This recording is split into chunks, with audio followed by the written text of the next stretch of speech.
supporting me. This is an individual attempt, and I'm happy to receive the company's support. And it's been a lot of work. Many people have put in so much effort in making this programming excellent. I do not take that support for granted, both internally and externally. And we're looking to get more of you join forces with us. This is a worthy cause.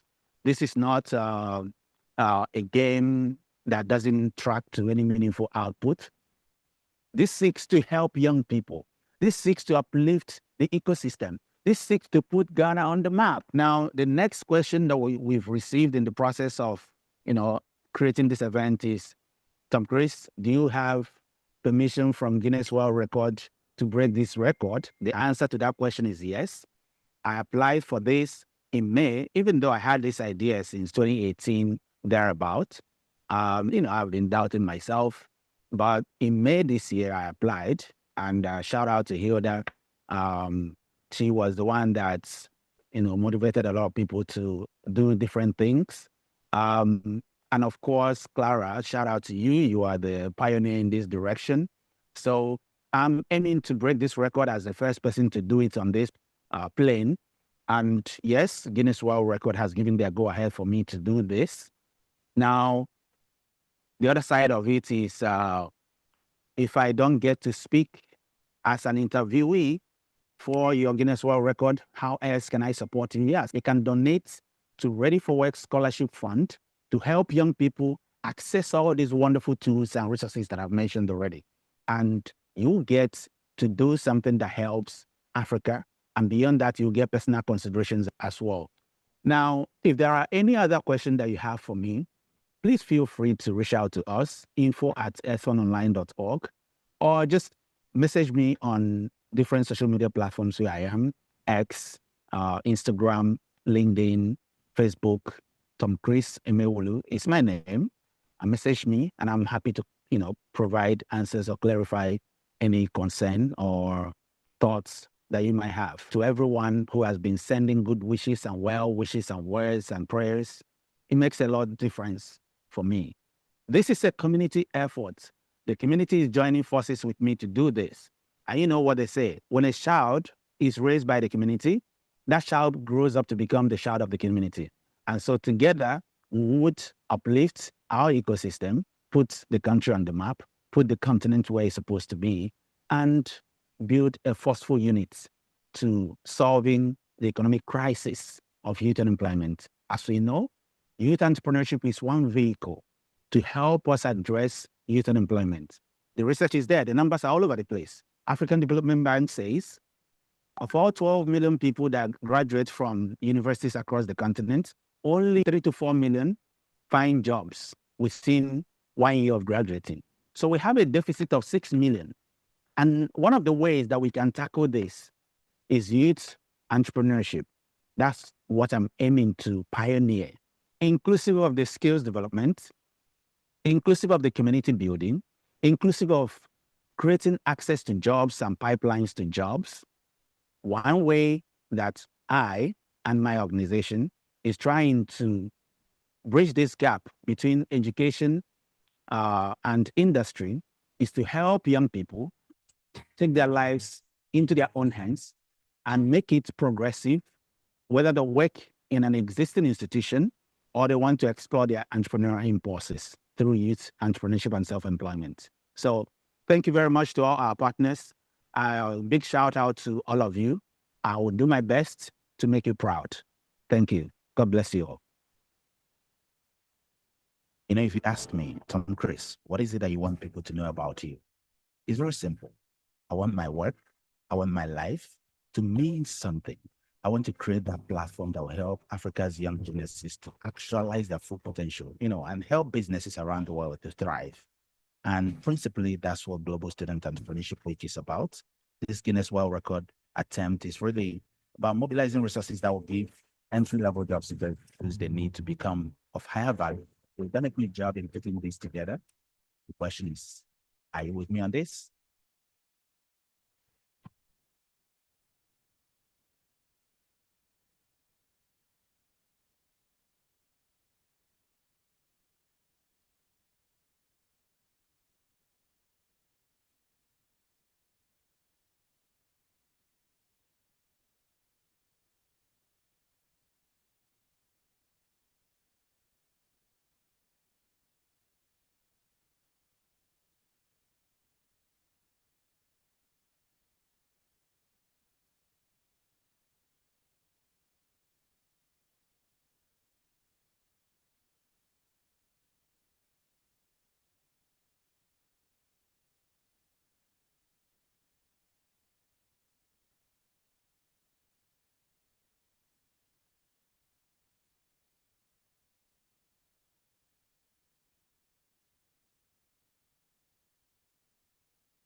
Hi.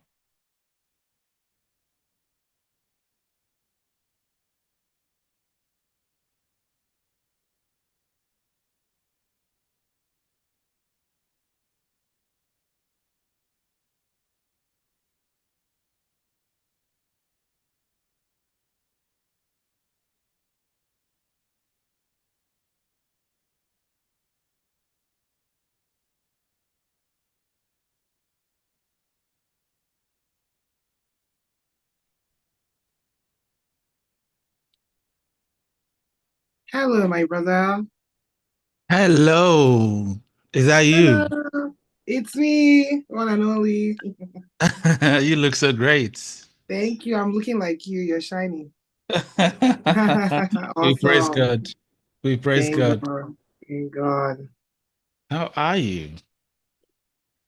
I'm very fine. It has been how many years? It's been over 7 years, I think. Been over 7 years since Yali, West Yeah. Africa. Yeah. Amazing. Great job, my dear brother. This is amazing. Thank you. Pleasure Thank to you be so part of. much. Thank Anytime. you so much. Thanks for supporting. Anytime. Anytime. All right. So, would you want to introduce yourself? All right, perfect. Hello, everybody. My name is Jennifer Soba Pierce. I am the founder of a youth-led organization called Give Back Nigeria. And at Give Back Nigeria, what we basically do is we encourage young people to give back. We encourage young people to pay it forward, take part of social responsibility, take part of community service projects, and most importantly, promote patriotism. And yeah, we're just ways to curb tribalism in Nigeria. That's me. Impressive. So, how did that come about, the Give Back Nigeria project? Well, I was a student in University of Maryland, College Park, which is in the DMV area, DC, Maryland, Virginia area. And one of the things that we had to do in the university days was we had to do internships or community service. And I remember just doing community service, and it was at a Native American reservation. And my life changed, my perspective changed. I feel like in a week, I had to unlearn so much bias that I had. And part of it was community service. That not only do we need to learn about social issues, but we also have to be part of the solution, right? So be the change you want to see. And really, after I finished it, I was like, we're taking this to Nigeria because we need it. Because we just need that, unity. We just need that love. We just need to really understand what it really means to be not only conscientious citizens, but to be our neighbors' keepers. So it was Yeah. really from that perspective of just really loving our neighbors and just really being the change that we want to see. So yeah. And it's grown now, right? It's grown now. We're in over 12 states. We have a WhatsApp community of over 300 volunteers. We also have a strong diaspora community. And usually holiday seasons are our big season. So we're getting ready for December. We're getting ready for about 6 outreaches. And we'll be celebrating our 11th year, November 13th. That's amazing. Yeah, Over a yeah. decade of work. Over a decade. It's not been easy, but it's beautiful. It's beautiful. Yeah. So let's begin from the very, very early stages of career development. Did you always know that you'd be doing this kind of thing? No. So funny enough, I was actually into sports. My interest was either to be a footballer or to Football? be I'm telling you. Are you Yes, serious? yes, I did that for the beginning of my college year, but I got injured. So it was even through that pain and that distress, I had to go to university proper because obviously that sports career was over very early, 2011. Right.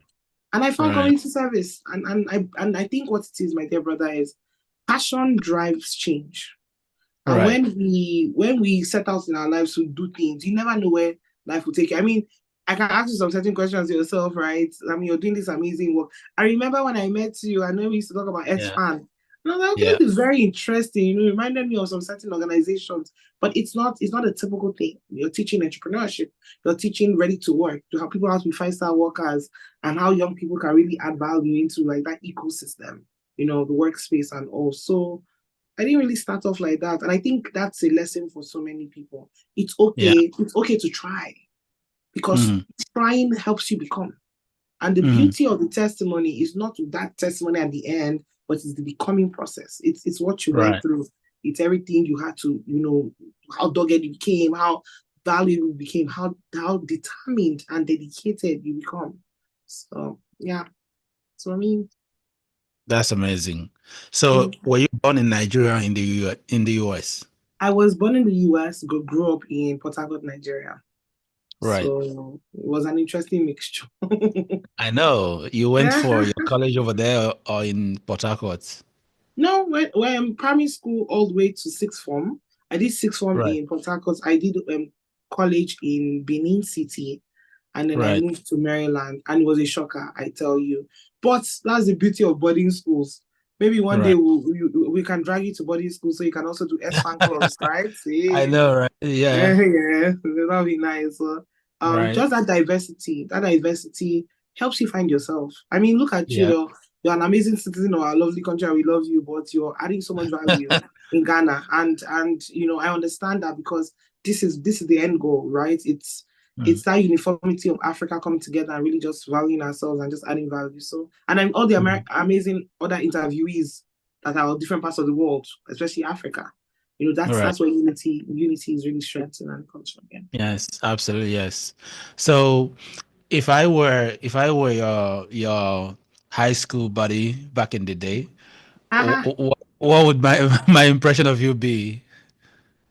High school buddy. Ooh.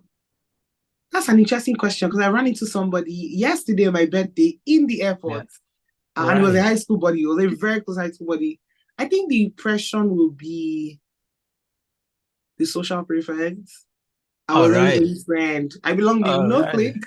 Because I just feel like if you limit yourself to people, if you limit yourself to a certain experience, how do you really fully get the full picture?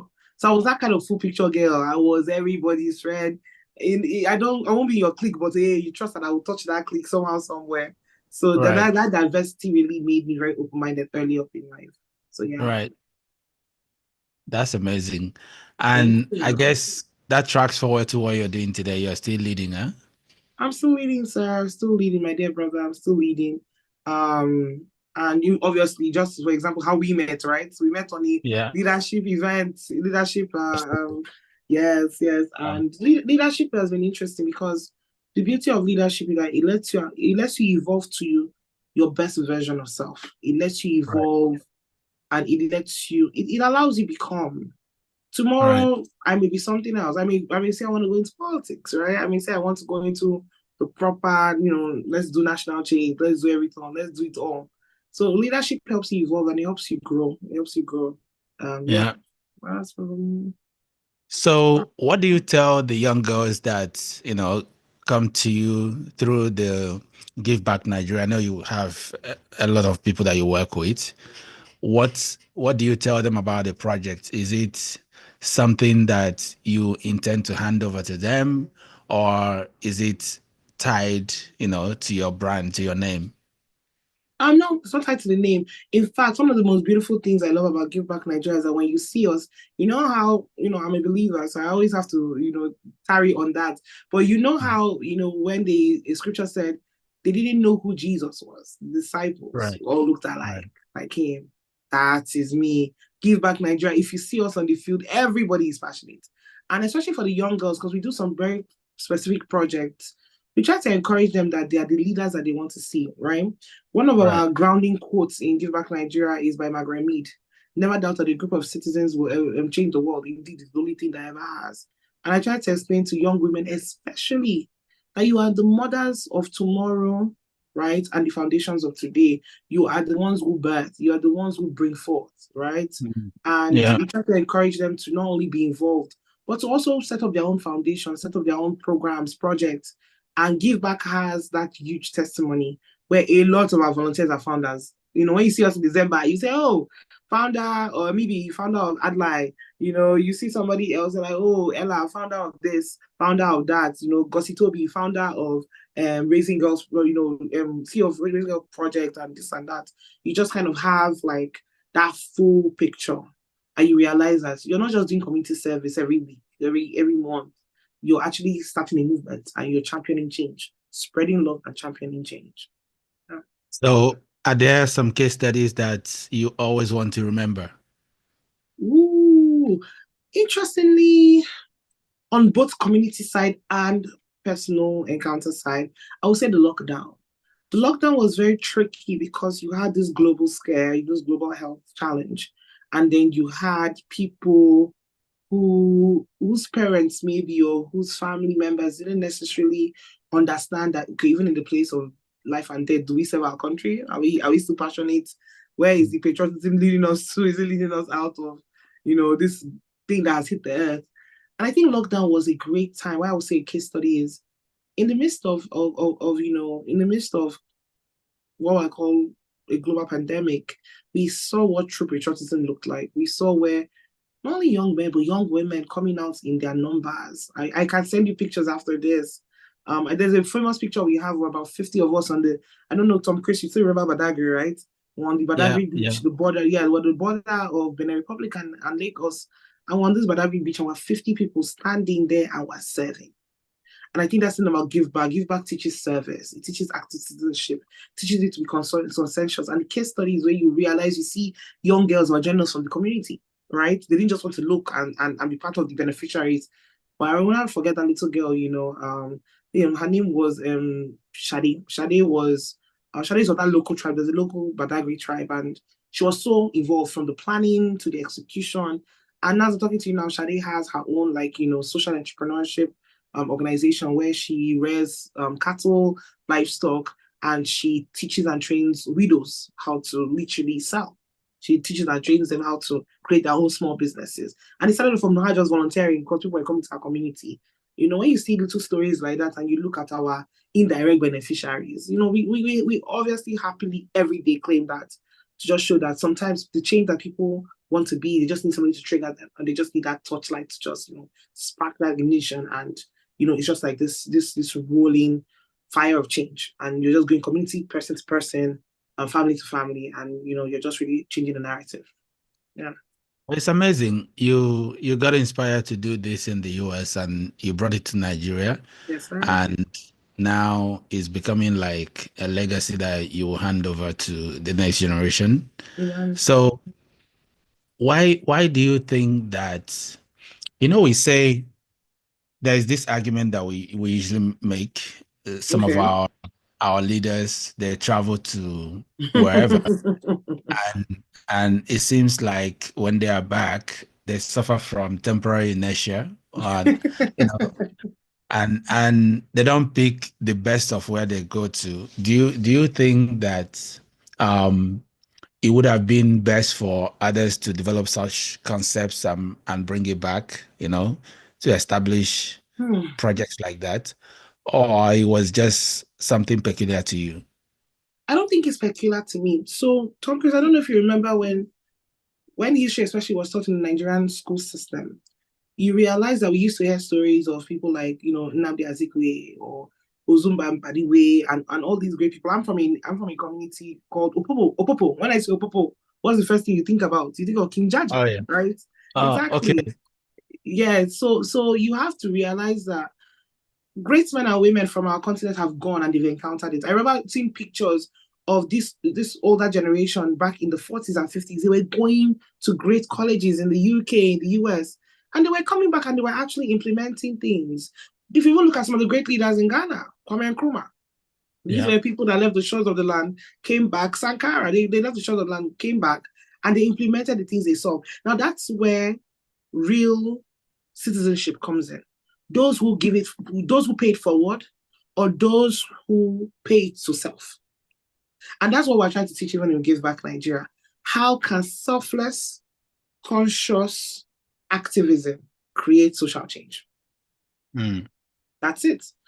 It's not peculiar. Mine is peculiar because I had an encounter with a community that many Africans don't have an encounter with, Native Americans. And I realized that not only was I engaging with their social issues like, suicide and childhood hunger and homelessness, but I realized that even when I'm looking and thinking of this community as, indigenous and different, I realized that as a Niger Delta and as an Ijaw girl, I am very similar to them. I'm indigenous. my land is full of resources.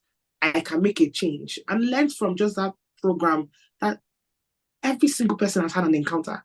From Chris, we have friends probably that have had encounters with homeless people wherever they traveled on holiday. We've had friends that have gone to colleges. We've had friends that have probably gone on fellowships. But it's not about you just choosing you. It's about you understanding that access is given so that you can give back. And I think that's something that Africans, especially Africans even in diaspora, and how we can even push the, that reverse brain drain, is that access is always trusted to those who will not only deliver, but who will pay forward. Right. And that's it. That's where legacy comes from. It doesn't just come from you starting a lovely business and just sitting in the business. Look at you now, you're touching lives. I'm sure your S1 alumni network is amazing and humongous by this time. Imagine if you started some sort of even like S1 alumni training center where the alumni were training for it. You have to think of concept of giving. And I think it's only those who are selfless that can pour out from what they have. So, it's really a prayer of mine that every African remembers that you have to come back home and you have to pay forward. Yeah. Right. But some also have decided to pursue a different direction. And sometimes also I can understand, our environment has peculiar cases. And sometimes when you look at a lot of the challenges that we face and so many of the things that need fixing, and you are like, but I'm just one person, what can I where should I start? And so yeah, do you suppose that's one of the reasons why some of our best brains decide to remain over there instead of coming home? Yes, I think, and this is a beautiful question, Tom Chris. It's even particular to my topic about faith-based institutions, right? And how they, add to national social change.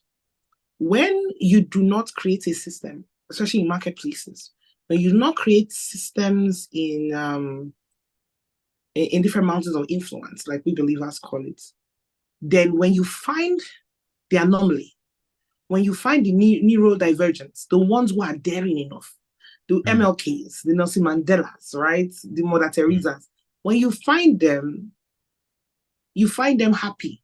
For example, even after I moved back to Nigeria for NYSC, the ecosystem for me as at the time 2015, 2014 was not strong enough for me to stay back. So what did I do? I went back and then I came back again. So you met me at my first returning.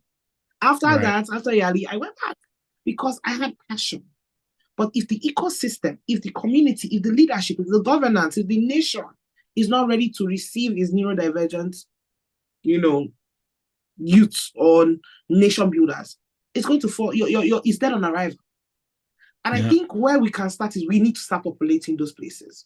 A lot of young people want to give back through politics, want to give back through social change, want to give back through being involved. If we can have one person stay, but not only stay, do work with integrity, ethics, do work properly, be accountable, guess what's going to happen? People start coming back. It's just the way elections are tied to, I want you to even try and do that research. Elections are very mostly tied to, what they call it, reverse brain drain and brain drains. I'm Nigerian, you know me. Give Back Nigeria, by the way, was feeding people at the Lekki toll gates during NSAS. After that event of NSAS, I lost at least 40% of my friends to brain drain. And you can't stop them. Why? Because at the birthplace, at the birth pangs of change, there was an opportunity for young people to see themselves as valued, but also see an ecosystem that was allowing them not only arise, but allowing them bring forth their ideas and knowing that they are safe, they are sound, they are covered, they are appreciated, they're allowed. That word allowed. When people are not allowed, they won't go there because they're looking for value. So it's people moving to America, people moving to Australia. People, right now, Africans are moving to the most interesting places that we never even thought of before. In fact, Africa, I think I said one of the beautiful things about this brain drain, especially that Nigeria is going through. And for those of you that don't know the brain drain that's happening right now in Nigeria, it's called the JAPA season, JAPA, right? What's happening is that I'm also liking the idea that a lot of people are going to other African countries. You are a perfect expert for us in Nigeria and in Ghana. And I love how you're so incorporated, right? Because this is what it's about. It's about all of us brothers and sisters changing the narrative in our continent. I've told myself that I want to travel Africa more in 2025. It's on my top list, right? I want to go and, I've been to Ghana, certain places, but I want to go down east. I want to go down south again. I would love to go. We don't talk about our brothers and sisters in Tunisia, Morocco, right? Mauritius. Right. It's still Africa. It's still, yeah. I my current job right now, I work for a monarch, and they held an African event. And that event was amazing, Elevate Africa. And I saw what was possible. I saw the fact that we got not only now north, south, east, and west coming together, but we started talking about situations, events, fellowships, right? How do we come together and change the narrative? If you have more platforms like that, I promise you, this reverse brain drain that we're hoping for, it will happen with ease. But you must create system, you must create agency, you must create access, you must allow, you must show them that they are safe, you must show them that they are welcome, you must give them resources, and everything eventually falls and just falls in and forms that system of a thriving economy. Until we get that, rather, until we don't realize that, then we are going to see the repetition of this in cycles, because a lot of our parents left in the 80s, most of our parents left in the 70s, and we can't keep on allowing it. It starts with us. It does. That's very interesting. One other thing that's not been equally emphasized is the fact that, I had a call with the DW team, and the lady asked a question which I've been thinking about since then. She said most African leaders who are oldies and those old men, they say the reason why the reason why they are in power is because young people are the ones that put them there. And the only reason why they will put them there is because they believe that their policies are okay. So how do you make an argument for that when the young people who are saying they are fed up, you have a faction of them who are working for these, old cargoes and sabotaging the work of the other ones? So I love the word you're calling them, by the way. I live in the capital city, Abuja. So I understand what it means to be in the midst of seeing young people giving back to a government that many people may not be happy about as well. What we can do is we need alliances, we need ambassadors, we need conversations, we need to gather. It's easy to choose bread when you've been called to be stone. I always tell you back to scripture. Man shall not live by bread alone. The word. And you must understand that when young people don't understand truth, when they don't also know their history, when they don't also understand that they are part of the system, then you have repetition. So what happens is that there's an isolation with greed. They isolate some, empower some, and then put those some against their brothers and sisters. And it's an interesting game, because it's almost as if when those people now leave the experience, they look back and say, oh, wow. In fact, sometimes I ask myself, are they even remorseful? There's nothing worse than knowing the future and then yet stifling it, stifling the growth, stifling the reach. What we need is alliances. We need conversations. We need representatives. We need ambassadors. We need the good people at the forefront. You see, we cannot all run. Some people have to get involved. Tom Chris, if me and you get involved, guess what's going to happen? It's going to inspire somebody else. Let me give you a great case study, right? Moving back in 2014, right before I came to, Yali and all of that, I convinced about 11 of my friends to join me and do the National Youth Service Commission, NYSC. I was successful. They all came back with me. I can happily tell you that I'm probably one of the 2 people that are left behind, and the other 9 have moved back. Alliance was formed, motivation was there, but there was a dead on arrival when things started going left or right, because we don't have voices there. How can people be protesting? And you, a fellow youth, they pay you, you carry placard and say, support the government, support them, they are doing so well. Doing well where the economy is crashing daily? Yeah, that's the problem. Greed. Right? The same old system of greed is working. Corruption is the root of Africa's failure. While the world has national issues and they have what they call it, the natural disasters. I've always said it that African leadership is its own natural disaster. We don't need tsunamis. We don't need tornadoes when we are not at peace. The same way a tornado and a tsunami will scatter your livelihood is the same way corruption scatters a livelihood. It does not, you don't have a stable mindset. You are not focused. You are not happy. For example, if we had stable lights, my brother, do you know the economy that can come from that ecosystem? Frozen food businesses, ice-related businesses, refrigerator businesses, right? Think of even the barest minimum of things. Good roads. It's multi-layered like an onion, and the truth is everything goes with leadership. Everything is based on leadership, right? And we need to take it seriously. Yeah, well, we are discussing the importance of faith-based institutions for social change. Yes. And obviously, some of the items that you've listed, you know, they've been discussed, cursed, and I know I've been following the amazing conversations. It's been great. and you know, the question becomes, what do we do at, you know, the levels where you are doing something already, so I shouldn't say what do we do. The question becomes, how do we mobilize others to join forces and, you know, amplify the efforts of creating these institutions that will drive social change? Okay, well, lovely question. I'll take it on two angles, right? How do we motivate and then actually get in the faith institutions to do the work of social change? Motivation really comes with inspiration, you know, inspiring a shared vision. You need to build community. You need social inclusion. You need safety. You need conflict resolution.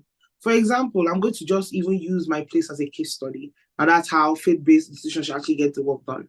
I'm from the Niger Delta. I'm from a small community, riverine community in Eastern Ijoland called Opopo. Opopo borders Ogoni. Ogoni is known for heroes like Ken Saro-Wiwa who stood their ground on natural resources and how that's allocated to the locals and all of that. While it was not popular then, think about it. The Anglican Church, the Catholic Church, the mosques, or whatever I want to call, other institutions that were available then, they could have gotten involved in conversations like that. Leaders like that didn't need to die. How do you do that? Faith-based institutions carry integrity. Faith-based institutions are large gathering formations that not only are almost like town hall meetings. You gather in a church, you have mass audience. You have people that are trusting you based on the integrity of God. You have people that are looking forward to your motivation and your inspiration. Now, in things like elections and others, while you cannot tell people you must vote this, but you can put them in the value system. Faith-based institutions can create social change by inspiring values-based systems. What do we look for in leadership? How do we lead? How are we better citizens? How can we be our neighbors' keepers? Everything, if rooted, if you think about this, everything if rooted in love, right? Everything, if everything in this world is rooted in love and loving my neighbor as myself, I promise you that, think about it, Tom Chris, just be envisioning it. I promise you that half of the world's issues won't exist. Wars won't exist. Think about it. If I love you, will I fight with you? No. Exactly. If I love you, I'm not thinking about who can win what. Right. If I love you, I'm not thinking about my tribe before you as my fellow citizen. Yeah. If I love you, I'm not thinking about cheating my neighbor or being greedy. If I love you, I will not succumb to corrupt practices and invites to steal and loot from community. Speaking of which, you I don't know how much information you have in that direction, but I'm sure you would have seen it because it was popular in the news. The conversation around GMO. Have you seen that? Yes, I have seen that very much. Okay, so I'm not around but I see some news. I'm not around there to know how much work is going on, but what's going on? I should be asking. GMOs.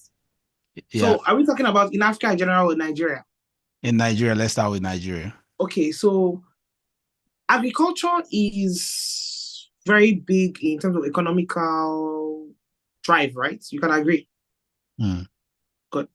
Now, when capitalism or what I call it, mass capitalism or mass being comes into any picture, you're always looking for shortcuts.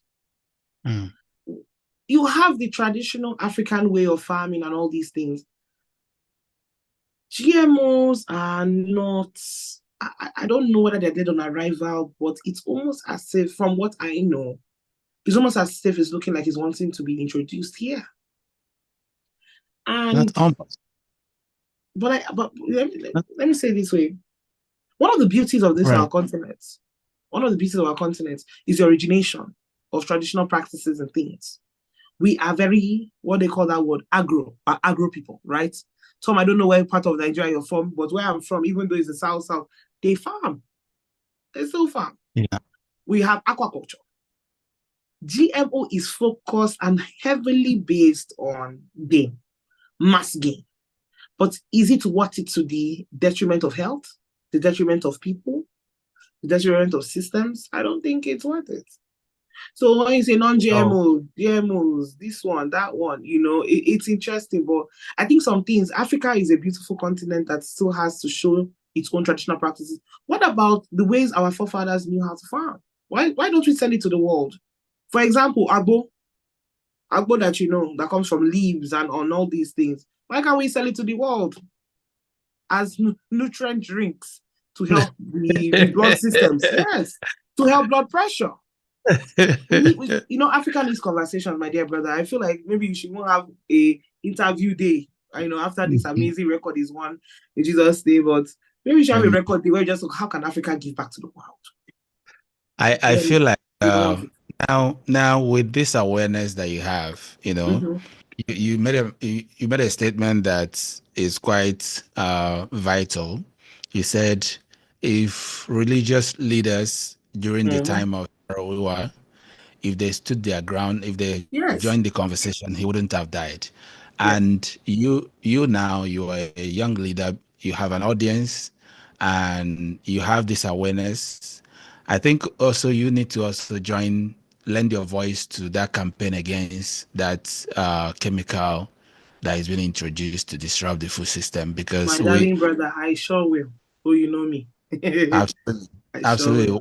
We were in school back in the days. We were all taught in our Greek classes that genetically modified food isn't good for anyone. It's not natural. Absolutely. So, and we've all read the books. We've all read some of the publications, and we see as much as marketers are selling it to us and making it look like the best thing since sliced bread, we know we know the dangers that come with those ingredients. So everyone has to take it up as a personal issue, because if it goes into the market, that's it. That's it. There's no Here's the other side of the conversation. The question is, these farmers, they can't afford their own independent seeds anymore. Even those that could afford, the herdsmen have destabilized their system in such a way that they don't even have any reserve anymore. So now looking at a situation whereby if these individuals eventually become the ones that plant these seedlings, which means even the one you buy in the market is no longer organic, because it's not the natural seedlings anymore, right? So I think that these are issues that need strong advocacy and discussion, and it doesn't make anybody evil for raising those thoughts. It doesn't make anybody bad for demanding answers and demanding presentation of the research that was used to inform introduction of these seedlings into the Nigerian populace.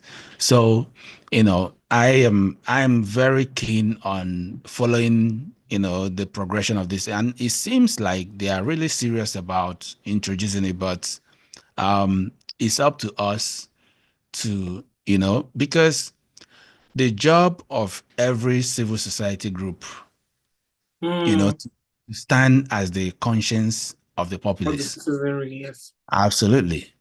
And sometimes, even when the product is wonderful, we demand proof of effectiveness, you know, Mm-hmm.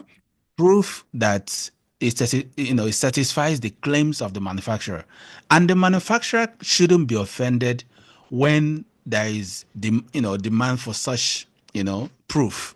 Because if they made their product to be excellent, they will be, they will be even upfront to show that this thing works. That's why every manufacturer puts a label on their product to say this is mine, right? So if someone is angry because you are asking questions about the efficacy and health safety of certain products, then there's a problem already with that There is a individual problem. or that organization. Yeah. So I wanted to raise this because, as we were talking, um, I felt like, you were hitting a point that rhymes with an issue on ground already. Yes, And yes. I'm even going to tally on what you just said. So I noticed that one of the issues we also have in Africa, especially, is we don't have an educated electorate. The electorate is not educated. The electorate is not involved. For example, now you're all the way in Ghana, you know about the GMO, but I promise you, if I go to five of my friends and say, oh, hello, do you know what they're trying to do about GMO? They'll say, what is GMO? Are they in Nigeria? Is it so? Could it be?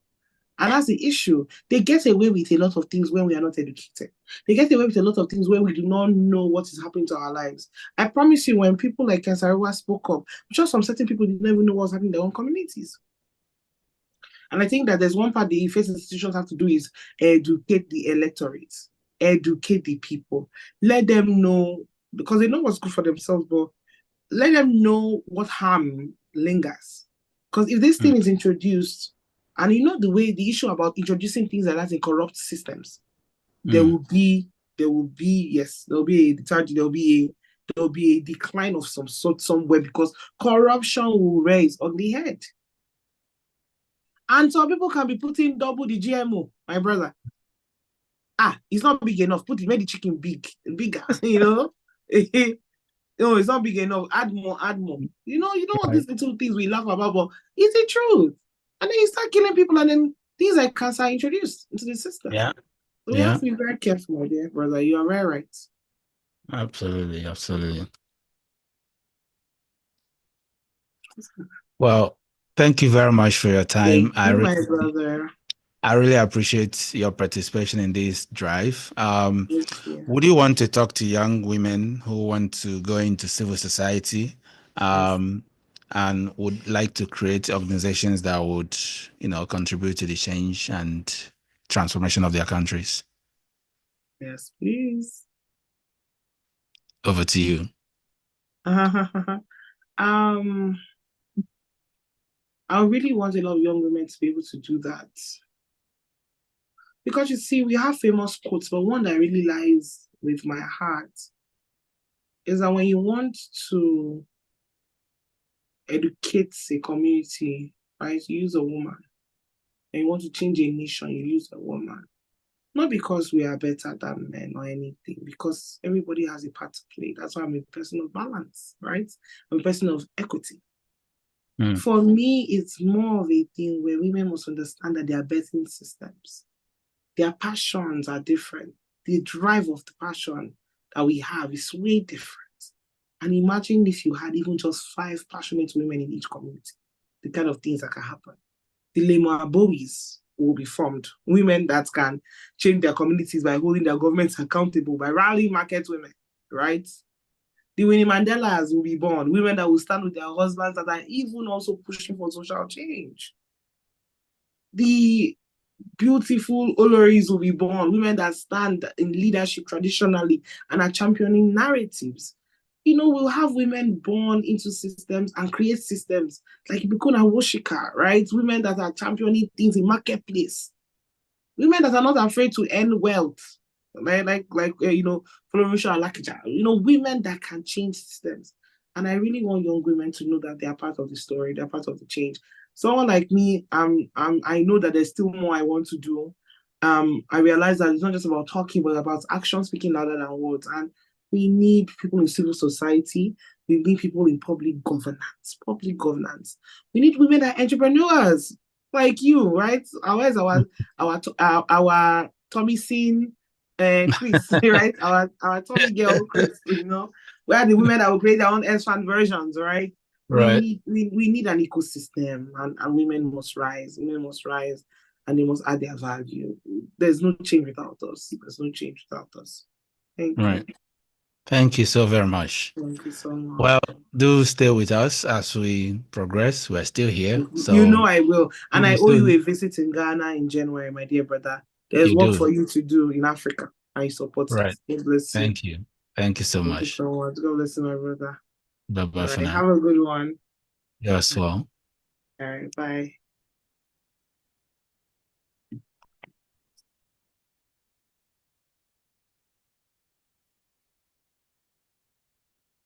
Hi, Benjamin. Hello, Tom Chris. Can you hear me? I can. Awesome. How are you doing? How are you? I'm great. Thank you. Good evening. Good evening. Good evening. It's been, I believe, 37 hours as I can read, 38 very soon. Yeah. That's a great feat. Thank you. Thank you so much. Where are you? I'm currently in New Jersey, Okay. USA. Yeah, that's right. That's impressive. Would you want to introduce yourself? Let's roll. Sure. So, hello, everyone. My name is Benjamin Obeng. Originally from Ghana, but currently, like I said, live in New Jersey. New Jersey. I was in New York a few months ago. That's where I was based before I relocated to New Jersey. Currently in New York. I am an additive manufacturing engineer with Siemens. That is basically industrial form of 3D printing, which I'll touch a bit on as we discuss. I am also an entrepreneur. I have a couple of startups in Ghana, currently running in Ghana. Again, because of that, you could tell I'm from Ghana. I left Ghana in 2017, MasterCard Foundation Scholarship. Currently working in Siemens, like I said. And the plan and the goal is to be able to leverage on the skills and expertise that we gather to help build a continent. Wonderful. So let's start from the beginning. You did your primary and high school in Ghana? Yes, primary, high school, university, actually. University. Most part of the university until the final year, where there's a scholarship, and then I went to, Right. So what did you study in the first phase of the university? That was mechanical engineering at Kwame Nkrumah University of Science and Technology. So was it what you always wanted to study? Yes, it was what I always wanted to study, but there's a catch. There's a bit of a story there when I wanted to. I really wanted to do mechanical engineering, and growing up, I didn't have a lot of engineers around me, and what they could relate mechanical engineering to was mechanic. So my family was like, not everyone in my family, but. And when they spoke to people about it, everyone was like, "Oh, you're quite good, but we'd like you to be a doctor relative to mechanical engineer." There's nothing in it. Until I went to fill my forms, and a cousin of mine helped me fill it, and he asked me what I wanted. I was like, mechanical, and then he just took a pen and just wrote mechanical engineering there. So I was happy about that, but that also pushed me into doing what I loved. So. It's always been what I wanted to do. Physics was my favorite subject, so I loved it. Yeah. What is it about physics that people don't really understand? I think physics is in the sense of the word, is pure. Like it's relatable. You could relate to it. When you're talking about friction, it's something that you come across. You're talking about even when we're talking about even the equations in physics, it's something that makes sense. Okay.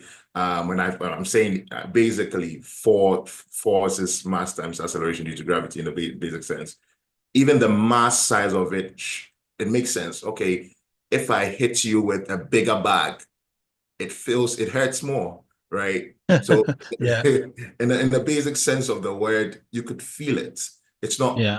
relative to other courses, which it's a bit abstract. Abstract. Yeah. Yeah, with physics, you could tend to relate things. Actually, we had a teacher who used to say that if you can't explain a property in physics, just try to think about what it is, and you could explain it, because you could think about, oh, okay, this is how it operates, and you could explain it in that way, and it makes much more sense.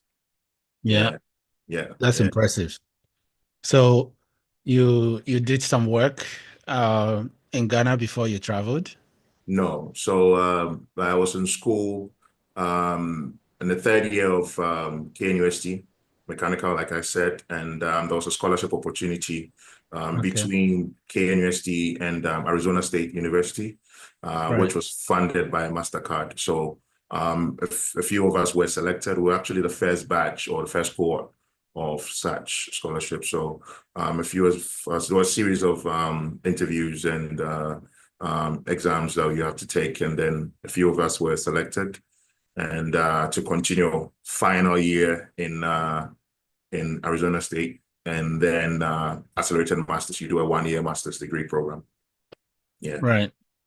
So were you studying with the intention I'll go back to Ghana, or wherever I see Yes. opportunity? Mine. Yeah. So the intention was to equip myself and then go back home to develop, or even impact wherever I am. The main intention was actually to impact, and Right.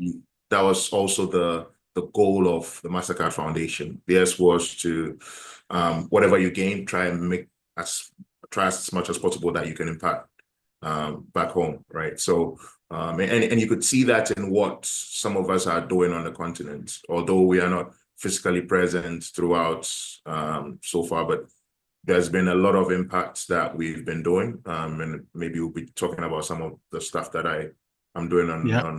in Ghana, but it's been an amazing journey, I'd say. Yeah. We'll come to that, but I wanted to, I'm always curious to understand your experience of the American culture during your study and subsequently. It seems you fit right in. You are very American right now.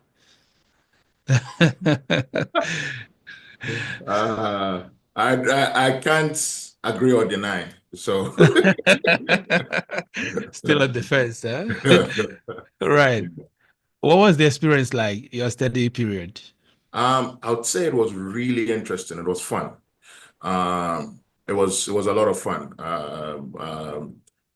And most of the time it gave me perspective to what we had in Ghana, in the sense that Ghanaian education had its own advantages, which armed us for the journey, or for the educational journey here.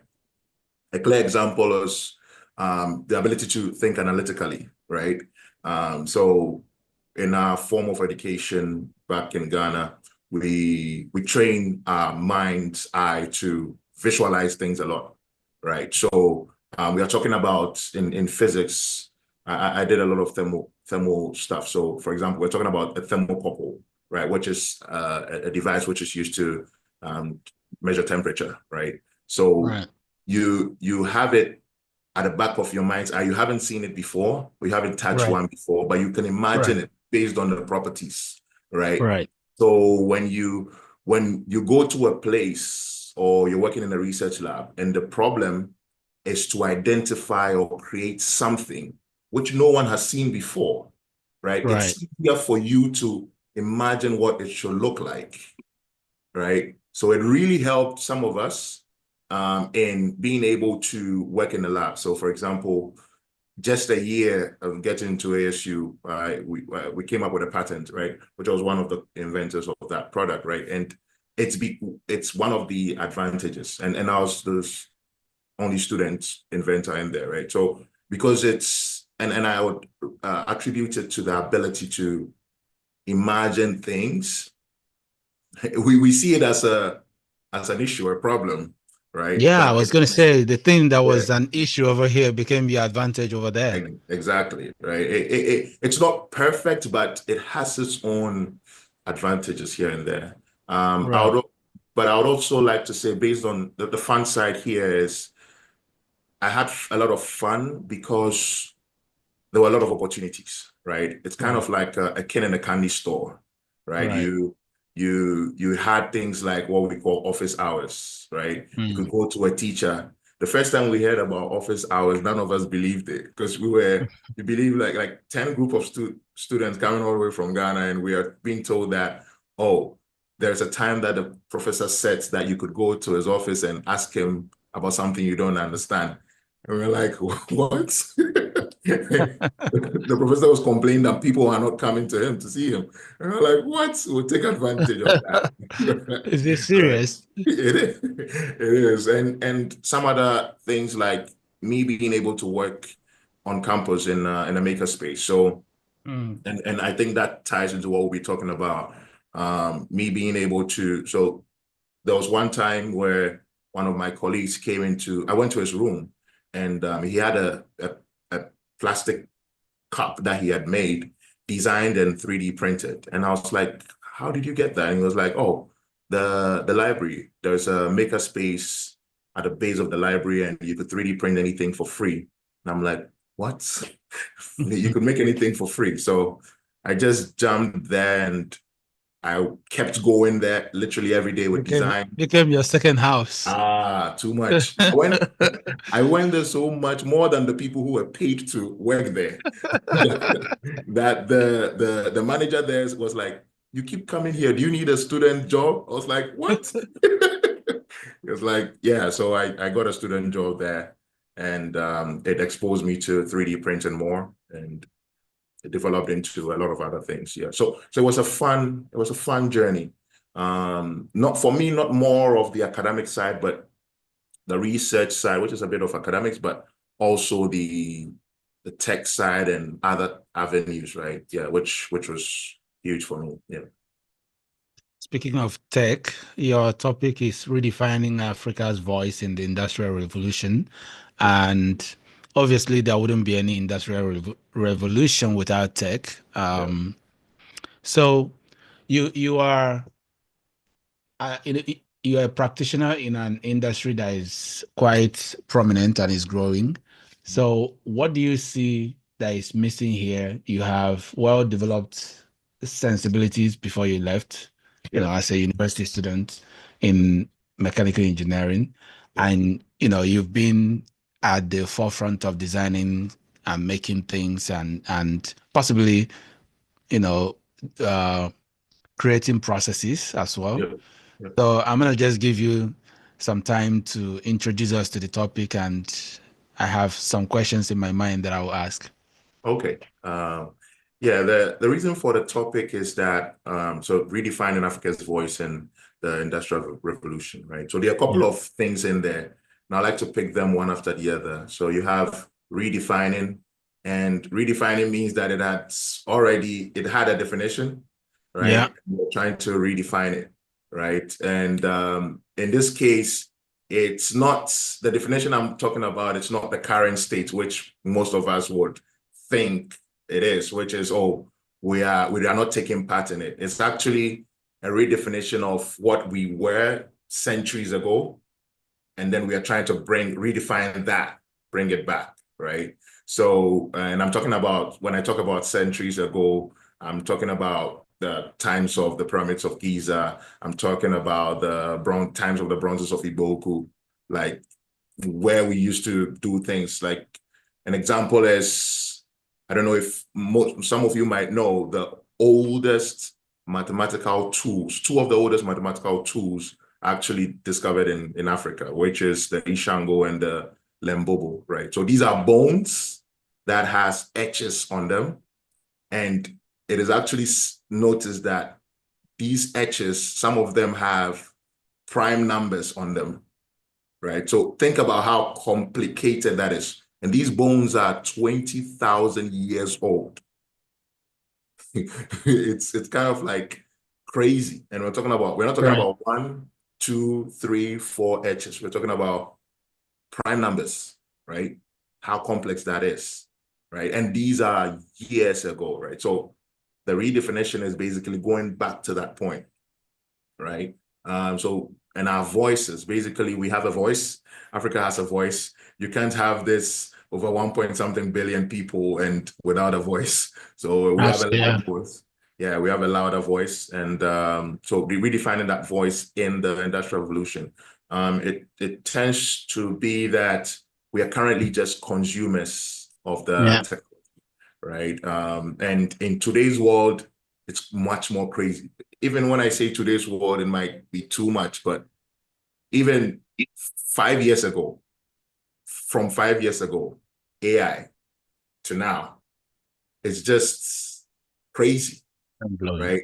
And if we can't have a voice, or we can't really define our voice in that space, the gap that is right now, which is the gap between the so-called Western world in development and us, or Africa, would be widened more than 100 folds, right? So we have to redefine, the whole point is to redefine that opportunity and then make a mark, right? We can't just be waiters in that table, right, of discussion, but we have to partake in that.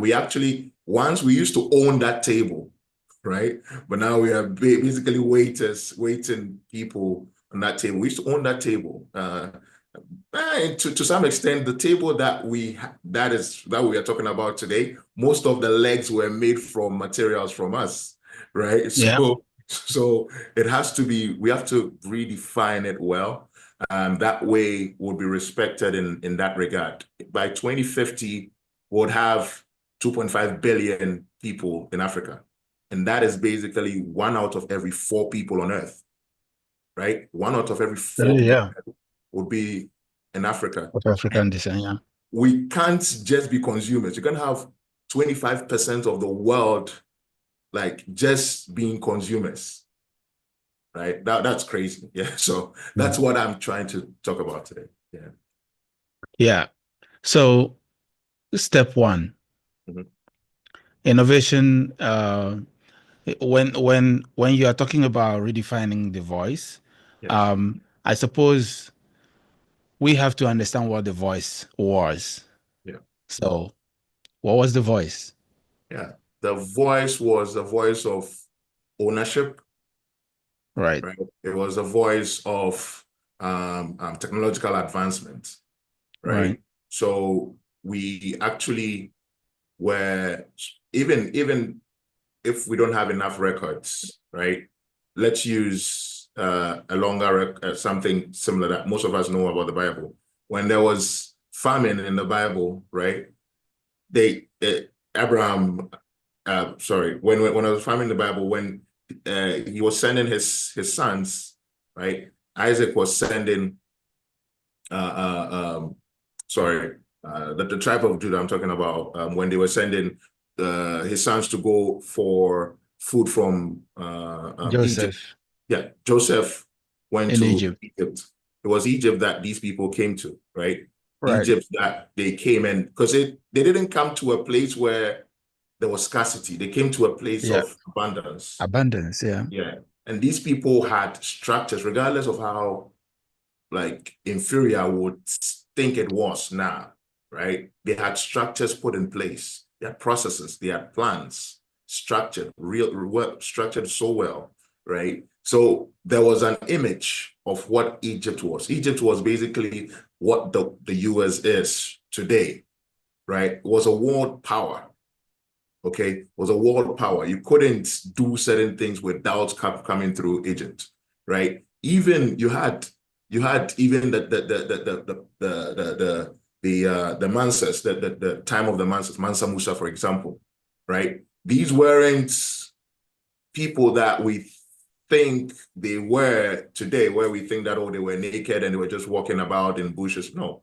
These guys had, like, they took pilgrims to Mecca and come back like on camels, and they were being respected and regarded. Mansa's travel alone like destabilized the gold market, because he used to give out gold, right? So this is the voice that we had. Okay, this is the voice that we had, and so that's what we're trying to talk about, right? So that's the voice. Like, I believe your question was, which voice are we talking about? The technological voice. Absolutely, yeah. And now we are redefining it. Yep, that's what we're trying to redefine.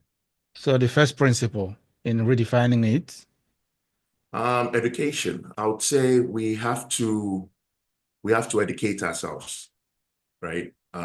We can't just be partakers of it, right? So the image I painted was, we are waiters on the table, okay? We have to listen to what the people who are currently owning that table are saying. We have to educate ourselves, right? What is going on? Just today, not today, just recently, X, which is Twitter, led by Elon, just set up 100,000 supercomputer station, right? GPU, 100,000 GPU supercomputer station, which basically AI, like, that's the focus. Today, the whole world is cramming for NVIDIA's GPU, right? Because of what it's able to do in regards to AI, right? You have companies making crazy decisions about AI, right? We can't just be on Twitter, just, hey, this and hey, that. We have to educate ourselves. What is going on? Then we can leverage on that and move to the next stage, right?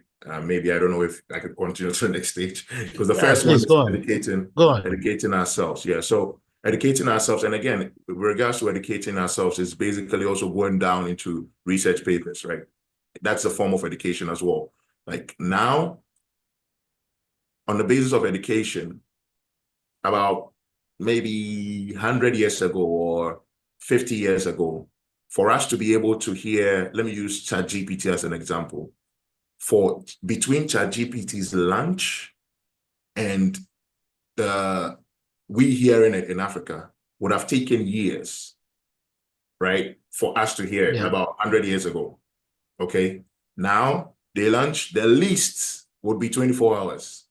You'll be able to hear it. Oh, what does it do? That's information, the break in the barrier to entry. So now you have that information. So possibly what someone in the West can do, you might be able to do, maybe not to the fullest, but you'll be able to do, right? Right. So that's important, education, because now the barrier to entry has broken, right? Second would be to leverage on that education to be able to start something or copy, even copying, right? So when I say copy, I mean, these guys are creating stuff.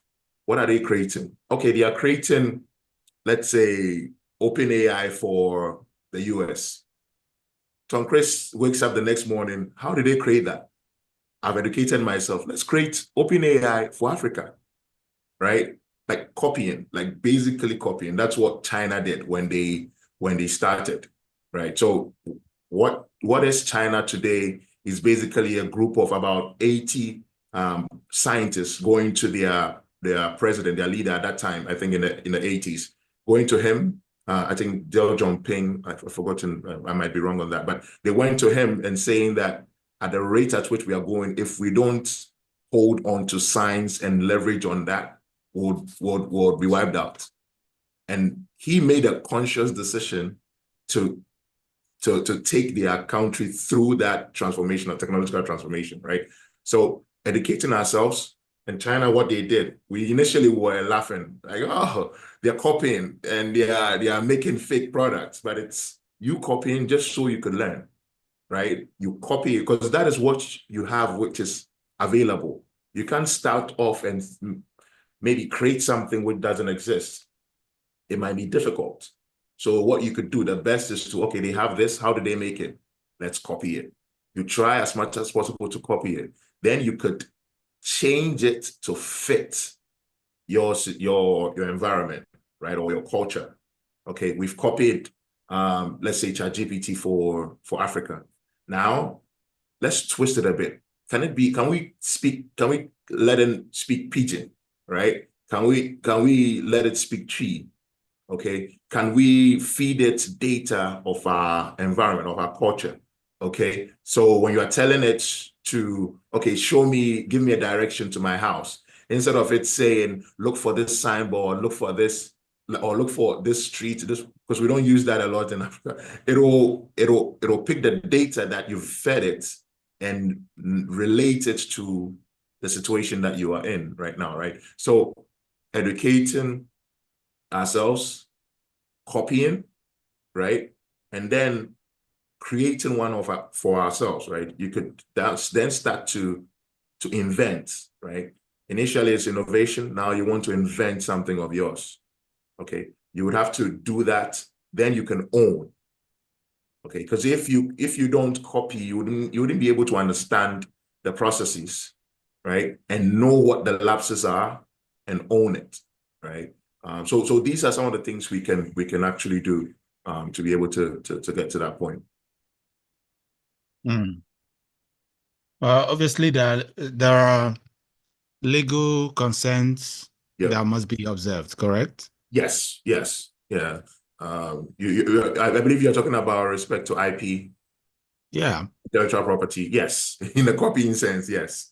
But right. but no, I understand your logic. I understand Yeah. your logic.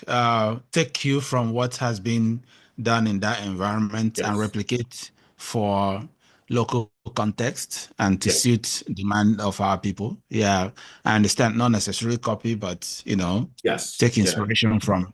Yeah.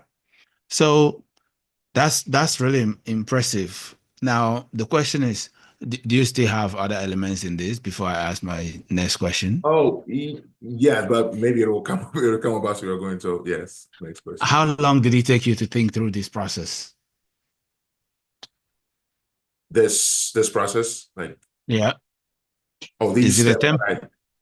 Yeah, is it a template that you work with already, or you are designing a working document of some sort for policy, or some thoughts going in your head that you wish everybody would know about? Yeah, so it's more of thoughts going on in my head. It's more of thoughts going on in my head, and some things that I have tried to implement, right?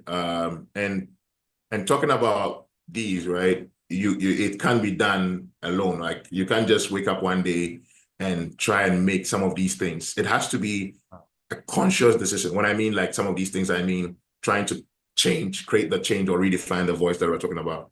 It has to be a conscious decision. Like, it can't just be one person or one man trying to do that. So and there's a saying that you can't innovate out of bad leadership. Yeah. but to some extent, I think technology is changing that, right? A clear example is, and I'll come back to your question, but a clear example is, okay, let's say Nigeria government is banning the trade of crypto, right? VPN. Okay, so it's kind of like changing some of these things. Technology itself is kind of like beating or taking leadership, the role of leadership, into the hands of the ordinary people. But back to your question, right? So some of these things I've been thinking and trying to implement on my own, right? So in copying, you build skill, like what I say, copy. You build skill. You build skill, because I don't know how to do it. Now I'm trying to copy based on what already exists. I go on, let's say, YouTube. This guy had made something similar. How did they make it? Okay, let me try and see if I can replicate it. I've made exactly that same thing. The obvious thing for any innovative person will be, how do I improve upon that what I've built, right? So it's the same process that I go through sometimes in what I do, and that's why I kind of like I'm able to pick some of these things. Yeah. Talk about the patent that you were the product that you say you patented. Oh, okay. So it's called a thermogalvanic brick. So it's basically a building material like a brick that is able to generate electricity. So we're looking at, in every environment, whether Africa and the US, usually your rooms are warmer, or if it is in the cold temperatures, or if it is in the hot temperatures, they are cooler, right? Because of the type of building materials that we use, right? So in Africa or in Ghana, you'd see your house is relatively cooler than outside if it's really hot, right? Aside from if it's in the evening, and you would have fans, you would have ACs if that is the case. So what the product does is that it takes that waste heat or temperature difference between the outside and inside and converts it into electricity, right? So that's what we came up with. It's a product that we came up with. We're trying to develop it more just so we could put it on the market. Yeah, but that's the product. How long ago was this? This was patented in 2020. Yeah, 2020. Quite recent. Yeah, it's quite recent. Very recent. Impressive. Who's funding? So funding was from a couple of institutions. So we have the Plus Alliance. So Plus Alliance is basically an institution that funds research from three main, like, different continents. So you have to be in a partnership. So it was between ASU, which is Arizona State, King's College London, and then University of UNSW Sydney, right, in Australia, right? So you have three different continents, research coming together to come up with a product like that. So that was for the initial proof of concept and developing that product. And then we spinned off that into a startup. Like my professor and I, we spinned off into a startup, which we got some funding from. So ASU, which is Arizona State University, has some an event that we call, it's a pitching competition or pitching event called Venture Devils. So you go on there, you have an idea, you pitch, and they've set aside funding, and most of those fundings are coming from individuals who have made it, and they went to ASU or are big fans of ASU, and they're trying to help students develop their ideas into or commercialize it, right? And that's one other thing we can leverage on, especially Africans, because people have made money in different ways, and to be able to like continue that money or push that money forward, it would be best if you could invest into the educational systems in the country, So, for example, this patents that we have, ASU owns 33% of it, right? So, for example, if they go out to get someone who wants to license that technology, automatically ASU itself as a university owns 33%.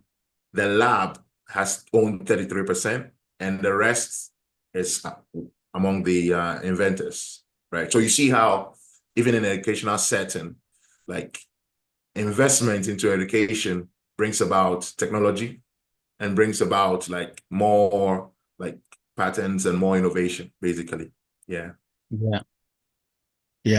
That's amazing. That's really amazing. So do you plan to set up a project in Ghana anytime soon? Yes. So actually, we worked with KNUST to write research papers, and worked with, because that's where I'm from, right? So and most of the time, what I try to do is connect a lot of things that I do like back home, right? To actually, because on one side, you are you're trying to build something, but it's not worth it. It's if you try and build it to a point where, and then wherever you're connected to doesn't benefit from it, right? So we've done research work with research papers with them, with KNUST. We have one master student actually graduated with a thesis on the project, right? We've done some tests in Ghana and things like that on the product.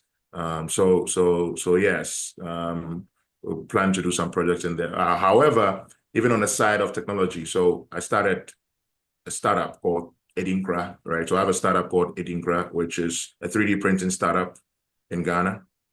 And we use that to help startups that would want to make products, right? So sometimes you have an idea and you'd want to make a product, and that product, you can't make it. You have to wait to go to China to make it before you, but now with 3D printing, you can make it. We've helped some startups bring their products to life, basically, right? So those are in the lines of what I've done so far, yeah. Where is it located? It's in Kumasi at the moment, yeah. That's impressive.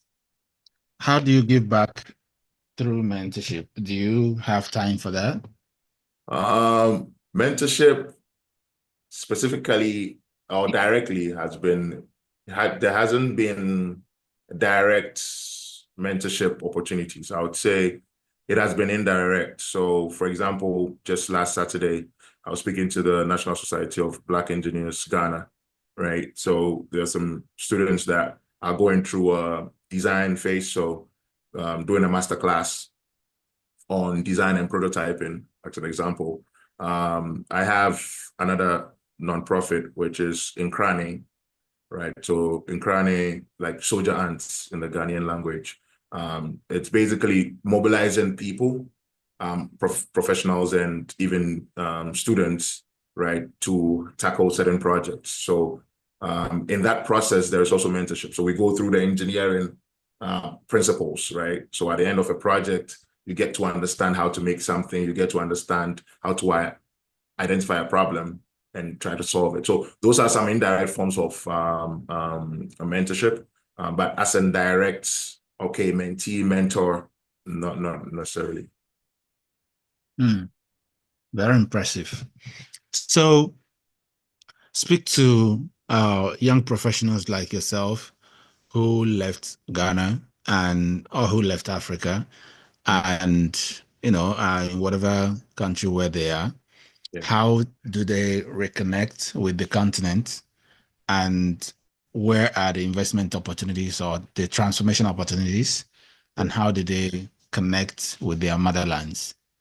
Yeah, okay. So Africa has loaned, how let me use that word, has loaned a lot of its children or kids to a lot of the developing countries, right? So you look at most countries that are doing exceptional things, like the US, UK, Europe, wherever, you have a lot of the captains of their industries, like being Africans, right? Or of African descent, right? So we have a lot of skilled labor across Africa, right?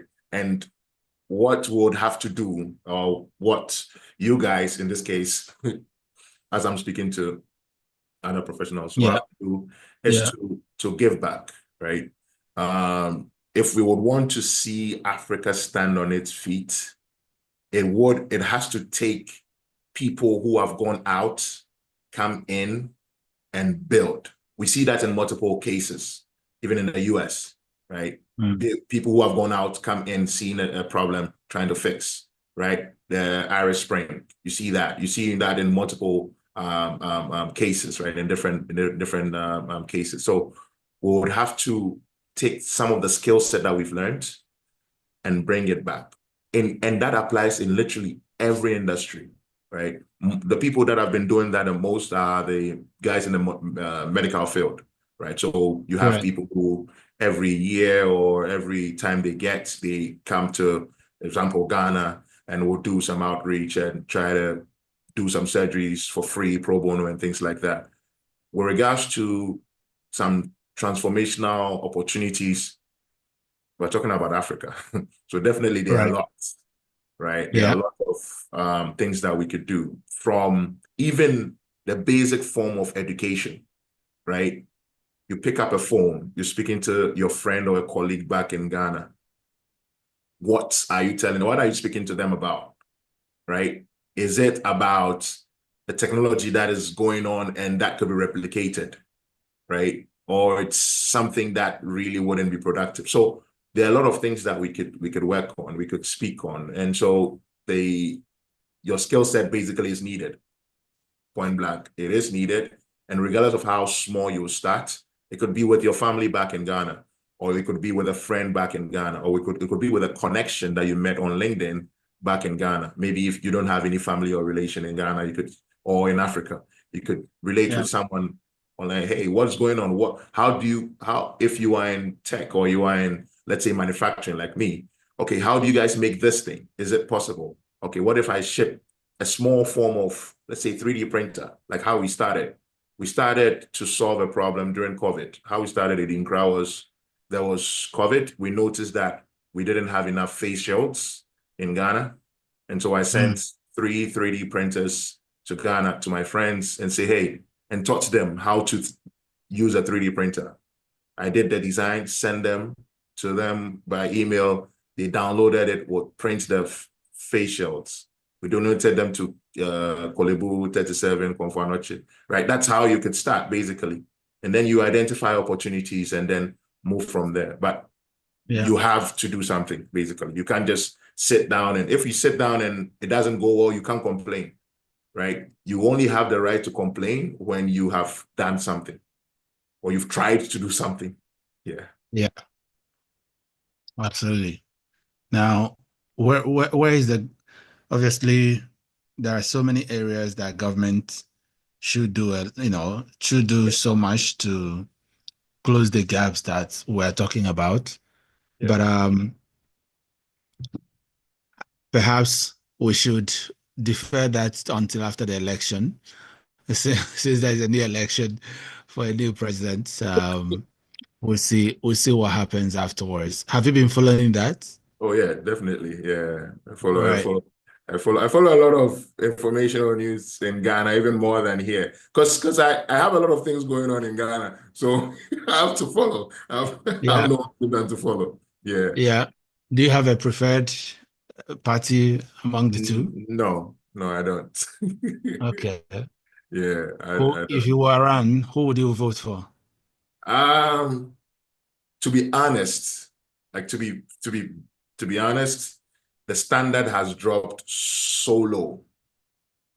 Like the standard has dropped so low that you have other people joining in, like other comics basically joining in. Like it's dropped that low, right? So it's for who I would vote for. That, to be honest, I don't think I have someone on there that I would like to vote for. Yeah, because the standard has dropped so low. It's bad. It's bad. Like especially for a country that like was the first to gain independence, Sub-Sahara. We still mention this, but you have certain things that we use today that were set up by Kwame Nkrumah. Okay, right. If you look at the technological insights, right, that was done. Second would be Echampo, like Ignatius Echampo he was even a military leader. But he set up the second biggest space satellite in Ghana, right, which still exists, owned by Vodafone. Like some of these things that these people, the leaders of past, have done, none of our recent leaders could match up to that. Like it's cynical. Like it's funny. Yeah. I hear you. Wow. So much insights. Okay. So for individuals considering to apply to some of these opportunities, which ones have you seen? Those who are looking to improve their careers, what opportunities have you seen that people can leverage? For the African continent, as a whole, like looking at that, you would want to start with something that might even be beneficial to you as a people, right? So you're looking at something that is in the space of even from manufacturing, right? I'm in the manufacturing sector, so I'm really biased when it comes to manufacturing, right? The standard of entry, the barriers of entry has dropped, right? Initially, if you wanted to make, let's say, a part, right, you would have to go all the way to China, try and get a mold, like something we call a mold. If it's a plastic part, create a mold, design it, and then try and pray that it works. If it doesn't work, it's another $20,000, $50,000 you're spending to make that mold, to be able to make, let's say, your bowl or your cup, right? Or even test your idea, right? Now, with a 3D printer, let's say a low-cost 3D printer, you could actually test your idea, right? You could, oh, it doesn't work, tweak it. And you could design, as long as you can design, CAD design, and as a mechanical engineer, usually you are taught CAD design. So you could design it, you could test your idea, make it, see if it fits or not, right? So I'm in manufacturing side, I'm really I'm a push of that, right? So manufacturing is one. When it comes to the other aspects, AI is doing a lot of change to our system, right? So and if we don't take advantage of that, like I said, there'll be a huge gap. So if we could educate ourselves on even how to use what we currently have. So the common one is ChatGPT, right? You could even learn how to, you have an idea of a code that you want to build, or a system that you want to build. You could leverage on even what is available, ChatGPT, to build your code. I'm currently running a code at home, which is built or written. The whole script was written by ChatGPT, right?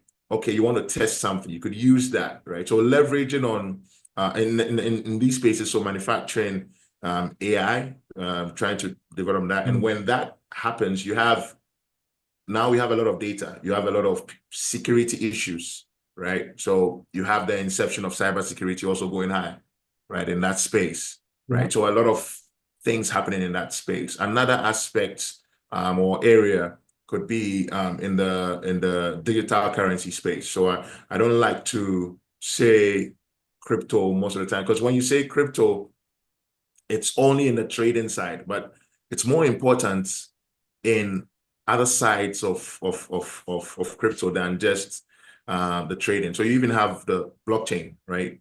And for us as Africans, we have to leverage on that. We can even use blockchain to solve our land issue, right? So you have a lot of issues when it comes to land litigation issues. So it's said in Ghana, law or the cases in court, about 70% are land cases, right? So leveraging on blockchain to be able to identify certain, like how your lands are, right? Who owns what?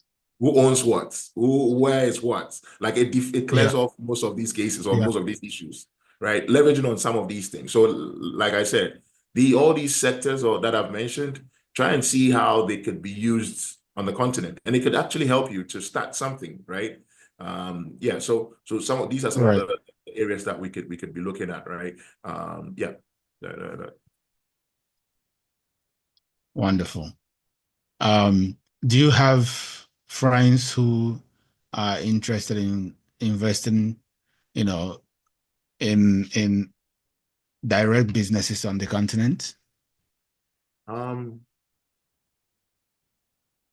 So can you repeat the question again?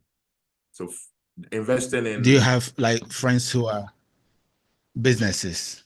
Yeah. Or who are doing businesses, or who are investing already, or like VC funds, like venture capital, who wants to invest in other businesses? So VC funds, no, but angel. So you have angels or angel funding, and yeah. So a couple of them, but not in that high capacity, especially a lot of people, especially in this climate, right? Especially in this climate. But if there's an opportunity and it is worth looking at, I believe I have some friends that would want to look at that as well, right? So, but angel meaning that it's their own money, they are putting it in there, right? So, yeah. Absolutely, yeah. Right.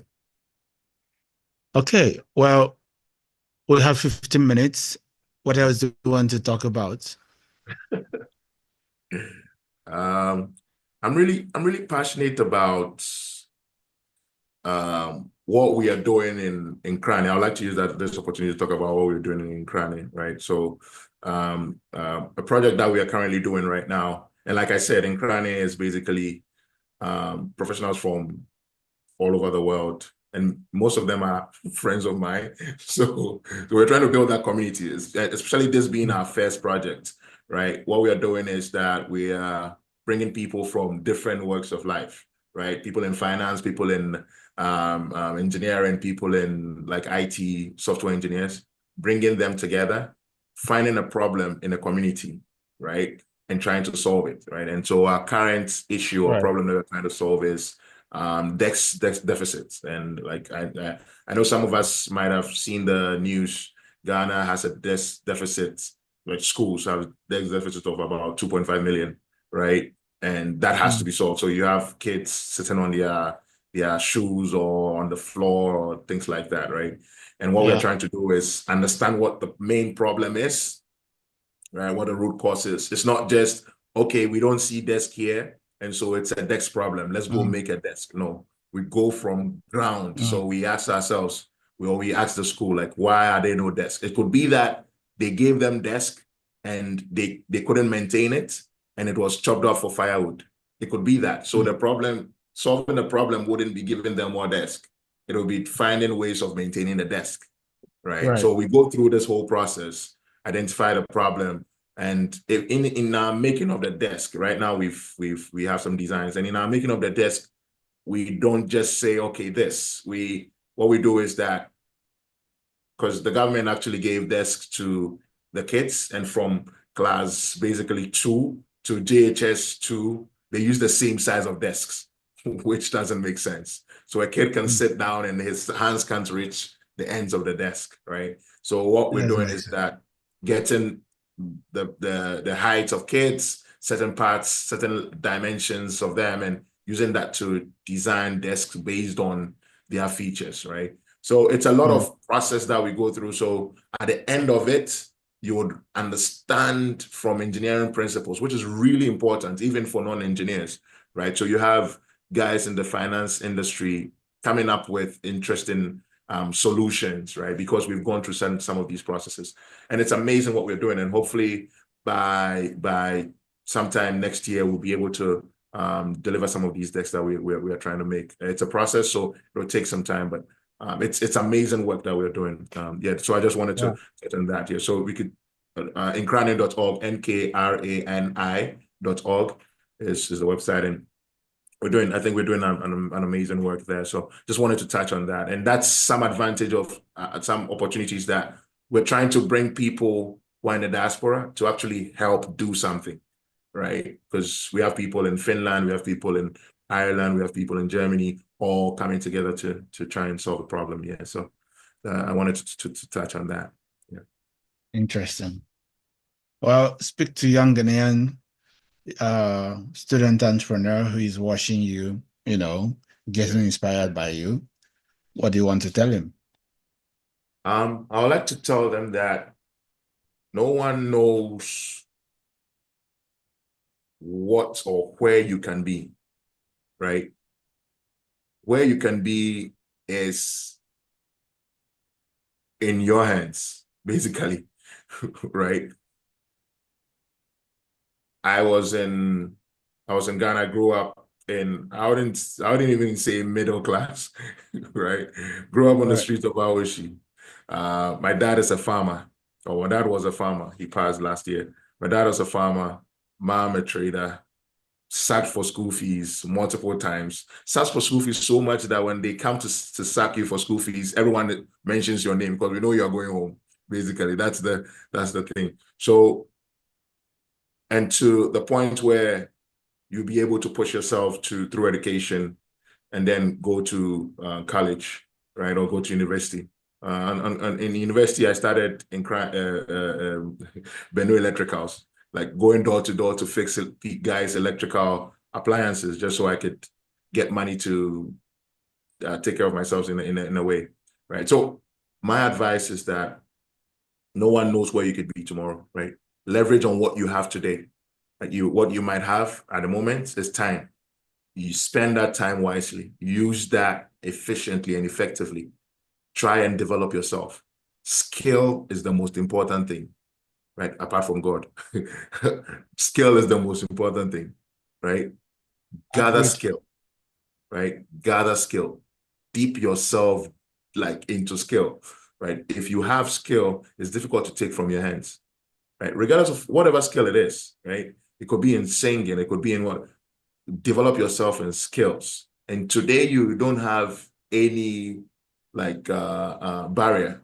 You go on YouTube, you can be able to what you have in your hands, the technology you have in your hands is worth more than what the guys or the US actually went to the moon with, right? What it can do is wilder than that, right? So you have a lot of things in your hands.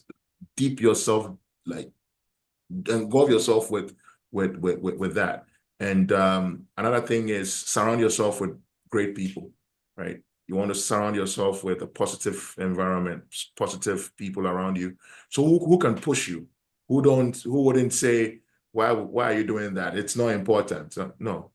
I remember when I was in college or in university, I used to tell my friends, my competition is not here. My competition is not here. I keep saying, okay, they're like, oh, yeah, we're in Ghana. I'm like, my competition is not here. Because you have to psych your mind in that way, right? Preparing yourself. And the mind is really important. Like it's a funny organ. Like you have to train it, right? You go online, MIT Open Courseware, a mechanical engineer, so it's feeding on MIT Open Courseware before we come to class or before we come to school, right? So when we're talking about vibrations, I've studied what it is, and so it could help me, right? So develop yourself, soak yourself in skill, right? And above all, like I said, God, right? So because He has actually given you what you have, right? And it's kind of like you being a TV set, basically. Whenever there's an issue, it's the manufacturer who knows what your settings are, the right settings, your right features. He wrote the manual for you, right? So you can't do without him. So always go back to him. Always go back to him, because I believe that he would actually make your path straight in that dealing. Yeah. So wonderful. Thank you very much, Benjamin. Thank you for joining this marathon and sharing your time and insights with us. I really appreciate you. Thank you so much. And it's an amazing thing you're doing. And I believe this is, even till now, like 39 hours worth of heavy knowledge and information that you've gathered. And I believe that a lot of people will be blessed by this. And I hope and pray for more strength and more grace as you continue this. And I'm more fascinated about what would happen after, like the weather information that you've been able to get. What will happen? What will be used for after? Like it's mind blowing. So thank you so much, and God bless you. More strength. Thank you very much. Thank you. Welcome.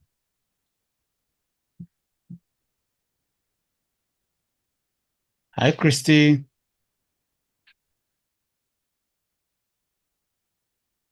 Hello, hello. Can you hear me? Bonsoir, bonsoir. Excellent. Bonsoir. Okay.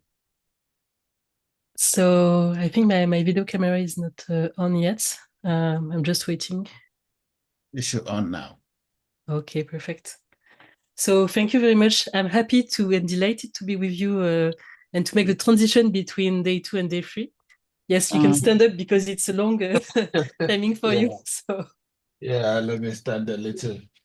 So I think it's quite, the new format of Saturday Night Live, and you are Jimmy Fallon of interview. So really congratulations to you and to the team. You are doing an amazing job, and trust me, I know the stress behind, and I'm really delighted, and I'm learning from you for your patience and your resilience that you show to everybody online. Congratulations for that. Thank you so much. Thank you.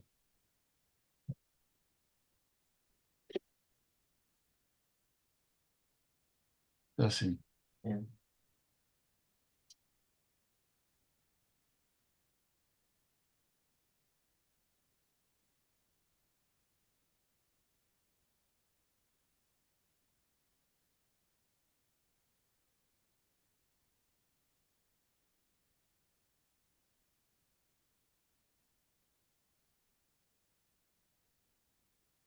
Okay. Hello.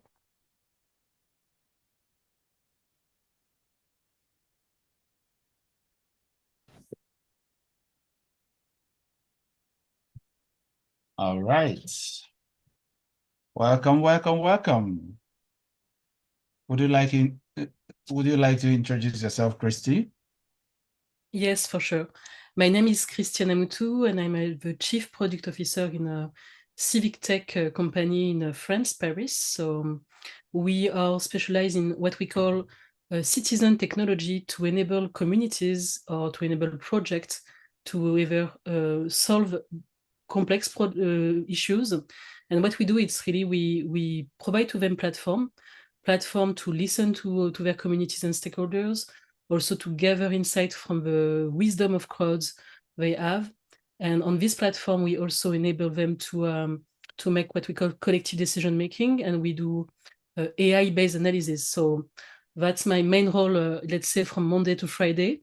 Part of that, I'm also part of different association on tech in my area, because I want to really enable accessibility to, for example, generative AI, digital technologies, to elders, to young children, or people being maybe not familiar with all the means.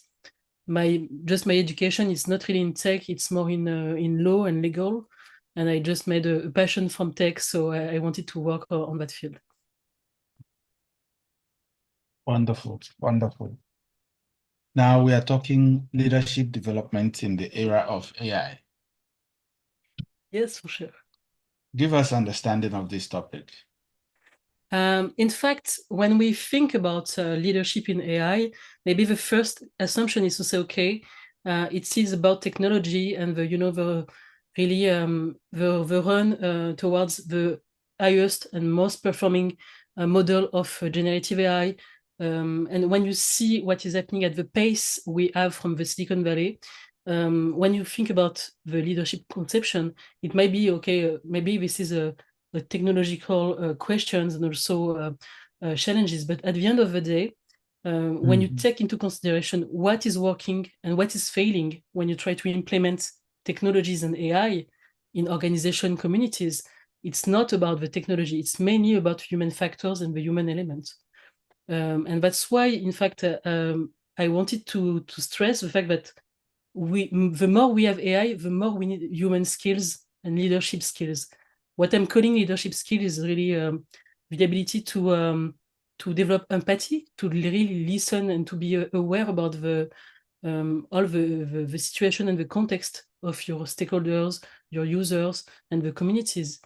And that's also why when I said leadership in the era of AI, it's more how do you develop this capability to identify what matters to your communities, to your people, and how do you help them to solve problems. So that's one part of it. After we can develop, if you want, the different aspect, but it's not to have a, let's say, a legacy or traditional view of leadership being command and control style, or just organizing resources, or, as I said, investing in tech. It's not enough. Right. So the more AI, the more human interface. Mm-hmm. Right. Do you think there will be a time when that changes?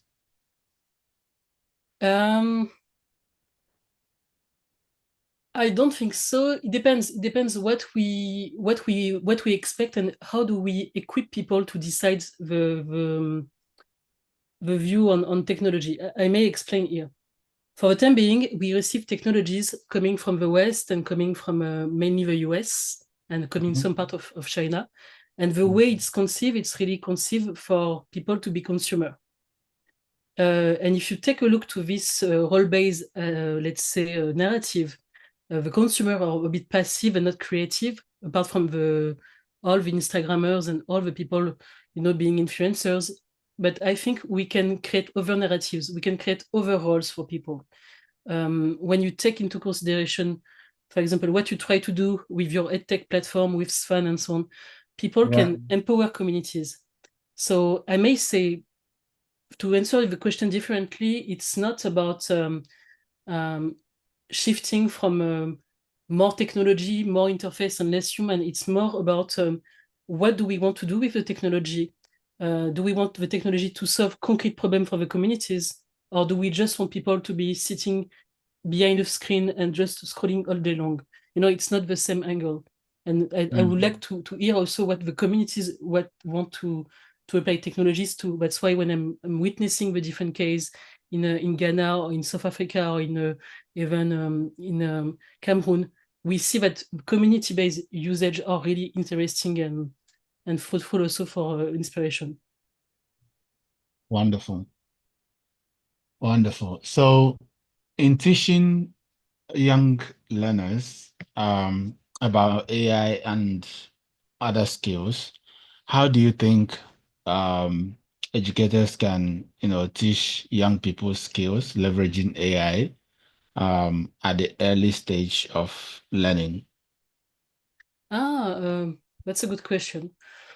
In fact, it's key to understand, the value chain of AI, because if I'm coming back to this role approach, if you want people to understand what is happening in AI in terms of geopolitical crisis, let's say raw materials, you need to understand what is AI. AI is not only the chatbot you have on your smartphone with ChatGPT and so on. AI, it's about, all the microchip, the processor, and to build that, you need to have raw materials. You need to have really specific rare materials. Then you need to build processors, and you need to build infrastructures. You need to build large language model. So first, I think it's key to have an holistic understanding of what is the value chain.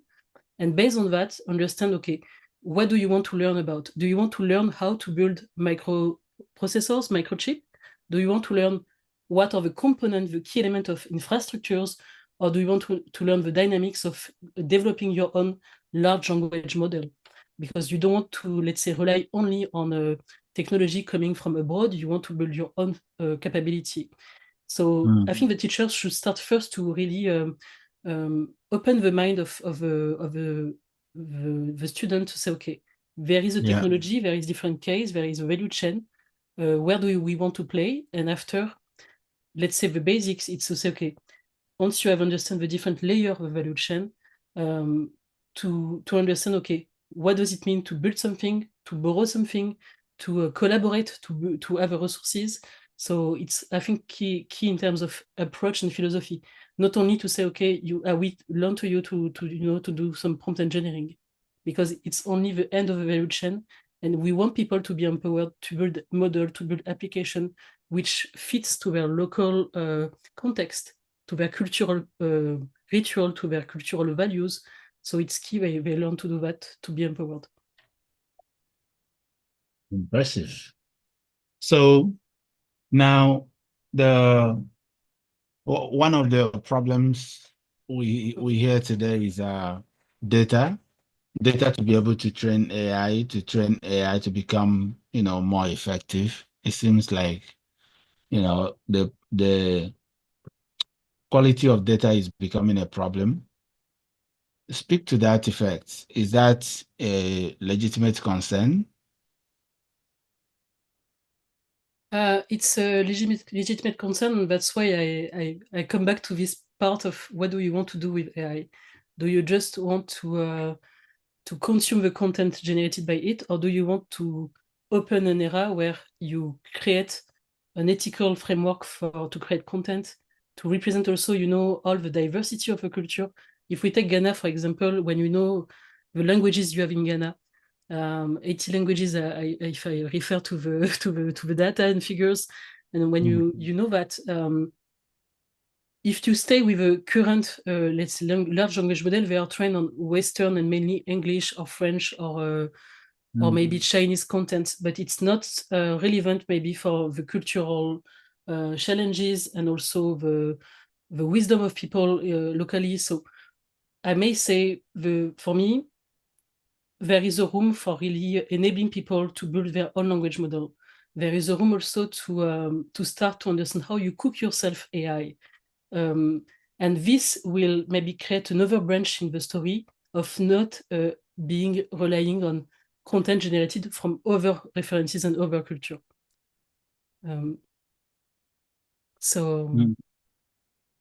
Yeah, I don't know if it's clear, but the key is not to say we should not only be consumer of content, you know, we should also create the resources to create the own language model. If we want quality in the language model, if we want quality in the frameworks, in the answer generated by AI. Right. Okay, so let's talk about the policy, side of things. How I'm sure you would have been in rooms where these conversations have been had. What policies can be created to safeguard in terms of fair use and otherwise? In fact, we run a global debate 6 months ago with all of the youth around the world. We have 5,000 youth discussing about the policies they need. And what is coming back is, the principle that AI should augment the human skills. So it's key that we keep governance framework and a system, and also the decision to apply AI or not, if this is there to really augment human decision, to augment human capabilities. And also where we identified a lot of requests is about the transparency. Today, most of the critics is that AI is a black box, and people have difficulties to understand how sometimes the content is generated.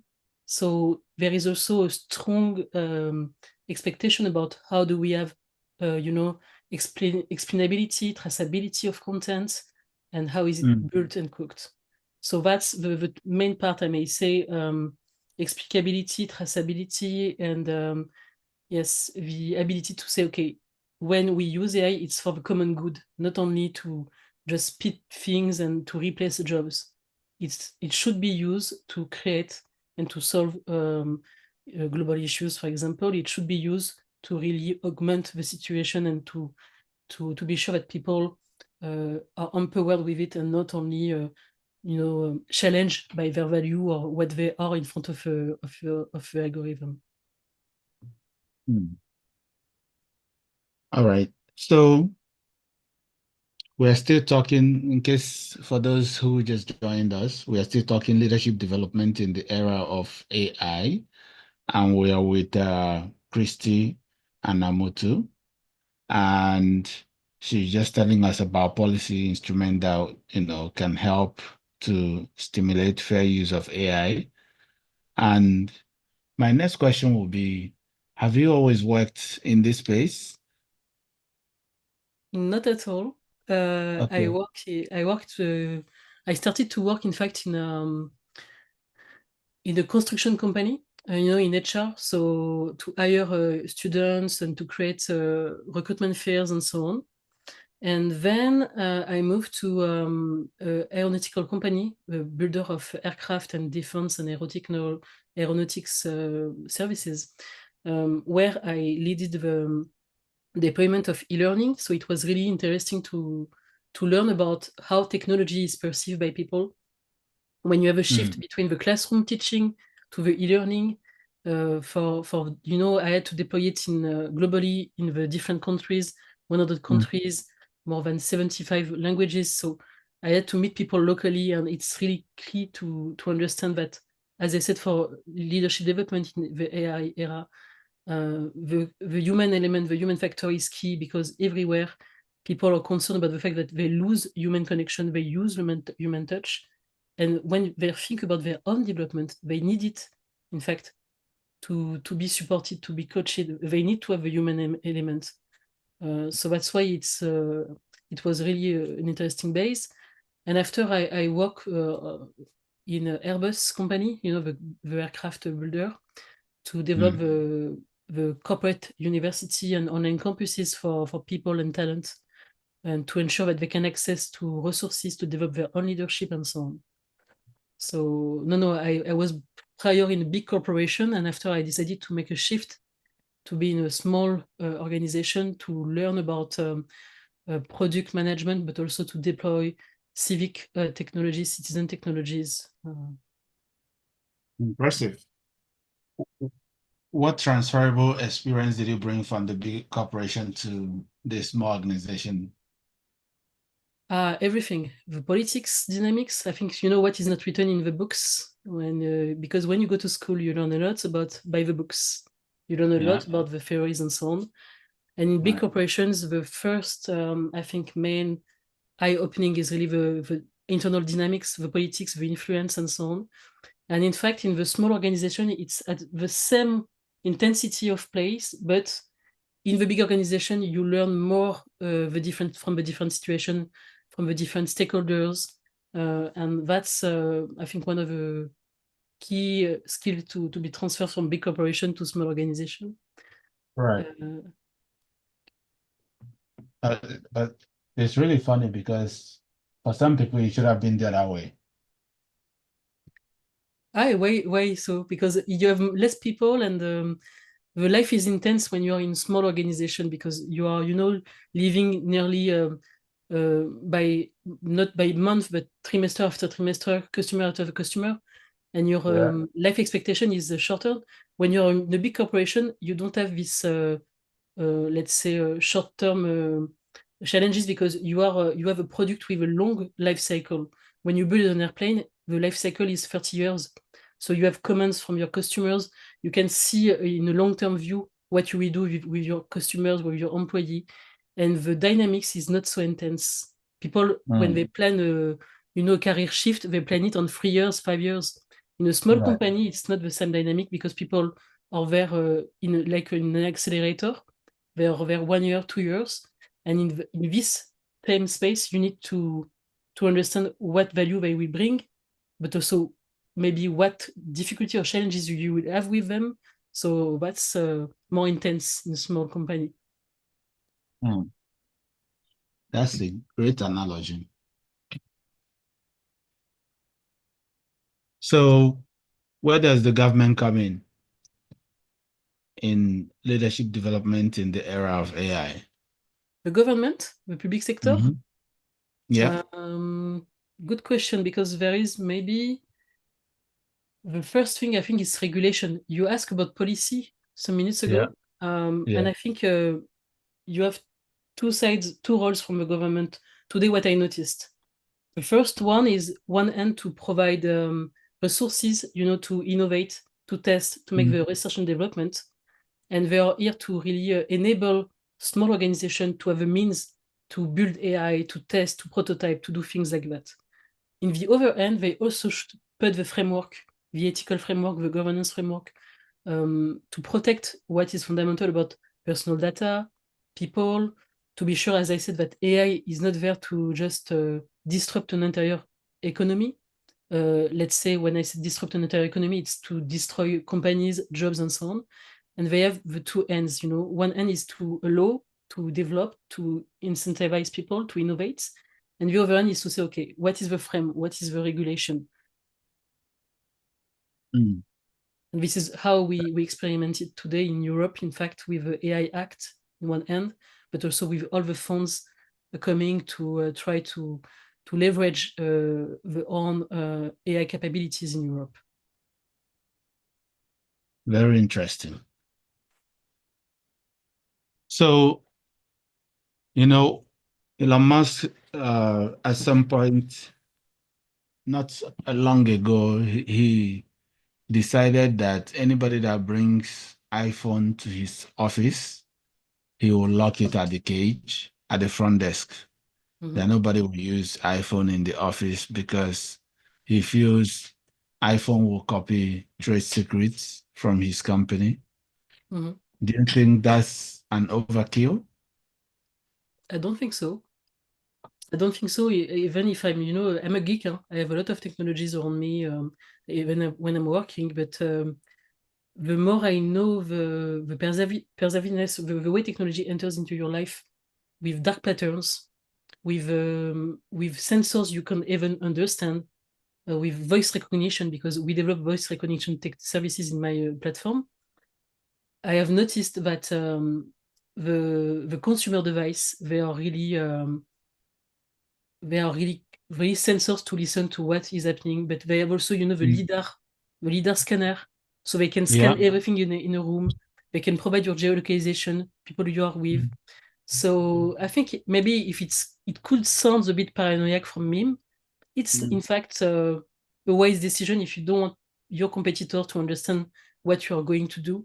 And when you understand the profile of Elon Musk, even if it's criticized a lot in the, let's say, last month due to the politics side with Trump, in fact, he is a forward vision leader. So he has his own narrative and the way he wants to take his technology to really change the way the society is going on.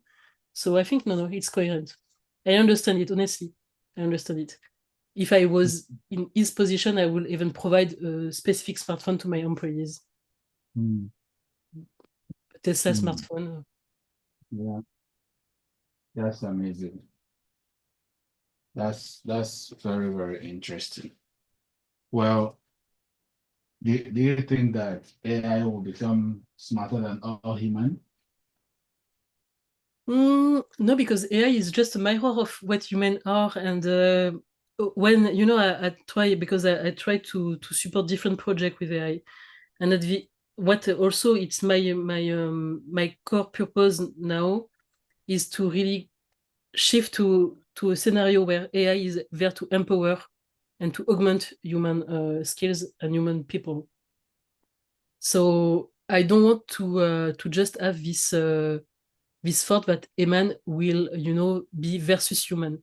In fact, it's AI with human, and to really transcend the human skills to solve new challenges and new problems. So I don't think it would be against human. I think it's in all hands, when you provide the ability to people to rewrite the stories, to develop their own AI capabilities, they can develop new understanding of what could be AI. So will it get to the point where everybody will be able to create their own AI? Definitely. You asked me earlier the question about what the teacher should really teach to their students and to use AI. Now you have small language model who can be downloaded into smartphone, and they can really train the language model on a smartphone to do specific tasks. So somehow you don't even need to code with now the new technologies. You can train one AI assistant and agent to perform a specific task for your needs, for the community needs.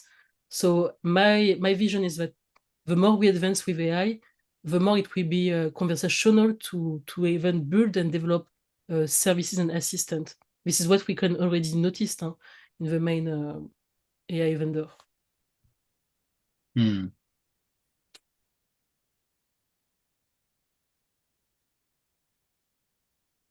So for those who are looking to explore career in that direction, where are the gaps? The gaps? The gaps of skills or career opportunities? The jobs or the gaps? I'm not sure if I understood right the question. Yeah, the jobs. The jobs, they are in what I view, all the preparation of models, of what we call the fine-tuning of models. Because now people and the corporation and the organization, they don't want the generic models because they are, as we said, the quality is not there, the precision is not there, and they need models who are really fitting their use cases.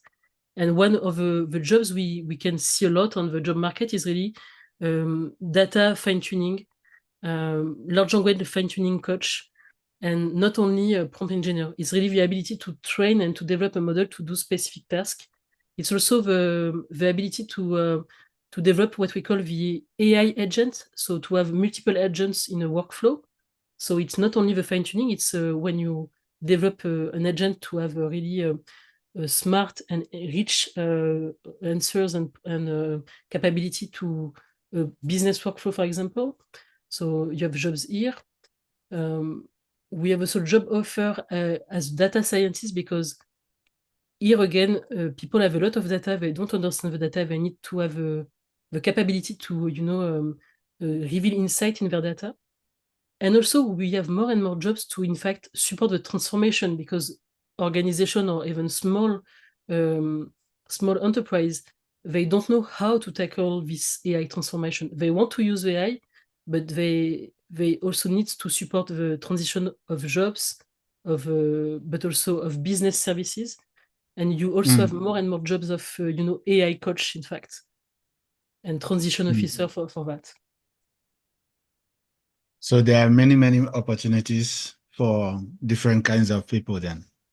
Definitely, it's really open. And maybe this is also a trap, because you see more and more people online having AI or Gen AI quote or specialties or tags on their profile. But few of them, in fact, really fine-tune and let's say, roll their sleeves to enter into the code. Most of the people really support the cultural transition to AI organization or models. They also are there to teach about the basics, the fundamentals for prompt engineering, for data analysis with AI, to build content with AI. So it's really, when you take, as I said, the value chain, the content generation side at the end, you have more and more people being there. But if I come back to the value chain, in fact, you have jobs everywhere. To microprocessor, to infrastructure, because we have what we call machine learning operations. It's how do you enable your infrastructure to have the GPU, the TPU to really run large language model. Very impressive. Mm-hmm. Are you okay? Because I think it's the transition between day 2 and day 3. It's in terms of energy. Are you okay? Yeah, this is the high point of where the stress will come to you is 12, but I'll be fine. Okay, we are with you because I shared with my teams the link, and it's on the TV everywhere, so people are watching, and it's really good because the fact that this platform is also sharing the voice of different leaders, different talents that we don't hear everywhere. It's really refreshing. So thank you for that. And I know it's long, 40, because I didn't sleep even last night. I wanted to listen, and once you're in the night, but you listen after I had my day to work, so I wanted to just to listen everything. So it's quite, as I said, it's quite powerful and inspiring as a concept, a global concept. So. Thank you so much. Thank you. Oh my. Okay, so I'm energized now. Honestly, I think you, as I said in the beginning, you are doing a wonderful job. I know the energy you need, but trust me, I'm sure we are not the only one.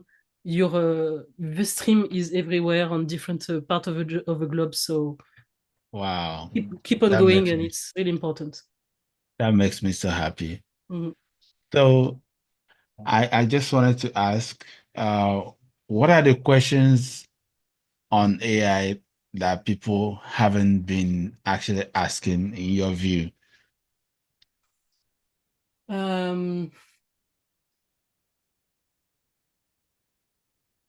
What are maybe this is the first question. I think it's necessary. What should we use AI for and not use AI for? In fact, what should be forbidden with AI? Because there is a kind of attractivity to say, okay, this is a new technology, we need to go for it and run after it. But we should not be lured by that, because in fact, it is questioning the essence of human presence, human intelligence, and human agency So let's say before running after it, we should ask, okay, what should be the red lines, in fact? What should we not do with it? And that's the question people maybe are afraid to ask and to address, but I think it's necessary. The second element, I think it's not a fun ask, is what are the first failures we need to learn from? Because in fact, when I tried, to gather insight about, okay, the successful startups and so on, it's easy because they are strong in the narratives and the way they are branding their success. But what we don't see, it's what is under under the C-level. It's all the failures, because this is 6 years we are working with AI and language model, and it was not an easy path, honestly. We had a lot of failures in terms of infrastructures, of expectations, in terms of also capabilities of precision for the model. It takes time, in fact, to configure a model. And these people, I think we do not have enough content to explain the path to an AI which is sustainable, which is bringing added value to, as I said, to the community. And people need to look for failures to learn from failures, not to say, okay, this is complex. It's more, what can we learn from failures? I think that's the second question. And maybe the last question is a third question is, what are we ready to, in fact, there is a trade-off, when you use AI, you use also natural resources, because there is a cost in terms of water, of also minerals and so on. So what should be maybe the case we are ready to trade off in terms of natural resources to use AI, because it's not free to use AI. And, What are we ready to trade off? yeah. What do you think? I believe in the small language model, because they are less energy intensive in terms of to run them. You can run them on a smartphone and so on. So that's why I think we should go through through a generation of language model which is less resource intensive, with a good performance on device which are from maybe 2 to 3 years old, because as I think Benjamin just previously said, we have a smartphone smarter than the rocket who went on the moon. So we should be able to develop AI which is able to run on a small smartphone and not to consume a gallon of water. Somehow, when people use AI, they also should have the responsibility to say, okay, I want to use it to create common good and not only to create a profit and to run business. I want to use it to solve communities' issues, to create a better wealth for people around me. Yeah, maybe this is a bit, as I said, let's say, when I said that, it could be maybe a bit optimistic, but I would like that people are more concerned about their responsibilities to use technology. That's amazing. But the other question is, if with the small language model, you wouldn't do as much work as what we will get with the big language model, correct? Yes, but do you need to have a big work? In fact, if the small language model is performing a task precisely, you don't need to have something which is doing everything from A to Z, because at the end of the day, it's there to complete and to augment. It's not there to replace everything.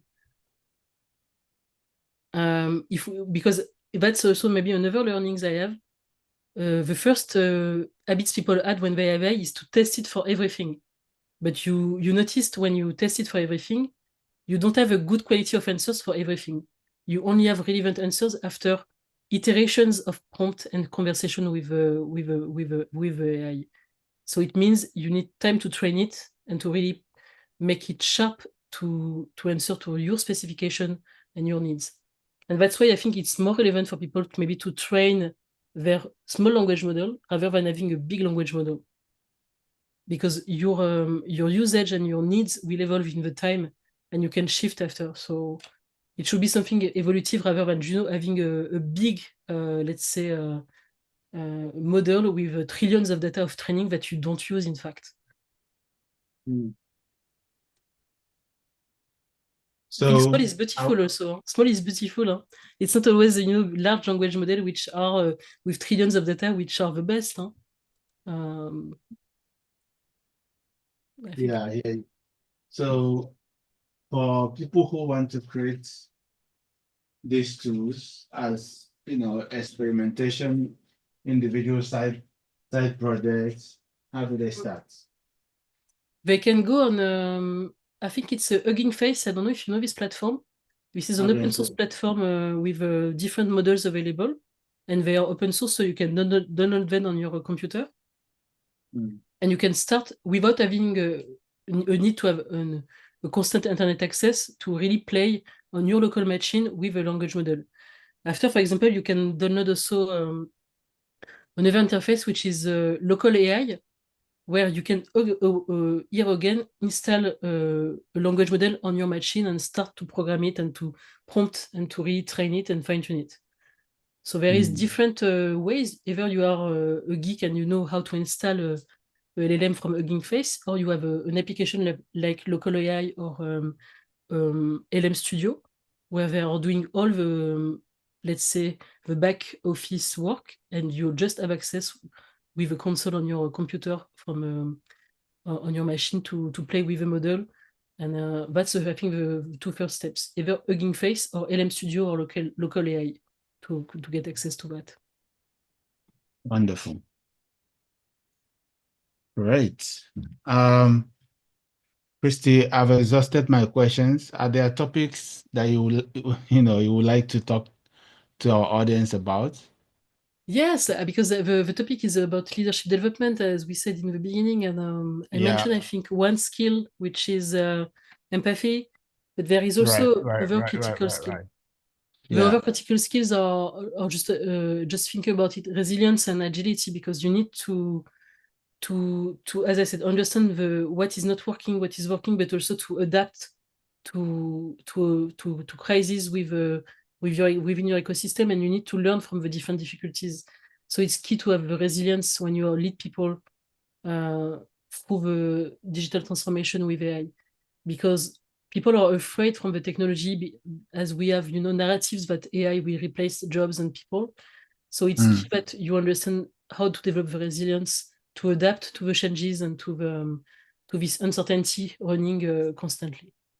Maybe another skill is the ability to build strong narrative, to know to engage people, to also create opportunities for them to say, okay, how do I project myself? How do I imagine myself with the technology? What do I want to do? And I think that's a part where you need to have the storytelling side and not only the technical, description of things. That's why I'm calling this the storytelling and narrative superpower to support the transition. And maybe another skill is your ability to create a long view vision, prospective vision, to let people know that they have the power to create their own narratives and their own version of what could be the future, and not only just consume what other people are just sharing. So that's one side of it. In these skills, narrative, storytelling, agility and resilience, critical thinking also. What I missed, maybe I said in the beginning, empathy. Yeah, and you have maybe another one. So these skills are really key to leaderships. It's not just generic skills. The leaders really develop these skills. Very impressive. And I think maybe there is another message, because given also your audience, I think it's key that we have more and more AI developers from Ghana, from Nigeria, from Cameroon, and from Africa in general, because if we want to avoid, just to be, as I said, consumer and having a kind of digital colonialism, it's key to have the people empowered and skilled and to develop their own, as I said, AI solution and services. this is also a way toward autonomy and also toward different chapters in technology. What we have seen in when I said seen, it's the different things I have witnessed and also visited in South Africa and in Cameroon, in Senegal. In Africa, when the technology is used, it's really based on the community process. For example, we deployed a project 3 years ago in Senegal where we use the community to really understand, okay, how can they identify the problem to solve? How can they create collective intelligence mechanism to also find the answers and to find the right methodologies? And that is a different, we have different example. This is just a signal that the way I think the values in Africa and the community models in Africa is working, we can have different way to use AI and different way to really support communities to transform with AI. Very impressive. The truth is AI is here to stay, and organizations that do not adapt as quickly as possible will not be in existence. It does pose, significant threat to every, whether individuals or organizations. But as you said, developing leadership in the era of AI, as you've highlighted, is one of the key aspects, for ensuring that we not only reap the dividend, but create tools that also help us to become competitive, And yeah, your suggestions are vital. The presentation you made was also quite crucial. I think we still have a few more minutes of your time in case you want to use more of it. Yeah, okay. If I have maybe one or two advice to students that you develop, we know that now the learning is a continuous journey, and people I think they need to develop threefold of this learning journey. The first fold is to understand their purpose, their values, what they want to create. The famous Ikigai model, and then, but also to understand where they are coming from. So their history, their roots, their ancestors. I think it's also key because it's really difficult to understand the projection you can have in the future if you don't know where you come from. And one of the first fold, as I said, is really, okay, where do you come from? What do you want to do in this, let's say, in this life for your community and your maybe just your family or your network?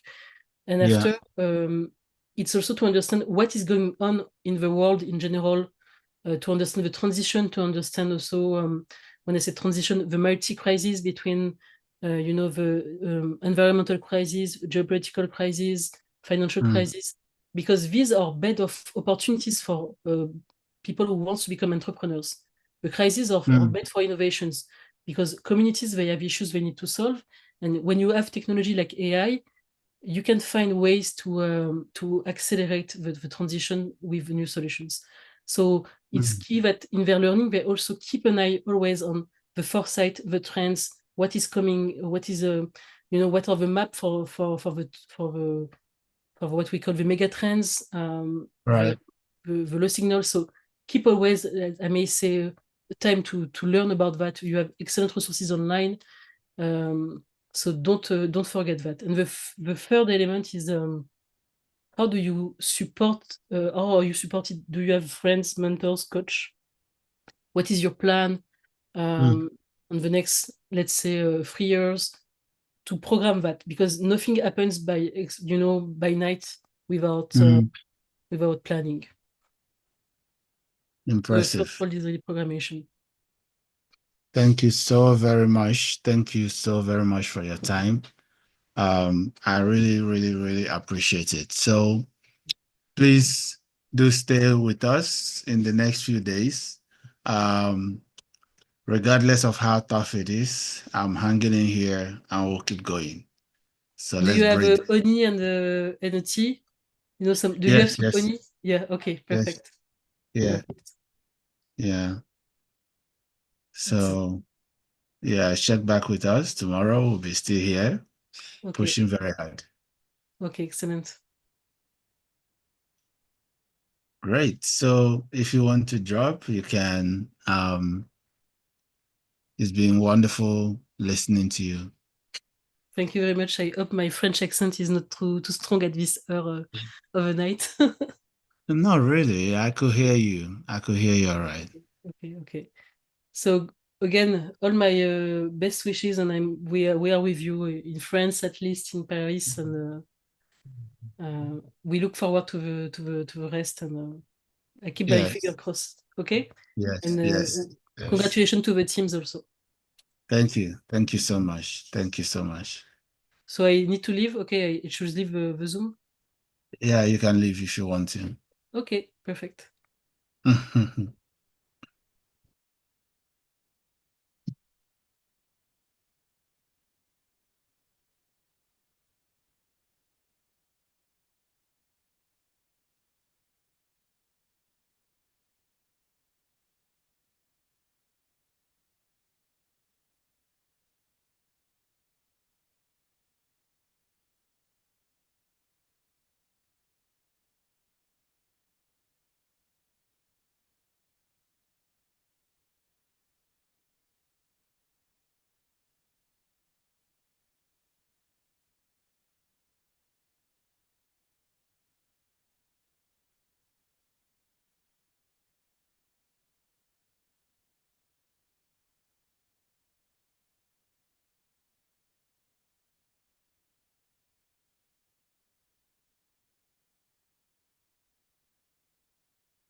Of Africa's rising youth unemployment.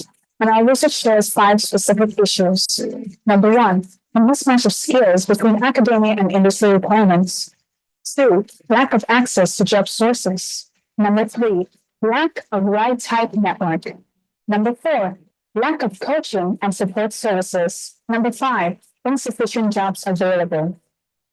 Enter is Ready for Work. Ready for Work is a immersive digital career accelerator that makes use of artificial intelligence and machine learning to equip entry-level job seekers with employment skills and help talent managers make data-driven recruitment decisions.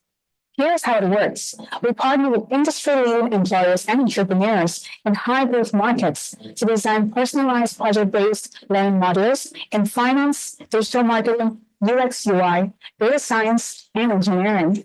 We recruit best-in-class entry-level job seekers and early career professionals for 6 weeks intensive career coaching bootcamp via our digital platform, readyforwork.africa. At the end of the bootcamp, we open up the platform for our partners to onboard Ready for Work leaders for internships or full-time jobs. Ready for Work brings the needed fresh perspectives for talent development on the continent. Unlike other frameworks that major in providing knowledge for certification that use little benefits, Ready for Work help fellows who want fulfilling careers in high-growth companies through direct job access. On the employer side, Ready for Work is the one-stop shop for data-driven recruitments, not guesswork. Instead of relying on resumes that are unreliable for matching talents to jobs, Ready for Work helps employers to make skill-based hiring decisions that get better results at less than 50% of the cost. Are you a job seeker looking to bypass the hurdles of finding a well-paying job in today's competitive job market? Or an SME looking for a globally competitive talent? Ready for Work is your final destination. To learn more or apply for our upcoming cohort, visit readyforwork.africa or call us on 030-280-2935. For so long, Africa's youth has been characterized as a ticking time bomb and a grievous burden to the world. They tell us Africa cannot help itself. Its youth population is deplorable and must be cut down.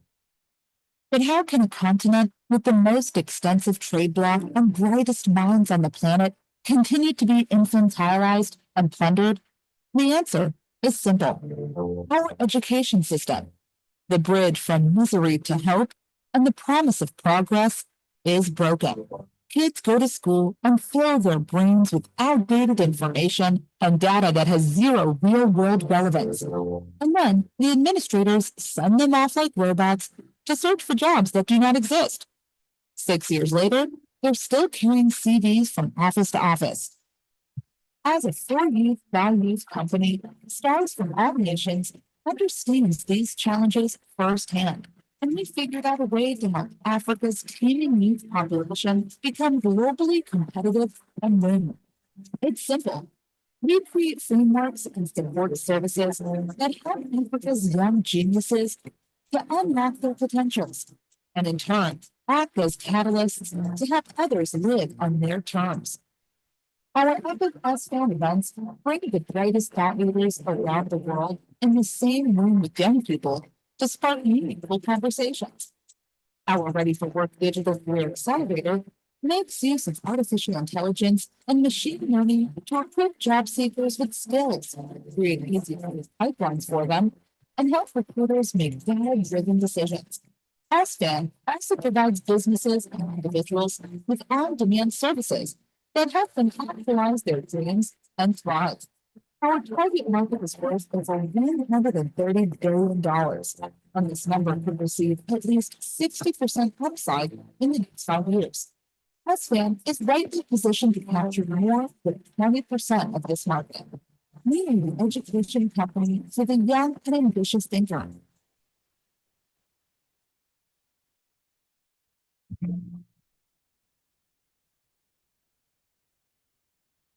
If you ask me, Tom Chris, what is it that you want people to know about you? It's very simple. I want my work, I want my life to mean something. I want to create a platform that will help Africa's young businesses to realize their full potential, and help businesses around the world to thrive. And principally, that's what Global Student Entrepreneurship Week is about.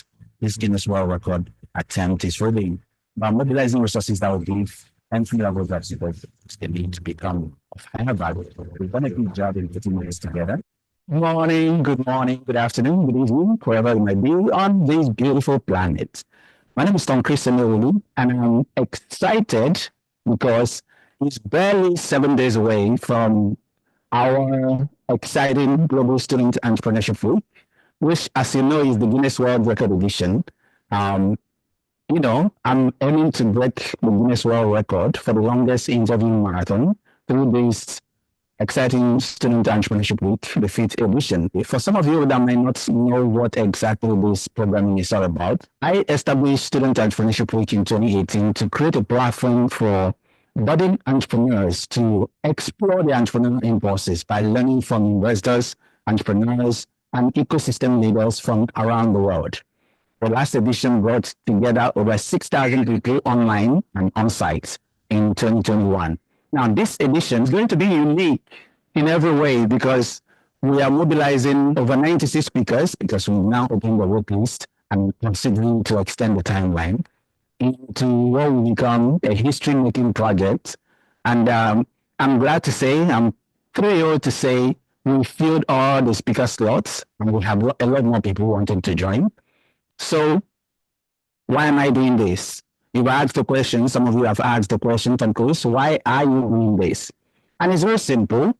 I'm doing this to use it as a platform. I'm trying to break this record, to use it as a platform to really draw attention to our smart, intelligent system called Ready for Work, which we've created for early career professionals and entry-level job seekers to help them to unlock their potential.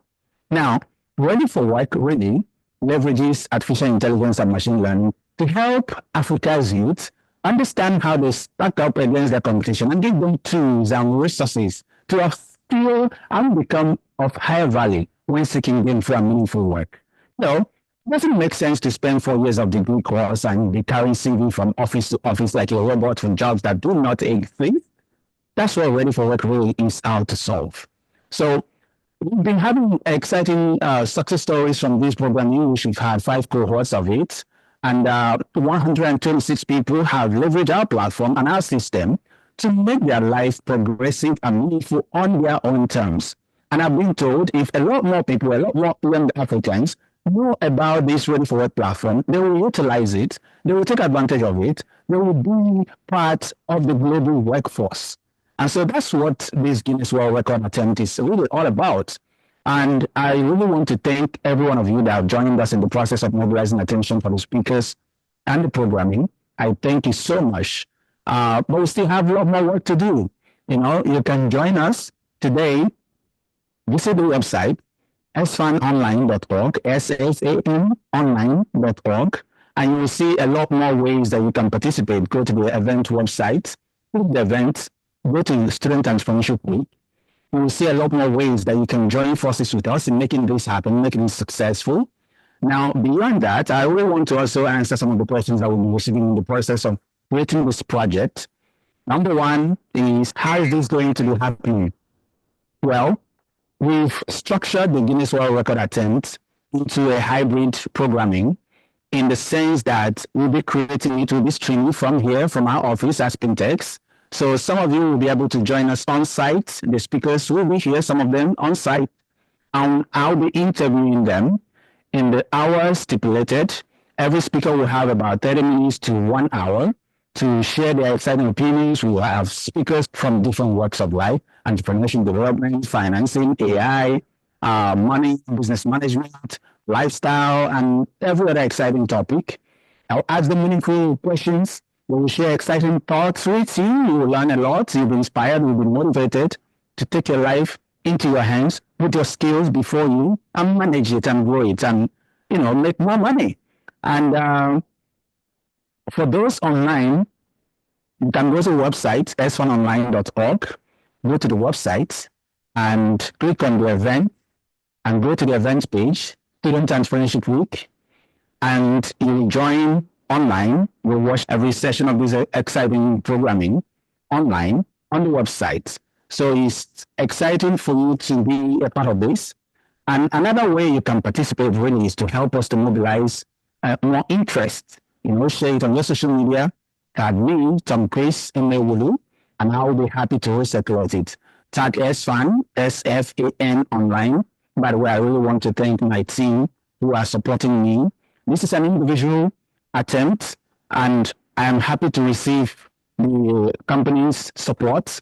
And it's been a lot of work. Many people have put in so much effort in making this program excellent. I do not take that support for granted, both internally and externally. and we're looking to get more of you join forces with us. This is a worthy cause. This is not a game that doesn't track to any meaningful output. This seeks to help young people. This seeks to uplift the ecosystem. This seeks to put Ghana on the map. Now, the next question that we've received in the process of, creating this event is, Tom Chris, do you have permission from Guinness World Record to break this record? The answer to that question is yes. I applied for this in May, even though I had this idea since 2018 thereabout. I've been doubting myself, but in May this year I applied, and shout out to Hilda. She was the one that motivated a lot of people to do different things. And of course, Clara, shout out to you. You are the pioneer in this direction. So I'm aiming to break this record as the first person to do it on this plane. And yes, Guinness World Record has given the go ahead for me to do this. Now, the other side of it is if I don't get to speak as an interviewee for your Guinness World Record, how else can I support you? Yes, they can donate to Ready for Work Scholarship Fund to help young people access all these wonderful tools and resources that I've mentioned already. And you get to do something that helps Africa, and beyond that, you get personal.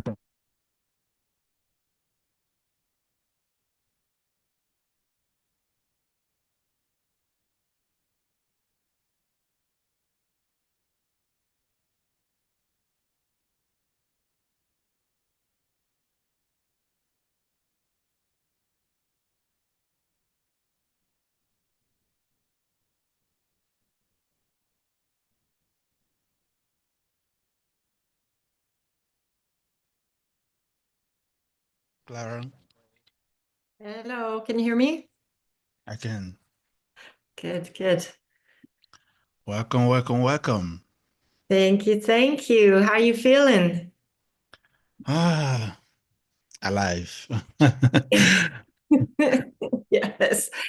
Yes, I hope you're drinking plenty of good coffee. Yeah, I'm taking my honey, taking water, coffee. Unfortunately, they couldn't get the nice one for me yesterday, but my wife, when she comes tomorrow, she will get some.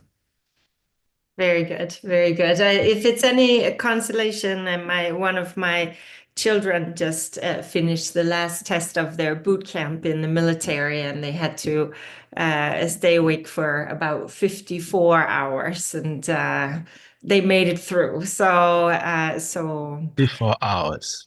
54 hours, yeah. Hike in with the 40 pounds of equipment and I think being shot at actually.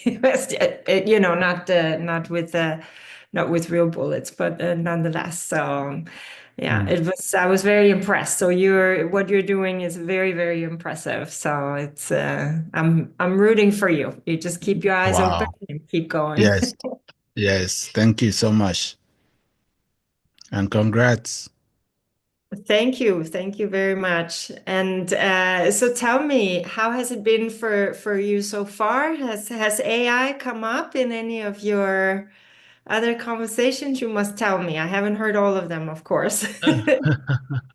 Oh, yes, we have a few sessions with AI. Actually, Christy just finished and she had AI, in her session as well. Fantastic. But Fantastic. but I've been looking forward to your session because this is where we go deep dive into all things AI. Absolutely. So I'm curious about some of the questions that you might have that are relevant for you. I've been eagerly anticipating your questions to see what is on your mind and when it comes to artificial intelligence. I guess the first one is, what do people misunderstand about AI today? That's a very good question.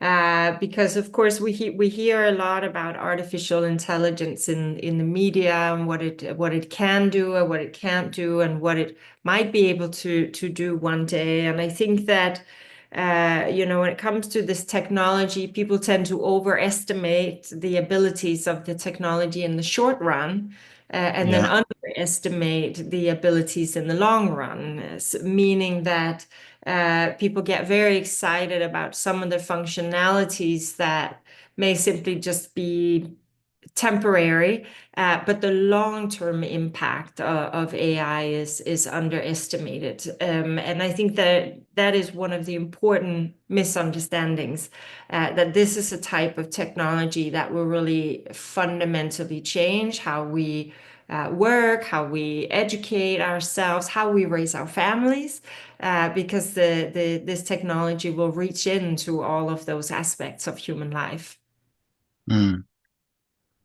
That's amazing. You said how we raise our family. Can you expand on that? I can. So what we're seeing is some types of artificial intelligence technology that's moving into the intimate space of the household.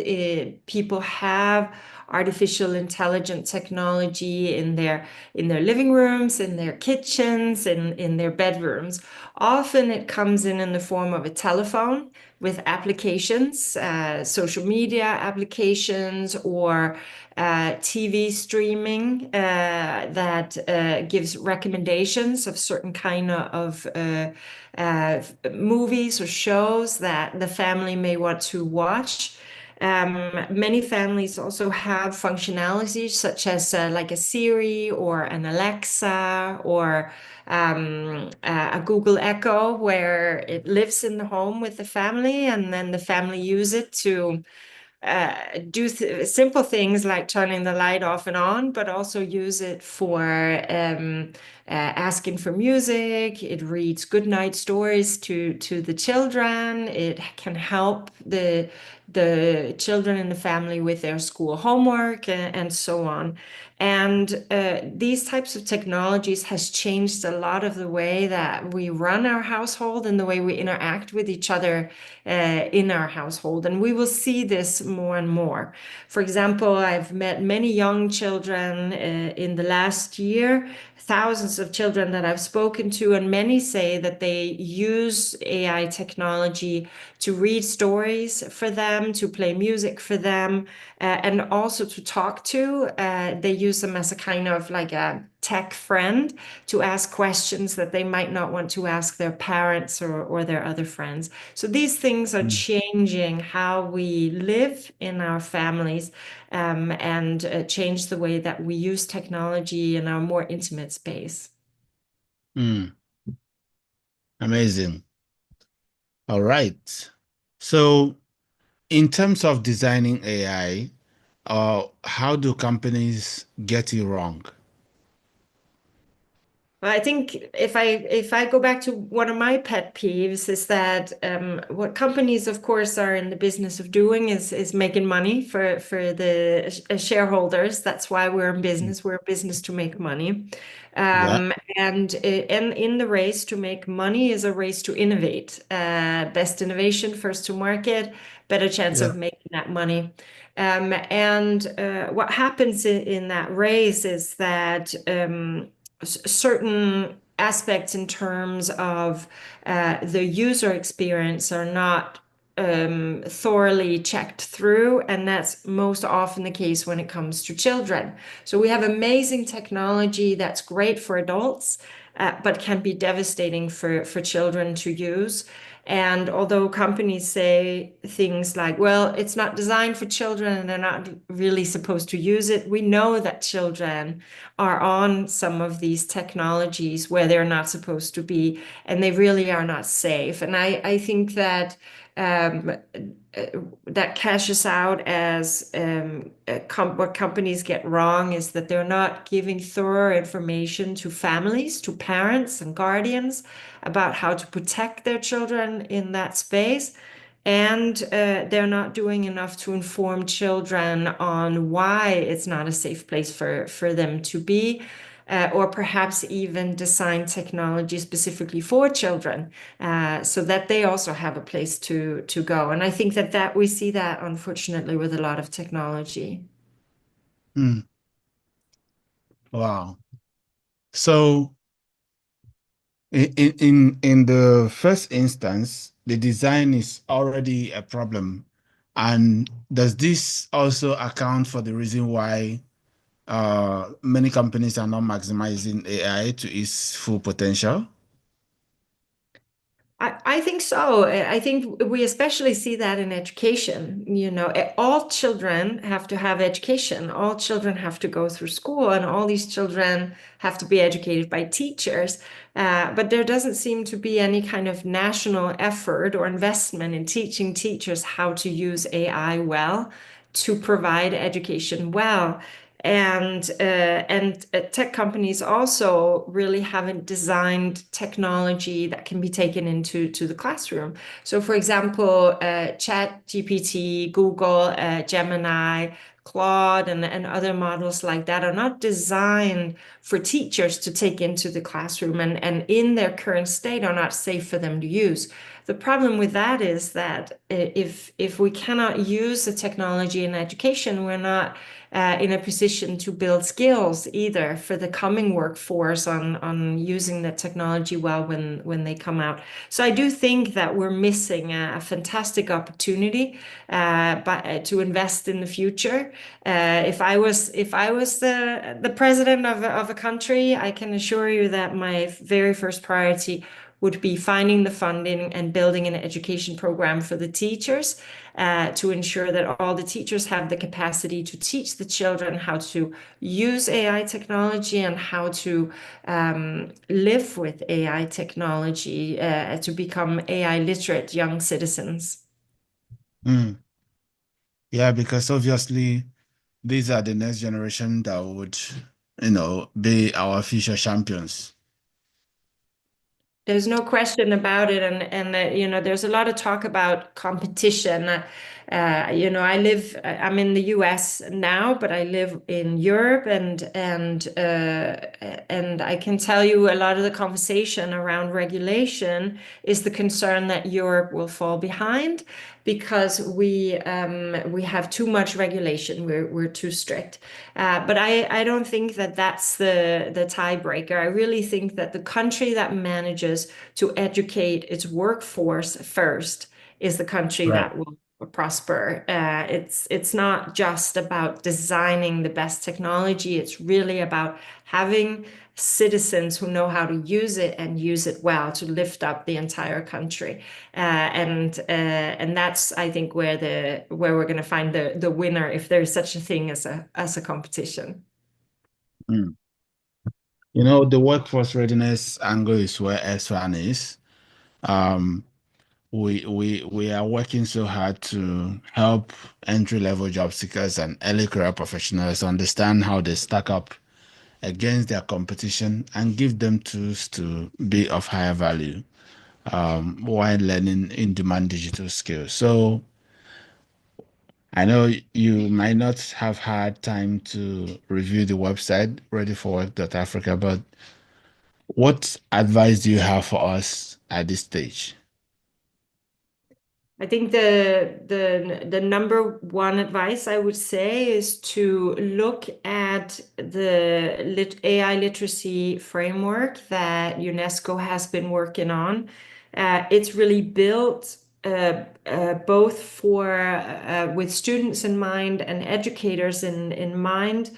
And what I like about it is that it's really taken a global perspective on what are the skills that we need in order to survive and prosper in an AI literate world. And I do think that for anyone who is learning and mentoring others within business, it's important to really begin to learn those AI literacy skills. And it's not just about technology. In fact, you can build a lot of AI literacy without using actual technology at all. Much of it is about building critical thinking, project learning, about reevaluating how we learn alongside these advanced technologies, and what are the skills that we need to get away with. And so I think that that's a great place to start with really identifying the relevant skills. It's changed a lot and will continue to change a lot over the coming couple of years.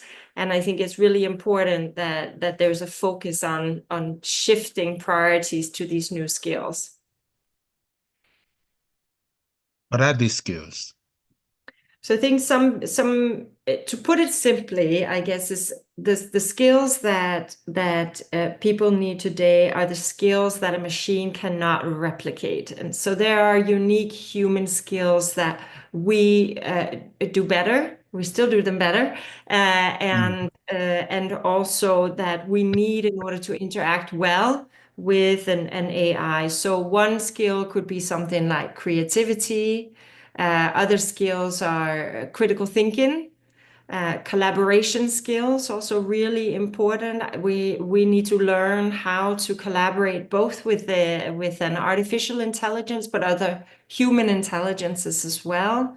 We need to be data literate and digitally literate, meaning that we need to learn to understand what we are seeing on a computer, what is real and what is not real. Be able to tell the difference between deep fakes and real media that we see online. And all of these skills are skills that we need in order to work with these machines as a supporting technology. And then, of course, communication. Both ability to speak well with an AI, but also the ability to communicate well with other human beings. Wonderful. Okay, so we transition to the next aspect of this. Obviously, you've been working in this subject for a while now. I have. Yeah, it's so I started working with these concepts on artificial intelligence and learning artificial intelligence for more than a decade now. I have a big passion for education. I'm myself an educator. I've worked as a teacher for many years, both at university and in secondary education.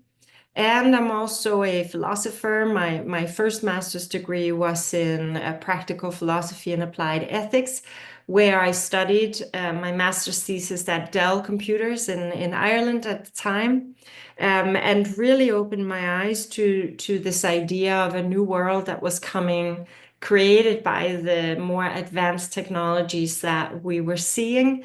And I have been waiting a long time impatiently for the day that finally the public would have that same keen sense of awareness. So I was very excited when ChatGPT-3 launched back in the day, because this is what I had been preparing for and working with and talking about for a long time, and also sometimes laughed at because people thought that I sounded somewhat crazy for saying that these machines would be able to do the things that they could do. And it continues to be a passion of mine. I have some primary things that I focus on.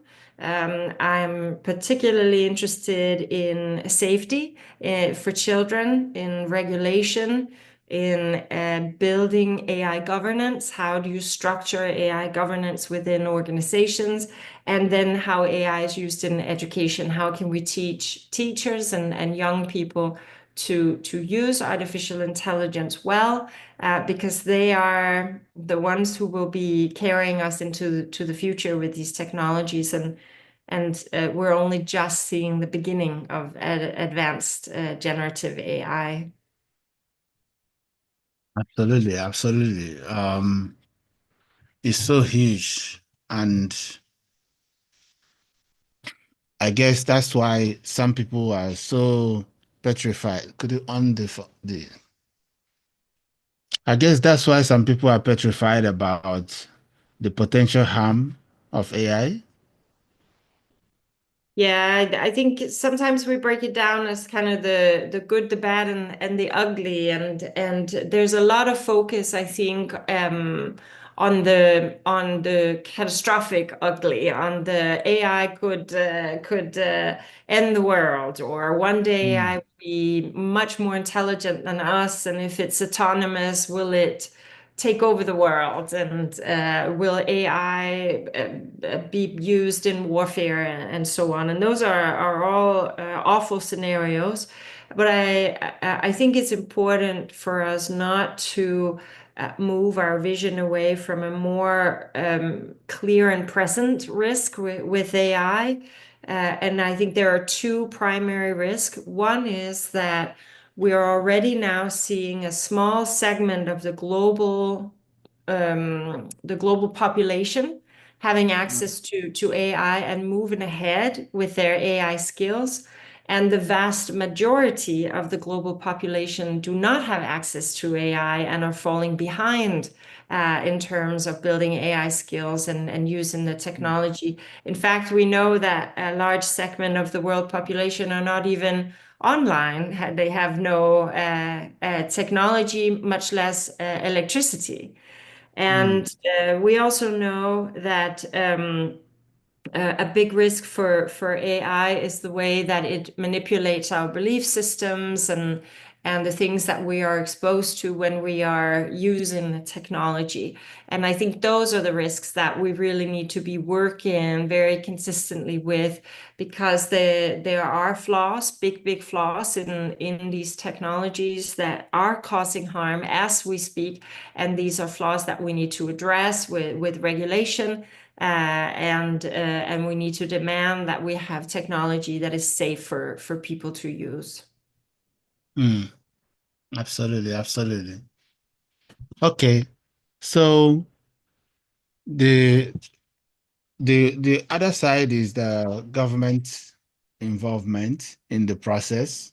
The previous speaker did, hint on some aspects of it, but obviously, you've been involved in drafting policy.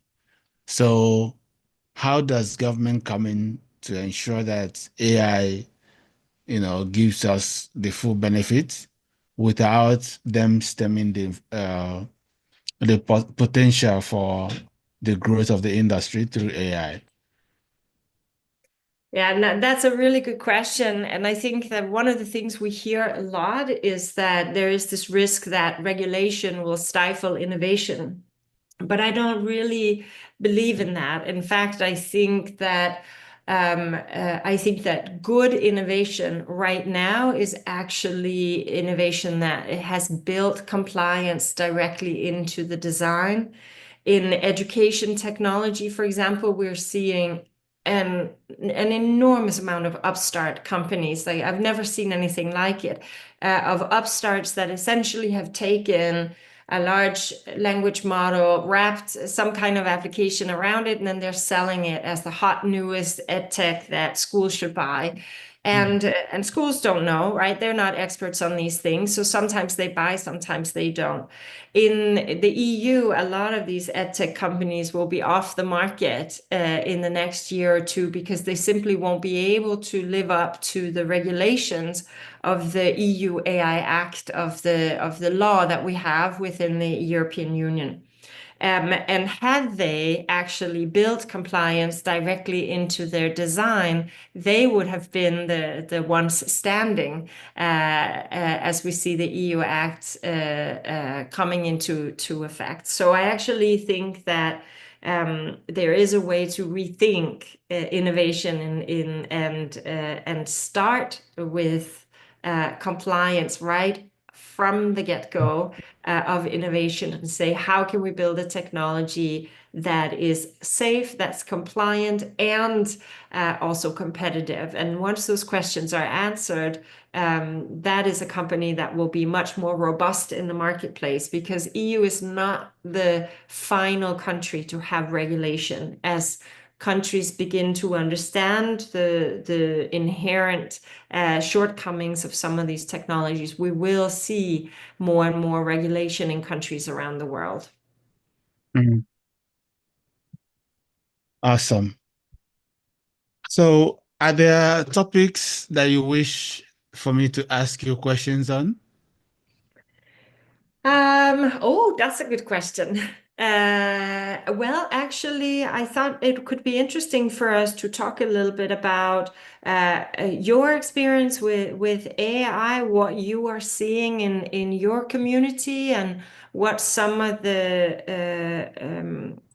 pain points, as they say, are in your community. What do you see standing in the way? And maybe we could talk a little bit about some of the potential solutions to the pain points. So what do you see in the community where you are? Yeah. Well, first is embrace of the system. People already are aware of AI and the capacity and are progressively using it for different purposes. I guess the big challenge is talent and funding to create whatever the idea is. Is there any conversation about building like a Ghana large language model, or I don't know, like a regional large language model, like, for example, one for North Africa, East Africa, South Africa, and so on, to build like, instead of using the American ones or the Chinese one, but to use an African large language model. Has that been on the table at all? Seriously, if our governments are doing what they are supposed to do, that should have been done yesterday. And yes, that should be a priority for the government. But they are still campaigning for election now, so unfortunately, there's no clarity if they are, in the process of doing that already. But I doubt.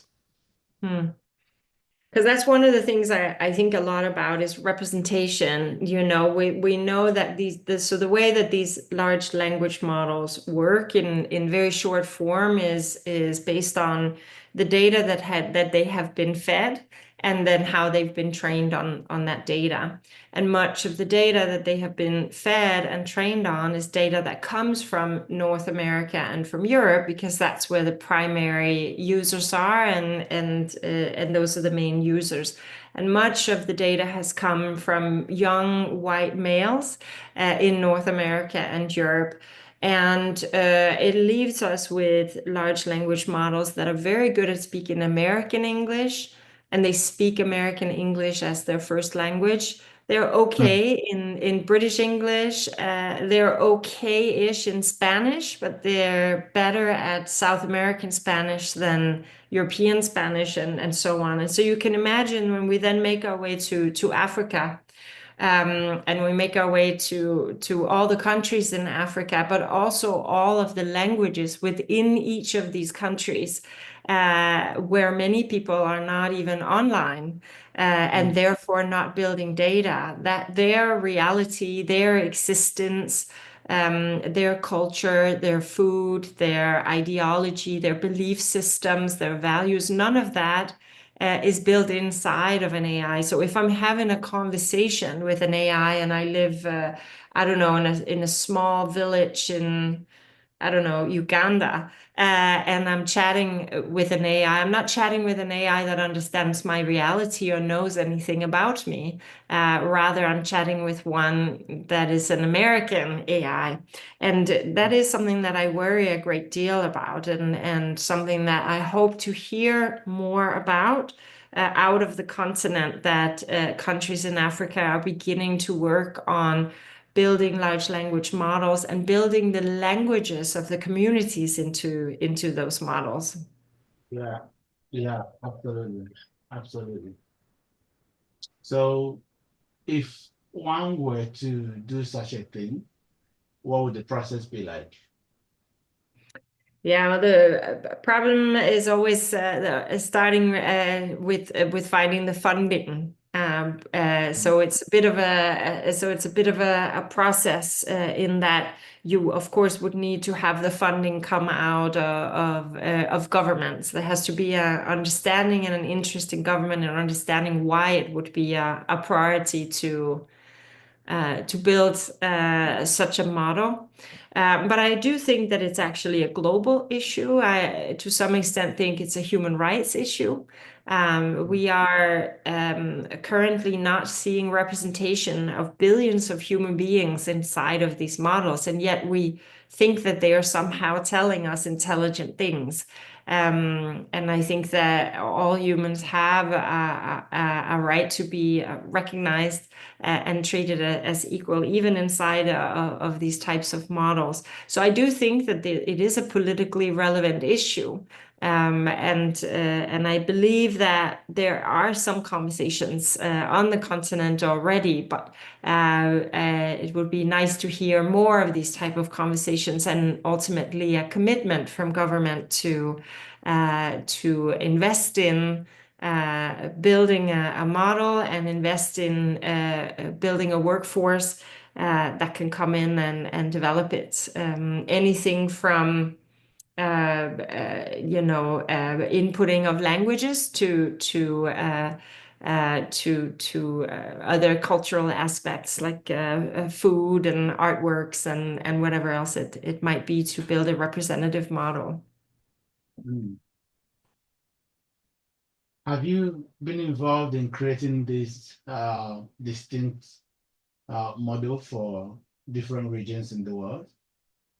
So what I have been doing is I have been part of red teaming some models to see if we would be able to break some components of the system or have it say things that it's not supposed to do. But I haven't been doing any kind of engineering or any of the training work because that's not the field that I work with. So I don't do that. Wonderful. Any other topic you want me to ask you questions on? Yeah, I'm a little bit interested to talk about how the students in university are talking about AI and how the professors are working with the students on AI, or if the approach is we're banning it and nobody's allowed to use it. Because we're seeing a little bit of a different approach depending on what countries you are in. And so we have some countries where the universities basically say everybody has to use generative AI, they need to learn how to use it, and other places where they say that it's completely banned. So I'm curious to hear some of your insights on what your experience is there on the use of AI by students and professors in universities.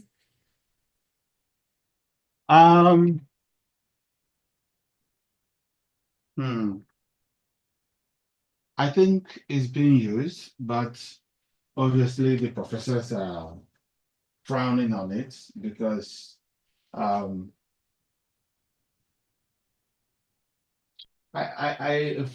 what I understand, it's not something that is allowed for students to use in the classroom. But of course, that doesn't prevent them from using it in their own private ways. But I don't think the professors like that introduction. Yeah.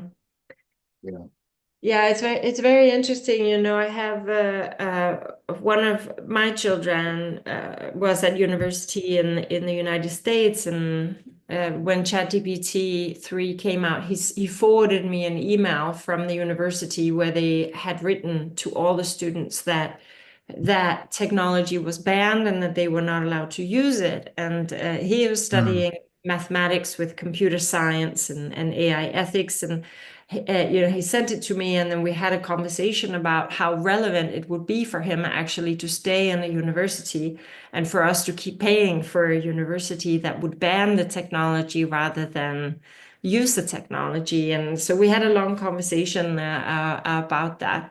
And I understand why the initial response from many were to ban technology. But the truth is that we need to do the opposite. We need to encourage both professors at universities, teachers at schools, and students to use the technology. But we need to make sure that they understand that there is a right way and a wrong way to use this technology. So I think of it a little bit as when the calculators first came into the classroom, there was a panic conversation from math teachers everywhere back then about whether students would still learn to do math, whether they would still need to learn how to calculate. And it didn't take them long to realize that, yeah, they still needed to learn how to do that. And now what we see is that when young people take their exams in mathematics, there's very clear instructions on what you can use your calculator for and what you cannot use it for, what part of the exams do you need to do by hand, and so on. And one thing that we need to start doing really in a general way is to think about generative AI in the same way, so that when we give a student an assignment, we need to give them very clear instructions on what part they can use generative AI for and what parts they need to use their human intelligence. And I think that that's really important for us to start building into the educational ecosystem as quickly as possible. Yeah. You're right.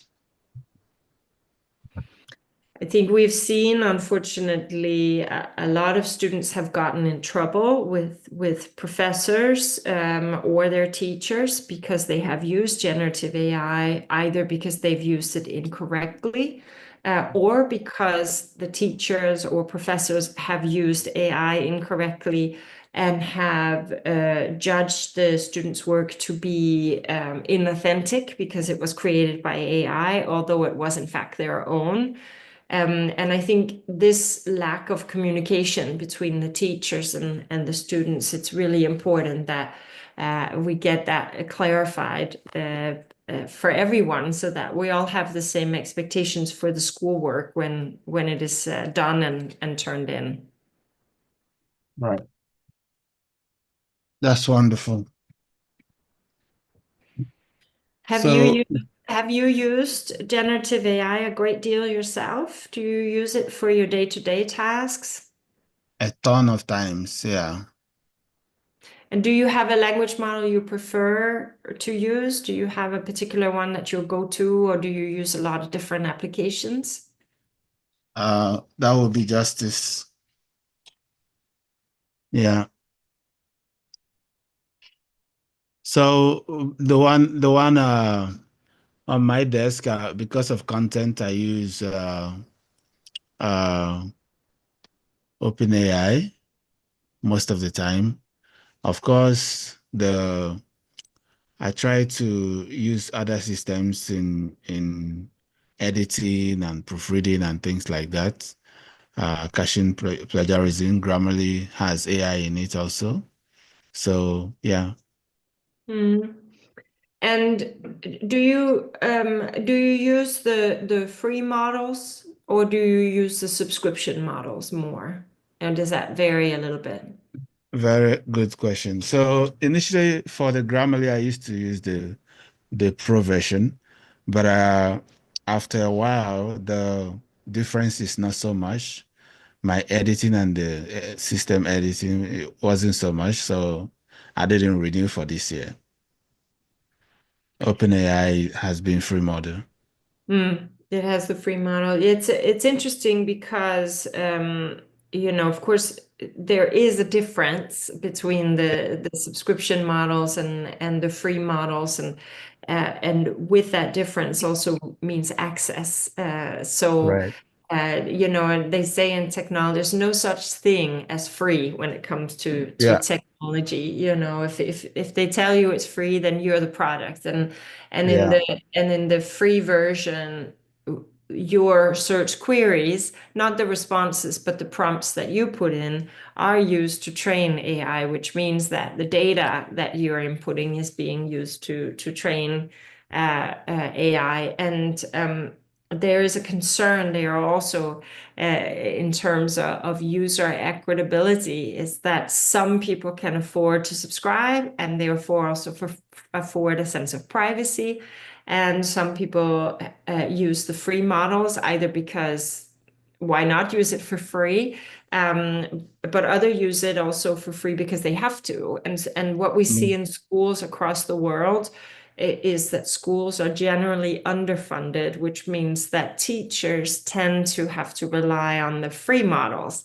And it means then that they have to compromise data, privacy, and also that the experience that they get using the AI is not as advanced as if they had access to subscription.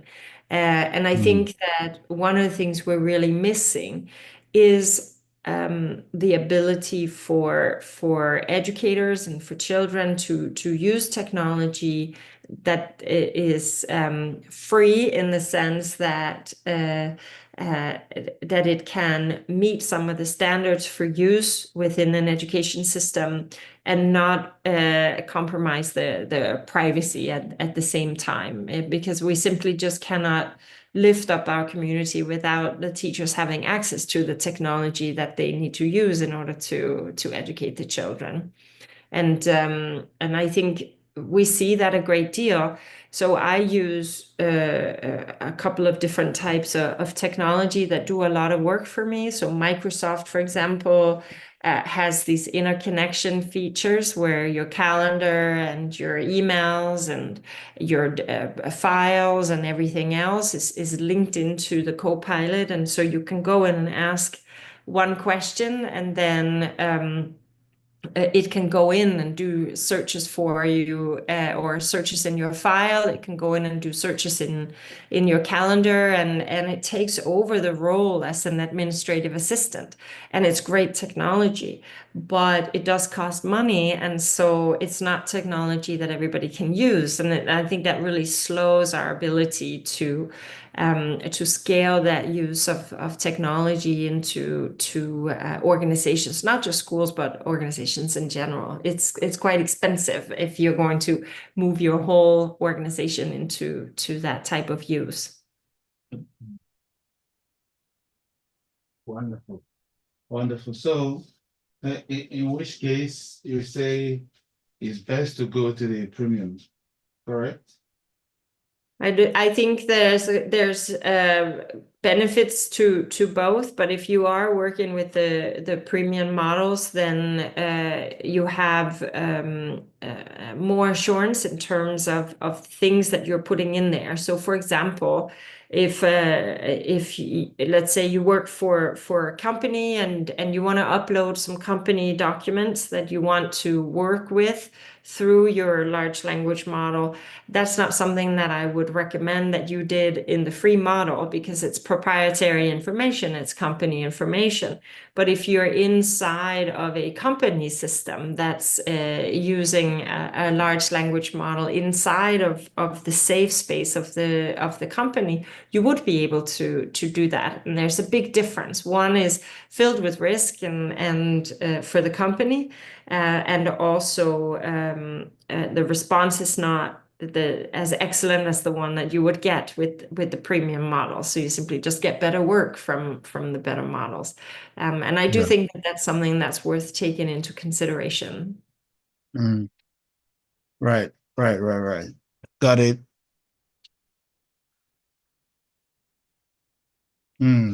I have another question for you. Tell me about how the young children are exposed to technology in your community. What are the ages that children get access to technology in terms of mobile phones or tablets or computers? Or is the majority of the kids, do they not have access to technology until they get to either secondary school or university? What's your experience there? You're asking about kids having access to technology? The children, so younger users under the age of 18. Well, I can say, how much percentage? 60%? 60% have, no, have. 60% have. Okay, so that's a fairly large number actually of young people who have access to the technology. Yeah. And do they have access both in school and at home as well? That's this. No? Not that. No? At home. Okay. At home. At home as well? Mm. Or just at home, not in school? Just at home, yeah. So. Yeah, yeah. And is the access through telephones or computers? Telephone, iPads. Huh? Telephone and iPads. Telephone and iPads. Telephone and iPads, yeah. And so the half or 40% of young people that don't have access, is there any conversation about how to help them become AI literate? Because you can see where I'm probably heading with this is if you have roughly half of the population of young people growing up with the technology and the other half having no access to the technology, then you have a sort of digital divide taking place right within the community. Is there any conversation about, efforts from either from government or socially in the communities to resolve that? Well, the conversations, yes. In terms of active steps, it's part of why I want to mobilize the scholarship for these young people who we can upskill and get ready for work. There are not so much on the side of the government, even though, well, I shouldn't say that there are some activities from the side of the government, but not enough.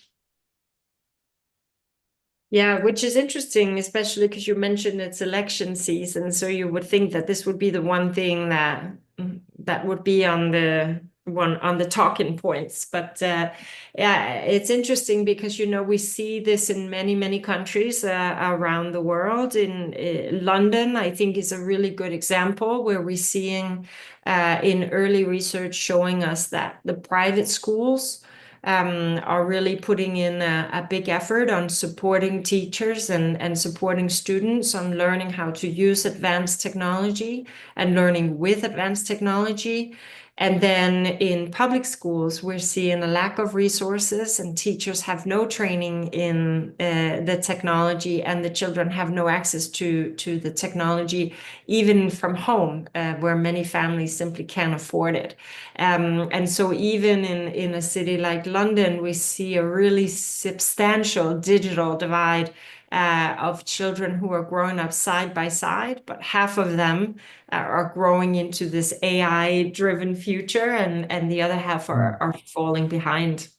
And I think that we are regrettably will see more and more of that around the world. Some people refer to it as a rise of the AI class, meaning the AI class are the people who have access to the technology and understand how to use it to improve their lives. And then a larger and larger group of people who will fall further and further behind and fall deeper and deeper into poverty. So these are big social issues that we will have to confront in the years to come. Yes, that's absolutely true. So I think that steps like a scholarship is very important, and I was glad to see when you first contacted me that that there's an effort to support people to get further education, because I think it's always important, but it's sort of substantially more important now than it ever has been before. You're doing a fantastic job, Tom.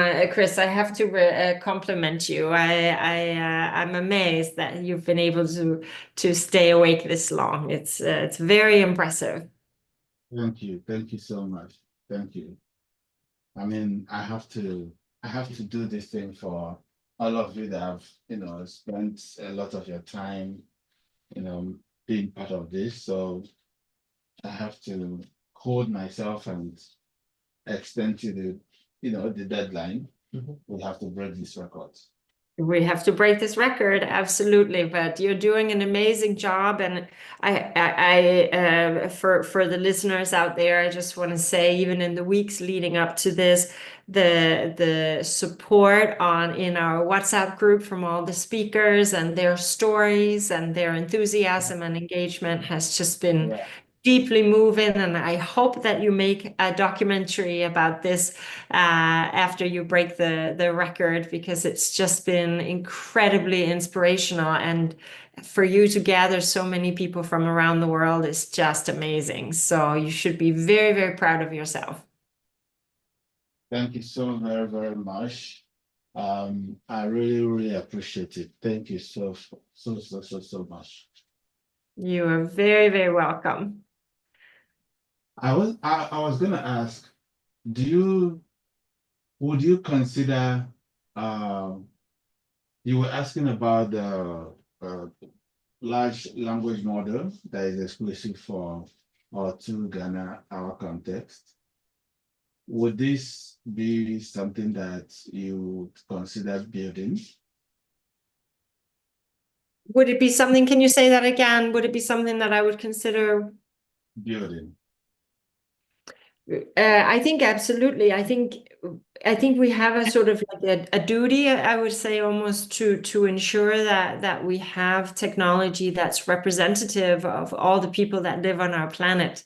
And there are some countries that have started these efforts. So, for example, in Scandinavia, we see that Norway, Sweden, and Denmark have come together on a commitment to build a large language model, and they're already working on that. France is building one as well, and I do think that we need to see that in countries that are not just the usual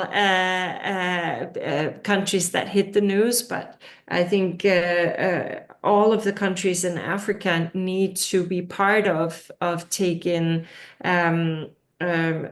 being part of a project of building a large language model that's representative, whether it is one massive model with many countries working together, or if it's one per country, is a really good question, because there are, I don't know how many languages there are in Ghana alone, but I'm sure there are many, many languages just within Ghana alone. And maybe it logistically makes more sense to build there and then incorporate it into a larger existing model. But I do think that it's a project that needs to be started sooner rather than later. It would Absolutely agreed for the country. And in terms of prosperity, I think that the truth is, if you don't exist in the data set, then you don't exist in business. Just like that's why we have websites, right? That's why we have social media profiles. If we're not alive in the data set, we simply just don't exist. So we work on these things, and it's exactly the same in large language models. If Ghana's languages, culture, beliefs, and values is not in a large language model, then it doesn't exist. The AI will never suggest it. It will never draw it. It will never write about it. And so if you want to exist and prosper into the future, you have to exist digitally. That's the name of game, to put it a little bit harshly, but unfortunately that's how AI works. And you are right. That's the truth. And we see that, I've seen it also with children that I have worked with some of these models with, and I've asked them for them to ask the models to create images or text, and we see that for children that are not looking the stereotypical norm, that the AI struggles to draw images that represents their reality. And that's bad if it's inside of a classroom of 20 students, but it's a catastrophe when we talk about 2/3 of the world's population. So I think that would be an important thing I would be very pleased if I saw that Ghana published an article saying we have decided to build our own model and we're putting a team together to get this done. That would be very good tidings. That's wonderful. You know, for a startup company like SFAN, if we were to attempt this thing, how much do you think in terms of budget might it cost us? Ooh, that's a good question. That's a very good question. I suppose that there are so many variables, it would be hard to give a number, but I would say a good way to start is to find a partner, probably a big tech partner that would have an interest in doing a collaboration. And then of course it comes down to labor, how much the staff, the workforce would demand in salary to build this. So it's no small thing, but it's also not impossibly expensive.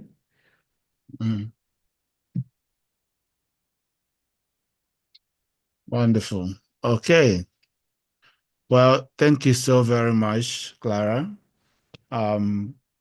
It's been a wonderful time having this conversation with you, and thank you for inspiring me and the good wishes. I'll keep pushing, and please do have a look in the future on the link. We're here.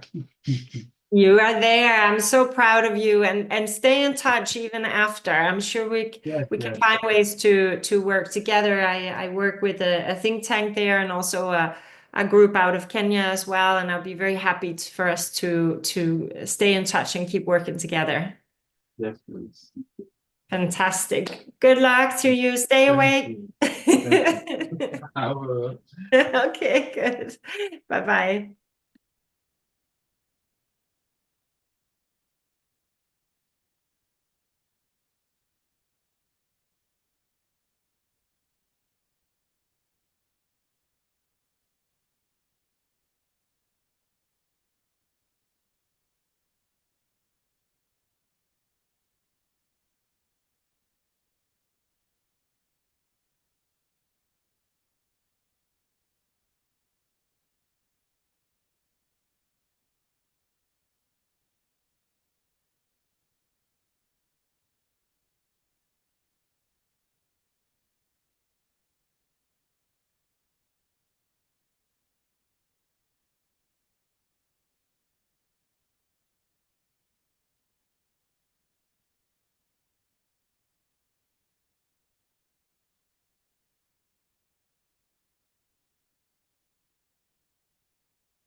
Youth entrepreneurship is one vehicle to help us address youth unemployment.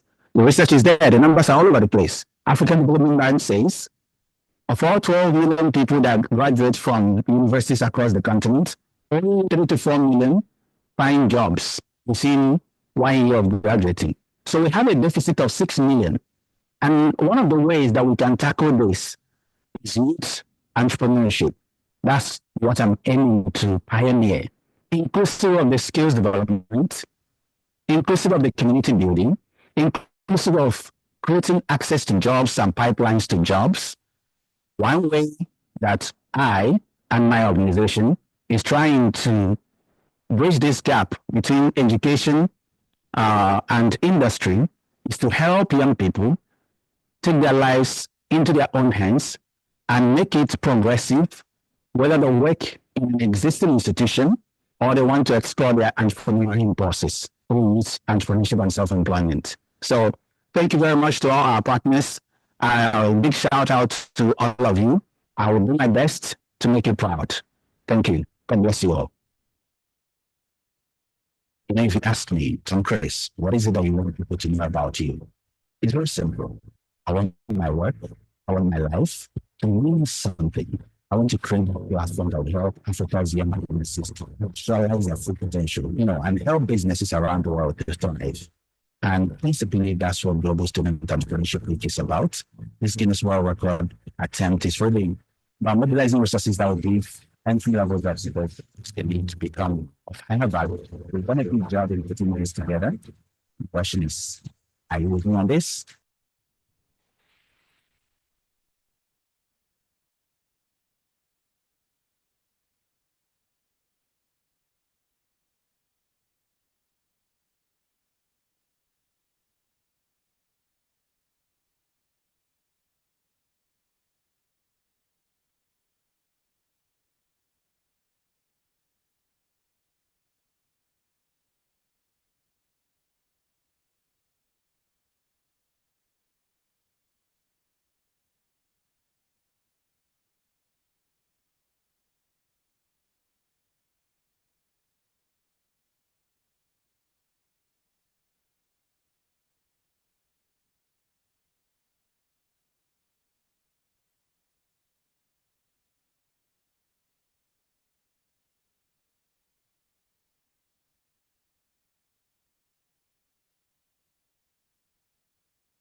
Hi, my name is Kezia Omoyo Owusankuma, a gallery associate, an art practitioner, a social media marketer, and a PhD candidate at the Department of Painting and Sculpture, KNUST. I've been in the art and media industry for 12 years, and I developed interest in digital marketing. The Ready for Work platform provided an opportunity for me to develop new and advanced skill sets. I learned to believe in myself, and I learned how to use design thinking to drive innovation. I developed essential social media marketing skills to drive sales, enhance audience engagement, and build a community around the brand. Ready for Work has helped me develop confidence in my job search and has given me a lot of job opportunities. If you are looking for a job, you want to develop new set of skills you want to complement your degree, I recommend Ready for Work Digital Career Accelerator. Did you know that of all the 110,000 plus university graduates in Ghana, only 10% find employment right after their mandatory national service?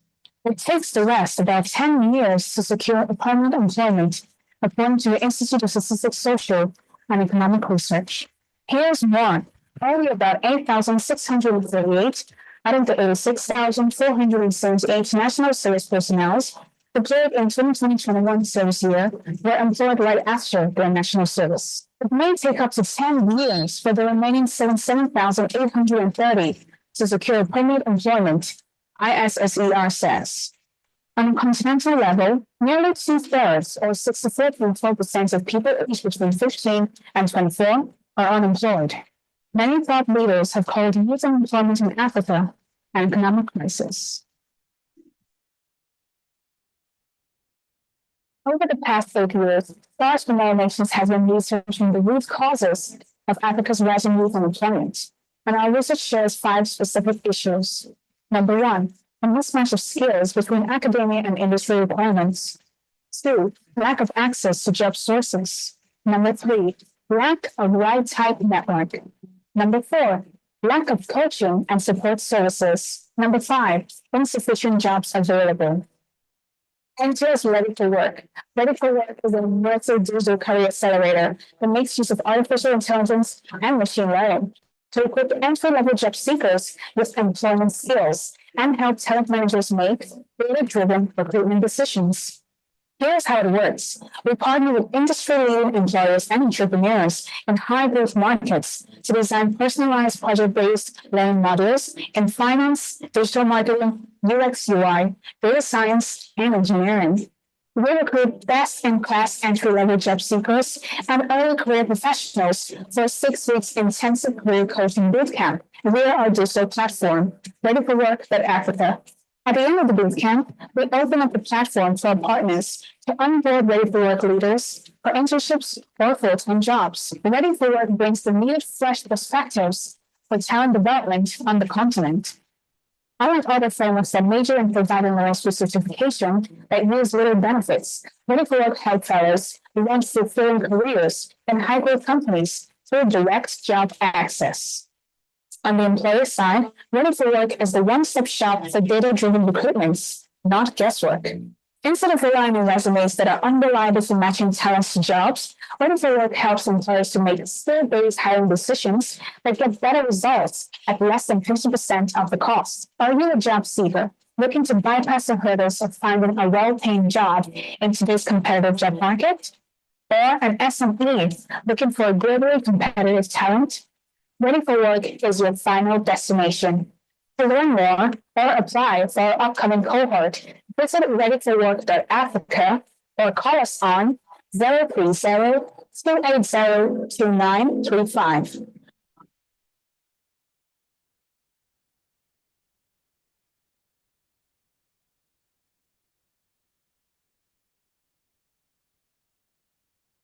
For so long, Africa's youth has been characterized as a ticking time bomb and a grievous burden to the world.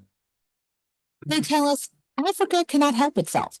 Its youth population is deplorable and must be cut down. But how can a continent with the most extensive trade bloc and brightest minds on the planet continue to be infantilized and plundered? The answer is simple. Our education system, the bridge from misery to hope and the promise of progress, is broken. Kids go to school and fill their brains with outdated information and data that has zero real-world relevance. And then the administrators send them off like robots to search for jobs that do not exist. 6 years later, they're still carrying CVs from office to office. As a for-youth, by-youth company, Stars from All Nations understands these challenges firsthand, and we figured out a way to help Africa's teeming youth population become globally competitive and win. It's simple. We create frameworks and support services that help Africa's young geniuses to unlock their potentials, and in turn, act as catalysts to help others live on their terms. Our Epic S-Fan events bring the brightest thought leaders around the world in the same room with young people to spark meaningful conversations. Our Ready for Work Digital Career Accelerator makes use of artificial intelligence and machine learning to equip job seekers with skills, create easy pipelines for them, and help recruiters make data-driven decisions. SFAN also provides businesses and individuals with on-demand services that help them actualize their dreams and thrive. Our target market is worth over $130 billion, and this number could receive at least 60% upside in the next 5 years. SFAN is rightly positioned to capture more than 20% of this market, meaning the education company for the young and ambitious thinker.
For so long, Africa's youth has been characterized as a ticking time bomb and a grievous burden to the world.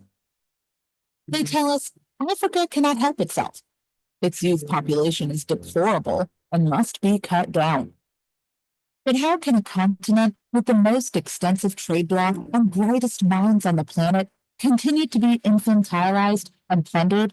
The answer is simple. Our education system, the bridge from misery to hope and the promise of progress, is broken. Kids go to school and fill their brains with outdated information and data that has zero real-world relevance. And then the administrators send them off like robots to search for jobs that do not exist.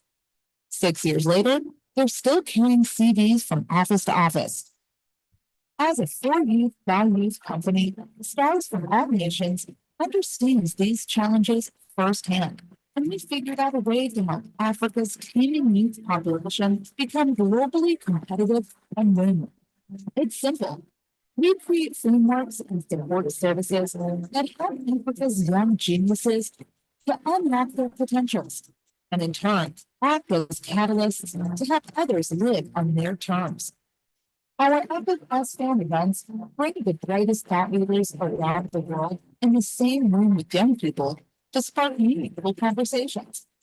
Our Ready for Work Digital Career Accelerator makes use of artificial intelligence and machine learning to equip job seekers with skills, create easy pipelines for them, and help recruiters make data-driven decisions. SFAN also provides businesses and individuals with on-demand services that help them actualize their dreams and thrive. Our target market is worth over $130 billion, and this number could receive at least 60% upside in the next 5 years. SFAN is rightly positioned to capture more than 20% of this market, meaning the education company for the young and ambitious thinker.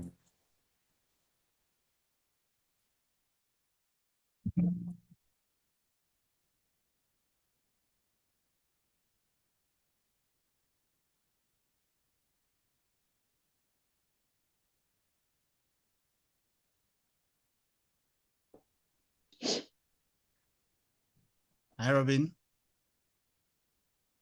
Hi, how are you? How are you holding up? Slow and steady. Yes, I can imagine you're tired. Hang in there, hang in there, hang in there. Thank you.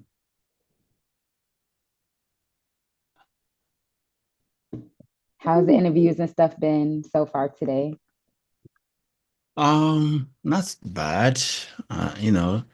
The transition hour is always a lot of work, but we'll get there. Yeah, so just let me know how best I could be helpful. Like with the interview. Yeah, I know you're trying to preserve your energy. You got a ways to go. Oh, it's for this stage is just to grit my teeth. I may doing it one by one because I have a lot more people to go through. Yeah. Yeah, but at the end, the world record is set. It will be set. So just hang in there. I know it's hard. Yes. We'll break the record. Okay, let's do this. Let's do this. Let's do it.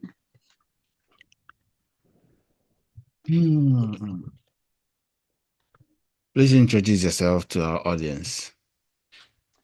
Hi, everyone. How's it going? I am Robin F. Baker, a social entrepreneur, occupational therapist, and healthcare operator, currently based in Detroit, Michigan. Okay. So you were in Ghana recently, correct? Yes. So I've been in Ghana back and forth for about like 4 or 5 years. Okay.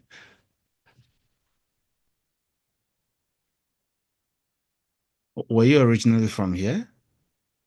No, I'm actually Liberian American. I first came to Ghana in 2016. I was like really interested in looking at exploring just rehabilitation services, so like occupational therapy, physical therapy, and speech therapy on the continent. And the work that I wanted to do was actually in Liberia, but it was around the time of Ebola. And so I flipped a coin. I was torn between Ghana and Senegal, and it landed on Ghana. And that was like my first time coming to Ghana. And I did a like medical tourism program in Cape Coast. Impressive. So you lived in Ghana for a while, so I'm guessing you had some impression. Yeah, I did. I mean, I had a wonderful time in Ghana. I thought that it was really a great learning ground for a lot of the work that I've been able to do in healthcare. I thought that it was a great environment to figure out how you can serve a patient population with minimal resources by being scrappy and being innovative and thinking outside of the box and still being able to provide quality care. And I don't think that I would be like the clinician I am right now or healthcare operator I am right now. And if I didn't have the foundational skills that I was able to acquire while living in Ghana.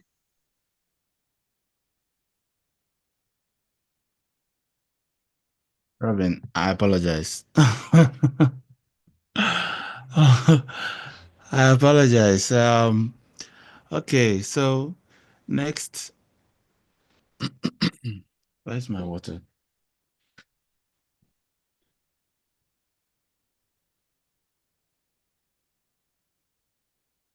Let's go, let's go, let's go. So You got it, you got it, you got it. thank you so much. So you do some work in technology, I suppose? No, so I'm an occupational therapist, and so essentially we work with people across different ages to help them restore, maintain, or like regain function so that they could complete their daily activities and or work. So, for instance, if an individual has a stroke and they lose function of one side of their body, we will be helping them to like regain their ability to wash their face, brush their teeth, sit, stand, walk. So kind of all the things that we take for granted, but if we're impacted in any way by a heart attack or a stroke or a motor vehicle accident, or if it's a child who had like autism or ADHD, how you have to adapt to be able to complete those activities where if you did not have an illness of any sort that you would just do every day and just not really think about it. Interesting. So what have you found as unique insights since you began this work? I mean, I think the basics of the work for me and my curiosity that kind of sparked it was that people across the world suffer from heart attacks and strokes, and there's children who are born with developmental delays and autism, but not everybody everywhere has access to the same resources to be able to live a meaningful and purposeful life. And so a lot of the work that I was doing in Ghana was like, okay, well, how can we get individuals access to the care that they need so that they can thrive, so that they can live meaningful and purposeful lives? And so that's where a lot of my curiosity really started when my work in Ghana. It was like, okay, if an individual have like a stroke in America, they have access to all these resources. Is it possible to recreate some of these resources based off the local talent and based off like some of the resources that's already on ground? Right. Wonderful. So some of the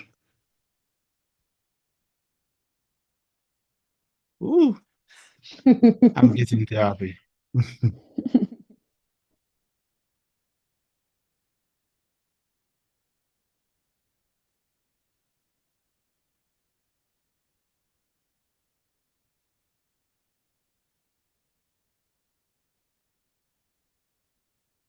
Is this part of what your work does? Currently, so currently I have transitioned from when I was working in Ghana, the last project that I worked on was opening up a community occupational therapy center in Dodowa. And so that center is still up and running now. The local team is like fully invested in serving that patient population. During the pandemic, I came back to America to work as a frontliner in a local community hospital, and then later transitioned to get my MBA. And so now I'm currently in healthcare operations, running a few dialysis clinics, which is also like something that's also impacting like the African population of individuals who are having, suffering with diabetes or managing their diabetes, have kidney disease. So now I've kind of transitioned to managing that patient population, but kind of all of it falls underneath the umbrella of chronic diseases, basically lifestyle diseases. So healthcare has been consistently declining across Ghana, well, for the most part in Ghana. Do you think that, well, you didn't stay for that long to be able to say a yes or no of your experience of that? So I think declining is a very strong word. I wouldn't necessarily say declining. So from 2016 to 2020, I was on ground. I think instead of declining, I would say that the healthcare needs have shifted for just the general population, right? So most of us live a pretty sedentary lifestyle. We're not typically eating healthy, you know, we're just like not exercising, taking as good of care sometimes of our bodies. And so we're being impacted by different things, right? Like high blood pressure and diabetes and obesity. And so a lot of these things are like lifestyle diseases. And if you don't manage these things well, they can cause further instances. Also, like things like motor vehicle accidents, right? Like depending on the road conditions and all of these other things that could also be impacted. So I don't necessarily think that it's been a decline. I just think how we serve the community has shifted based off how the health outcomes of people have also shifted and the health behaviors of people have shifted over time. Are there specific questions that you wish for me to ask you? I know that this session was supposed to be tailored around just like building a strong foundation when you're pursuing your passion. So if you wanted to touch on maybe any of the lessons that I learned from pursuing my passion wholeheartedly and now kind of taking a different approach and from a stance of being an entrepreneur to now like actually doing the same work but for a corporation. Yeah, let's do it. You want to share? Yeah, sure. I think when it comes to passion, there was a point in time where the narrative was that we all needed to quit our jobs and pursue the things that we were passionate about. I know that there was a point in time where it was a movement of like diasporans quitting their job and moving back to the continent to do like whatever work that they were passionate about. And I do think that I was of the mindset that whatever I felt really happy doing was the thing that I needed to pursue wholeheartedly. And not realizing that, yeah, it's great to be passionate, but sometimes the thing that you're passionate about should not be your job. That is better as just something that you're passionate about. But when you turn that into your daily bread, that you can sometimes become resentful of the thing you're passionate about if you don't prepare strategically to pursue that passion in a full-time capacity.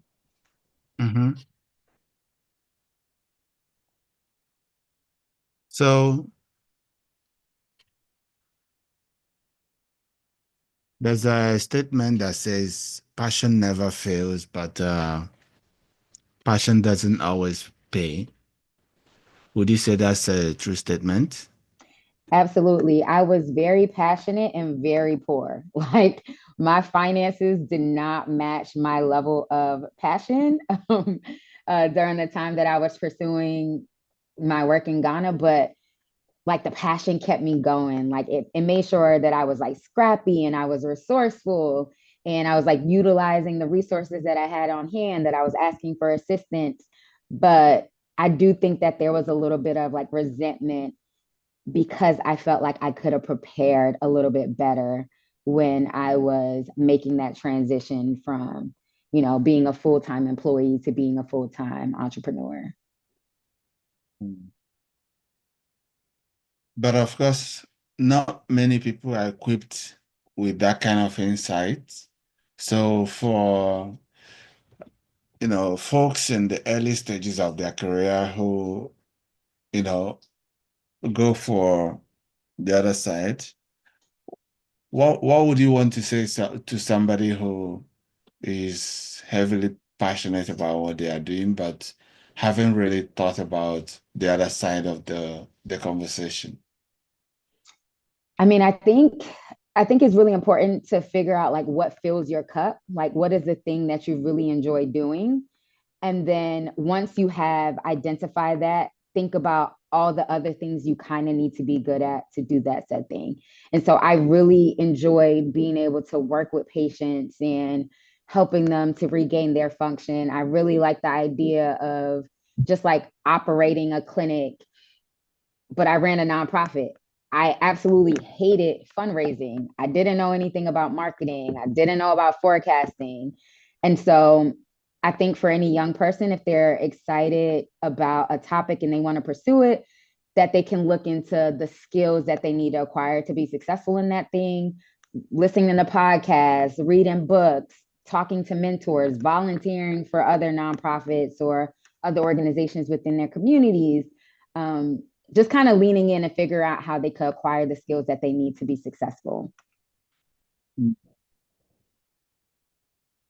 Yeah, and sometimes training is, basically a huge aspect of the conversation, isn't it?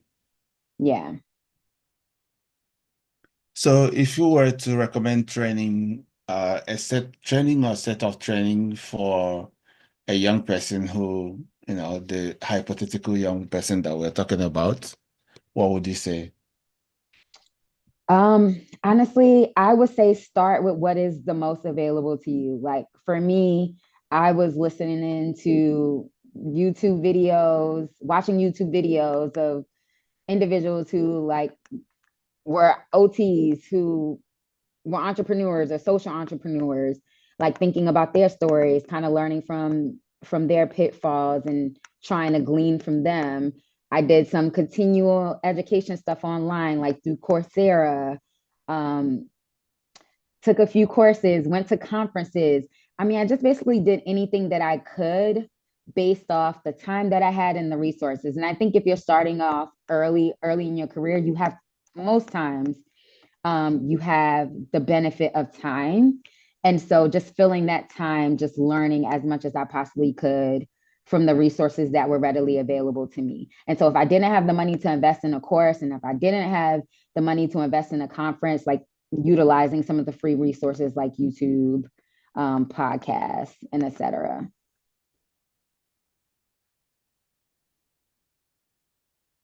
Tom, Chris, you with us? You got it. We got this. I, Stay I'm strong. You got here. it. I'm here. Stay strong. Stay I'm strong. here. I'm here. I'm still alive. We got Still it. We got it. alive. We Still got it. We got alive. it. A little praise break, okay? We got this. Yes, we do. We do. Yes. So, building a foundation, uh, first of all, foundation doesn't, hang in isolation. So, the skills which you've recommended, the training that the person can pursue, and then um, feeling the passion of the individual requires, some time, doesn't it? It does. It does. And I mean, I'm gonna be honest, it took me about 6 years to produce the thing that I was working on, right? Like I'm not Ghanaian, so I had to like move to Ghana. I started out in the hospital system because I needed to understand like what is the journey that an individual goes through from the hospital perspective. What are the resources that's available in the community? Like what are the nurses doing? What are the doctors doing? So like I had to spend a lot of time understanding the cultural context that I was working within before actually producing a product. And so I came in, I was like, oh, I'm going to be in Ghana for a year and I'm going to open up a clinic. And that was not the reality. It took closer to 6 years before that happened. But those 5 years was just grinding and learning, asking questions, like being intellectually curious, being open to correction, right? Like being open to feedback, pivoting. Yeah. So all these things take time, right? I think the dangerous part is when we put a timeline on the growth and on the outcome. I think the outcome is important, but who we become during the process is even more important. Absolutely. Would you want to talk about the project? The project? Yeah, sure. Yeah. So we opened up an occupational therapy center in Dodowa, and primarily we started out because in that area there were a lot of individuals who had suffered from a stroke and was having difficulties managing their blood pressure And so we thought that it was an opportunity to help these people regain some of their function, to be able to participate in the things that were meaningful to them. So simple things like, washing their face, being able to shower on their own, being able to get themselves dressed, going to church, walking. And so being able to provide them with rehab services that allowed them to rebuild their function. But I think the greater thing about that was how the community really just opened their arms to us. And it just became a situation where if anyone was having any type of pain or there was a child who needed some assistance, they would always say, like, find the yellow building, and that's where you can get resources from. And so I think it's just been, the center has turned into a beacon of hope for a population that is often under-resourced and doesn't usually have access to, like, the resources and support that they need. And I'm just so grateful that I have a local team that was really invested in, just as passionate as I was, to make sure that we did whatever was needed to be able to serve the patient population and the community that we're a part of. That's impressive. I thought you were a doctor then. No, not a doctor. No, quite a few doctors in Ghana, could definitely not do the work without them. Yeah, just kind of found a few good people in the process who were kind of just as passionate as I was.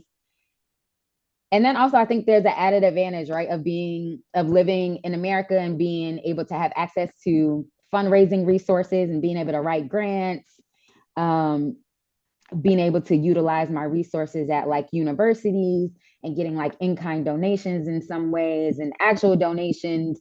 And so I think that there was a benefit of, like, learning very intentionally about what was needed on the ground and then coming back to America and fundraising for those needs. So, I mean, again, what's in your hand, utilizing, like, what's at your fingertips. Social media was also very helpful, crowdsourcing. So yeah. Amazing. So is the project launched fully now? It is. The clinic actually opened up the day that COVID was deemed a pandemic. And so it's been open ever since. They're still seeing patients in Dorowa. And so again, yeah, I'm so proud of that local team for being committed to serving the community, and just being really scrappy and resourceful. Impressive. So you've been in operation for a while now. What was the learning curve? The learning curve is figuring out what good and success looks like. I mean, I know for some people that is like opening up another clinic or like opening up multiple clinics around the country. And I think success for me was just opening up one clinic and being able to transfer that clinic and the learnings over to the local community. That was success for me. And so I think really one of the biggest learnings is being clear on what success looks like and working towards that success and not keep moving the goalposts. And knowing that success looks different for everybody. You don't have to be persuaded to pursue something that you truly and wholeheartedly don't want to do, because that's what they see success as. Robin, what's your success? What does success look like for you? Success for me is doing work that excites me, that motivates me, that keeps me going. Yeah, it's just like work that is meaningful, that's purposeful, that makes me feel like I'm having the impact that I would like to desire. Success is making sure that as I'm growing, that I'm also helping those around me to also grow, to be able to be their best selves and to thrive in whatever it is that they desire to do. Yeah, so I don't necessarily think it's like a title or there's a dream job. It's just a spirit of continuous improvement and just being the best version of ourselves at in the season that we're in. Right. So success at this stage might not necessarily be success at the next stage. Yeah. I mean, success when I was in Ghana, I was like younger and I didn't have, as many responsibilities as I have now. And so I had the freedom to explore and to try out all the things that I wanted to do. And so success in that season was the freedom to be curious. I think success in this season is having effective use of my time, like learning what I need to learn, but then also knowing when to tap into the skill sets and the talents and the favor of others to help me along my journey. Before I had the time and I wanted to learn everything on my own, and I didn't necessarily have a spirit of collaboration to be able to leapfrog me. Now and I'm like way more focused on efficiency and bringing and collaborating and bringing people in to fill in whatever gaps that I might have in my skill set. Right. How do you locate those talents? I mean, they're everywhere. They're everywhere. I think it's just thinking about the people that I've had opportunities to build relationships with. I'm like, some people on my board, they're really great at finance. So if I'm thinking about growing and scaling or figuring out how to be operational, those might be the best people.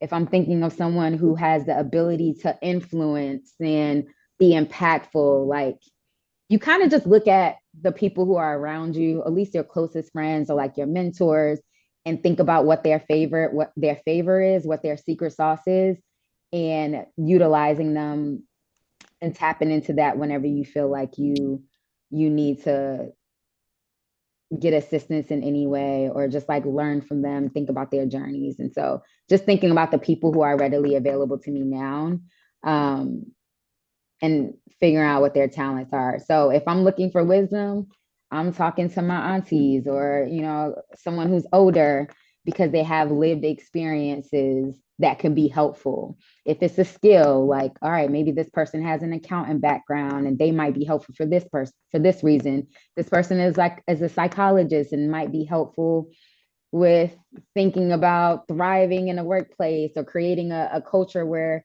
people feel welcomed. I don't know. I think just starting with what you have available and who's in your current circle and kind of leaning on them and their skill sets. Mobilizing also voices of faith can be a lot of work sometimes. So when you're looking for those, people that can pass on their expertise, developed from 10, 20 years of industry participation, what kind of individual do you look for? I think it depends. I know that sometimes we have a tendency of finding the most tenured leader to learn from them. But I think the thing that was most impactful for me was networking laterally. So thinking about my friends who were also building enterprises while I was also building my company, and then learning from them and growing from them. So like as I was learning and growing my network, they were learning and growing their network. And so it's been a really interesting and exciting process to see like, hey, this person now has gone on to do their MBA. This person is still building their business full time. This person has like pursued other things.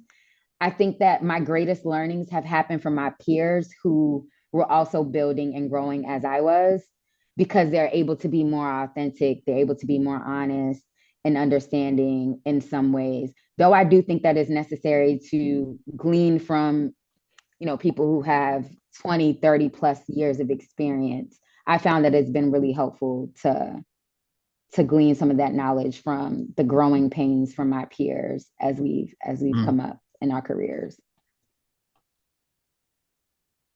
What are some of the life lessons that you've gleaned from your experiences that you might want to share with people? I think the biggest one for me has been knowing when to pivot, I think one of the hardest things for me was deciding that I no longer wanted to run my company full time and that I wanted to pursue some of my other interests. I think there was a lot of shame that I took with that when I was making that decision.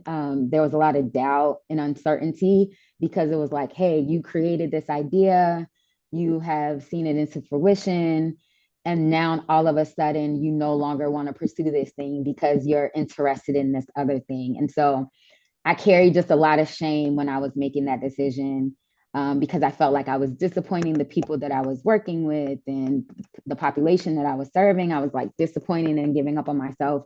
So I think one of the greatest lessons is like pivoting before you have to pivot, right? Like I transitioned out of, my company at a time when like we were kind of at the highest. We had just opened up the clinic. I mean, the pandemic also kind of helped with that decision too, because during the pandemic, you became at the mercy of donors, right? So before, if you're writing grants and we're writing a grant for children with disabilities, there might be funding for that, but a global pandemic happens and now funding has shifted to the pandemic.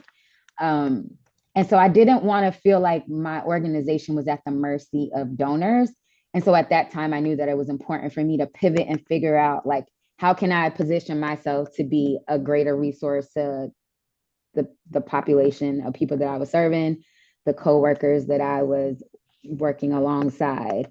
And so I think the greatest lesson is figuring out and being okay with pivoting, even if you don't necessarily have all the information as to why or how you're going to pivot. That's impressive. Okay, so you pivot and now you're growing the business. How do you manage cash flow? That's what my MBA was, because I did not do a good job of that. Like, I think I was like really great at operations. I was really great at like creating programs to serve the community. When it came to how we were going to make money, God was going to provide. Like, I did not have a financial strategy at all.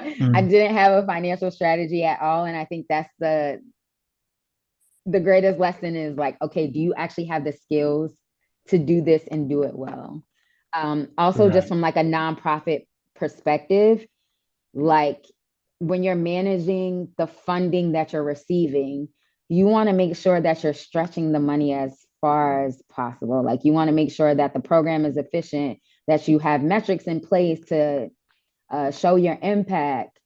If you have to pay your team, like there's just so many different things that you have to take into consideration. And so I think that there are, at least for me, I felt like there were a lot of limitations to a nonprofit business model that I did not necessarily like. And I wanted to have more freedom so that the patient population, the community I was serving, again, was not at the mercy of the donors, of my ability to pull on the heartstrings of donors. And so that's something that I really struggled with was, all right, we got to keep writing these grants. We have to, do our marketing. And something else that's really sensitive, especially with healthcare, is that I always wanted to make sure that I maintained the integrity of the patients that I was serving and that it wasn't like poverty porn, right? Like it wasn't us showing individuals in a way that was not dignifying. And sometimes donors don't like that, especially if they're donors from the West. They want to feel like they're donating to a cause, like they're helping some poor child in an under-resourced community. And that's not the narrative that I wanted to portray for my organization. So I did struggle with that because I wanted to show my patients smiling and enjoying therapy and participating in activities that were meaningful and purposeful to them. I didn't want to show them in their lowest points. I wanted to really maintain their dignity. And so that also impacted the funding that we were able to get. And that was a trade-off that I was willing to make because, this is somebody's mom. This is someone's grandfather. This is someone's brother. And again, I mean, it's a core values integrity issue. And I was willing to like, not be passed up on certain opportunities to maintain the dignity of the patients I was serving and the teammates that I was working with.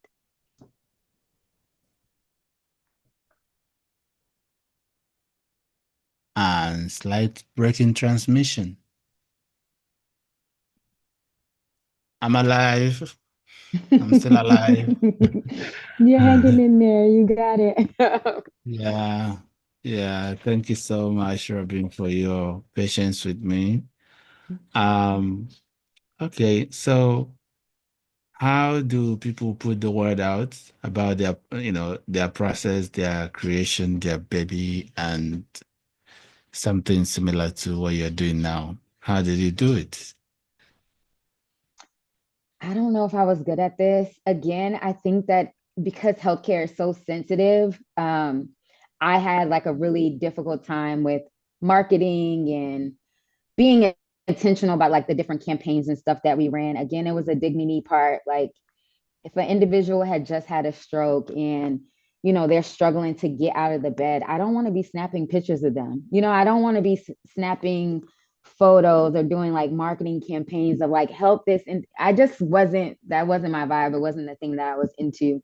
And so like we had to be really intentional about how we would do some of our like promotions and our events.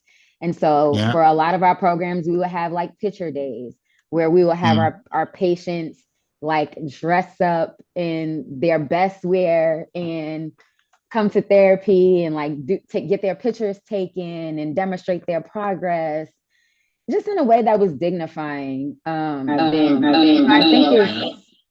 I think it's just important to figure out like what medium you want to use based off of the work that you're doing. Again, healthcare I think is very sensitive, and maintaining dignity was the most important. But if you're selling products, or if you're maybe doing mental health or apparel, that might be different. You might be able to use social media in a way that is able to get to the customers and the population that you're serving. I think for healthcare though, it's a little bit different because the customer wasn't necessarily the patients, right? They were the beneficiaries of the services, but the customer was really the donors, were the people who were giving the funding. And so just being very intentional, like, hey, if you want to post this on your website, I want you to know that these are the things that have to be true for that to happen. And just being really clear about that. That's nice. Okay, so let's talk about continuous learning. To maximize one's passion requires also education. You did mention that early on. So what are the considerations that individuals need to make, to really harness their potential to the full? I think it's taking inventory of your current skill set, like understanding what Yeah. are the things that you're really great at, Right. and identifying those things and kind of tabling those things for a season. And then identifying Yeah. like what are the areas of opportunities, where are the things that you don't feel as confident talking about, where are the areas that you kind of stray away from or shy away from, and then leaning into those things. So again, you have like LinkedIn Learning, YouTube, Coursera. There's like so many different opportunities to be able to learn in non-traditional ways. Like I wouldn't always recommend that somebody go out and take a course or, go get a master's degree or a doctorate.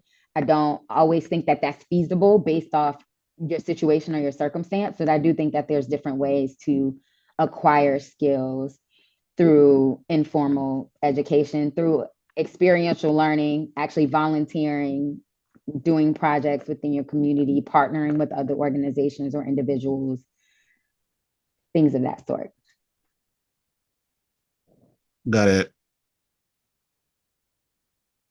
Are there any other thoughts you want to share with our esteemed audience? I think the last thing would just be, like just I still, even with the hardships and like some of the challenges that I experienced throughout the journey, I would still do it again. I would still do it the exact same way. And so I do think that there is power in pursuing your passion. I do think that there's power in figuring out that thing that excites you and just wholeheartedly going after it. I do think though that with that passion that we should really equip ourselves with the resources, the knowledge, the skill set to be able to pair that up with the thing that we're passionate about so that we don't have to go through some of the pitfalls and the hard learnings during the journey. So I prefer to learn by instruction.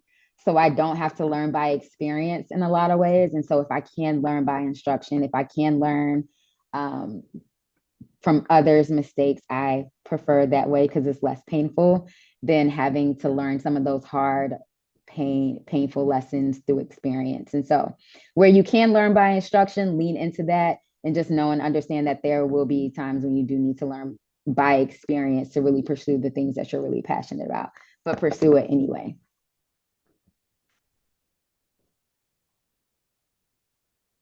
Uh-oh, I think your mic is off. My apologies. Thank you so very much. Your contribution has been extremely valuable. So thank you for your patience as well. No problem. Hang in there. Hang in there. We're all rooting for you. So proud of you for taking on this initiative and excited to be supporting you from where I am. Hang in. Thank you. Thank you.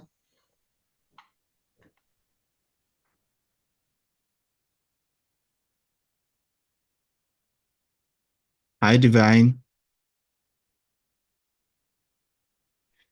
Hello, Tom. Hello. Hi. Tom, before you say anything, I would just like, I know that you got some team members in there. I would like everyone to just give you a round of applause. And I'm doffing my hat for you here. With 41 hours, Tom, we will get there, okay? All right, yes. Just give Tom a big round of applause. When you said that this afternoon, that who sent me to do this? In my heart, I was thinking that, Tom, who has sent you? But do you know one thing? I always say this, we will get there, Tom. We'll get there. We would surely get there. And I was thinking again that, this record you're about to break is actually owned by, I think presently it's being owned by Nigeria, if I'm correct. Correct. And it's about 55 hours, if I'm correct too. So Correct. Just a few minutes to get there, a few more hours, I will be celebrating. We're rooting for you, Tom. Thank you for the opportunity to be part of this history making, and also a big shout out to all the guys behind the camera, behind the console. You guys are just amazing. Thank you for doing this. I'm happy to be here. My team and I were so grateful you got us on board. Thank you. How does it feel? How do you feel, Tom? Just tell me. How do you feel? Tell us. Well, I feel good. I like that. I like that. I like that. So, what really motivated you in doing this you're doing? I know you answered something close today that what was the inspiration? What's in it for you? Okay, so in 2018, I saw Pastor Chris. I don't know if you know him, Pastor Chris in Nigeria. I saw him organize a 10,000 man choir to break a Guinness World Record. And, I figured to myself, I would like to do something like this. But, it felt so big in that period. So I just decided to put it at a back burner. And then in this year, when Hilda did the thing, or was it last year? She did stuff, yeah. Yeah. When Hilda did the project she did, I was like, I remember I wanted to do this thing. And then, and then this year in May, I decided, okay, yeah, let's just use it to mobilize resources for our young people going through ready for work. And, we can merge it with Student Entrepreneurship Week and, get this thing done. And that brings me to you. I'm so honored once again to be part of this. And I tell you this, you are if you want to get the result nobody has gotten, then you're ready to do what nobody has ever done. Now you're doing what nobody has ever done. And I'm from Nigeria originally, and somebody told me, Divine, why are you supporting Ghana? I said, no, it's about one spirit, humanity first. And I'm happy for you to go. I support the Ghanaians. I'm Africans. I love you guys. Everyone's supporting you. We're saying thank you for doing this. And we'll surely get there, like I said again. So thank you. All right. By the way, I'm Nigerian too. Yeah, but I live in. Sorry, say that again. I'm Nigerian, but I live in Ghana. Oh, really? I'm sure I told you that I was in Ghana a few days ago, just a few days before we spoke, that I was there for a speaking engagement, and I'm like, oh my God, I wish I'd been to the office. All right. Yeah. I'm good where you are. I wish you were able to pass by, but no problem when you come back again. If I'd known if we had met by then, I'm sure by now I'll still be in Ghana. I'm sure I'll be sitting out in the studio now so that we'll have a studio session rather than virtual. I know. But all the same. I think it's actually about 9 a.m. where I am, and it's almost 3. No, it's about 10 p.m. Sorry, where I am, and it's almost 3 a.m. for you, if I'm correct. And I'm like, God. Drink some water. Drink some water, Tom. Come on, get some water. Water for Tom. Yeah, it's the right. Thank you, Tom. Thank you very much. Okay. Let's go. Go ahead. All right. So would you mind introducing yourself to the audience, please? So my name is Divine, and it's always very difficult when I get that question, introduce yourself, because I'm like, okay, where do I start from? There are different parts to me. Which parts really? I'm actually I'm an enterprise delivery manager, and I train thousands of people, scrum masters, agile coaches, and also product managers and project managers as well.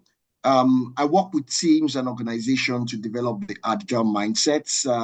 At the same time, I work with leaders of different organizations to have the culture, the great agile culture, and also work with individual. I always believe that you can't give what you don't have. That agility starts with you, and having that mindset, having that culture in leadership is what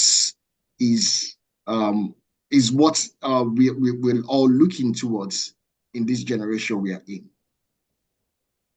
So that's just a little about me to many faces. What do I do when I'm not working or when I'm not doing anything? My hobbies, I play lawn tennis every day and just always want to get that done. Right. So today we are talking about leading with purpose. Yeah. How important is leadership in our society today?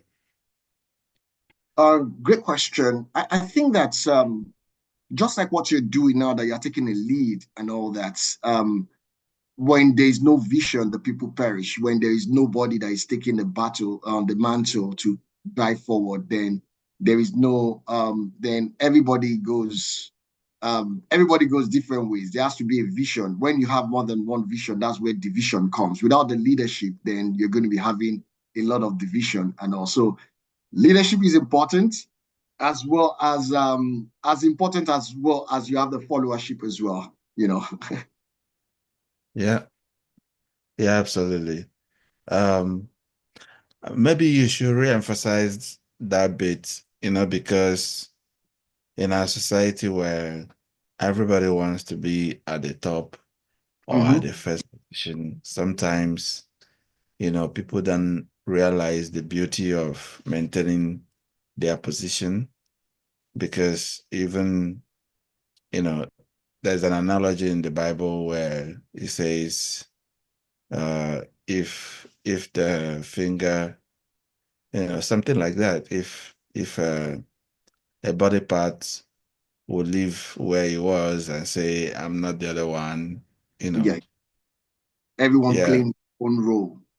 Absolutely, yes. Everyone playing his own role.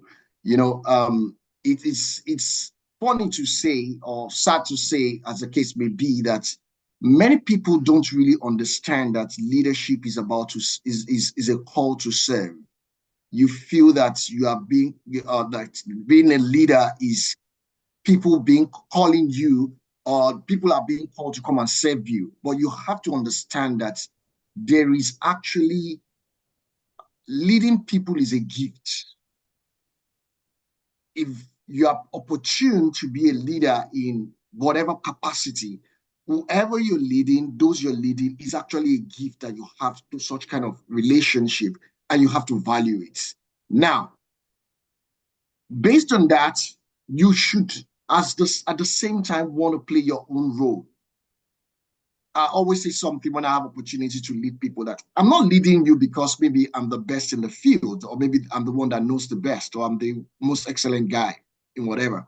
There's just something about me that you need to learn as a leader, and there's something about you that I need to learn as a follower. So it's a two-way street. So you're learning from me, I'm learning from you, I'm getting to be a better leader, and you're getting to be a better follower as well. Let's learn from each other. And I always push one thing forward, whatever we talk about that.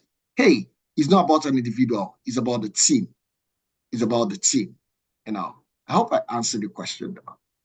Yes. So the next item on that line will be, leading with purpose also involves multiple layers, and that requires some sense of direction.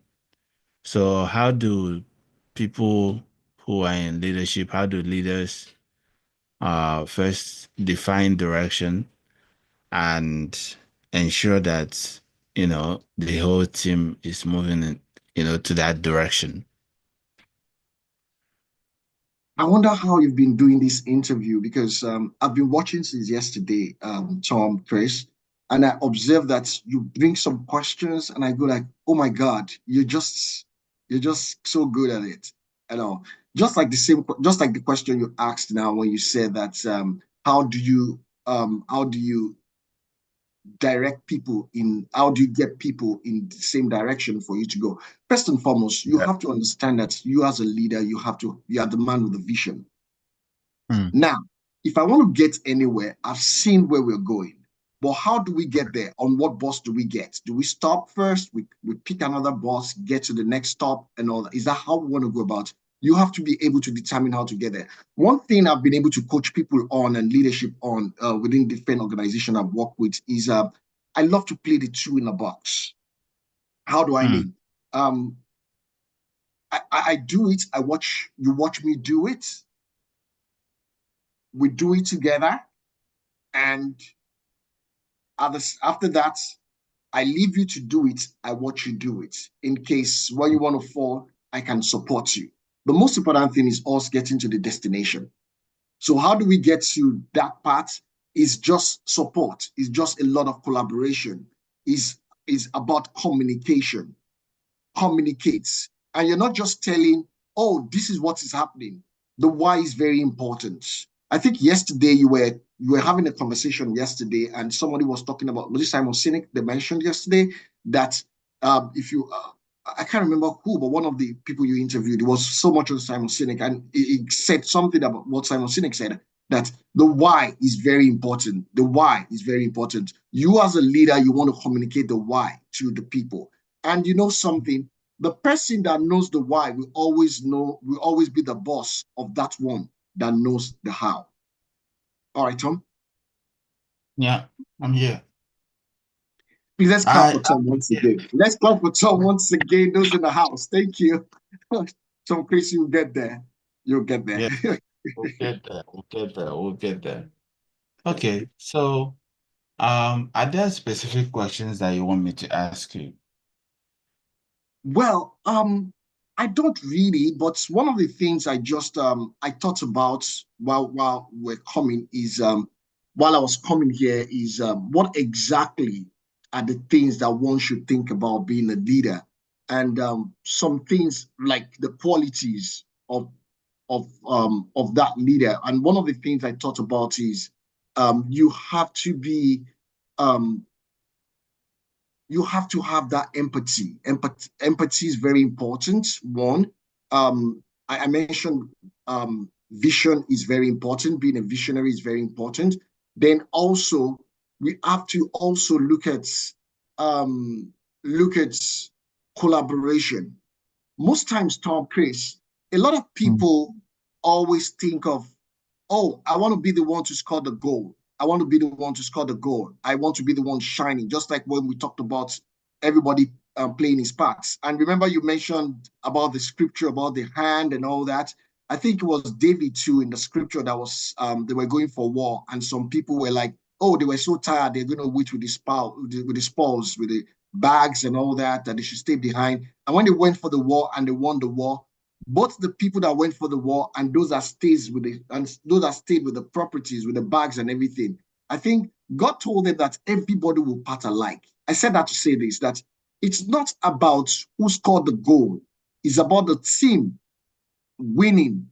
It's about the team. It's not about an individual. Some time ago, I think it was the Brazilian guys that won the World Cup, and everybody knew the guy that seems to be the most outstanding player in the world then. I think it was Ronaldo. I know. Ronaldo, I don't know. I can't remember now. But nobody really, really knew who the captain of the team was, who was Cafu. I know. Now, I said that to say this. The most important thing is the team as a leader. The team effort is more important than individual. Don't see yourself as an individual. And remember one thing always, that the people you have to work with is a gift. To have those people to work with is a gift, and you don't want to take advantage of it. You don't want to make people, you don't want to put people in a, there are different kinds of leaders, very funny leaders. You have some leaders that they want to take all the shine. They want to take the shine. I believe so much in leading from the back of the room, if you understand what I'm saying. Was Robert Wood that said this in 1933? I can't remember his last name now. He said, "We rise by lifting others." So you being a leader is you being able to lift up others as you're rising. It's not about you taking all the shine. It's not about you stealing all the. No, it's not about you at all. Be the eye of the room, push the team forward. Let it be about the team. Great collaboration, but let the team shine. That is what great leadership is. That is what collaboration is. And one of the things you should always remember too, like I said, empathy. Can we clap for Tom again, please? Everybody in the house, please. Let's clap for Tom, please. Tom, thank you so much. Tom will get there. Yes. We are getting there. Yes. Yes. Now, empathy has been construed to mean several different things. Can you explain to our audience what empathy means in your own opinion? Because for some people, empathy means I hear you, but this is what I need it to be. Can you explain what empathy means, really? So when we talk about empathy, is you being able to see yourself in that person's shoes, being able to empathize with the person, not trying to be the superhero kind of thing. Remember that there's something I always say, that you want to put people before tools. You have most leaders think about use people as tools. But by the time you don't see people as tools, you see people as human. You see people, you find yourself to be that leader you want to have, you want to be, or that leader you want to have. I don't know if you understand that. I'll repeat myself. You see yourself as the leader you want to have. Then you would find a way to empathize. You will find a way to relate, to come down from that high horse and be able to walk the walk with the people, be able to feel the pain, be able to go the miles with them without going the command and control kind of leadership. Yeah. Okay, so you grew up in Nigeria, right? Yeah.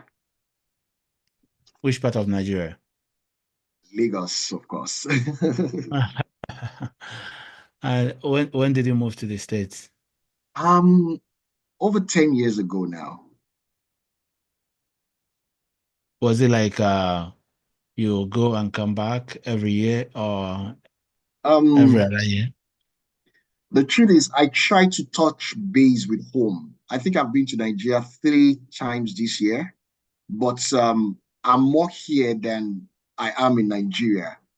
And I'm more here, family's here, everyone is here, and also I just don't want to lose touch. Home is home, Chris.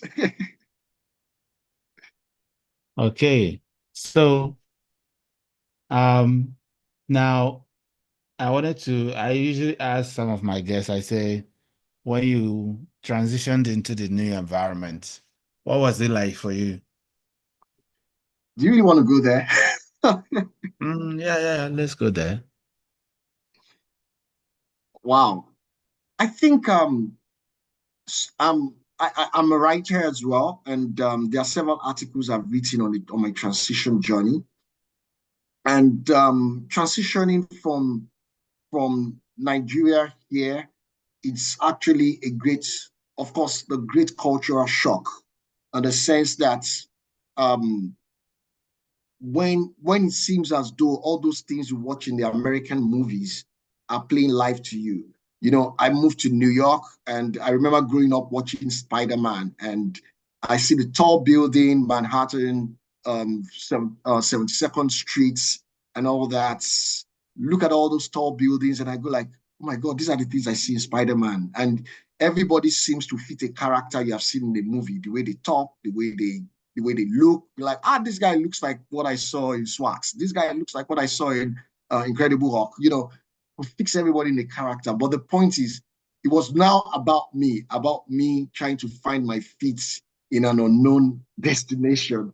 You know, most of us, before we have to relocate like that, probably you've been a leader from where you're coming from. Now coming to another place, you now need to find your way to subdue the land, to be that leader that you have been. So it wasn't easy, but it was a process. And I saw that process as an humbling experience where you needed to unlearn a lot of things, which is about leadership as well. Unlearn several things and relearn other things. I think it's very difficult to unlearn, but with having, what do you call it now? Being resilient and all, it's actually the key word. Somebody told me that the ladder you used in climbing the heights, wherever you find yourself, take that ladder with you, because you need it wherever you go. And most important thing is character. When you have the good character, if you have subdued anywhere, that good character as a leader, you can take it anywhere and subdue where you are. How do I mean? Chris, you started by quoting the Bible, so I think we wanted to go there too.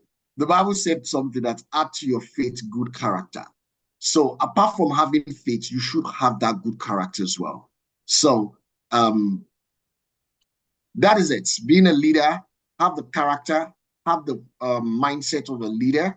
That ladder you use in climbing up anywhere you are, because if you find yourself at the bottom again, you need that ladder to go up, to ascend once again.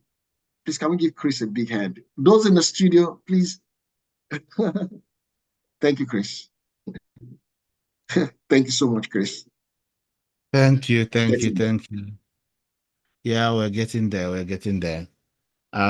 So now your work in different areas has shaped you into becoming the man you are today. Yeah. One of the things that has been emphasized in the previous interviews I've had is, it tracks forward. Whatever you do, tracks forward. Um, would you say your story has equally been the same? When you say the same, how do you mean the same?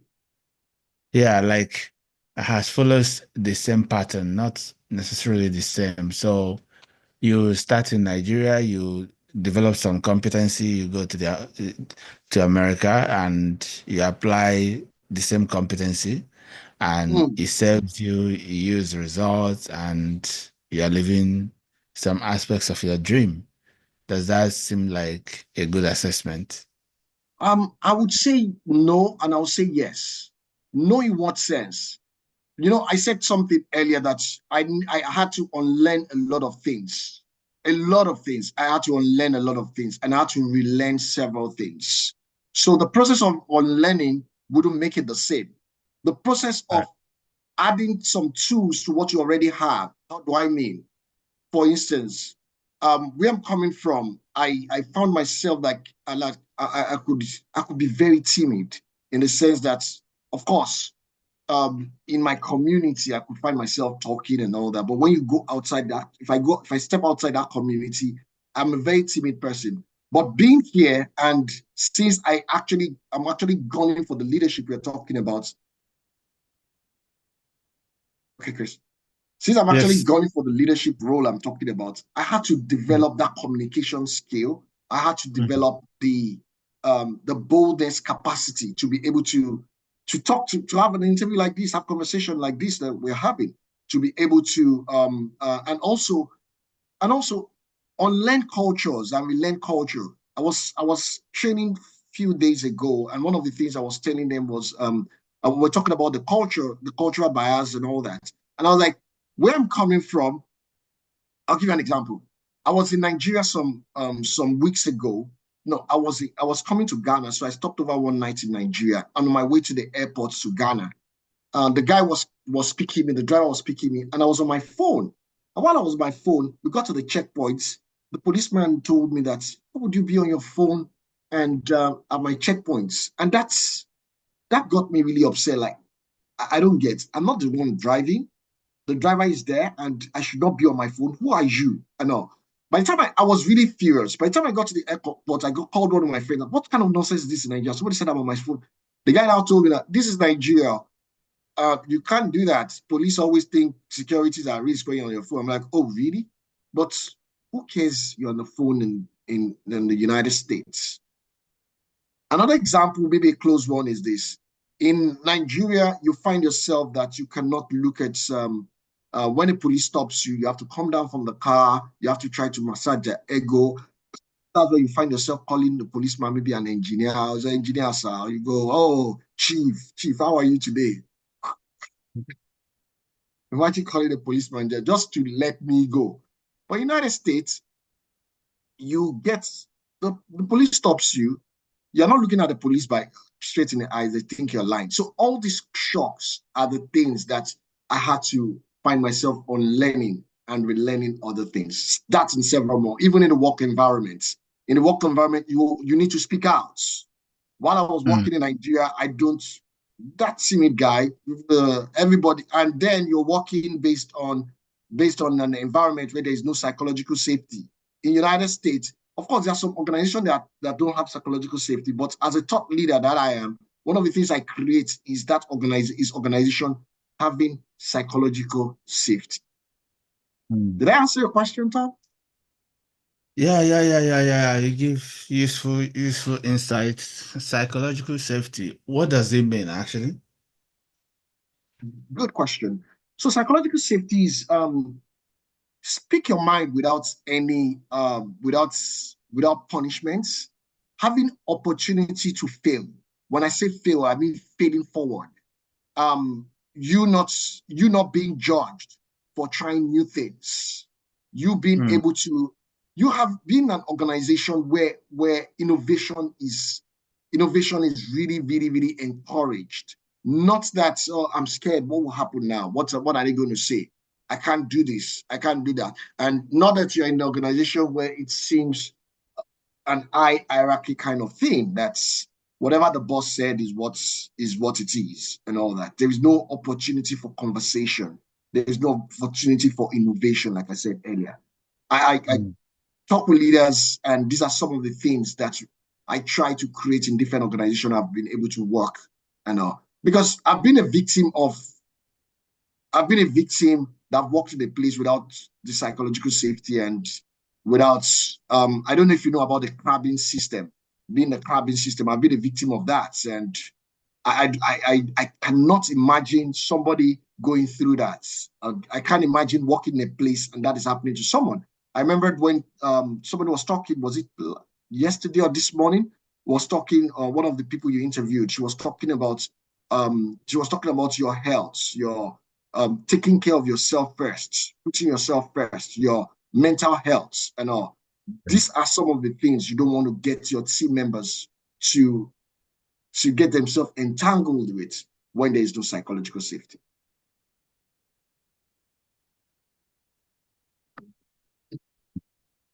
Wonderful, wonderful. Okay, so, managing yourself as a leader, leading others has a lot to do with leading yourself, managing yourself. Yes. Yeah. Talk about that for a moment, please. You know what? One of the first thing I said when we started this interview is that you cannot give what you don't have. I said you cannot give what you don't have. That means for you to be able to project yourself as a leader, you must be able to lead yourself first. One of the things I do, and I think is important for every leader to do, is I have a lot of, I introspect a lot. I meet people, I attend meetings, I attend conferences, I introspect. I get back to my room, I think through what are the things I would have done better. This person, before I leave every conversation or most conversation, I want to ask whoever I'm having that conversation with, has this conversation been valuable for you? What do you think I could have done better? I meet someone, I want to define friendship, and at the same time, I'm asking, what value do you think you can get from me? What value do you think I can add to you? So having those checkpoints as an individual, there are ways there are things that would put lights in probably your blind spots, and you'll be able to improve yourself, either your leadership skills, your thought process as a leader, and different things about you as an individual to get better. The most important thing is you getting better, continuous improvement, continuous evolvement. And how do you do that? Help yourself. Just keep helping yourself. Introspect, ask questions, get feedback. So it's not just about maybe customer feedback, the way we do in organization and all that. Get feedback about your character. You're spoken to somebody, ask yourself, could I have done that better? These are the things top leaders do. And these are the things that will make you to be exceptional as a leader. Yep, do the exercise, Tom. Yeah. Do you have glucose there? Somebody asked you yesterday. Glucose, not yet. We'll have it tomorrow, I'm told. It's tomorrow already. Yeah, absolutely. Later today. That's wonderful. So please say more words. Keep going. Maybe I should look through some of the things I mentioned when I talked about the traits of a great leader. And some of the traits I mentioned earlier was visionary. I mentioned communication. I mentioned empathy. I mentioned for strategic and also adaptability, ability for you to respond to change. And I think that as a leader as well, as a top leader as well, you have to be very inspiring. You have to be inspiring. And how do you, I always, when I train people, there's one of the principles that building products around motivated people. So how do you motivate the people? Get the people motivated, then you can get the results. Once people are motivated, the people have ownership mentality once they are motivated. And with that, easily you get the results. And you don't want to tell people, most times, you don't want to tell people what to do. In quotes, how do I mean?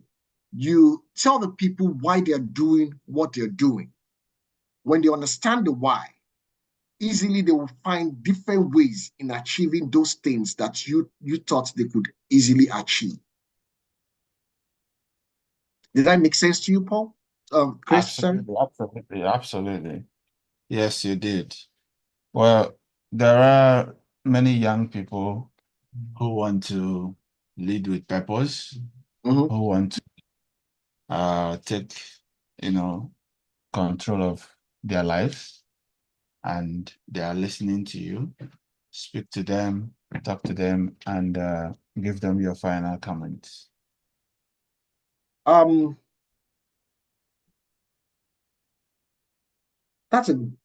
God. I think one of the things I said some time ago is be the leader who not only drives changes, but creates, be the leader not only drive changes, but create more change makers.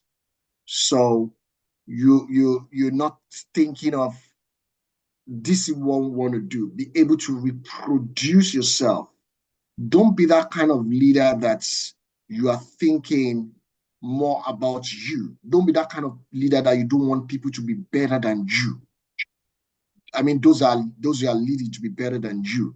You have different kinds of funny leaders, and by the time they see that you are attaining to that height, they want to push you down. They want to push you. They want to pull you down.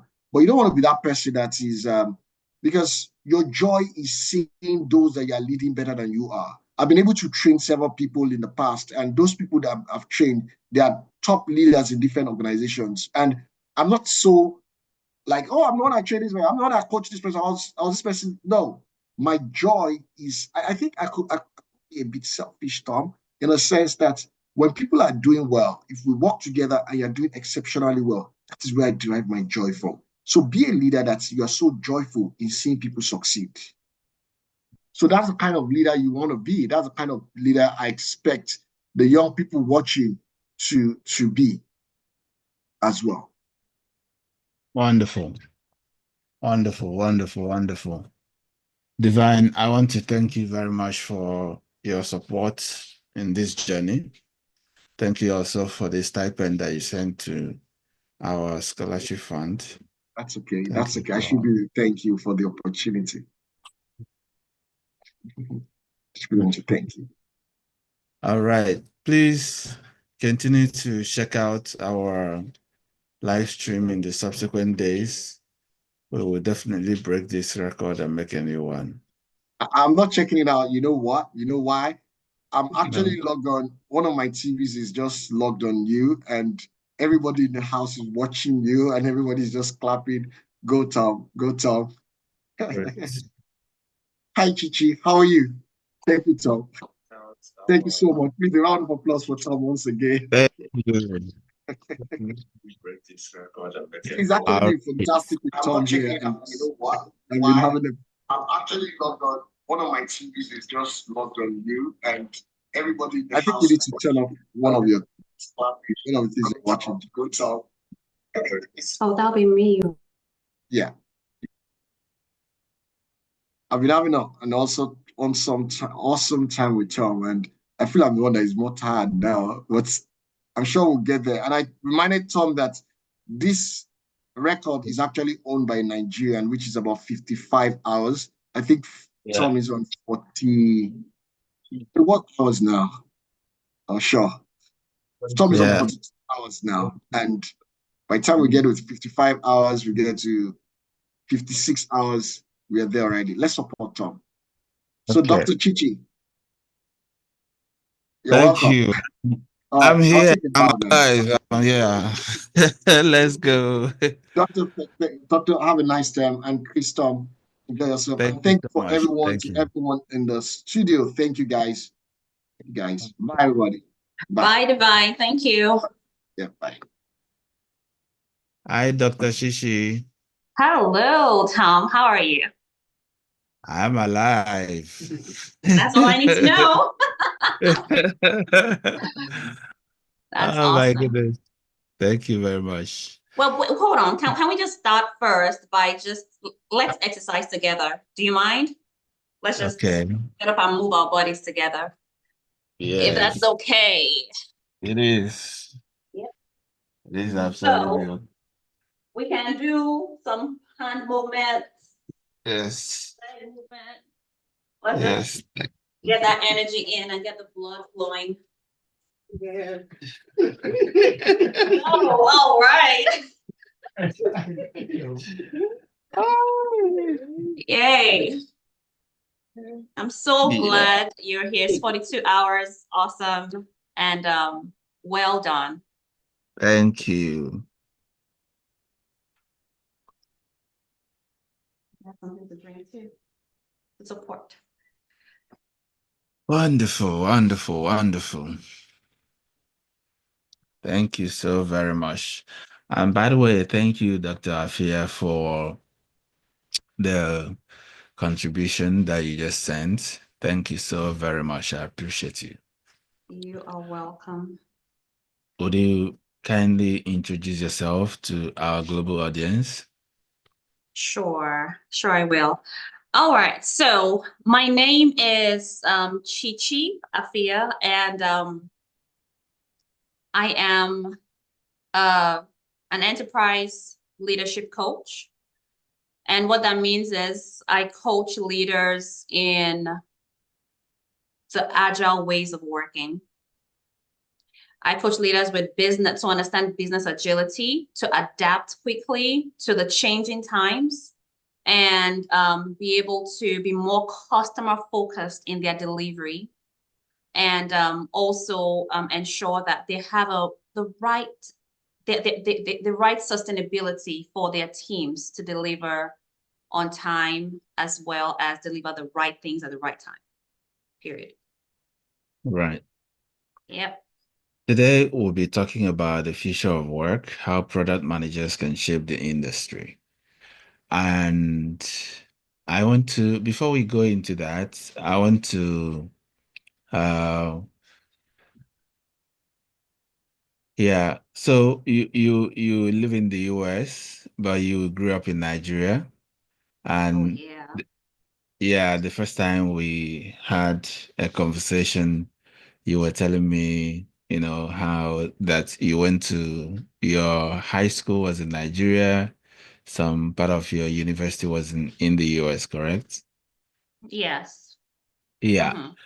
So how was that transitioning like? I always like to ask that question because, I remember when I came to Ghana, there were some new things I learned. There was some cultural shock. And I assume everybody do have those experiences when you transition into a new environment. What was yours like? Wow. So just a little background. I am born and bred in Nigeria. I had my high school, my university. I went to University of Lagos. I studied law in Unilag. I went to the law school, Nigerian law school in Abuja. And then life happened. I got married. And then, my husband is Nigerian. We met in Nigeria. We got married in Nigeria. And then we moved here. Right. So having lived in Nigeria, yes, it was a huge shock. One shock I'm still trying to recover from is understanding Halloween. This is just me being me social, right? Yeah, me in both. Nigeria, yeah, because in Nigeria, we're like, okay, I grew up in a very Christian home. You can't even mention certain things, right? It is the devil celebration. We can do this, we can do that. So here, I'm like, what in the world is happening? like I've not come to terms with it. I have 2 kids and I'm still trying to tell them why we don't celebrate it. We're not biased against the people that celebrate it, but this is why, these are our values at home, this is what we stand for. And I want you to be able to communicate that to your friends so you don't feel left out. That was one of the shocks. I'm talking about it right now because Halloween is in a few days. Right? Yeah. Work-wise and maybe school-wise. So I came to school here. I had my master's in I had my MBA here in the US. One of the shockers was, you know, in Nigeria, the educational system was hard. It was hard on you. You whatever your lecturer gives, you just have to give them back in the exact words. So coming here, seeing that, hey, I had to think for myself. I could, think through things and give my thoughts. I was like A plus, like in that in my classes, because it was much easier for me to relate to, even though it was a shock.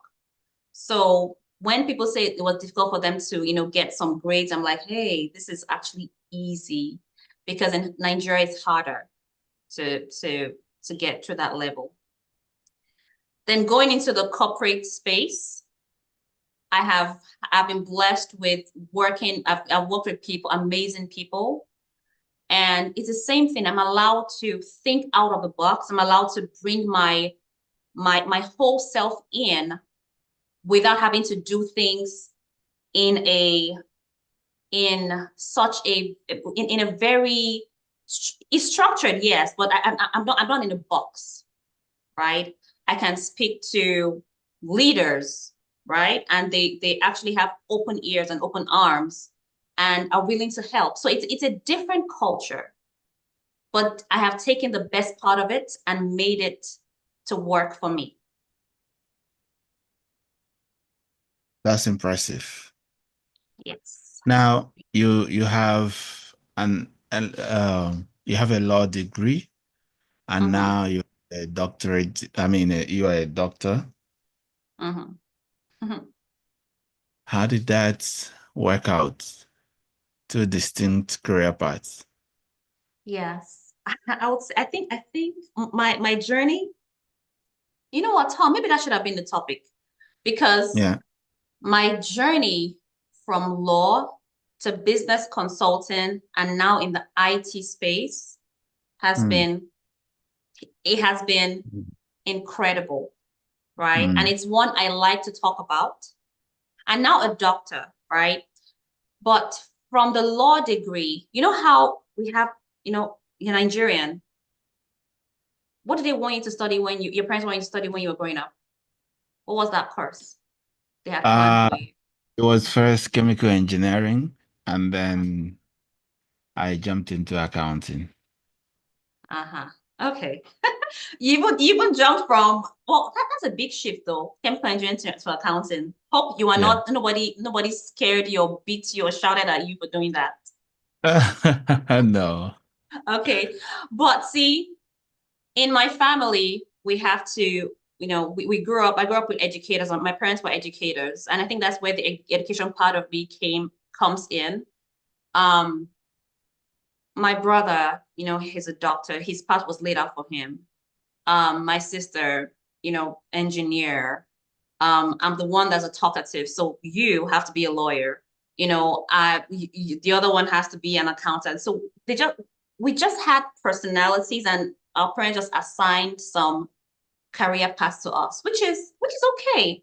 As in, I love that I'm a lawyer, but I am not practicing it. It's crazy, right? It's not crazy. It's just not my passion. Right. So being someone that talks, or if having a child that likes to talk or likes to educate, doesn't mean that they have to be a lawyer. I'm a trainer. I love it. I work with leaders. I love speaking. I'm a speaker. That's probably what it was growing up. But yeah, then to business consulting, and then to IT. Yeah. Right. So were you trying to replicate your parents, or you were just following the passions that you have beginning from the template of what you were given as, the course we are assigned to take? So at first I was following my parents' decision. Like, this is a good course, law. But it didn't work out for me after law school. I did a lot of pro bono activities. Of course, NYSC I wasn't paid as well. Right. So I did something. I was a lot as a student in university. I was very business aware. I would be the one who they would give me a stipend. I will save that stipend, buy some clothes in Lagos. I lived in Abuja. When school was over, I'll bring the clothes to Abuja to sell. That way I enjoy my break, and I also have some more money to add to my stipends to bring back to Lagos. So I was very, very business aware. Right. And that was where my business sense became very, very heightened. Right. From there, I started bringing my friends together to say, hey, let's put money together. Let's go start buying things and selling. So we formed like a little company where we'll sell things. This was unknowingly, right? It wasn't just planned. And then we just kicked business off. And when I got to the US, that was the first thing I did, business consulting after my MBA, right? And I did it virtually for a very long time. And I supported a lot of small businesses in Nigeria and some here as well. So yeah, it was a course that was that my parents advised me to take on, but not necessarily what I'm doing today. But I will tell you, Tom, that transferable skills from law to business has helped me tremendously in the IT space, because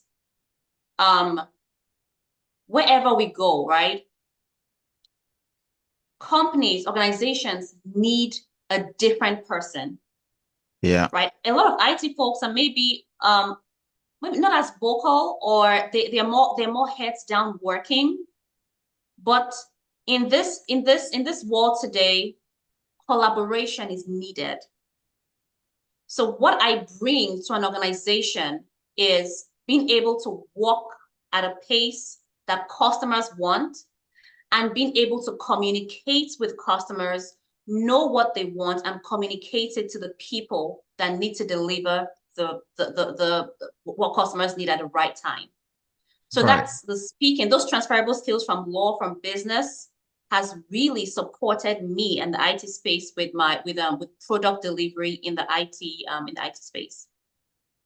Yeah, and you're absolutely right. There's a concept called integrative complexity, and he says you have, in a nutshell, is basically your ability to excavate insight from multiple source materials and merge it into one frame and use it to build a better formula. So it seems to me these exposures and experiences and careers that you've explored has made you a more consummate professional in what you're doing now. And it gives you an added advantage over somebody who shows one-dimensional reality, and they are just narrowed in that approach to work. But you can speak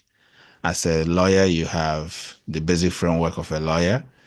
As a doctor, you have the analytical skills of and attention to detail of a doctor, and then the business sense comes in. So it makes you more like a weapon for companies where you work. Now, Exactly. let's zero in a little more. Yeah. Let's zero in a little more into the future of work, how product managers can shape the industry. What really got you into this product management career? Yes. So now product management really, it just represents the core solution. It's a solution, it's a core solution that creates value for users of a product, right? Supporting business goals, right? So now, a lot has happened. A lot is happening that's changing the way we work. You'll agree with me that since COVID, things have really, companies that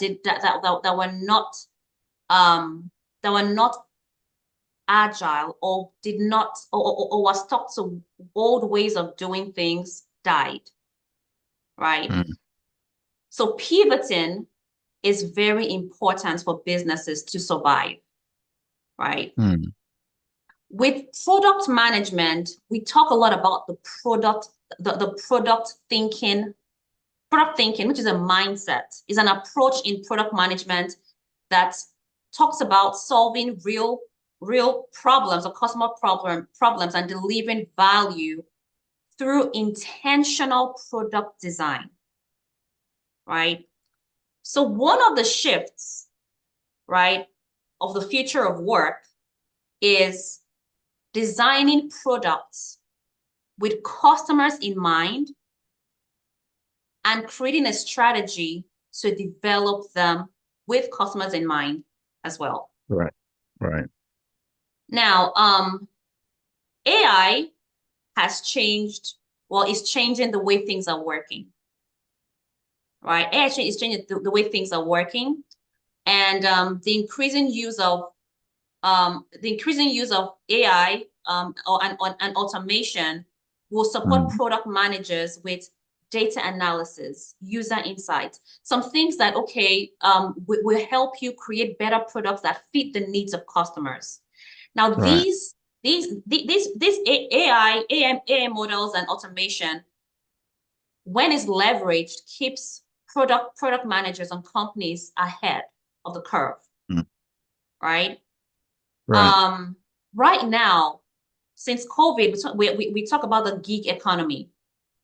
People are not sitting down waiting for things to happen. They're looking for gigs. Go to Fiverr, go to different, they're looking for a lot of things to happen. They're looking for opportunities out there, and they're more so building products for themselves.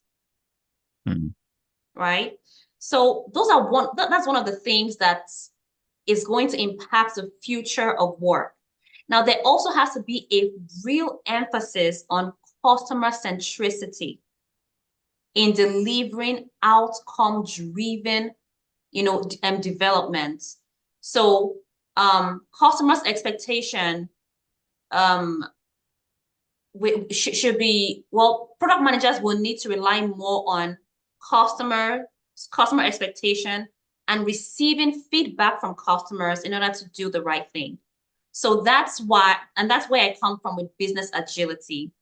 I'm saying, hey, I am not trying to change a company. I'm just saying we could do things better if we're responding to customers' need faster, right? So we're building, again, the right thing at the right time. Tom, have you seen where companies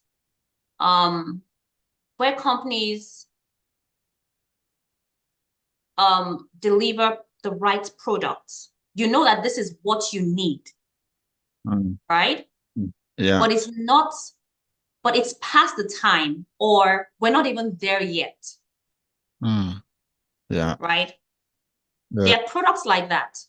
Can you think of any right now? Tesla? Yes. Yep. Is Tesla in Ghana yet? Oh yeah, I've seen one on the road. Okay, that's surprising, and well, that's great, but that's surprising. So that's a great product, right? Yeah, it is. Is it the right time for that market? Yes and no. It's still very early, but still very much appealing to the market. It's very appealing to the market. So I was in Ghana last week and I noticed that there was constant light, right? There's constant light. So maybe a Tesla would work in that environment.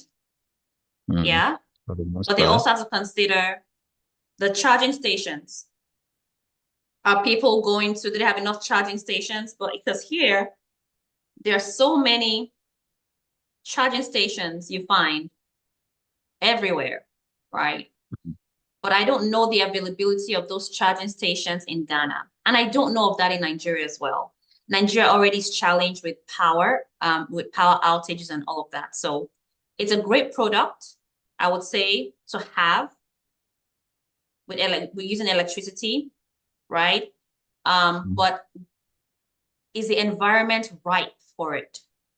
Maybe not. So those are the kinds of things that we consider when we're talking about a shift from building things right to building the right things. Product thinking ensures that the teams or the organizations are not just efficient at delivery, but also effective in delivering value.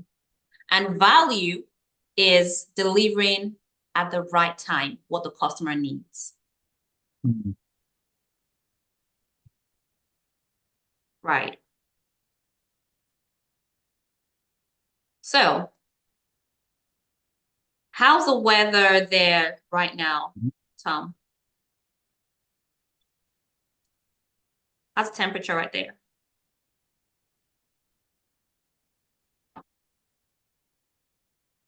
It's going all right.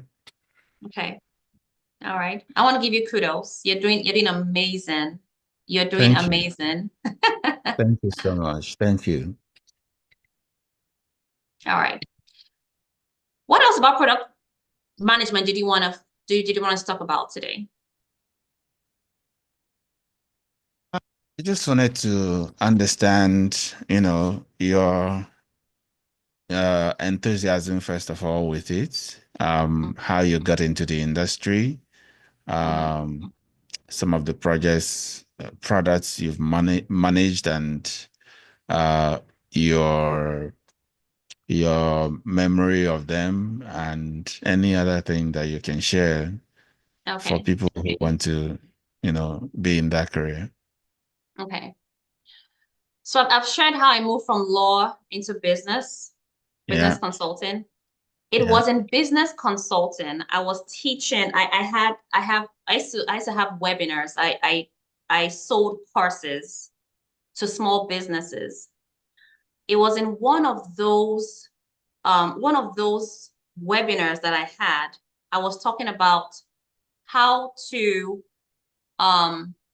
pre-sell, or how to validate your idea before building. So validate your idea before building, because a lot of people are, okay, I have this great idea. And great ideas are actually great. Just like a product, ideas are great, but it might not be the right time to launch that idea, or it might have been launched and all you need to do is a collaboration or partnership, right? So you have an idea, you think it's great, but should you launch this idea? That was what my webinar was about. And in that webinar, I spoke about building minimum viable products to test the market and see the responses, take feedback from customers and see how they respond to your product. If they respond well to your product, you have the opportunity to even have them pay for your product before you launch.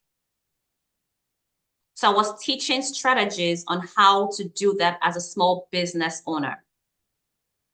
It was on that call that someone reached out to me and said, a company reached out to me and said, hey, we need your services in our company to help us grow our agile team. I was hired into a very large bank in the US to help them grow their business agility through that webinar. And I say this, and thanks for asking that question. I say this to speak to others, entrepreneurs, people who are wanting to go into that space, to tap into what you have today. Because what you're doing today may be what someone else wants to hear. Don't let things lie low, or don't suppress the gifts that you have, the passion that you have. Because as a business consultant, I was working out of passion for small businesses, but I didn't know that people were listening. People were here, were eager to hear what I had to offer. So much so that they wanted me to come on board. And that was how I entered into the IT space. And since then, I've loved it so far. That's awesome. Yeah. But I'll leave and I'm hoping entrepreneurs get to listen to this. But a very key aspect of product in your product management is understanding your customers, understanding what value means to your customers and what they need. Because a product must first address specific customer needs or problems, and then it has to provide value through its usability, or through the user's experience. Then a product also describes its functionality. For example, a messaging app product includes real-time chats, notifications. So when you're building a product, understand what goes into it and what your customers want from it. But if there's anything you got from this conversation today, first understand that being customer-centric is very important. Don't imagine things up here as an entrepreneur and think, this is it, I got it, this is what I have to deliver. No, you need to understand things from the customer's perspective, their needs. Understand the problem you're trying to solve. And there's so many tools out there to help you understand the problems customers are facing and how you can support them in providing solutions to those customer needs.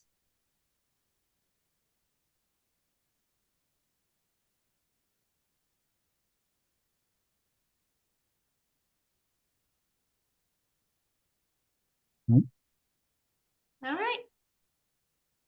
Okay. Yes, yes. So I am glad I came in here, Tom, and I do want to commend you for a great job you're doing.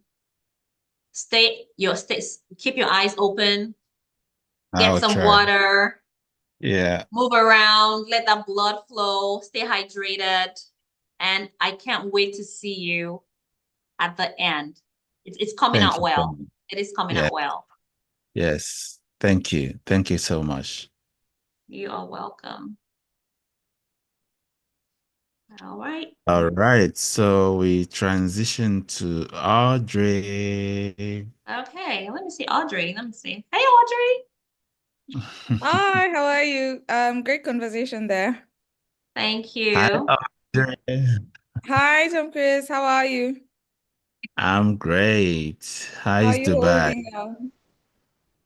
I'm alive. You're alive. Yeah, we thank God. Yeah. How's Dubai? You look so refreshed. Do I? Yes, you do. Oh, thank you. Yeah, the UAE is amazing, beautiful country. Very inspiring. Nice, nice, nice. Yeah. Did you travel for vacay or work? Yes, I'm You actually don't on you don't look family well. day. Pardon? You don't look work. This is vacation No, face. I'm on family vacation, but it's almost wrapping up. Right. So a bit bittersweet, but yeah, I've had a wonderful time, a good break. And hopefully you can also take a break after this. Okay. Yeah, I Yeah. will. I will try it. It can be the light at the end of the tunnel. Yeah, I'll be packing all the sleep there. You Yes, sleep, yes. you wait. I'm coming for you. Beautiful place. If you haven't visited, it has a lot of potential. Like I'm just looking at it through like the eyes of, what Africa could potentially be. Right. It's creating something out of nothing, and it's just amazing what they've done with the country. Yeah, Right. mind-blowing. But yeah, amazing. Impressive. Yeah. Oh, well.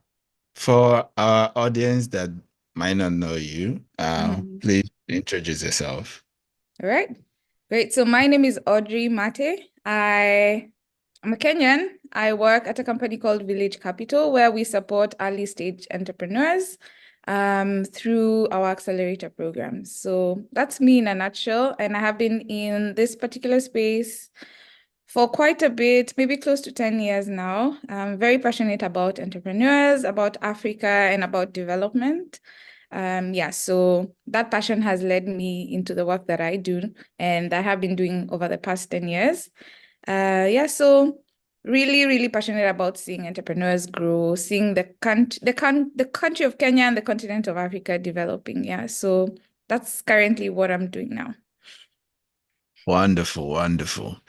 Great. So today we are talking about entrepreneurship in Africa and leadership. Okay. Yeah. So let's start from leadership. Mm-hmm. You are the program manager. Are you still the program manager? Yes, I am. Okay, at Village Capital. Yes. How did that come about? Interesting. So what I say is Village Capital found me. Right. Yeah, so I wasn't really like I discovered the company. I didn't know Village Capital before starting to work there. So I just landed, like someone sent me the application and I loved what they were doing and I ended up joining the organization, right? Right. So I started from the bottom, I would say. I was an associate for a little bit, actually started as a consultant, then joined on and became like full-time as an associate. And then after some time, I ended up now being promoted to being a program manager. And yeah, a lot of factors played in that. And one of the things and why I'm passionate about leadership is I had a very amazing manager who pushed me really hard and helped me get to that place really quick. Because I became program manager, I think within 2 years of being with the organization. But yeah, it was a steep learning curve. I attribute part of it to having an amazing manager. And I think you've met her, Adedana. She was amazing. Yeah, I've met her. Yes. Impressive. Mm-hmm. So how long ago was this? Like you said, you've been in this space for 10 years. Was it all together in Village Capital? Oh no. So I started at a company called Growth Africa.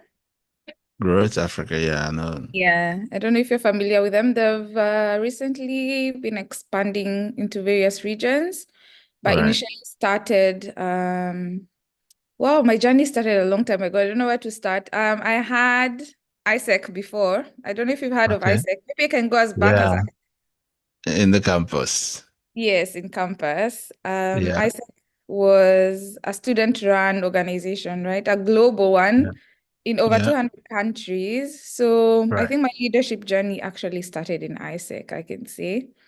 What were you doing for them? I was doing incoming exchange. So basically, ISEC was how they were building leadership was through exchange programs.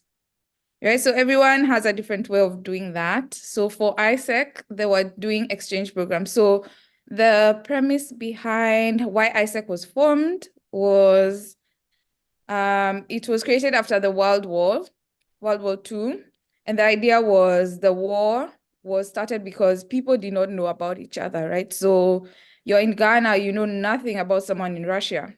Or yeah, someone in Russia doesn't know us, so they'd easily bomb us. Or if maybe, so there was that misunderstanding of different countries. And Isaac believed that, hey, if I knew somebody across the globe, and if I built a community around that, we would actually prevent a world war, another one coming, yeah, like a World War III. And I think somehow for the people who've been through Isaac, that kind of has helped, because you tend to have people from across the globe. Like I know someone in Russia, I know someone in, I don't know, Switzerland, and when people talk about Swiss people, I'll be like, no, I actually have a friend from Switzerland who's like this. And this is how Swiss people operate. This is how Chinese operate. Yeah, so it creates that kind of understanding with people. And yeah, we are trying to make as many people go on exchange. So we are calling it exchange programs. So back to my role in ISEC was now receiving guests from different countries. So yeah, I was an exchange manager for my university, Daystar. So yeah, it was mainly looking for projects, because you'd come in and work on different projects for a period of 6 weeks. So looking for projects, coming up with projects that interns, we are calling them interns, could come and work on, making sure that their stay is amazing, anything from airport pickup to what they'll eat, where they'll sleep, how they get to work. So that was mainly my role, visa processing. So just getting strangers into the country and making sure that their stay is effective and amazing. All right, so I was managing that, and then I had an amazing team of 6 under me. So I can say that's where my leadership journey was built. I also went on exchange myself, which is another story. Huh? Which country? I did India and Rwanda. Right. Yeah. That's India was impressive. amazing. Yeah, I showed up to India with just a piece of paper. Then we didn't have have WhatsApp. We didn't have all this communication. I just had a piece of paper with directions and someone's name and a phone number. Right. And that was it. So I showed up in India, and yeah, but it went pretty well. People were so helpful, and I got to where I was going. That's amazing. Yeah. And then you came back and subsequently graduated from uni, I guess. Yeah. And work starts. Yes, the work starts. I did a lot of things here and there. So the one thing I can say, and that I would encourage like any young person, and I think I had the last speaker speak to this to some extent, is just trying out new stuff, right? So I wasn't quite sure what exactly I wanted to do. So I ended up doing a lot of things here and there.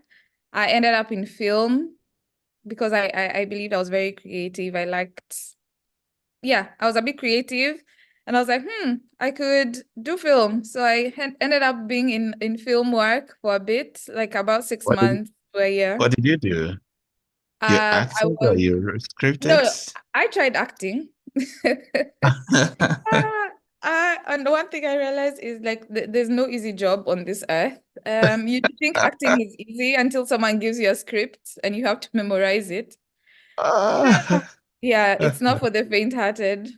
Yeah. So on film set, what I was doing was art direction. So what happens is, like, you see how your stage is set up, like how you have the flag, how you have the screen behind you, like, how exactly the stage looks like. That's what I was responsible for. So for example, if you're acting in a house, I would be setting up the house and how the house looks like, right? So you look at the script, you read it, and then you interpret it in a way that, so maybe it's like a 30-year-old woman's house, right? So what you envision, what a 30-year-old house would look like, right? So you set it up in that exact way. And then when they start shooting, you make sure that everything is in order, right? So, and make sure that the flag is straight, like in your case, the palm tree looks amazing. So I easily spot that now on different, like even when I'm on call, I can easily see that. So I think that built that in me. Right. Yeah, so it was amazing. I did, yeah, working on film. Yeah, it's something. I don't know if I'd go back though. But yeah, What else did you learn from films? meeting different people and just seeing the production work that goes around it, right? So these days, if I watch a movie, I see a lot of things, you know, like Right. I watch it differently. You know, you'd watch a movie, but I'd be like, okay, what's in the background? And sometimes you can even see mistakes. Yeah, so I like that I could pick that out. What Yeah. else did I like? Yeah, the meeting the different people. You could meet celebrities, you know, sometimes it's people you've seen Yeah. on TV, and then they're just right in front of you. You know, you get starstruck sometimes, yeah, and you have to be professional. And that was very early on in my career, so it was amazing. Apart from learning from the set, did you learn from watching movies? Did I? I think it was a lot of, and no, not really. Or maybe just creativity, like how other people do it elsewhere. Yeah, you Yeah. can be like, oh, these guys. But now sometimes the funding I realize is not that huge. Because if you're to learn from movies, you're operating in a totally different environment. Hollywood is very different from how we do film in Africa. So Absolutely, yeah. yeah, it's very different. The budget is different. The scene is different. So maybe just borrowing a few things here and there. But a lot of it was learning on the job. I was green. I knew nothing, but they took a chance with me. And yeah, and there was a lot of potential to grow in that. But yeah, maybe next time if you need a set, you can call me and I can help you. Yeah, sure. Okay, so movie, back burner, now tech. Yes. How did you get started? So yeah, I did a few things here and there. So a few internships. Again, I didn't like being idle. So anything that came my way, I would just land it. And film was a bit difficult to live on because I needed to survive and payment wasn't like flowing so well. So I moved on to another opportunity, an internship, which was working for a startup, which was my first startup actually, which was a career accelerator. Yeah, so similar to what you do with stars at Impressive. So it was a career accelerator that ran a 6-week program where, so for them, the problem that they were trying to solve is the fact that graduates, we have over 12 million graduates coming out of Africa every year.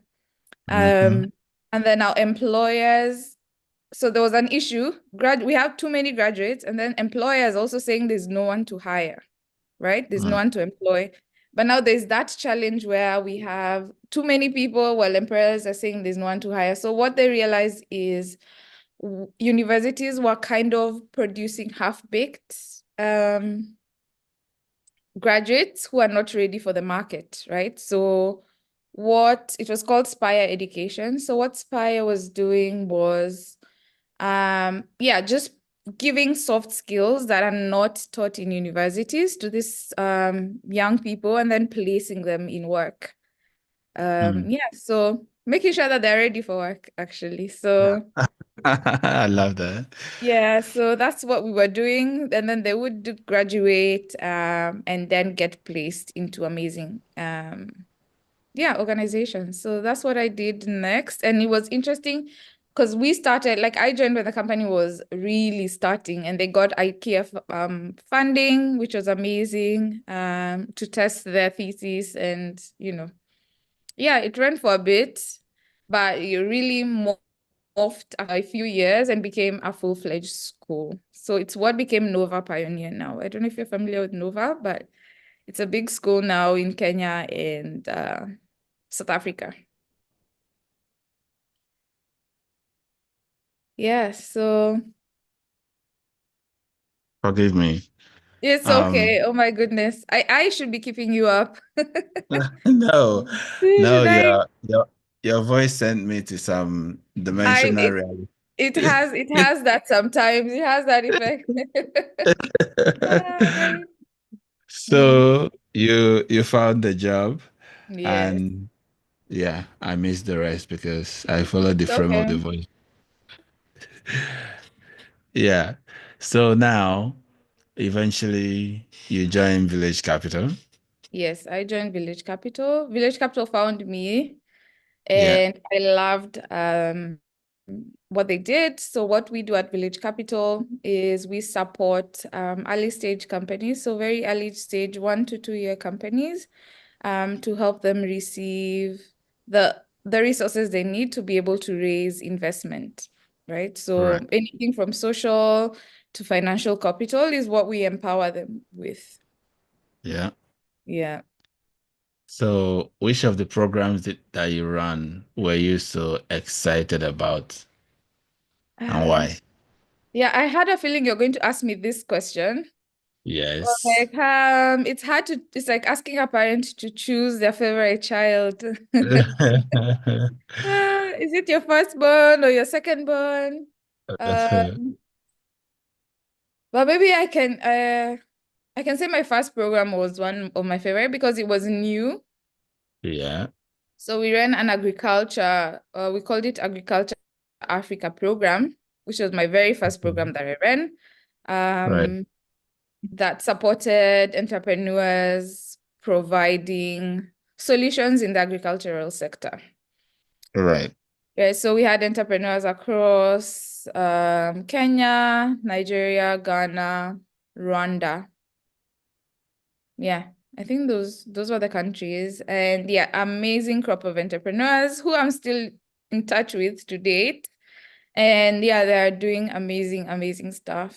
Yeah, that was my favorite one because it was my Right. first one and I put all my energy into it. I learned a lot. It was a steep learning curve for me, but it was amazing.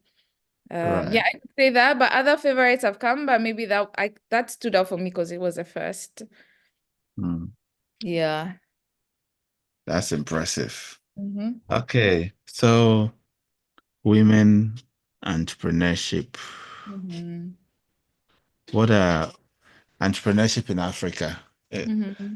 So now, the other question I wanted to ask is, what is it about women in tech that people don't understand properly from your perspective? About women in tech. What people don't understand. I think women have one thing I've realized with working with women is women are very passionate. Yeah. And people don't take enough risks, or people see them as very high risk, but they don't take enough risks in these women entrepreneurs. They have that nurturing ability to actually have the patience to move a company from, its baby stage into, making it grow and be successful, right? So for all the women entrepreneurs I've worked with have been super passionate and have gone on to raise a lot of capital. So yeah, maybe people see them as high risk. And one thing we did at Village Capital is we realized that for investors, they view women as very high risk. But what we do is we take a chance with them and we try and remove that investor bias by making entrepreneurs make the selection decision, right? So what we do in our programs, for example, is the entrepreneurs are the decision makers for who gets the investment, right? So that enables the funding for it to go towards women. Yeah, so they have a lot of potential, and we try and avoid the bias from venture capitalists by now making it a peer selected model. Yeah. Okay. I had some reservation about that model, but I think we've discussed it already. Yeah. So let's go to the entrepreneurship landscape as a whole. Now, there's been a lot of work and so many activities going on. Talk to that for a moment. I have a few questions of my own. Entrepreneurship landscape in Africa? Yep. Yeah, I think it has a lot of potential. And like I said, if we're looking at maybe work and future of work, we have about 10 to 12 million people graduating every year or entering the job market. And then one of the other things is, as a continent, agriculture is one of the highest, I think I would say, sector that has potential to provide jobs for the young people, right? So, and the issue around that is it's not providing enough. And then, so there's an issue where we have too many graduates coming out of that and not getting employment, of which most of them would potentially land in agriculture, but the agricultural sector is either not developed or is not able to absorb all these people, right? So I think entrepreneurship plays a very critical role, especially in Africa, where governments are not providing too much support or are not running very effectively, right? So I think entrepreneurship in Africa has a lot of potential, especially when it comes to employment and helping both government and private sector, right? So when entrepreneurs come, they're able to provide jobs in whatever sector, because now we have innovations across the board, right? So, and graduates are coming out in different sectors. There could be in education, there could be in agriculture. Whatever sector it is, entrepreneurs are solving problems in those particular sectors, right? So there's a lot of potential. Like, long story short, entrepreneurship in Africa has a lot of potential, and everybody now is looking to the global south, whether it is for investment or for solutions. There's a lot of activity. We have a very young population, which is a very good, which is very huge potential for us, right? So entrepreneurship in Africa, it's buzzing. It has a lot of potential and could easily help with the challenges that governments are facing, which includes unemployment for youth, right? So that's what I can say about it. And we've seen a lot of innovations coming out from the continent. Right. What are some of the innovations that you are really excited about on the continent? On the continent, I can talk about I can be biased and talk about the entrepreneurs that we've worked with. Okay. Maybe I can talk about a lady in Nigeria called Afyong Williams, who is running a company called Real Fruit. And Real Fruit is solving the challenge of food waste in Nigeria, right? So a lot of waste, when she was developing, or when she came up with Real Fruit, the company was a challenge where there was a lot of waste in the fruit sector, right? So a lot of fruits were going to waste, and what she did was she came up with an idea of preserving that and making dried fruit out of that waste. Now she's done an amazing company where she is producing a lot, and she's really expanded. She's even supplying airlines. So she's expanded her business now to even include nut mix. You should check her out. She's called Afyong. She's solving the issue of food waste by making dried fruits, which is simple but amazing as well. And then now we have Complete Farmer, based in Ghana, where it started very differently, where the entrepreneur was actually having people own land. So let's say I'm in, for example, Dubai, and I would like to own a piece of land in Africa. So he was leasing. And then what you could do is maybe Yeah, what you could do is earn a piece of land, and from that land get some money, which you could, yeah, you could be a farmer anywhere, basically from anywhere. But now, since then, the model has evolved. So what he's doing now is connecting farmers to people globally who are looking for produce, right? So it's expanded to a global model where he's exporting food and connecting farmers to, big corporate companies who are looking for produce, which has been amazing. And what he did during COVID, he was able to supply food to Yemen, which was amazing because Africa is the one who's usually the recipient of all this. But he was able to actually ship the food across the globe. Right, Tom Chris?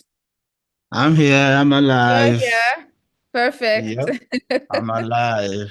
I've tried to keep you Okay. up. Yeah, thank you so much. So, there's been conversation around funding and finance, how scarce it is on the continent. Some people say things are changing. Some Yeah. say not fast enough. What do you think? Yeah, I think things are changing. But maybe about funding is the conversation that's happening now is whether the kind of financing that worked in Silicon Valley is relevant for the continent, right? So, yeah, because a lot of things have been adopted.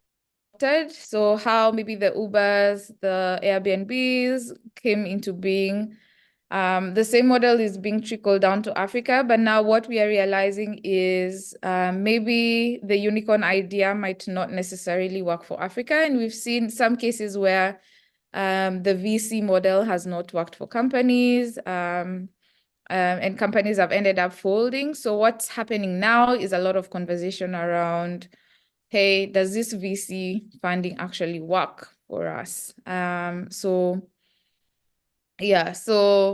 lot of conversations are happening around that. And what you're looking at more is how can the financing work for the continent? So yes, if VC funding is not working, is there a way to include blended finance? And yeah, that's a word that's being thrown around a bit. So doing blended finance and including some other form of funding that is not VC or that is a bit patient, maybe turning to traditional means of funding together with maybe VC. Yeah, so just blending the finance because the VC model in some cases has not been able to work on the continent. But also the good thing is we're having entrepreneurs, VC firms that are in the continent coming up. Which the firms that are coming up are indigenous, so people from the continent actually are the ones raising these funds and who are aware of the situation of the ecosystem. So yeah, and I think with that, the rise of that, now we'll have more money to go around. Unlike before where we were competing for limited resources just from a few VC funds across Europe or America, right? So now the financing has improved and we're now getting, Africans actually funding African startups and using our resources that's unique to us and using models that are unique to us rather. All right, Tom Chris. Hello. I wish I was on stage. I know. I know. You fit perfectly in my set, and don't worry. When next you come, maybe Yeah, I then we'll see celebrate that work. an amazing chair there. Yeah, and Kenya flag is at the extreme end, so Is it? it Oh, is. It is. thank Have you a for look. representing us. Oh, there Yeah, you go. Wow. And there's yeah, only 3 flags and Kenya is one of them. Oh, I'm yes, honored. absolutely. Yeah, yeah. Oh, that's nice. So, Mm-hmm. speak to the future of entrepreneurship in Africa. What do you What do you see? It has a lot of potential. The good and bad thing is there's a lot of challenges in Africa.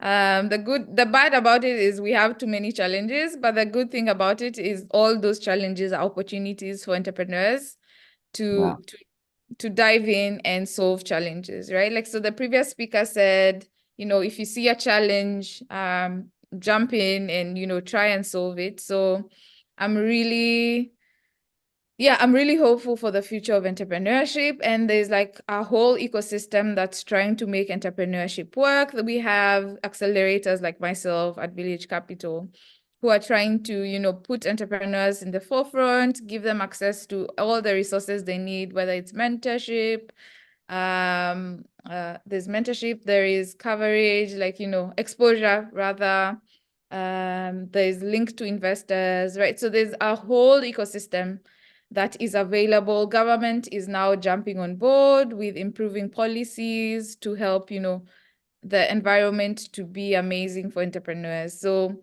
it's very hopeful because we have a lot of issues, a lot of entrepreneurs coming out. We have an educated population, and we have youth that, are not just willing to sit, they want to work. So it's very bright, and there's also financing being channeled into the continent, both locally from local VCs, philanthropists, and also from abroad. So it's very vibrant, it's very young, it's very hopeful. So yeah, it's a very bright future, and I love entrepreneurship for that. It's morphing, and we have the potential to just move with the ecosystem, and morph into it. So it has a lot of potential. I don't think you can easily predict where it will be headed, but what I can say is, it has a lot of potential, and it could really propel Africa to another level. Yeah. Yeah. Impressive. Mm-hmm. Which books did you read and you're like, oh yeah, these books are my faves for life? In regards to just general or? General. Let me see, a favorite book.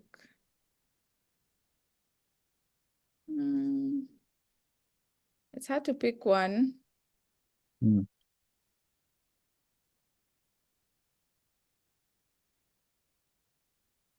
Let me see. Other than The Good Book, maybe that's the one that I can that's the one I can reference the most. The Bible is my favorite one.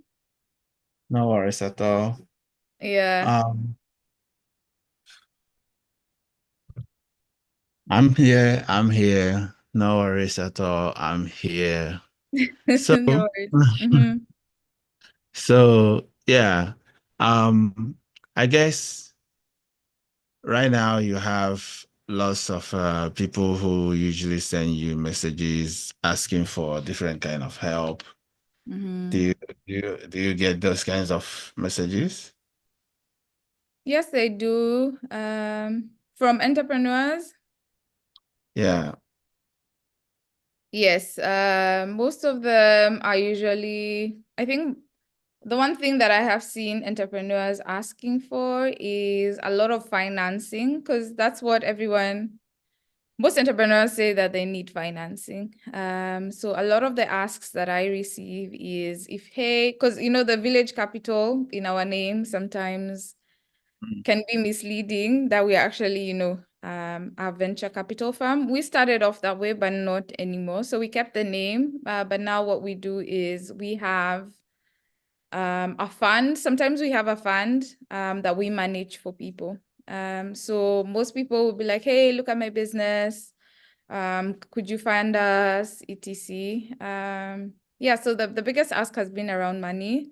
But one thing I would recommend or encourage entrepreneurs is to, especially at the beginning, sometimes the financing is not the thing that you need. And like the previous speaker said, you need to work on your business itself.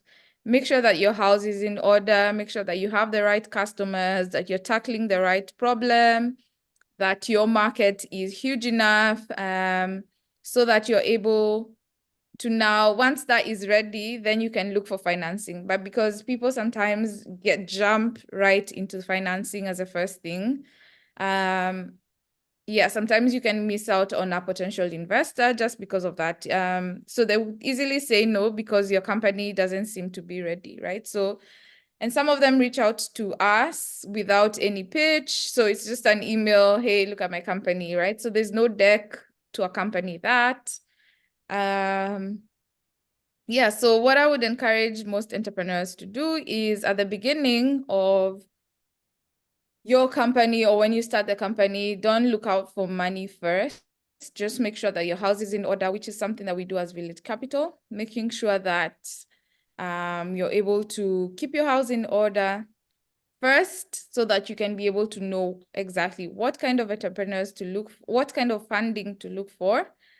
Because at different stages of your business, you'd be looking for different types of funding, right? So at the very, very beginning, you should be bootstrapping, which is basically you raising your finances on your own, which shows that you actually believe in your problem as a company.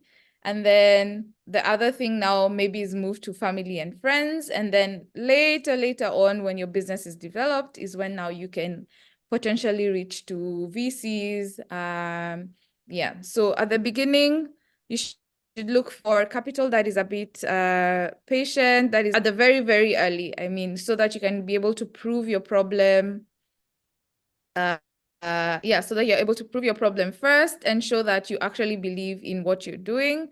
Prove your concepts, and then now you can start looking. So look for family and friends. You can bootstrap, look for angel investors as the first step before actually reaching to a venture capital company or someone more advanced. Right, so Tom Chris, yes, that was in regards to questions about that I receive from entrepreneurs. Yep. Yeah. So how does family and friends help in supporting careers? So, And in more specific terms, your career. Yeah, so in terms of investment, so I was talking about investment and how when you're starting off your business, the first place you should look for money is not the VC funding. It should be family and friends, right? So first thing is look at how much money you have. So some entrepreneurs actually tap into savings. So if you have a co-founder, you could easily do that, or yeah, tap into your savings to be able to prove your concept. And then once that's done and you need like, you know, extra finances for the initial stages, then you can move to family and friends. So reach out to your friends, your colleagues, you know, people you know around you who can support your business. And then once that's done or you have exhausted that particular pool, you can now move to angel investors, you know, people who are very patient, are not looking for return on capital. So that kind of capital is amazing for the beginning. Instead of jumping straight right into VC funding, which should come later, right? So when they see that you have been bootstrapping, or you've gotten some money from from friends, that you've gotten some money from philanthropy, grants, competitions, you know, sometimes there's like pitching competitions and you get some money from that. So yeah, that's kind of building your financial portfolio, right? So I would say take a step-by-step approach, and then by the time you're approaching a VC, they probably ask you, okay, so how much money have you raised and from whom has it come to? So it kind of shows a bit of a financial stewardship from that. So yeah, then you can approach them for a Series A. Yeah, so just take step-by-step bit sizes in terms of that as you're keeping your house in order, right? And then now the more you attend maybe these pitch competitions, the more you build on your company, the more you improve on it, the more you get feedback around it. And then now you're able to now build off of that. So by the time you're coming to stand in front of an actual investor, you have really worked on that. and yeah, you're able to move forward with that. Okay, so we have a few more minutes. So are there other, passion projects that maybe, that you contribute to, maybe helping women entrepreneurs, sitting on boards? Are there other passion projects that you contribute to? Personally or as Village Capital? As Audrey. As Audrey, okay. So I sit on a board of an organization called Elimu Fanaka. So Elimu in Kiswahili means education. So I sit on a board of a company called Elimu Fanaka, which is supporting young children, we call them learners, let me not call them children, young learners to build their capacity, because especially in rural schools, right? So what we have seen at Elimu Fanaka is the government tends to overlook the rural communities on the rural schools. So in that, maybe the schools are very in deplorable situations, or the teachers do not have the enough resources to be able to teach. And sometimes also the students are facing different challenges. So what Elimu Fanaka steps in to do is to support both the learners, the schools, the teachers, and the parents in helping build a holistic child or learner, right? So in the end, we want to help the learners to be part of, to help to actually grow and move from the level that they are, because now, because of the situation where they're in, chances are if they're not supported, it will just be a cycle. They'll probably not complete their education and they will stay where they are, and then the cycle continues. They give birth to children who stay there. So what we are trying to do is empower the children through empowering their parents and teachers to support them. So I sit on a board. So we have different activities for teachers where we do teacher training, to just empower them, to help them gain confidence. And you'd be surprised that teachers could be employed, but they're not able to actually use some laptops or digital tools like even Excel spreadsheets. So what we do is there's a club for teachers where they're taught that. And then now there's also a club for kids, for the learners, where they learn different skills like beekeeping, how to, different economic skills, how to do financial management. So I sit on that board. A beautiful, beautiful founder called Kazi, who is an entrepreneur herself. So she's super passionate about it. So I sit on the Elimu Fanaka board. And then the other thing that I have done in the past is do entrepreneurship training with a company called Good Kenyan. So Good Kenyan is also supporting graduates who have graduated from high school with different soft skills. So they have a track for entrepreneurship, which I teach the learners. Sometimes employment is not the only path for some. So for me, I teach them how they can use entrepreneurship as a path to life instead of just only looking at employment. So those are the main things that I support for now. So they're both amazing and rewarding experiences. Thank you, Tom Chris. Thank you, thank you, thank you, thank you. Almost there. Almost there, almost there. Almost there. Let me stretch a little bit. Thank you. So, are there topics that you care about that you would like to share a little bit about? In terms of maybe around leadership or something I can say about just a small bit about leadership and something that I learned. Like I mentioned at the beginning, one of my managers called Adedana was very pivotal to my growth. To my growth, my career growth. And I'm hoping my audience is a bit young. I know we have a few young people here.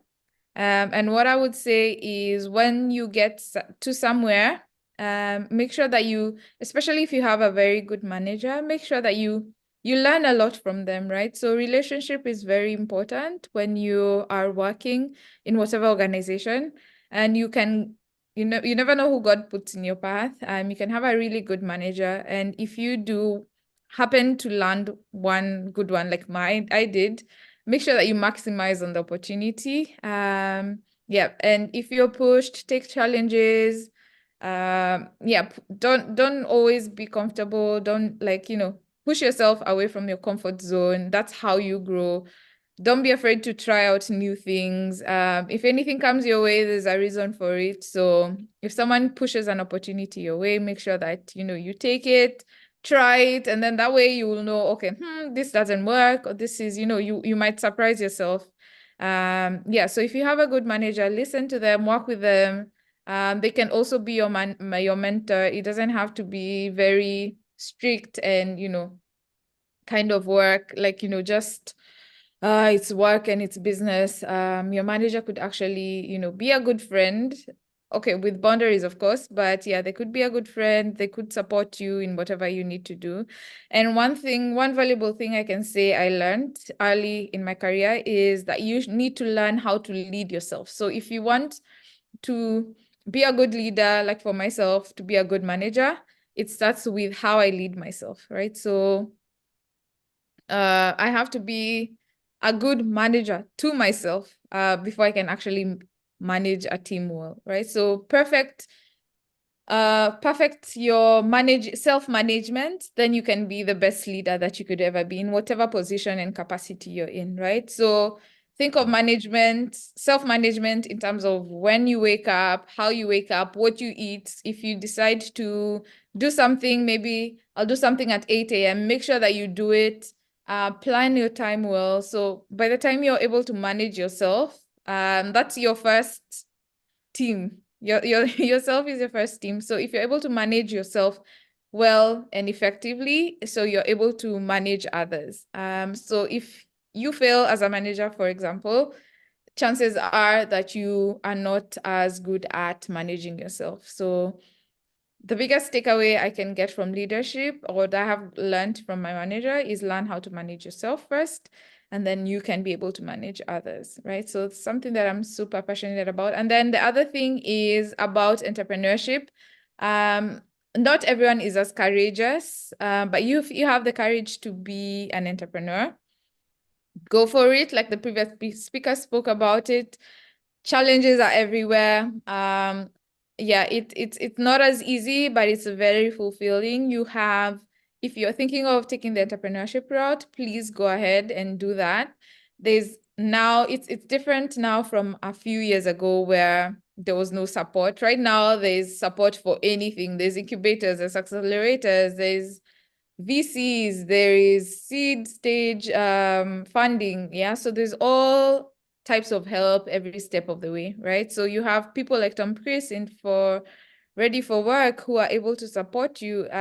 So in any capacity, if you want to take the entrepreneurship route, there's all types of support for every different stage. Yeah, so like for us at Village Capital, we work with seed stage. So if you're 1 to 2 years and your company has a lot of potential, you're able to scale, you're a tech-based business, we'd definitely, you'd be a good candidate for us. So we would support you in case you're not eligible for a company, or maybe, because we take very few companies in a year or in a program cycle. And if you're not eligible for our program, there's another program that you could potentially join. So if you're thinking about entrepreneurship and taking the entrepreneurship route, don't be afraid, take it, make the mistakes early enough, and just know it might be not so easy at the beginning, but very rewarding in the end. And then you have all the support that you can need.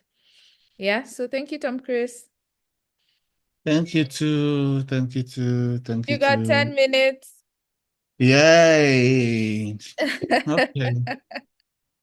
Okay, so speak to student entrepreneurs who are starting their career as you did when you were in campus. What must they know about entrepreneurship? What I can say is, yeah, it's glamorous when you've made it, but it's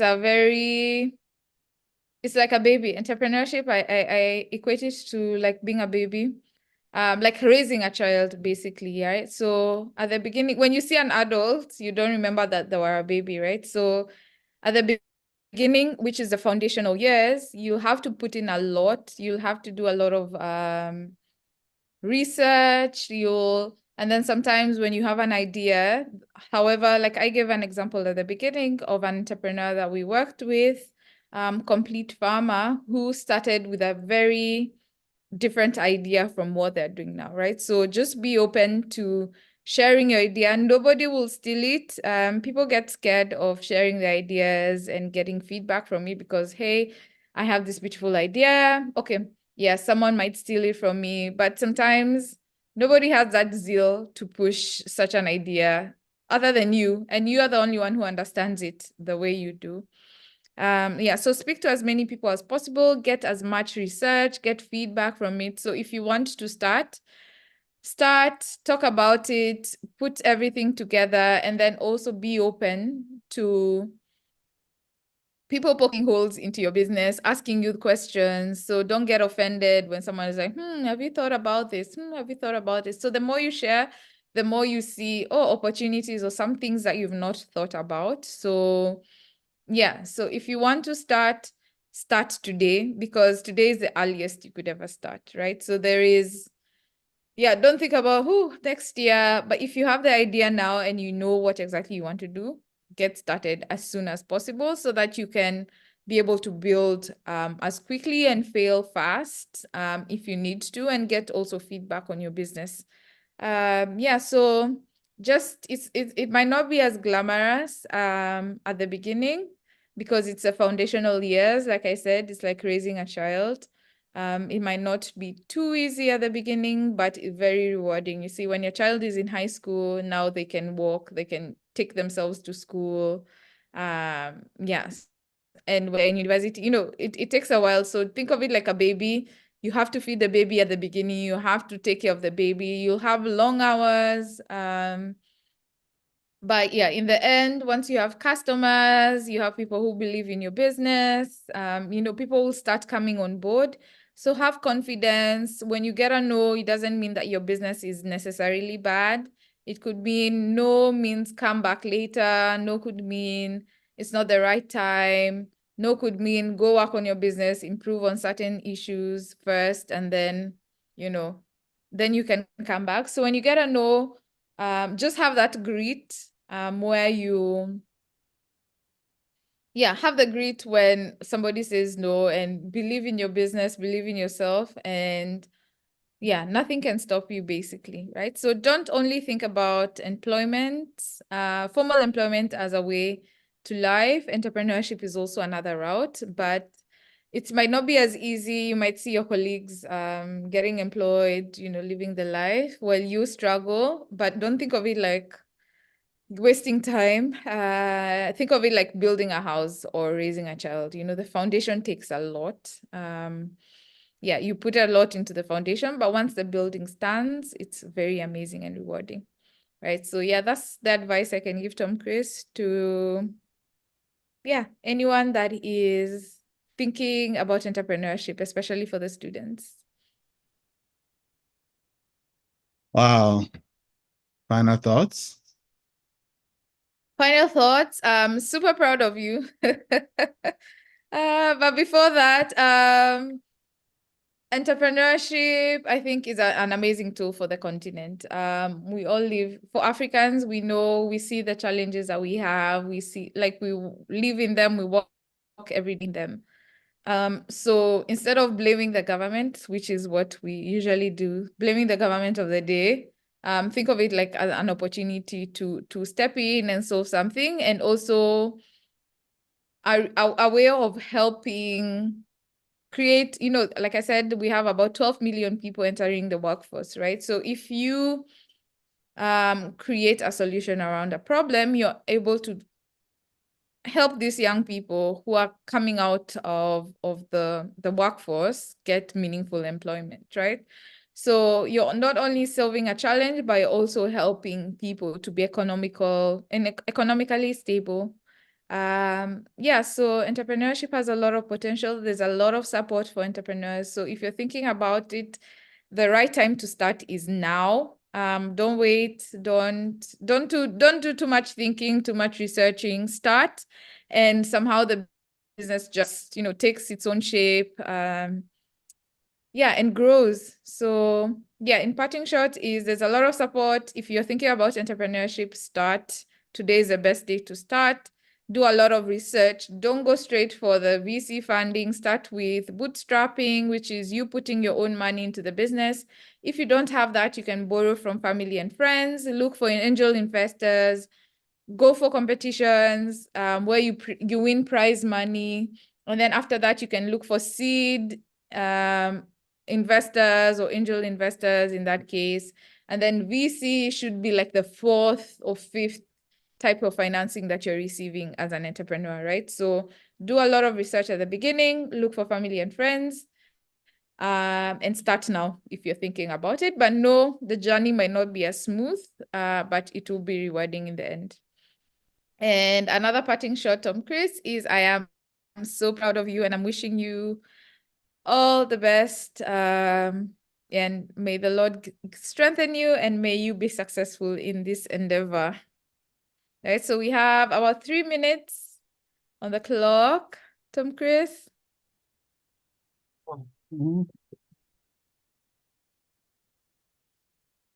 And hopefully when I come to Ghana, I'll be able to visit. I know you've done a lot of amazing work since we last came.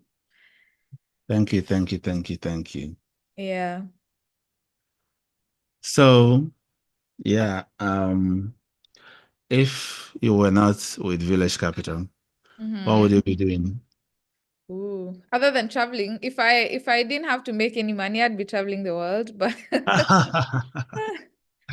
if I I would know, not be with Village Capital, I'll be doing the same thing probably with a different company. I am passionate about Africa entrepreneurship and development, and yeah, I'm committed to the cause in supporting entrepreneurs. So I'd probably be doing the same thing somewhere else. right, Yeah, or traveling the world. right. Yeah. Thank you so very much for your time and the insights. I have 15 minutes break.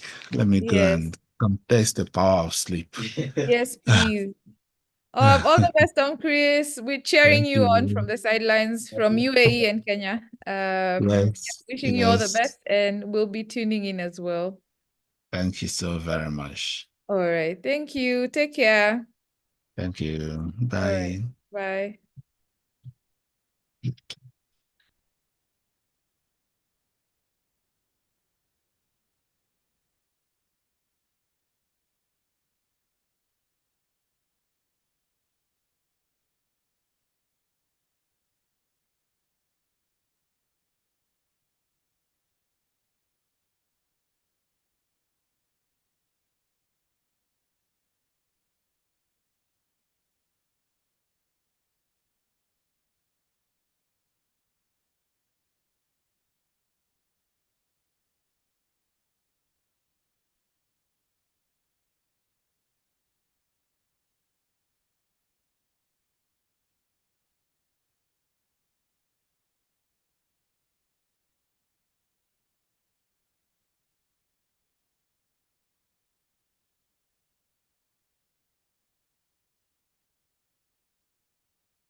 really leverages artificial intelligence and machine learning to help Africa's youth understand how they stack up against their competition and give them tools and resources to upskill and become of higher value when seeking gainful and meaningful work. It doesn't make sense to spend 4 years of degree course and be carrying CV from office to office like a robot for jobs that do not exist. That's what Ready for Work really is out to solve.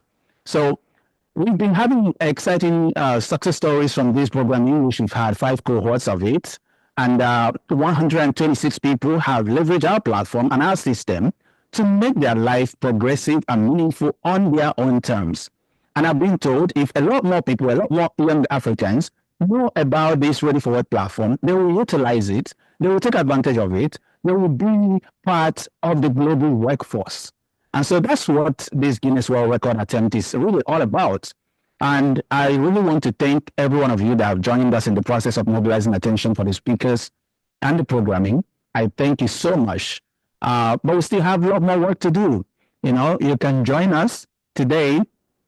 Visit the website, sfanonline.org, sfanonline.org, and you will see a lot more ways that you can participate. Go to the event website, click the event, go to Student Entrepreneurship Week. You will see a lot more ways that you can join forces with us in making this happen, making it successful. Now, beyond that, I really want to also answer some of the questions that we've been receiving in the process of creating this project. Number one is, how is this going to be happening? Well, we've structured the Guinness World Record attempt into a hybrid programming, in the sense that we'll be creating it, we'll be streaming from here, from our office at Pintex. So some of you will be able to join us on site. The speakers will be here, some of them on site, and I'll be interviewing them in the hours stipulated. Every speaker will have about 7 minutes to share their experience.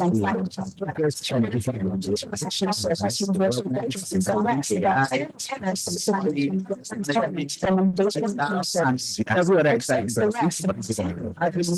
questions, to share exciting thoughts, to learn a lot, you've inspired, you've motivated. Here's your life into the hands, put your skill in the hands, and manage the exam. 471 national service personnel deployed in 2020-21 service year were employed right after the national service.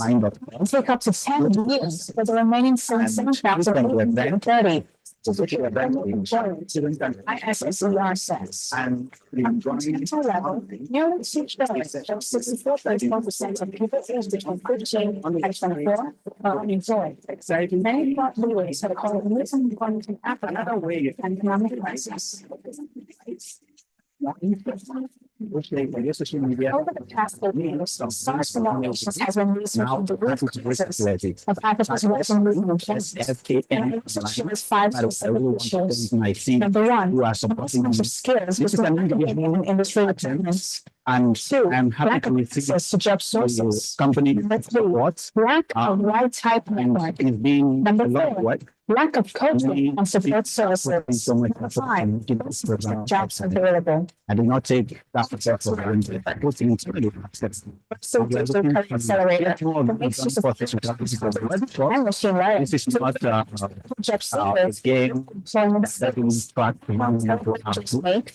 driven this is to help young people. Yes, we partner with industry leaders now, the next question that we will see in the process of creating the digital markets, UI, data science, from Guinness World Record to this website, job seekers, and applies for professionals in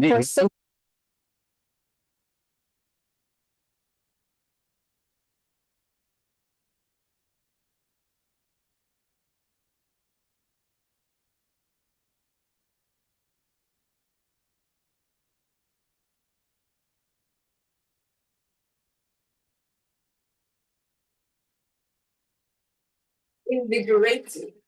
That's how I would sum up my Ready for Work career accelerator program. Through the coaching sessions, curriculum, and deliverables, I gained confidence in my ability to provide strategic direction for companies' products and services from a user experience point of view. I highly recommend Ready for Work career accelerator program to young professionals looking for results-oriented career guidance. Thank you.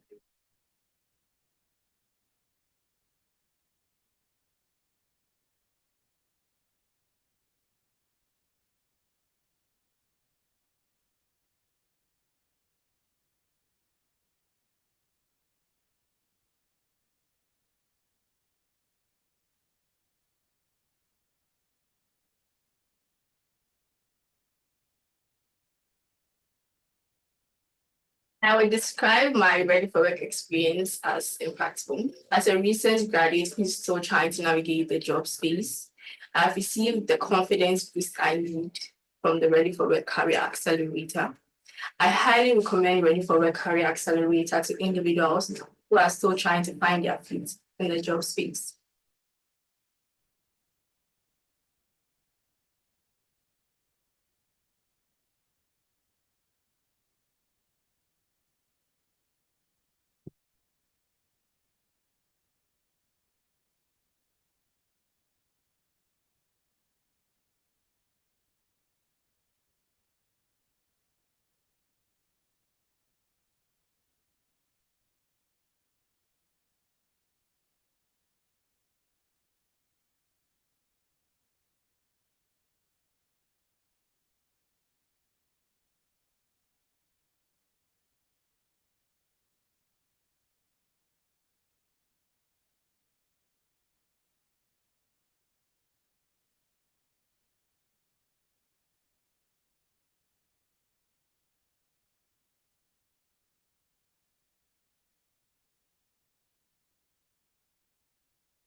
For so long, Africa's youth has been characterized as a ticking time bomb and a grievous burden to the world.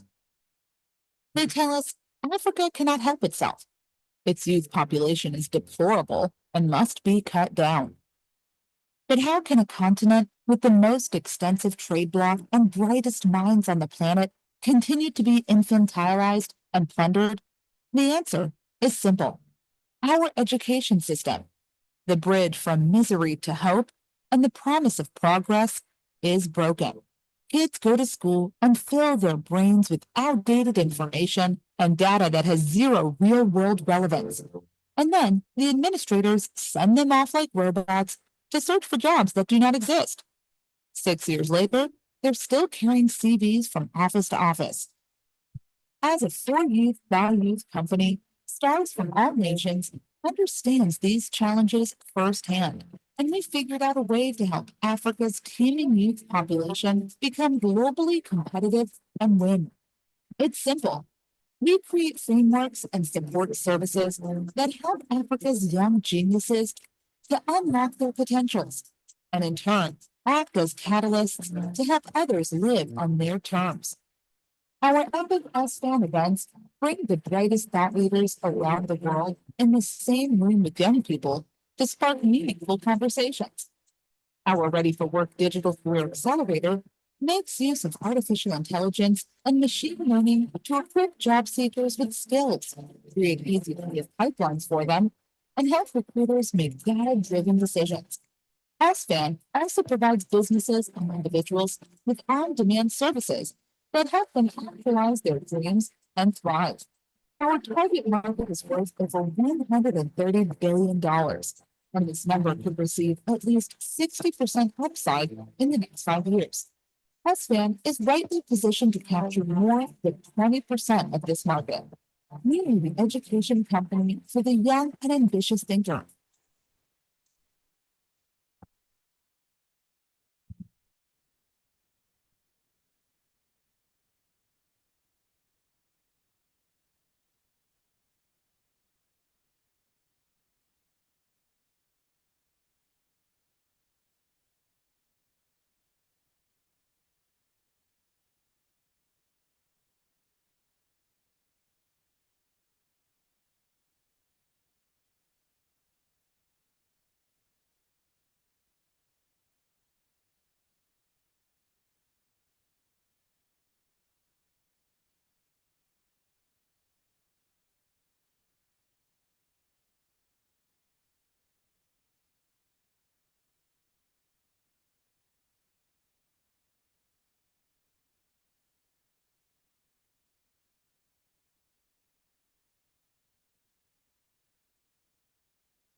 For so long, Africa's youth has been characterized as a ticking time bomb and a grievous burden to the world. They tell us Africa cannot help itself. Its youth population is deplorable and must be cut down. But how can a continent with the most extensive trade bloc and brightest minds on the planet continue to be infantilized and plundered? The answer is simple. Our education system, the bridge from misery to hope and the promise of progress, is broken. Kids go to school and fill their brains with outdated information and data that has zero real-world relevance. And then the administrators send them off like robots to search for jobs that do not exist. 6 years later, they're still carrying CVs from office to office. As a for-youth, by-youth company, Stars from All Nations understands these challenges firsthand, and we figured out a way to help Africa's teeming youth population become globally competitive and win. It's simple. We create frameworks and support services that help Africa's young geniuses to unlock their potentials, and in turn, act as catalysts to help others live on their terms. Our Epic Us Fan events bring the brightest thought leaders around the world in the same room with young people to spark meaningful conversations. Our Ready for Work digital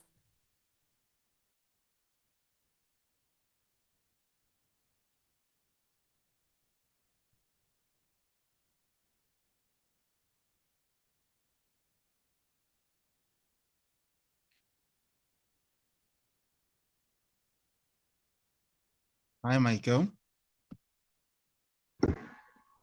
Hi, Chris. How are you? Oh, my life. I'm holding on. That's good. How's it going? Going good. Can see you at 44 hours. That's amazing. Yeah. We are inching closer and closer, eh? Yes.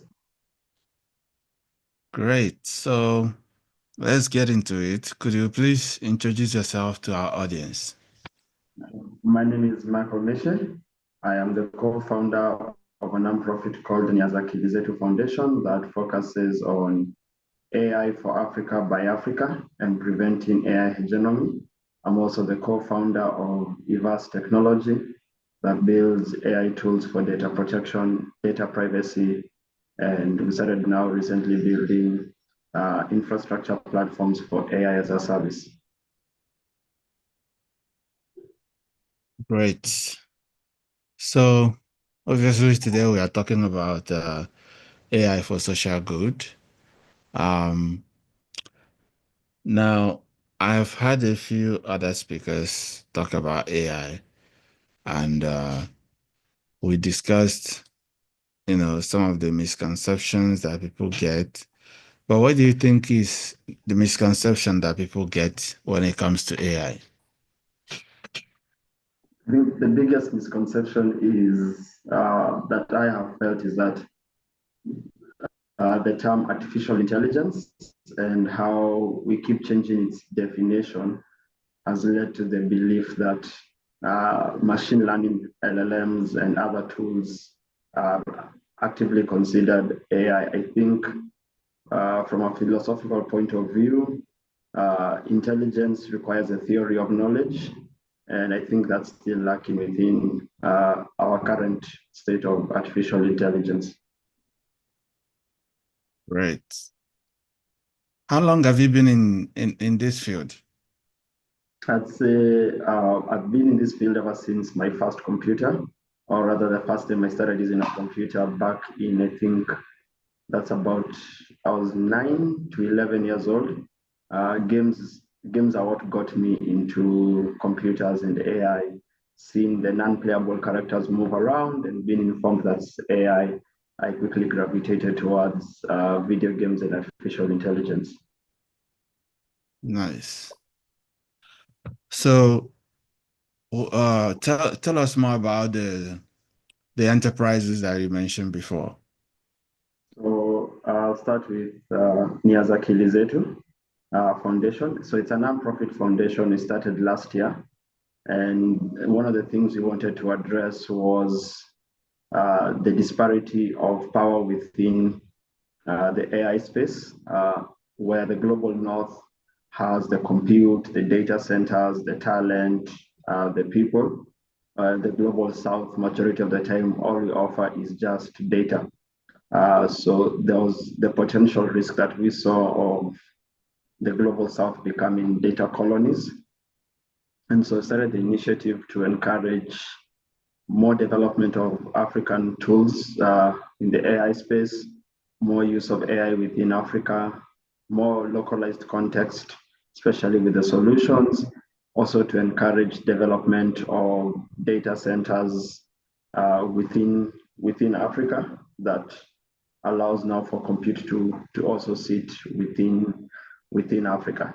Also around that, we started looking at culture, which became a huge thing for us, where we're looking at cultural representation and to some extent cultural, also allowing cultures who do not want to be represented, for example, who do not want to share their language, they want their language available or translated. How do you respect their wishes when you're still trying to create this level of inclusivity? So we started the foundation to champion that. We built out a few programs. We had a few debates with some of our universities here in Kenya, Strathmore in particular. And that was a debate around AI's possible impact on culture. While it has the great value of preserving culture, there's also the risk that artificial intelligence can water down cultures because a lot can get lost through translation and the overuse of AI.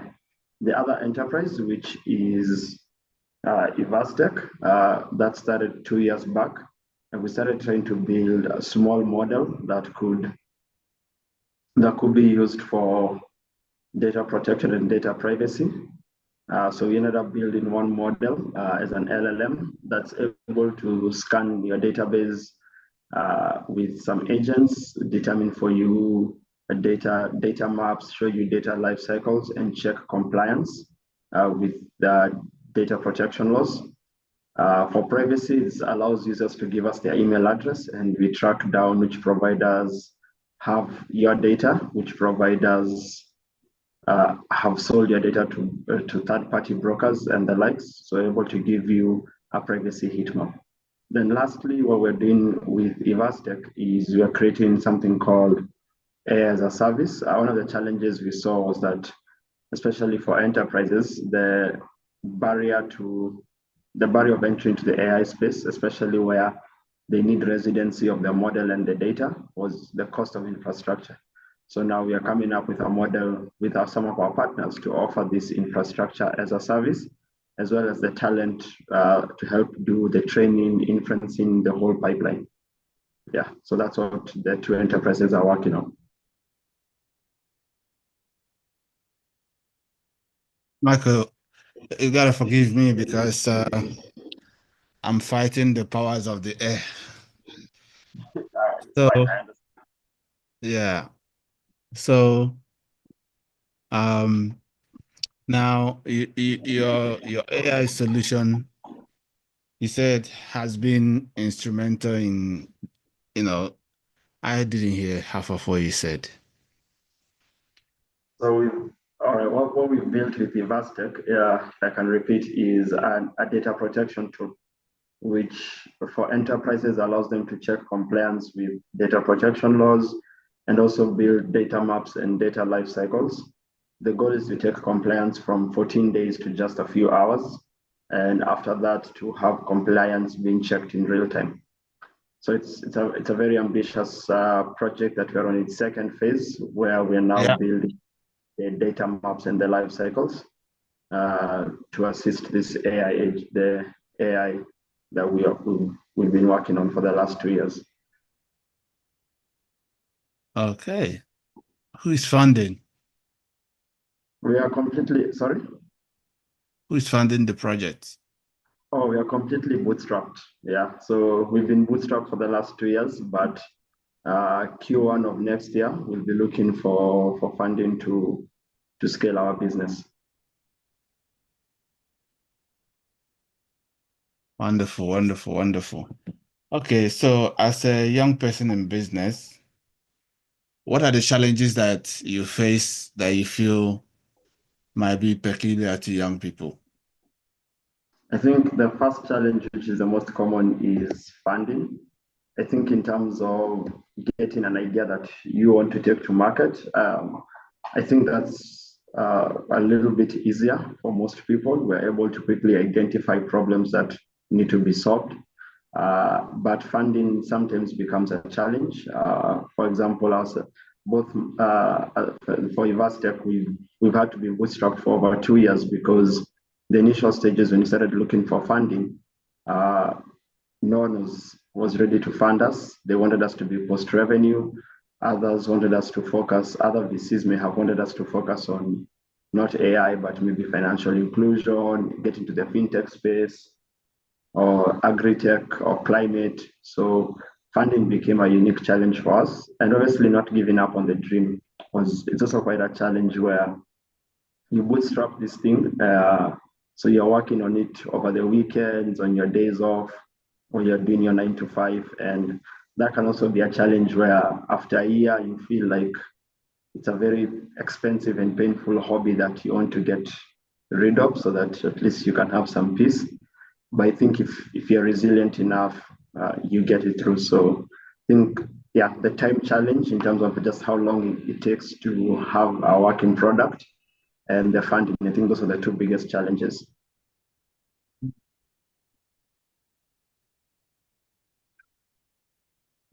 Very interesting. So now the next question I have for you is now do you plan to scale your project to the rest of the continent or just for Kenya? The continent and beyond, even to the world. And that's one of the reasons we are looking for funding. And obviously, given the sensitivity around data protection, obviously, sometimes in some markets, it will be a bit of a barrier of entry where you have data residency and data sovereignty challenges. But we are also looking at things around homomorphic encryption and differential privacy to help us where we may have these resources on cloud in terms of the compute and the model, so that we do not breach data protection laws while trying to keep our clients compliant. So we do hope that once we raise next year, we'll soon be in a larger footprint within Africa and hopefully beyond Africa. Yeah. So do you have people that work with you? Yes, we have a team of 7. We're a very small team since we are still bootstrapped. So we're a team of 7 with 3 co-founders, 2 machine learning engineers, myself and my other co-founder. Then our final co-founder, she's an advocate. So she has a background in legal, which obviously helps us when it comes to validating a lot of the ideas that we have, since the tool is built just for compliance. So she's able to check whether any recommendations that the tool is giving is actually accurate. Great. So have you ever been in that situation where, by the way, what's your role in the company? Oh, I'm the CEO.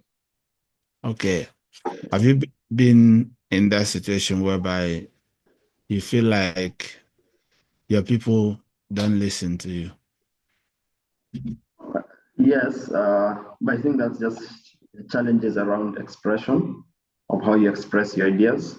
So for me, I am dyslexic, and also I have ADHD. So sometimes I tend to struggle to give out information, and it could go on for too long, and the team would have a challenge understanding what was he trying to deliver as a message. So that does bring some challenge, but I think it's quite normal, even that your team shouldn't always agree with you. I don't think you should have a team that's always saying yes, yes, yes to everything that you bring up or put on the table. They should be able to challenge you. They should have the ability to tell you, no, this is a bad idea, or no, we can do this differently, or there's a better way of doing this. So the open communication is still there, but I do know sometimes they do feel that challenge, especially where I have that slight communication barrier because of my dyslexia and ADHD. Great. Okay, so what did you study? I studied information technology at the Jomo Kenyatta University. What was it? A BSc or masters? BSc. Then I have a Okay. certificate. Yeah, I have a few other certifications. I did hope when I was doing my undergrad, one of my fondest wishes was to get an honorary PhD by contributing to the body of knowledge either around machine learning or cybersecurity or game development or just anywhere within technology. So for that reason, I am yet to consider pursuing a PhD. I want to see if there is that path. If not, then depending on my interest at that time, I may take up a PhD or I may not. Okay. What has been your most enjoyable moment since you launched your company? I think when we got the model, we previously had the model on AWS, and we needed to, for data residency issues, we had to have the model sit on-prem, so within our own boundaries and specifically on people to work on computers and servers. So initially we would get a response within about 14 minutes from the model, which was not adequate at all. We did some work. We did some work on the model. We did some work on our architecture. And when we put it back on the server, we actually were able to get it down to 14 seconds for it to give us a response. So, and that took us, I think, 4 to 5 months, a lot of trial and error.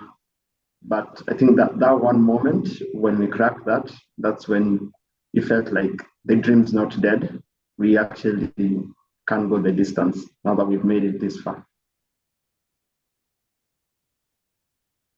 Michael, have you been to Ghana before? No, I haven't been to Ghana. I'd like to visit one day. Yeah, you should. You should. Which other country have you been to? I've been to Dubai, South Africa, Rwanda, Italy, Tanzania, Uganda, Ethiopia. I've been to a few countries, yeah.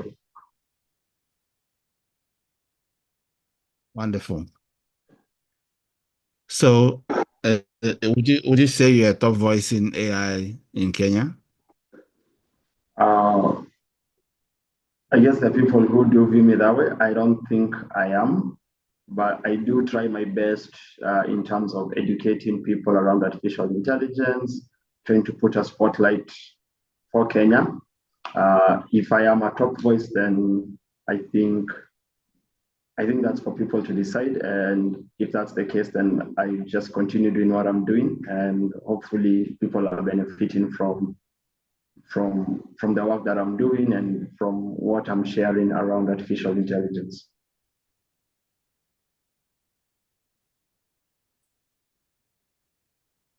So now you're building your system, you are seeking to raise funding, and do you expect the team to grow as well? Yeah, definitely. We do expect the team to grow. Maybe not right away and not that fast. We still believe we can build a great tool with a lean team, but there will be growth. We move from 7 to maybe 10 people, and then slightly some more growth over time. But I don't expect we raise funding and then move from 7 to 30 or 50 people. I don't think that's not how we planned it out. And usually just that won't help the product scale that quickly. Just more hands doesn't mean that things will move a lot faster sometimes. So we will have more people get on board, obviously, but not a very large and excessive number. Great. Okay, so let's talk about some other things. What did you study? Where did you do your high school, rather? High school, I was in a seminary. So I was at a seminary called Queen of Apostles Seminary. And at some point, I actually felt the calling to be a priest while I was within the seminary. But then down the line, I guess I got a different calling, which was sort of to reset me back to my passion around computers. And that's where I've been. So I spent 4 years in a junior seminary. I was able within that junior seminary to be in charge of St. John my last 2 years. And I also had the opportunity to play for our volleyball school team, which volleyball is a sport which I still relish to this day.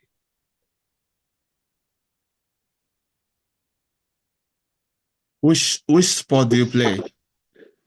Volleyball and a bit of track, so running as well. You do run? Yeah. Okay, so volleyball, but that's for pleasure or professionally? Or for pleasure. Wow. So track also, do they correlate with what you do? Or is there a starting point? Yeah, there's a lot of correlation with, I guess, the games that I play, because not just the physical games in terms of the sports, but also the games I play on my computer. And that all of those things correlate to a lot of the work that I do. One of the things that really drives me is that I really need to have fun with the work that I'm doing for me to see the best result, the best outcome, and for me to really have my heart in it. So that level of excitement I get from a jog, a run, playing volleyball, playing Elden Ring, or playing any other game on my computer is the same kind of feeling, that same kind of joy and fun that when I work, I also feel that. So that's obviously motivated me to also sort of push through the hard moments. And games also do teach you a lot of resilience, and the fact that failing is in the end, especially when you're playing digital games where if you fail a mission, you can always replay. So that's taught me resilience and an acceptance of failure, which I guess is important, especially for the entrepreneurial journey, where not everything you try will work out, and 2 attempts shouldn't call it quits. So that resilience has also been inbuilt. But it's also helped me with even problem solving. A lot of games and how they are built have significantly influenced the development of technology and have helped come up with solutions.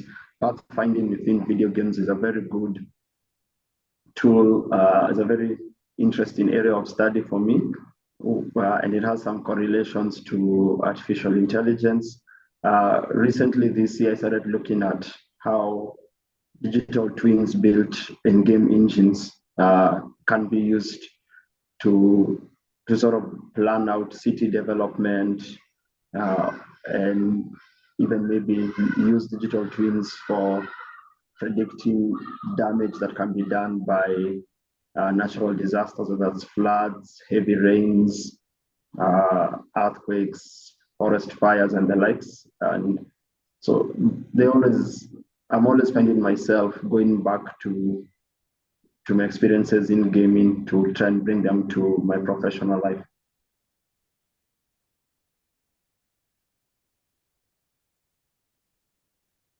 Have you ever run a professional track? Have you ever run? Professionally? I'd say other than competing in high school, I have a few times done a few marathons. So the Standard Chartered Marathon, though this year I didn't run, I wasn't fit enough. as I would have wanted to be. Also done the Mata Hat run and a few other runs. So whenever it's there, but those ones I'm mostly not running to win, but I'm running to beat my own personal time from the previous run. So sort of just competition against myself. In video games is where I'm a bit more competitive and sort of try to be the best, especially when I'm playing online games. Thank you, Michael. So, your other co-founders, what do they do? My other co-founder, his name is George. He studied, he has a bachelor's of science in mathematics and computer science. So he's a very, very brilliant back-end developer. So I love how he writes code, how he figures out how to solve problems. Our other co-founder, her name is Nelly. She's an advocate. She's the one who initiated the whole push that the three of us could be capable of running a startup and building a product that people would have an interest in.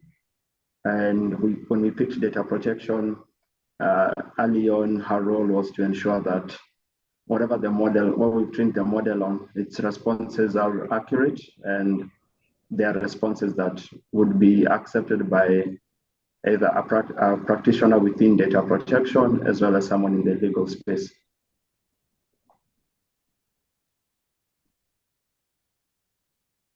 Hello? Yeah. Yeah. Okay. So, do you have any form of working model best practices that you've documented? For me, my best practice is just have fun with the work that you're doing. One thing that I do like doing when we have stand-ups with the team, I changed it from doing a stand-up, we'd either have a stand-up on a Monday or a Tuesday, and people would say what they have planned for the week. This week I'm going to work on this, I'm going to fix this bug, I'm going to do X, Y, Z. I felt that really didn't bring out the best in people. So we switched our stand-ups to Fridays. And on Friday, people report on what they've done for the week. So that created that self-drive within people because no one wants to go to a meeting and say, I fixed one bug the whole week. Everyone wants to show their contribution and their value. So that model of switching from saying what you're going to do to telling people what you've already done has helped the team. And it's also one of the reasons we are keeping the team lean is because it's not an easy thing to implement where you get people to sort of take up tasks. You can obviously assign tasks to people. You can see what tasks they're working on. But that courage and vulnerability to come on Friday and say, I'm working on this, I worked on this, I worked on that, really creates an atmosphere of trust. And also, from my experience within gaming, a lot of what I do with the team is I tell them to always point out when I'm wrong. I come with ideas, I tell them, I'm like, prove me wrong, I have no problem being wrong. Just show me a better way or show me a different solution that works. The other thing is promoting something I call finding the fun in failure, which is basically just removing that fear that people have around failure. Just because you've attempted a task and failed doesn't mean that it's something to haunt you. So we actually we have this process where we look for the best failure of the week, of the month, or for a particular sprint. And what we are focused on that is what error did someone make that's a significant learning point for everyone. So instead of turning failures into something where people need to feel shy about or ashamed, we turn them into a learning opportunity for everyone. This encourages people not to sweep errors under the rug. So that's kind of the work atmosphere that we've created.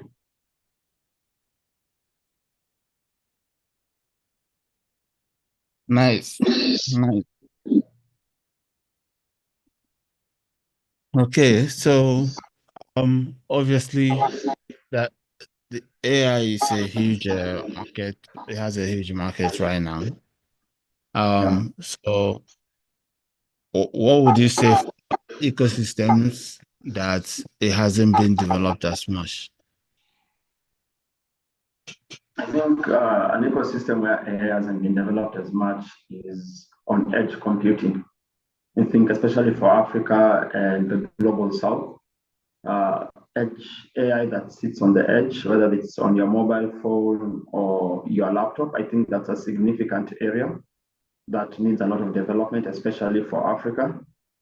Africa may not have the resources to build the kind of data centers that the likes of Google and Microsoft are building nuclear-powered data centers. It will take a lot of time and investment, but there is an opportunity for an untapped area where we can build localized models which can run on edge devices. And even given the fact that our economies are quite different, Africa has about, I think it's about 80+% of African economies are SME.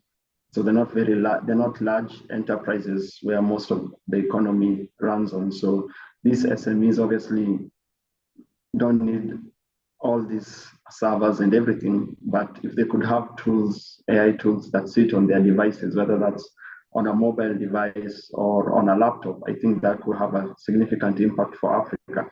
And then the use cases from there can be developed to build onto now that the tool is available on your device.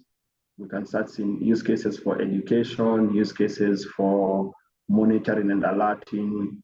We can see use cases for language translation and more.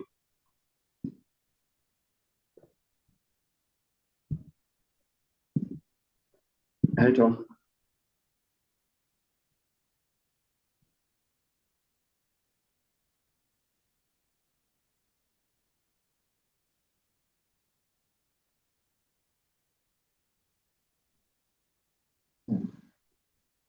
Tom. Yeah. Yeah. My apologies, sir. No problem. Yeah, so let's on air. Let's stay around the AI subject for a little while. Sure. We're looking at AI for social good. So how does that work actually? Well, the thing about AI for social good, I like what Google says about it.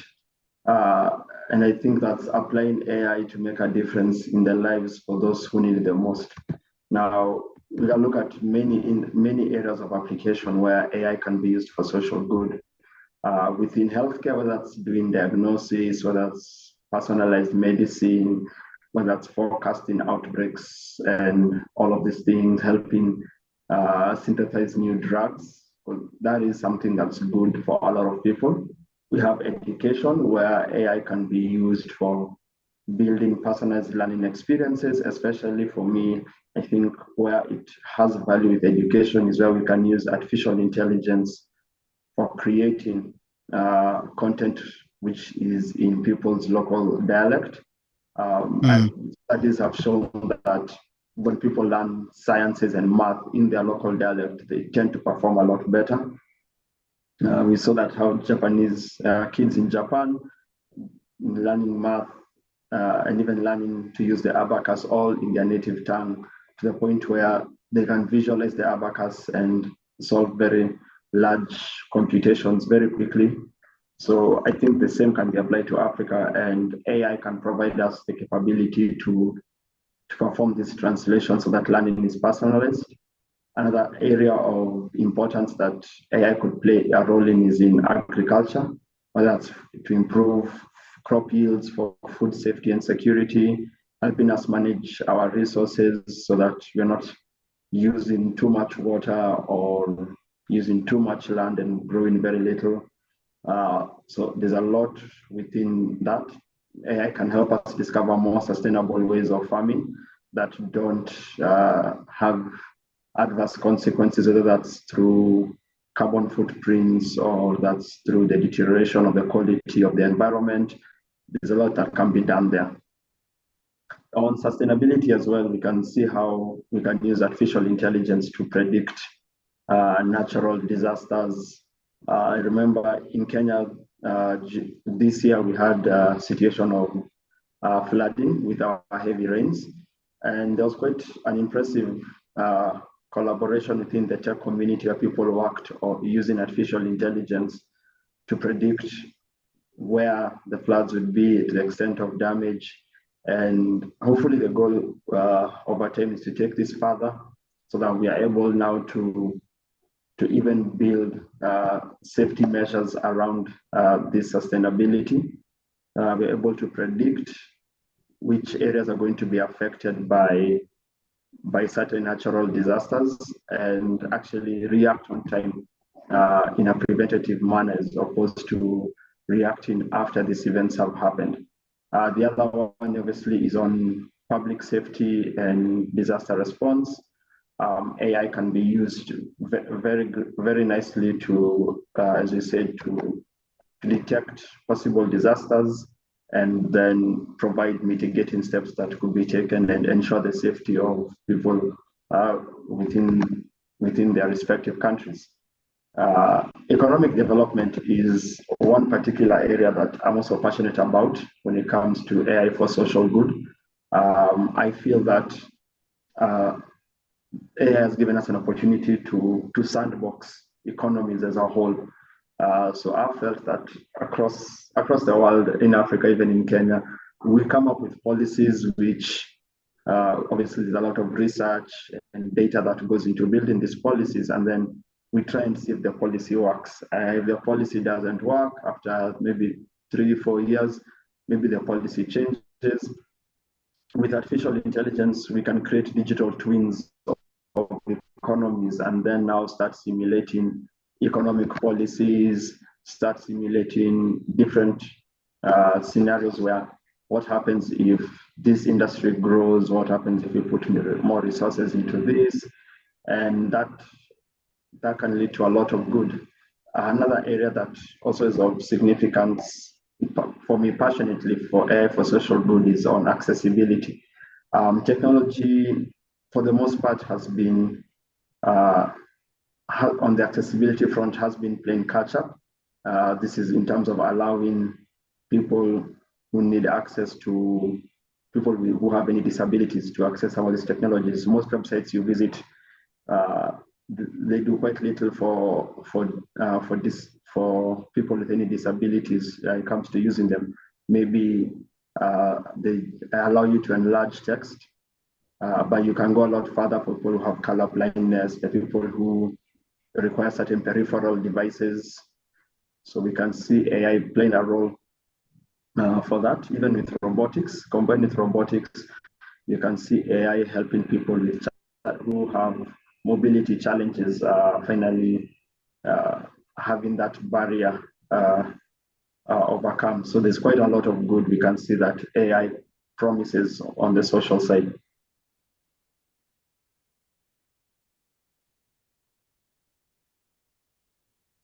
Tom, still there?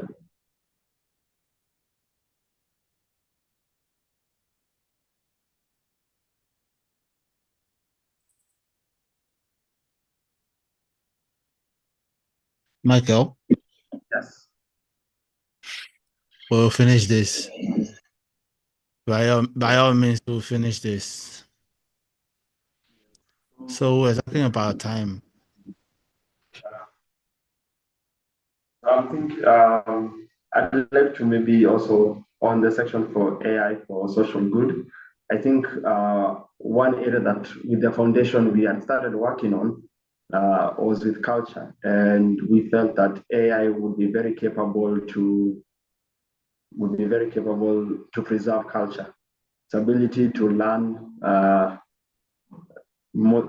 from large data sets, we felt would be a way of preserving cultures, a new form of preservation of cultures.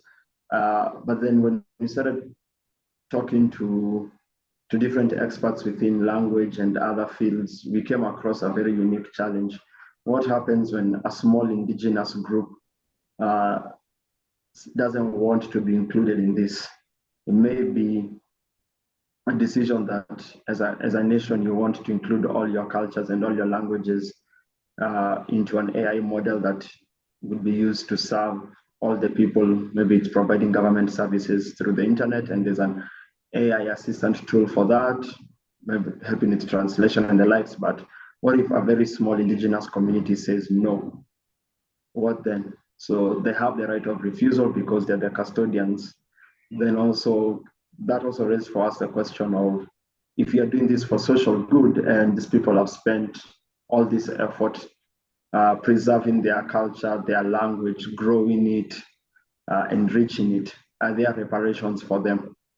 But we set up this conversation mostly for the indigenous and smaller languages and groups, because I think for the large languages like English, Mandarin, Portuguese, Spanish, out of these languages have grown so big and they have so many speakers, you really can't identify a single custodian or a group that's considered the single custodian for this language. You find people creating words and they're added to the Oxford Dictionary because of their popularity. So that shows you there's a community effect around this, but small indigenous languages sometimes don't have this. And so it's an area that within nonprofit that we spend some time reading, researching, and trying to figure out how do you work around this? Because when you're trying to achieve social good, which may focus on inclusivity, what about people's right of refusal? If we refuse for you to use our culture, to use our language, then what do you do? And your goal is inclusivity. And if you have to use it, do you then give reparations? Because preserving a language between 100 million people is a lot easier than preserving a language between 50,000 people or 2,000 people.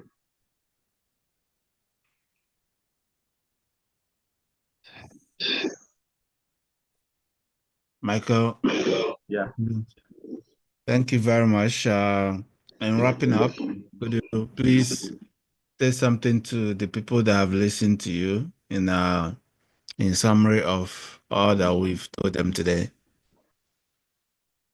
In summary, I'd like to encourage everyone who's been listening to this to really take an interest in machine learning and artificial intelligence, not just from an information or computer science perspective, but whether it's in ethics, whether it's in governance, whether it's in law, whether it's in your daily use. I think it's an important area that everyone should focus on. And we should start asking the hard questions now. The technology, in its current rate, is moving at its fastest speed ever. So we should try to figure out how Africa can play its role. And we should probably figure that out as soon as possible.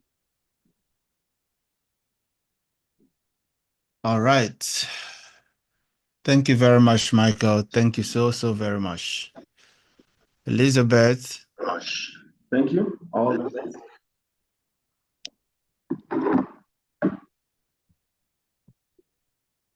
Let's bring up Elizabeth.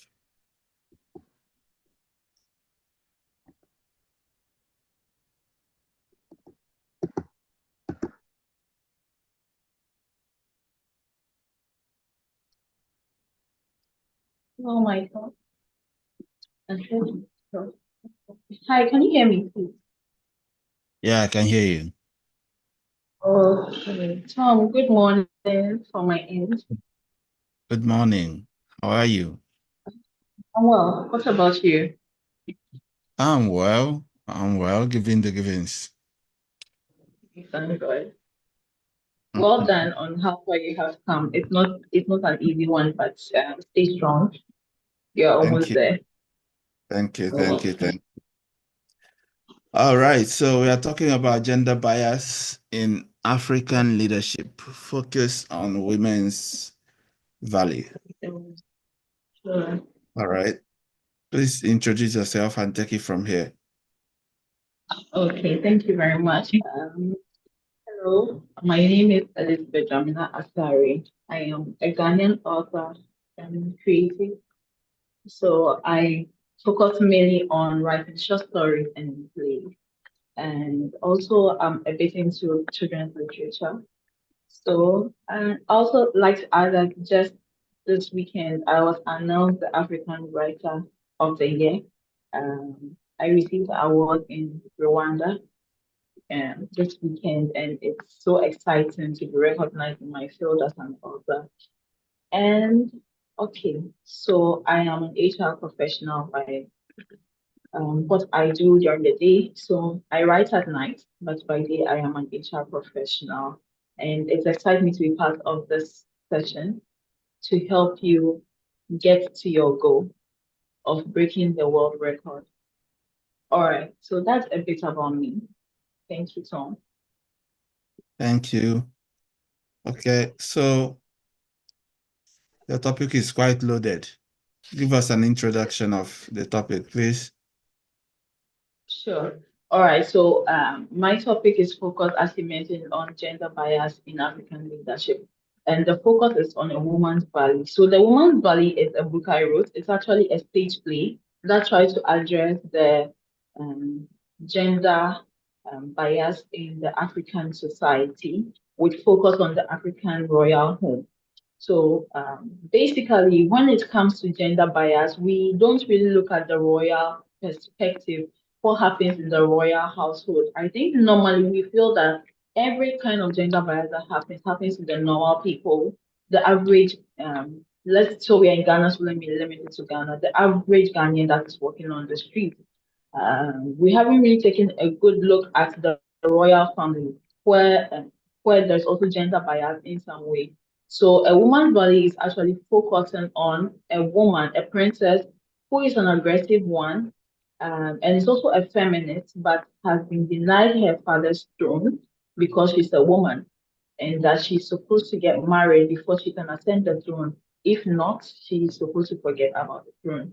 But there's also a princess who has been able to maneuver her way into becoming the commander of the royal guard, and she leads the army to war for the kingdom. So through that, she has been able to learn the tactics and games of becoming a king and leading her people. So she's looking forward to leading her people, only to come back from war one day and then be told that she's supposed to get married, or else she cannot ascend the throne. But in her books too, she doesn't want to get married. She just wants to ascend the throne as a woman king. So that is where the gender bias issue comes in with the African royal leadership. Because she's not a man, she doesn't have direct access to her father's throne. So that is basically what the title is about. That's nice. So the Women's Valley, and now some people who are listening to you would like to understand this gender bias in more detail, because they will be like, is there an intentional gender bias in actual fact? Okay. So when it's well, we don't know the main reason. Some people would say that gender bias started from some people thinking that the woman is the weaker sex, and that is why men should be prioritized when it comes to leadership roles more than them. We all have various reasons why we would say there is gender bias existing somewhere, but I think the whole point is that most of the systems, when it comes to the royal household, has been designed to favor men than women. Normally, they feel it is more of a dignity and honor to have a man leading than a woman. So, for instance, in my book, when you read it, you realize that, in fact, the men find it a shame to go for war or to have an argument with a woman. because they feel that they are not arguing with someone at their level. So gender bias has existed, but it stems from different perspectives. So, are there unintentional gender bias in women leadership? To a large extent, there is, if you ask me, because I am sure that Tom, you have witnessed some before. Because in some organizations, let's bring it to the working world, you realize that there are some roles that are so designed that it's only a man that can handle it. The reason is that sometimes maybe they are trying to be strategic, so they have men leading a particular role. So the workload is so much that, for instance, if the woman is a mother, the woman is married and she has other obligations at home, she cannot combine the two. So she wouldn't even think of applying for it. And some of the environments too are male dominated. So for a woman to penetrate and then take over that position that a man is leading, it's quite tough. So sometimes I feel there is, it's intentional, and sometimes too, it's unintentional. Yeah. Hello, Tom, are you there? I am. I'm looking at your. I'm listening to your answer and looking at your topic. Yeah, and yeah, you're right. But okay, speak to young women who are listening to you. How were you able to navigate, this issue to be who you are today? Okay, so let me give an instance of a time that I felt a gender bias. That was when I was aspiring for a particular role, and I was contesting with another guy. A guy, and unfortunately, what happened was that I wanted to be the president in that position. So when I was vying for the position, I went straight up and said I wanted to be the president. But later on, I had some women come to the backstage and talk to me, and they said, Elizabeth, there's a guy also contesting. Um, it would be best if you step down to the vice president role so that he can be the president. It is more acceptable when the man is the one leading and the woman is the one assisting. It didn't sit well with me, honestly, because I had planned to lead and I knew why I wanted to lead. So eventually I had to step down. At the time, I didn't have much of confidence to stand up and say, no, this is what I'm standing for, this is my right, this is what I believe in. I just said, okay, and I stepped down to the vice president role, and then the gentleman took over the presidential role. But what I think made me stand out was that even after we ran for the position, I still won the vice presidential position. But the highlight of it all was that when I was playing my role, I played it so well to the extent that a lot of people thought I was the president. The only time that they knew the guy was the president was when we had a session and he had to be introduced as the president. If not, most of my actions deduced that I was the president, even though I wasn't, because the other people we're working with were all running to me about what to do from here and there. So for women who are struggling in such places, for instance, places that they have been told that they can't be the main lead, they should rather assist. You should do it through your actions, show it through your actions. What can I do to make me stand out so that everyone watching won't even have to ask my position, but they can tell it easily from the actions that I portray. So that's a bit of what I can say to the women out there, Tom.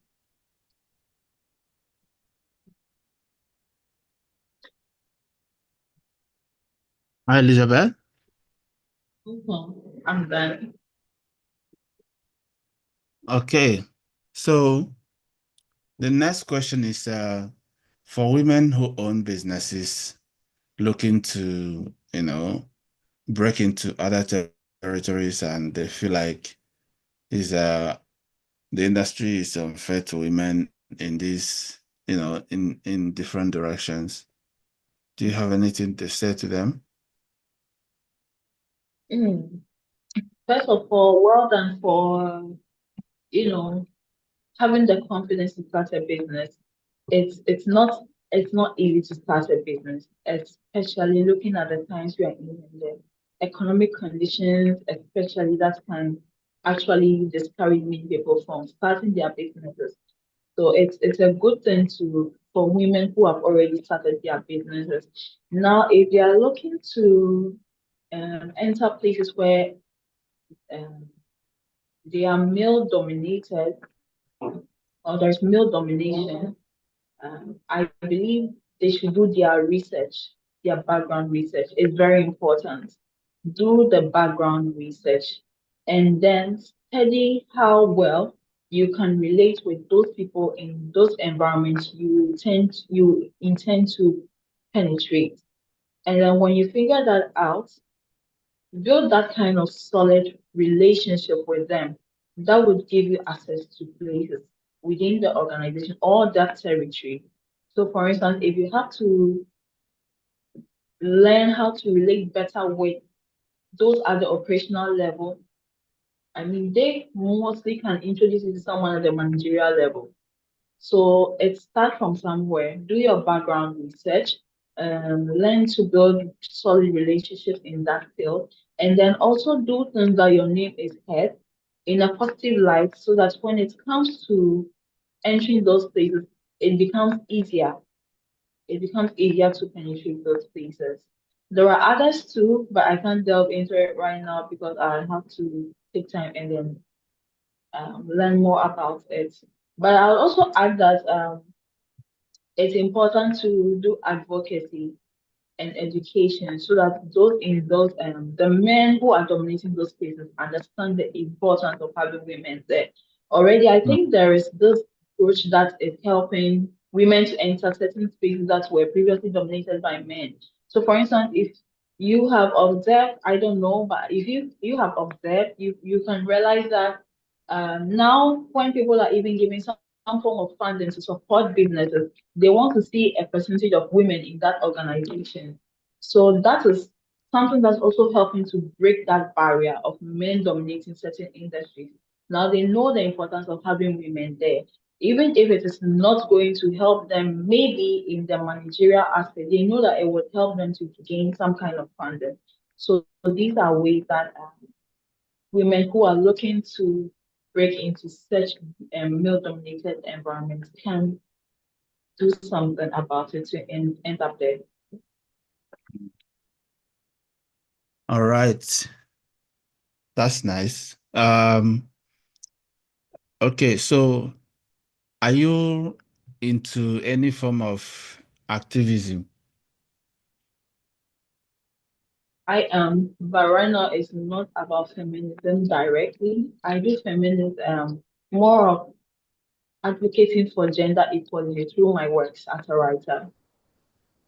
So Okay. I speak to the I put out there. Yes.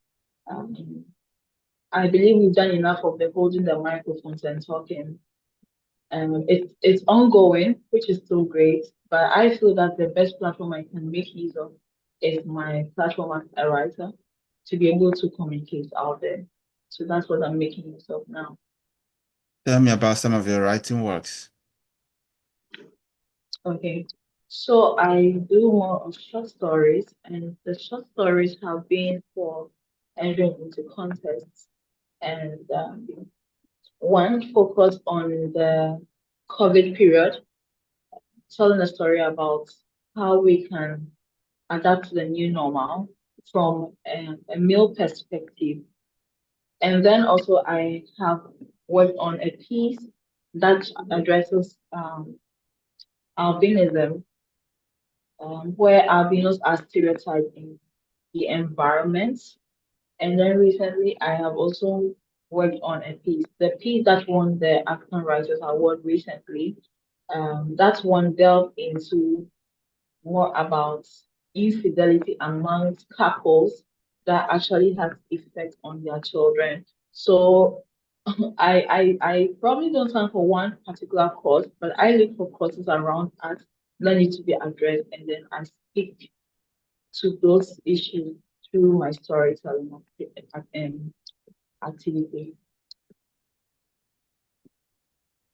Interesting. So when you meet women who feel that, they are facing some biases, what do you tell them? Mm. When you meet women who feel they are, what do you tell them? It would depend.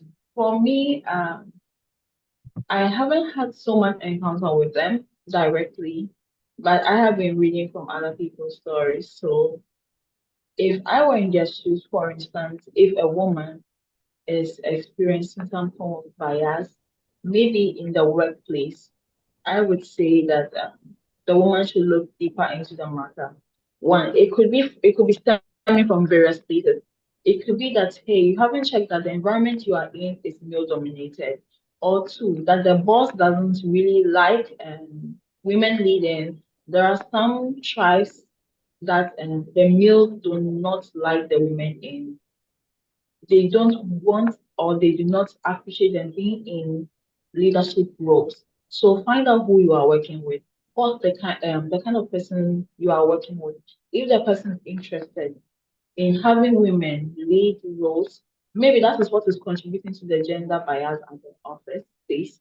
So there are a lot of things that the woman will have to look at if it is gender bias at the workplace in order to help resolve it. But after everything, after going back and forth, trying to find solution, and it is going nowhere, I'd advise the woman to either um, shut the door on those thoughts and then focus on work, or back out and then work elsewhere where she feels she's valued as a woman and she can be recognized for leadership roles.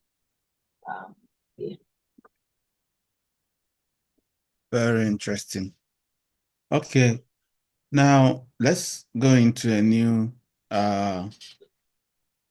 another side of the topic. Okay. Do you think some of the bias are as a result of the candidates? So can you give an instance? I mean, if the woman has some, if the person has some, mental and psychological build-up already that makes her feel inferior to others, and it does not get the opportunity that they deserve, it might seem like it's a bias, but in actual fact, those types of incident are not bias, really, are they? Not always.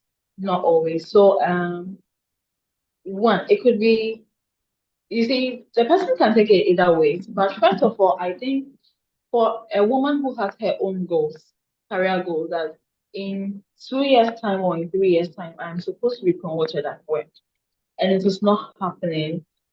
And maybe the woman happens to be in a male-dominated organization or environment. The woman might tend to think it's because I'm a woman, that is why I have not gained the promotion. But perhaps it's not about her gender. It could be that she has not exceeded the level that the organization is expecting of her. So maybe she would take it that because of her gender, that's why she's not being promoted. But in actual fact, maybe she has been assessed or evaluated and they have realized that, okay, she hasn't reached that point yet. So let's give her a couple of years more to come and see. So it's not always a gender bias issue. It could be that her desire her goal, her aim has not been achieved yet at the workplace, and she has actually taken it the wrong way, that it's because of her gender. but probably it has nothing to do with her gender. So are we allowed to ask you follow-up questions in relation to our topics, please? Hey, Tom. I am alive and strong. You can see that. Are we allowed to ask a bit of questions to also engage the interviewer? Come again? Are we allowed to ask a couple of questions to engage the interviewer as well, to know their thoughts on the subject? Of course. All right. So can I ask a question briefly? Yeah. Okay. So if you have a daughter and she finds herself in an environment where everything points out to the fact that her gender is not going to allow her to progress, but that is the space or the field your daughter is interested in, what can you do as a father to encourage her to stay in that space?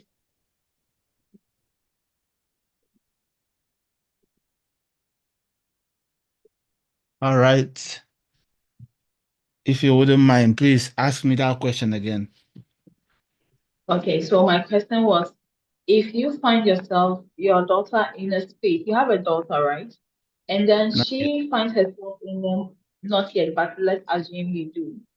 And she finds herself in a male-dominated environment in relation to her career. And you realize that everything that is happening around her points to the fact that she's being there's gender bias against your daughter. Unfortunately, that is the field your daughter has chosen to be in. What can you do as a father to encourage her to stay in that field? First is skills. Skills is number one. To feel inferiority complex is what most people feel.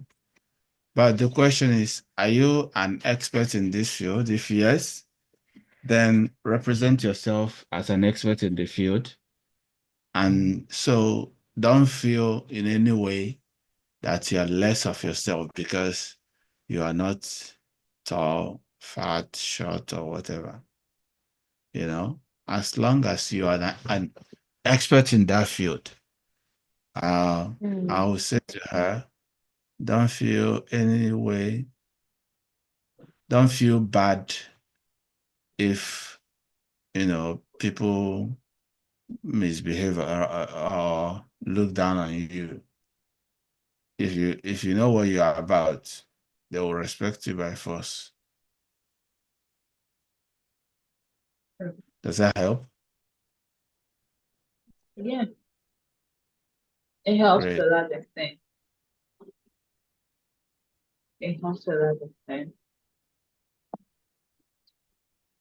But have you equally found yourself in, even though the book is focusing on gender bias against females more, have you experienced any form of gender bias as a man in any field or space?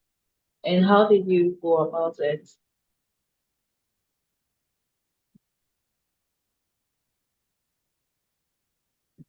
Come again, please. Okay, so I asked, as a man, have you experienced gender bias in any field or space, and how did you overcome it? Gender bias as a man.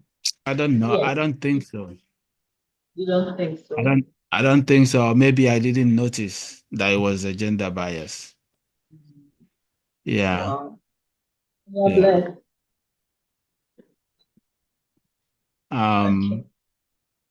I always hold myself accountable for every result. So perhaps I didn't notice in any way that I have a gender bias or I'm suffering from gender biasing. But from what I know, I haven't seen anyone place such behavior on me.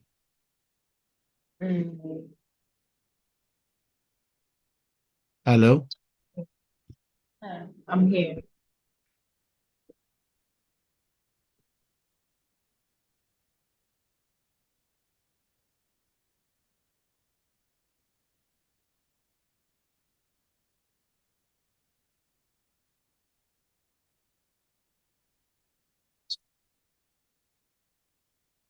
Hello? Hi. Yeah, Someone did you? here. Yeah. Yes, it did help. Then you'd agree with me that gender bias is more against women than it is against men in the African society. Yeah, it seems to be so.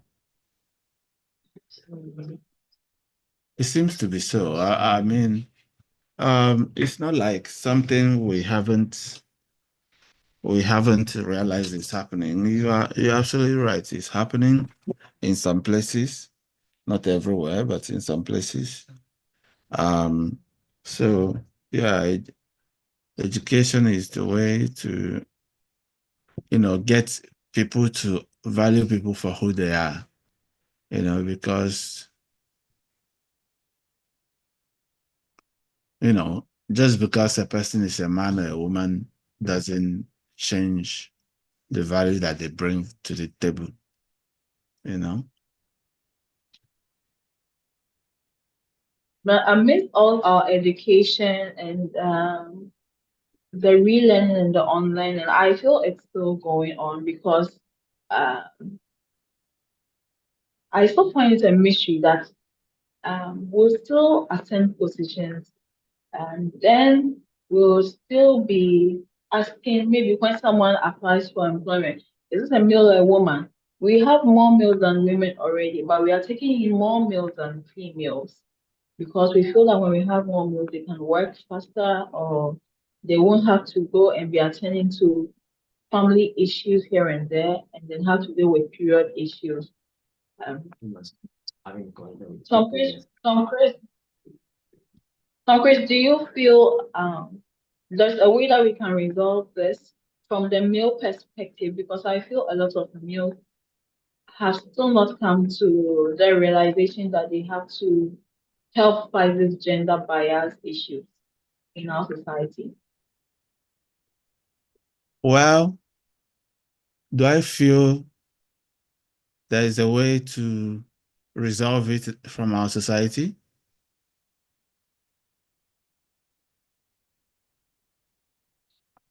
Isha. I'm not sure I do. No, he said, do I feel there is a way to resolve it in our society? Yes, from the male perspective, because I've heard over the years women advocating, educating, but I think there are less men involved in the fight against gender bias. What do you think can be done from the male perspective, please?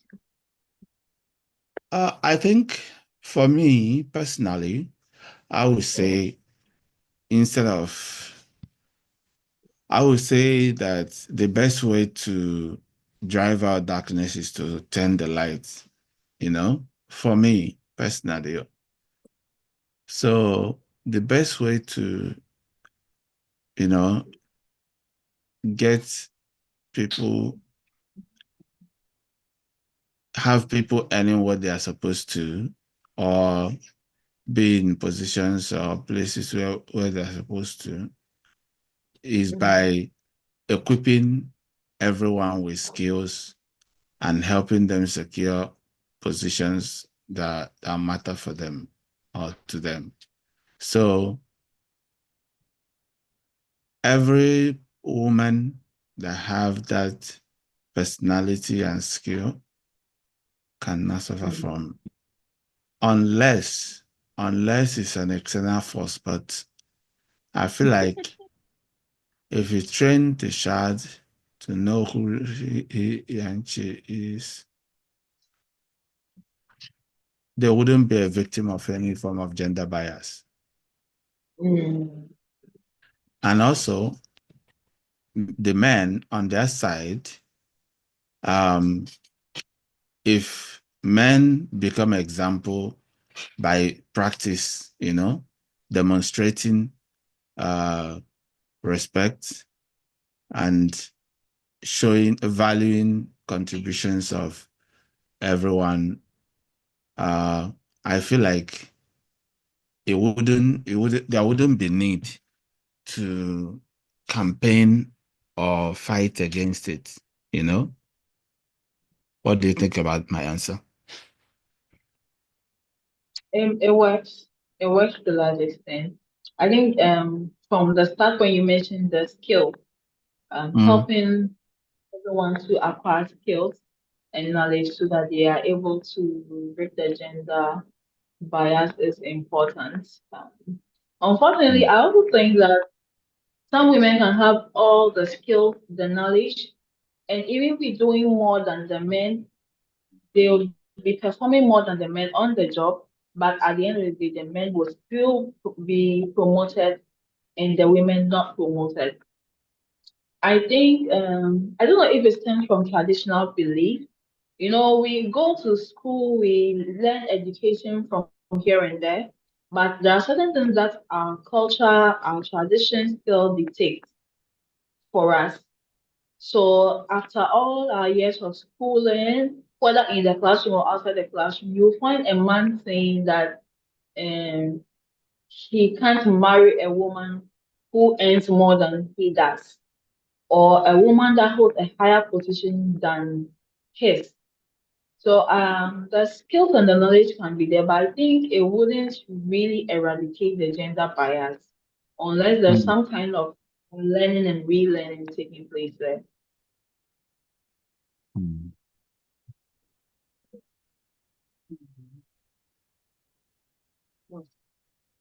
What do you say to that, please?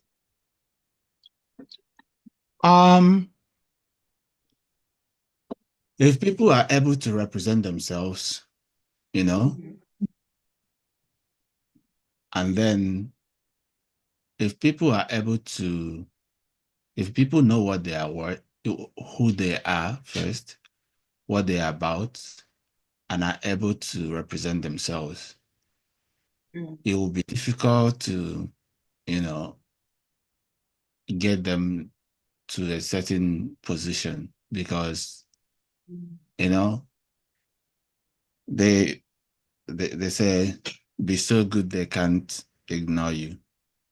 Yeah, you say you're not hiring a woman, but you can't deny that she's the best in this field. So unless you don't want to hire the best, then you marginalize and ignore her. You know, that kind of thing. Yeah. Yeah. That's where I'm looking at it from.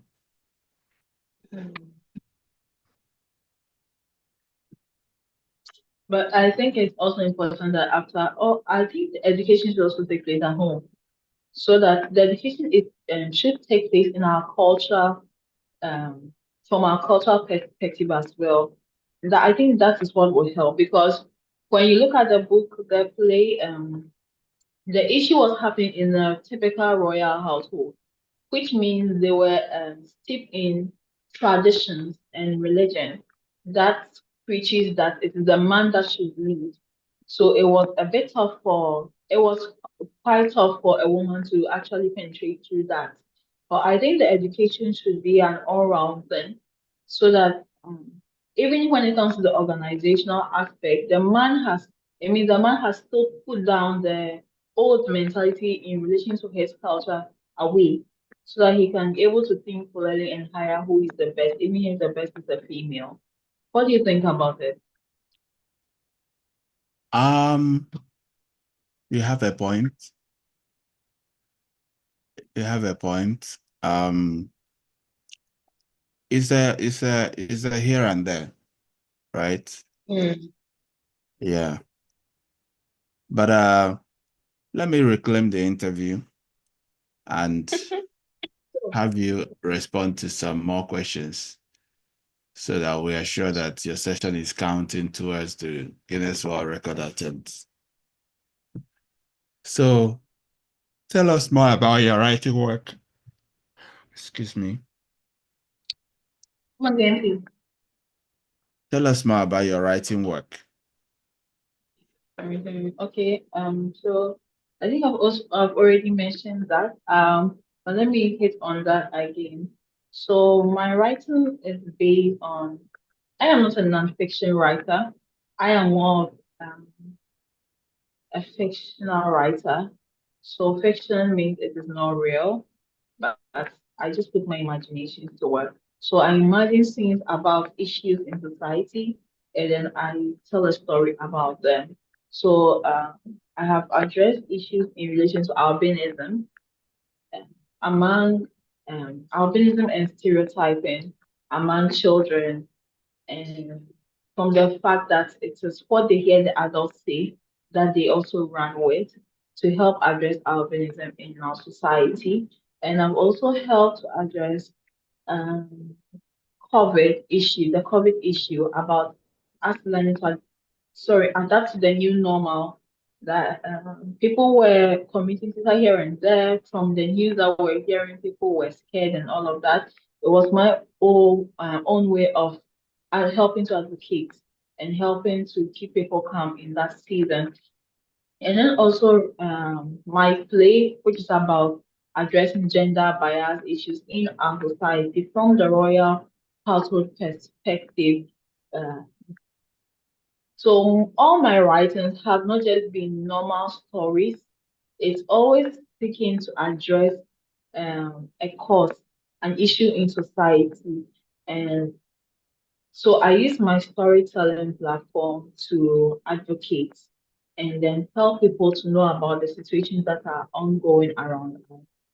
So that is a bit about my writing. That's interesting. Thank you. Yeah, sounds interesting. Okay, so if I were someone who wants to get into what you're doing, how should I go about it?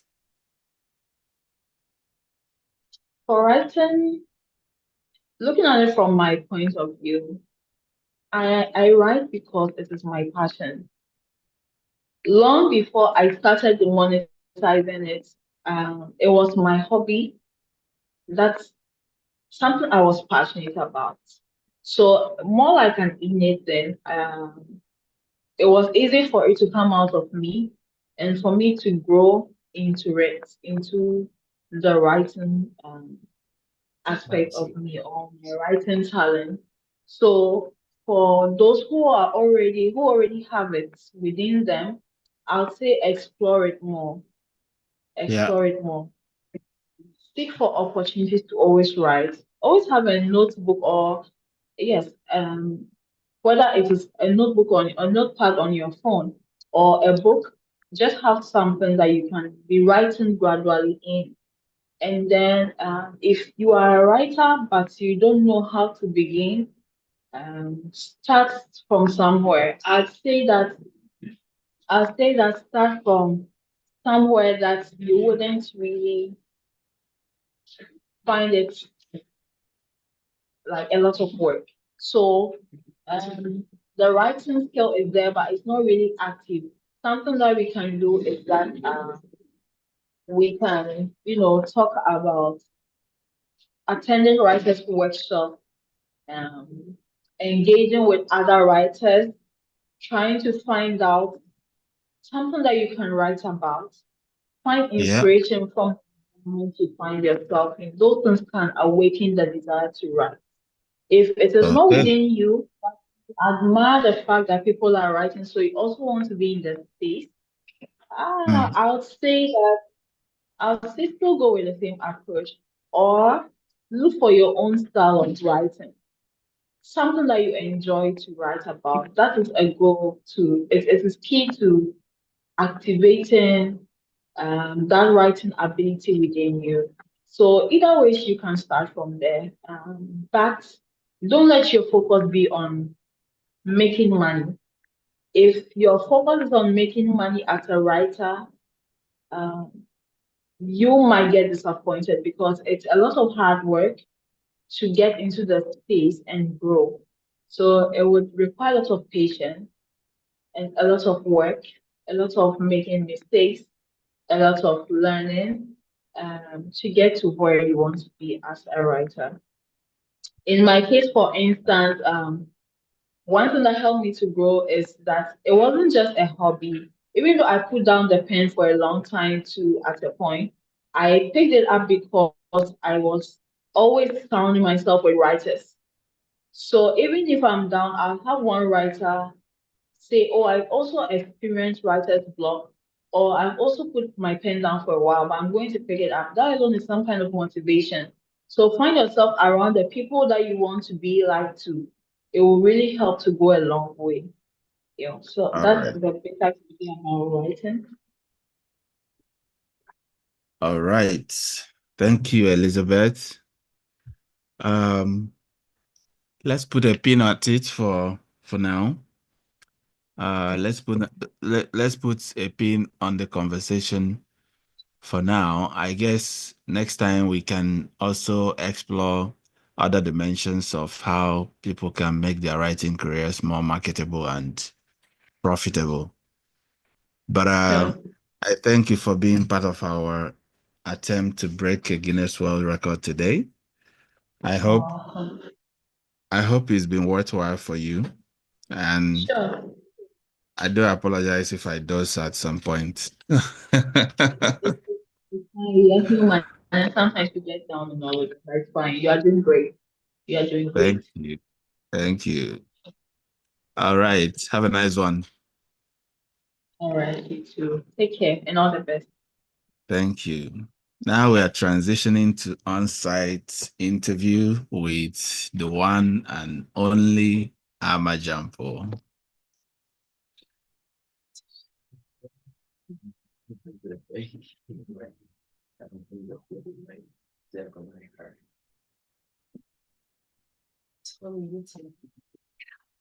I know, right?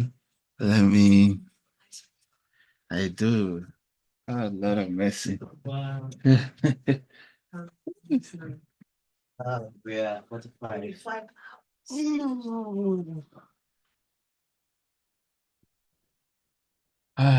It's well. This is epic. It is. It is. You're gonna do it, okay? Yes, I have to. You're gonna do it. I have no option than to do it. Wow. So have you been outside at all to walk or get some fresh air? Like 5 minutes. Yeah, it's quite cool right now. When I have this break, then I can go and get some sunlight. I'll help you. Yeah, I think so. You can do it. I believe. Everyone is cheering for you. I believe. Yeah. I believe. I have lots of you rooting for me, so I cannot disappoint. And the coffee is slow, right? Yeah. You just have lime there and honey. Yeah, I do. And he's beyond lime and honey. He needs coffee. Coffee, right? Yeah. That's good. Yeah. When Lucy comes, I'll get coffee. I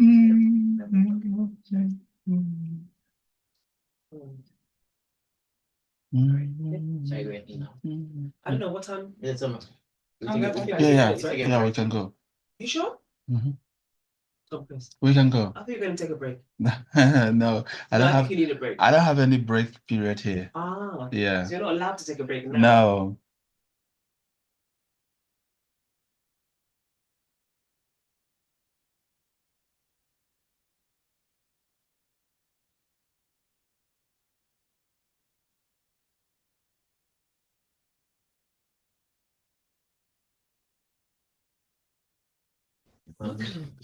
It's been too long, eh? Too long, Tom Chris. Yeah. Good to see you, man. Thank you so very much. Stay awake for us. Yes. We're gonna do this. Yes. Yeah. Yes. Okay, so let's start with introductions. Please introduce yourself to our online guests. Sure. So I'm Amajampo from Scale Up Africa and Impact Invest in Ghana. And I know Tom Chris from way back. Yes. So I think we'll take that again. Your mic was off. Okay. Yeah, 3, 2, 1, go. So I'm Amajampo from Scale Up Africa and Impact Invest in Ghana. I'm very much into the entrepreneurship support space across the continent. And I met Tom Chris like 10 years ago, before SFAM became a thing. I think it was Africa Innovation Prize or something. Speed Up Africa. Was this Speed Up Africa? Yeah. With Tim Draper and all that. Tim Draper, yeah. Wow. Yeah, so that was a while ago. So yeah, that's me in a nutshell. Let's get into all the entrepreneurship and philanthropy stuff. Yeah, absolutely. We're talking about entrepreneurship and philanthropy. And before we get into that, as I always do, I like to go way back. So where did you grow up? I grew up in the UK, West London, and now I'm in West Africa. Right. That's a long story short. I know. When did you move to Africa? I spent many years here as a child, teenager, then did the whole UK mortgage marriage life, and then moved back Tell us 12 all years about ago. it. Which one? Which part? The coming back? Let's start with UK.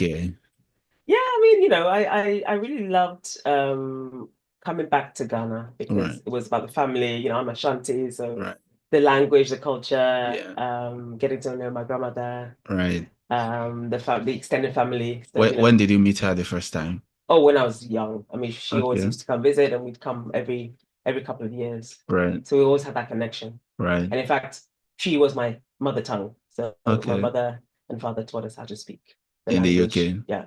Right. From very early stages. So yeah. Your dad went for work over there? Studies. Studies. Studies and work. Yeah. Okay. And then you went to school. How was it like, you are there looking at Ghana from the other side, yearning to go home, or okay, I know I came from somewhere, but still. Like I said, Ghana was always part of the story, right? Like at home, visits, vacations, visitors. Right. We'd always have visitors come from Ghana. Right. And vice versa. So it was all quite an integrated experience. Right. Yeah. So it was never too far away. It was always very present in our day-to-day lives. Yeah. Okay. So do you think that the stories that your parents told you helped in any way to reinforce your identity of being a Ghanaian? Yeah, this whole diaspora and identity piece is key. But I was very lucky to have very very inspirational grandparents. Politics, medicine, nursing, pediatrician, traditional leadership in Ghana. Right. So it was a very colorful backstory. Right. So we were very lucky, myself and my siblings, to have that around us. Okay. From a very young age. So it was always very inspirational, aspirational. That's impressive. And so I think that's where I got my entrepreneurial risk taking from. From all, those who came before us, just your dad or your mom. Yeah, and the grandparents as far back as the 50s and prior to that. So okay. And the Ashanti culture, obviously, yeah. major figures, the Ashanti Kingdom and right. The Asantehene and right. the Asantwa, all those stories really reinforced our sense of identity. When did you know that you're going to be an entrepreneur? I was always interested in entrepreneurship, just how people made it from nothing. I think that is such an inspirational thing, right? Taking something. Yeah. Well, actually creating something out of nothing. It's magic, right? Yeah, it is. Yeah. So it is. We just had this Money Point story. I don't know if you know about it, but Money Point is a Nigerian enterprise. It's a fintech. Yeah. And they've become a unicorn. They've raised $110 million. Just by a decade of hard work and understanding a problem and really going for it to solve a problem for entrepreneurship. So those stories continue to inspire and yeah. Absolutely. Speaking of money, when was the first time you did something that people gave you money for and not your parents giving you money? After university, I started like an event goodie bag company. Right. So we used to put together sample products from brands that wanted to reach certain clients. And we'd actually sell them to we'd give them away to celebrities on television in the UK. So some of these television shows with guests just like this, some of the stars would get our goodie bags and sample some of these products. So the brands would pay us to do that. And then we would also promote their products to some of these guests on some of these TV talk shows in the UK. So that was my first experience. I think I was about 20 by then. That was The first time you made money for yourself. Yeah, yeah, yeah. Impressive. I was How did you feel? I was quite, privileged, Mhm. school, everything taken care of. So I didn't start working until I was about 19, Right. 20. But did you have the concept of money before then? Oh yeah, yeah, yeah. Always saved, I always tried to I'm always still very frugal, just very conscious of not blasting money. I'm always curious to understand where the first principles come from, because it seems like, you know, the imprints from the early ages, it comes back and then you refine it. And for some people, it becomes their business or, the dominant work. So you made money with celebrities. Did they inform your idea of creating investment too, that like what you're doing today? We all learn from our parents, right? Well, if you're privileged enough to have parents who are saving, investing, you see that, you learn that, you become that. Right. So you try and emulate that. It's not always easy to save. Right. You have other priorities. If you're getting married, you're having kids, you have other responsibilities. You've got parents, you've got obligations. So it's always that discipline of trying to just keep it consistent over time. Mhm. And I think that's a classic investment advice from anyone who would be looking into supporting people to put their money away into things that can yield a return over Okay. time. So yeah. And then you made a decision to come back home. When was that? 2012. Oh, yesterday. 12 years ago, yeah. I know. Yeah. Okay. Was it easy decision or was it pull? Oh, it was easy. It was very easy. I think it was the right time. Right. You lived enough of UK. Yeah, and just looking for something more purposeful, more meaningful. Right. Wanted to make an impact, give back and all those things. Like Africa is like the great frontier. That's of opportunity. impressive. So yeah, we took a risk and decided to just come back. Who did the research? You did, or you read from other people's research? No, just coming back, having conversations, seeing what people were doing, having great conversations, realizing that there was just so much happening at the time, and the entrepreneurship bug, like so many fantastic founders, having conversations with them. So, but there must have been one that made it happen. Well, we started a business at that time, and we saw an opportunity and came back with a bit of a business idea. So we got onto that with a hospitality trade. Right. So we between agribusiness, like we saw an agribusiness problem. So marketing was a gap for a particular farmer that we met back in the day. And so we decided to start marketing their products to some of the big We who? Sorry? You and your husband? Yes. Okay. So we did that for a few years. Entrepreneurship is up and down. We did it for about 5 years or so. Right. But that was our entry point into Ghana at the Right. time. Mm. Okay. So you started real estate and the agribusiness was still flowing, and you came and you saw something called startup. How did you break into venture capital? More angel investing and venture because of the conversations we're having and the needs for, coaching, mentoring, startup cash, Right. marketing services, branding services, accounting services. Right. So it's really just plugging into the ecosystem and realizing the gaps that some of the entrepreneurs were facing, and just being falling in love with the whole ecosystem and how some of you guys like yourself and everyone from Swiftly, like back in the day, just really just grafting and building your businesses. Who was your first investment? It was actually Swiftly. Oh, yeah? Yeah. Interesting. I didn't know that. Yeah. What made you invest in him? He's just a fantastic founder, Adam. He's Very a good committed, guy. very committed, very serious, very dedicated, very hardworking. Consistent. I mean, we're talking 12 years now, almost 10 years actually. Sorry, 10 years. Yeah. But just consistently growing and solving a problem and getting to know his industry Right. really, really well. I felt that he was just such a cool cat. How did you meet Toro? At that event. Mm-hmm. That's where I met him. He invited you? Yes. Okay. Are you still in touch? No, No. not anymore. Mm. Not anymore. A lot of disconnections. I wish I am still in touch, but not anymore. Yeah, I guess life happens, right? Yeah. Yeah. Okay. So when did you find that you needed to, get your presence felt in the entrepreneurship ecosystem beyond making personal investments and, getting to support founders one-off? Well, I think collaboration is important. And so getting to know people, actors in the industry, we actually came together to form Impact Invest in Ghana. Right. Because we realized some of the gaps in the funding landscape, the support landscape, even for entrepreneurship support organizations, the hubs, the accelerators, Yeah. Advisors, venture capitalists, all fund managers, all of the actors across the ecosystem.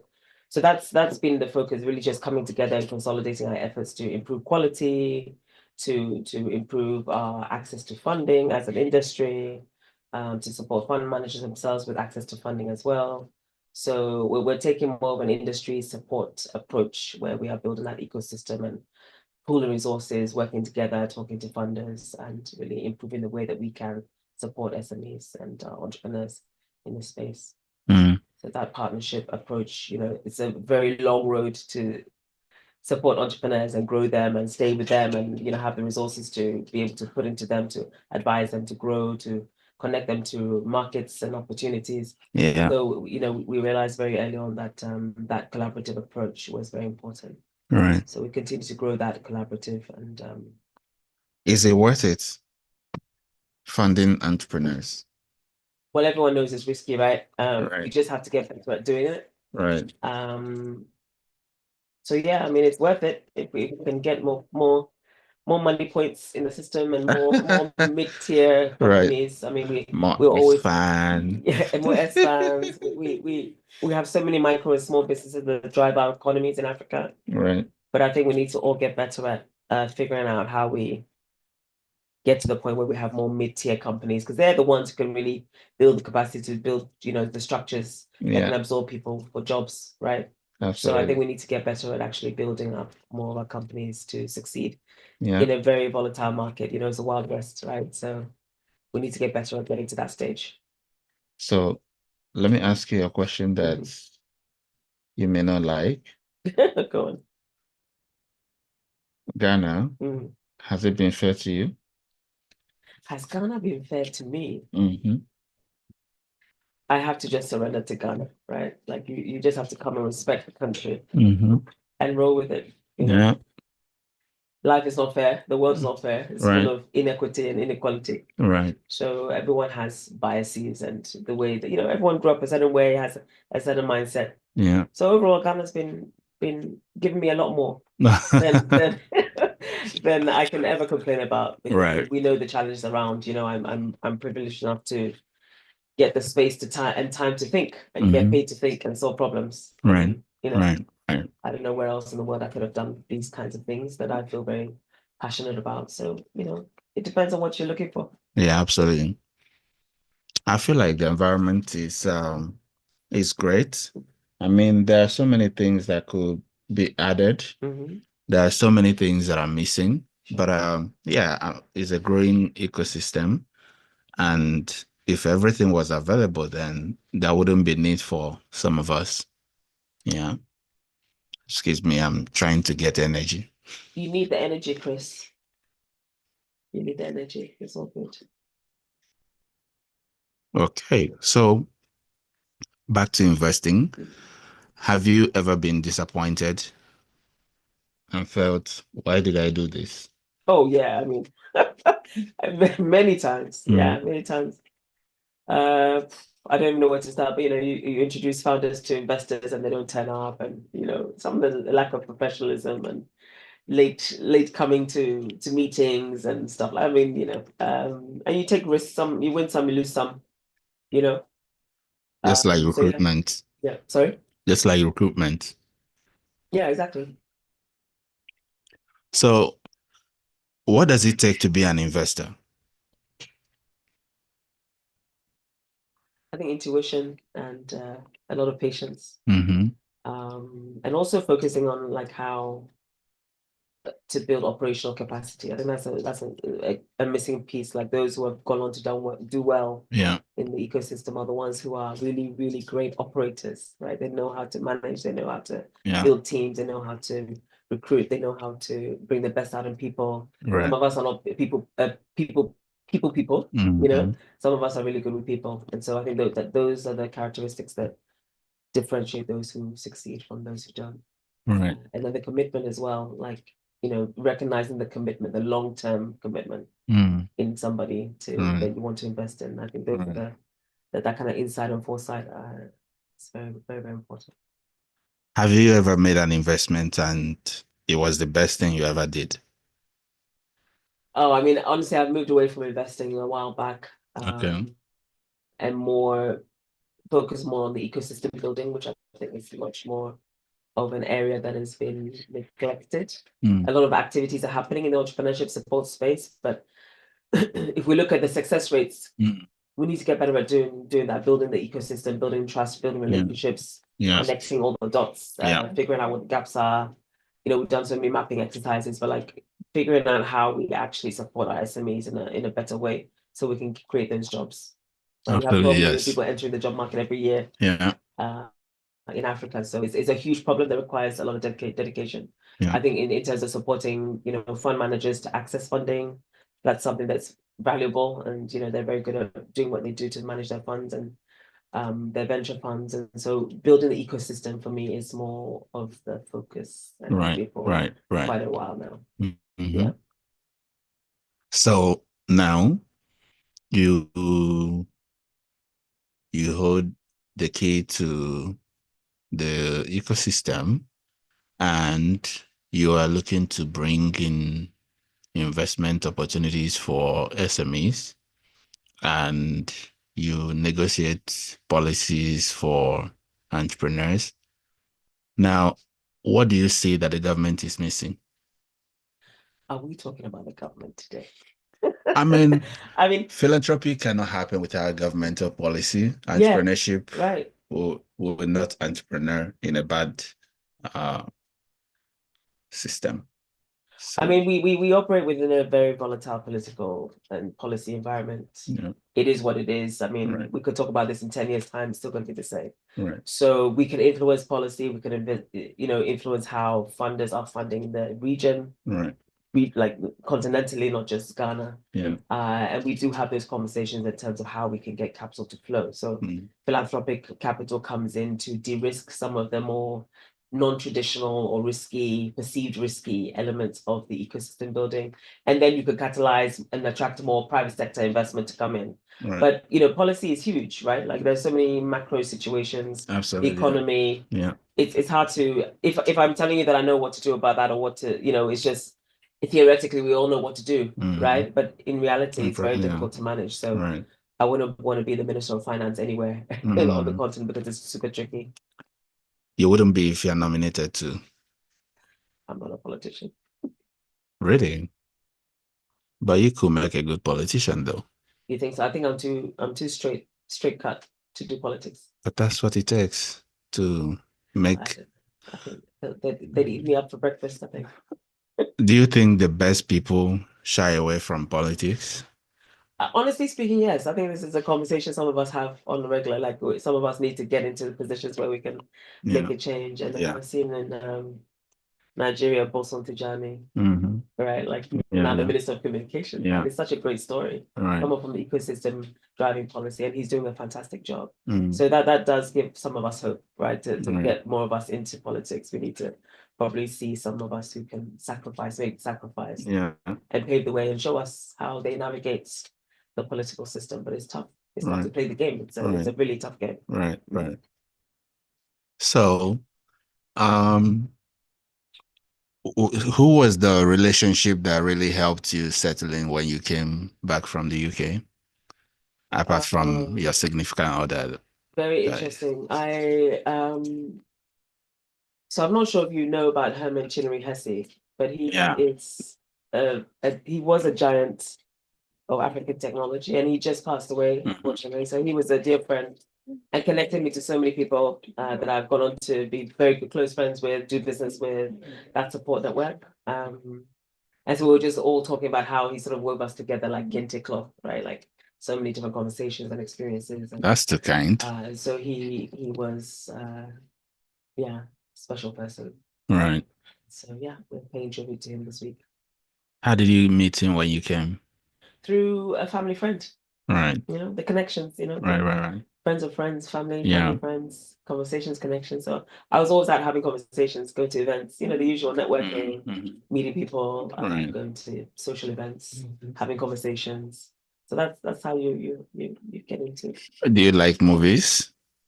I love movies. I love a good psychological thriller. Okay. What do you think about, besides youngerish, famous Africans? What do I think about the show? Mm-hmm. Very well produced, very wild, Okay. very out there. Okay. But yeah. What do you think she could have done with that? Well, she could do with it. Who, Peace Hyde Mm. and her team? Yeah. So much respect for Peace Hyde and what she's been able to achieve. And just putting the Africa visibility on the map, like in terms of a huge show like that. And Right. you know, she's done so much. I mean, we know the history of Yeah. Forbes and yeah, I mean it's a very specific, spectacular show, right? Mm-hmm. So as with everything, there's so many different narratives, right? Yeah. That's very high end, Yeah. top tier, Yeah.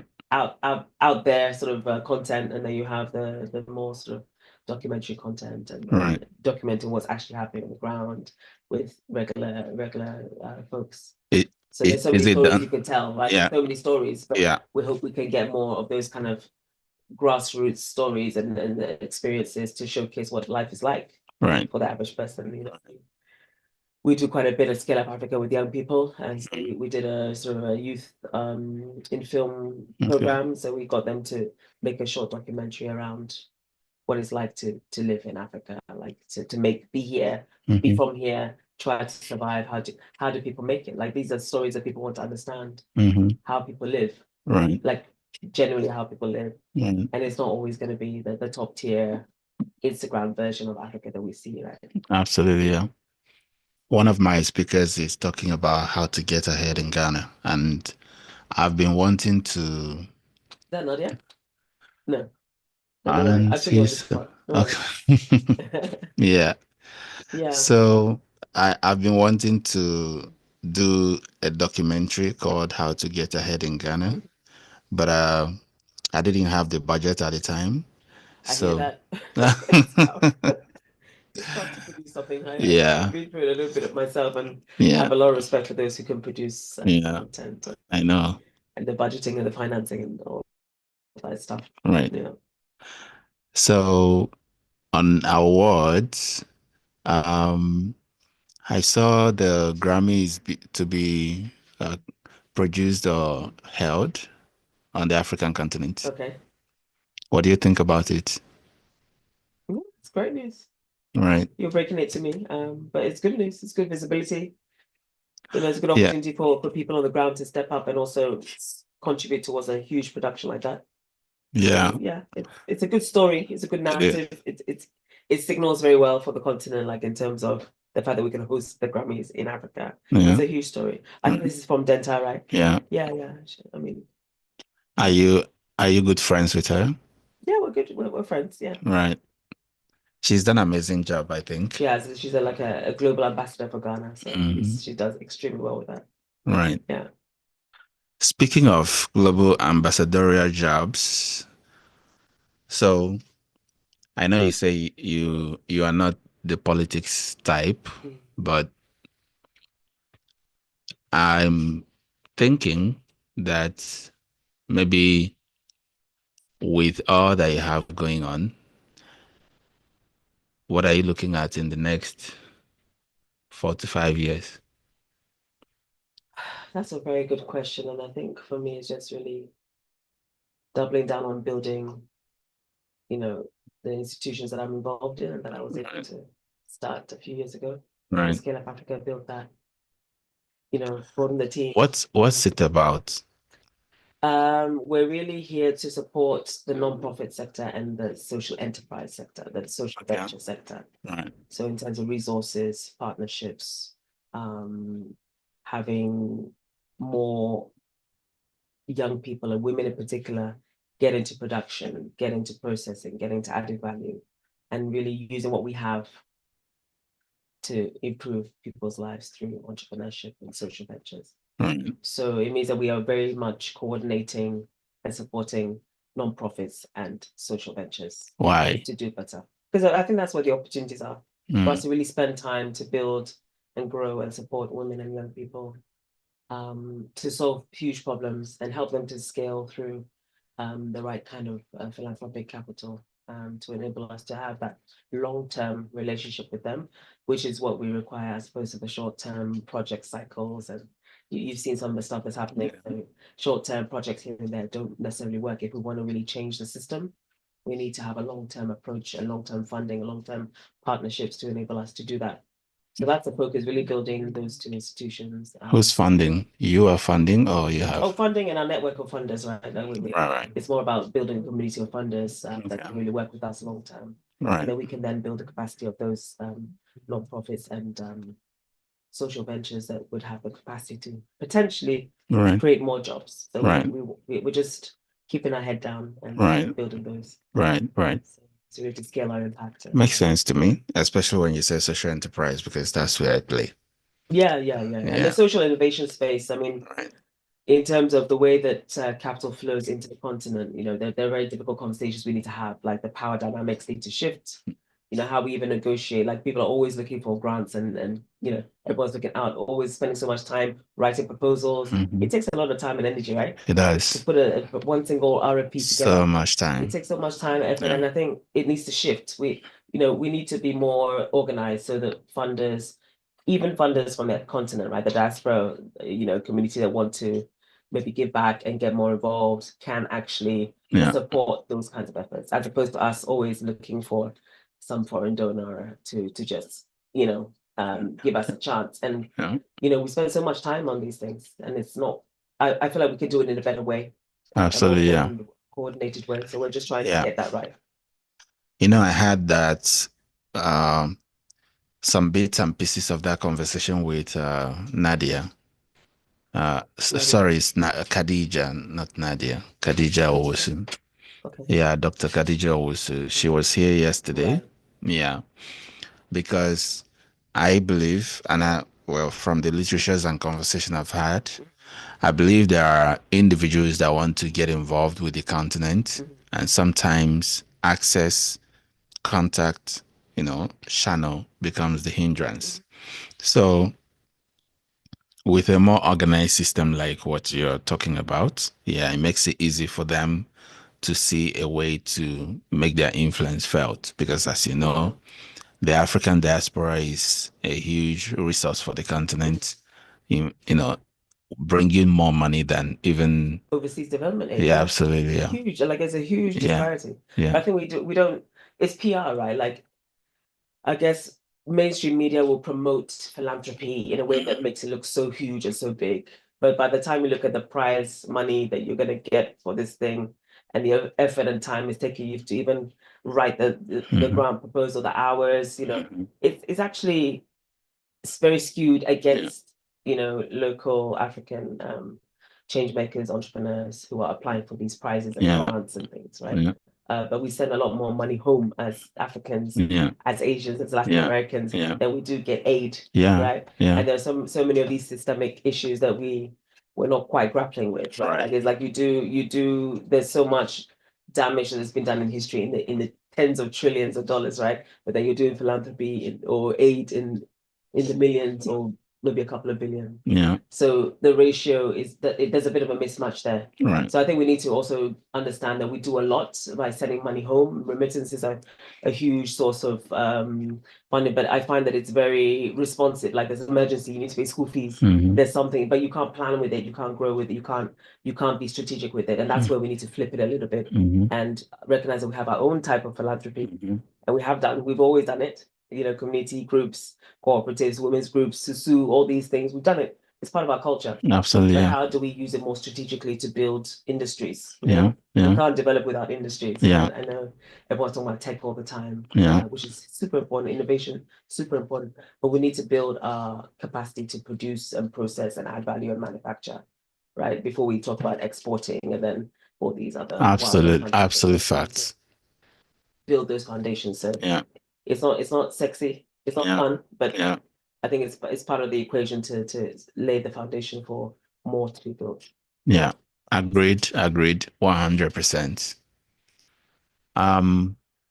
Okay, so let me see how much time we have.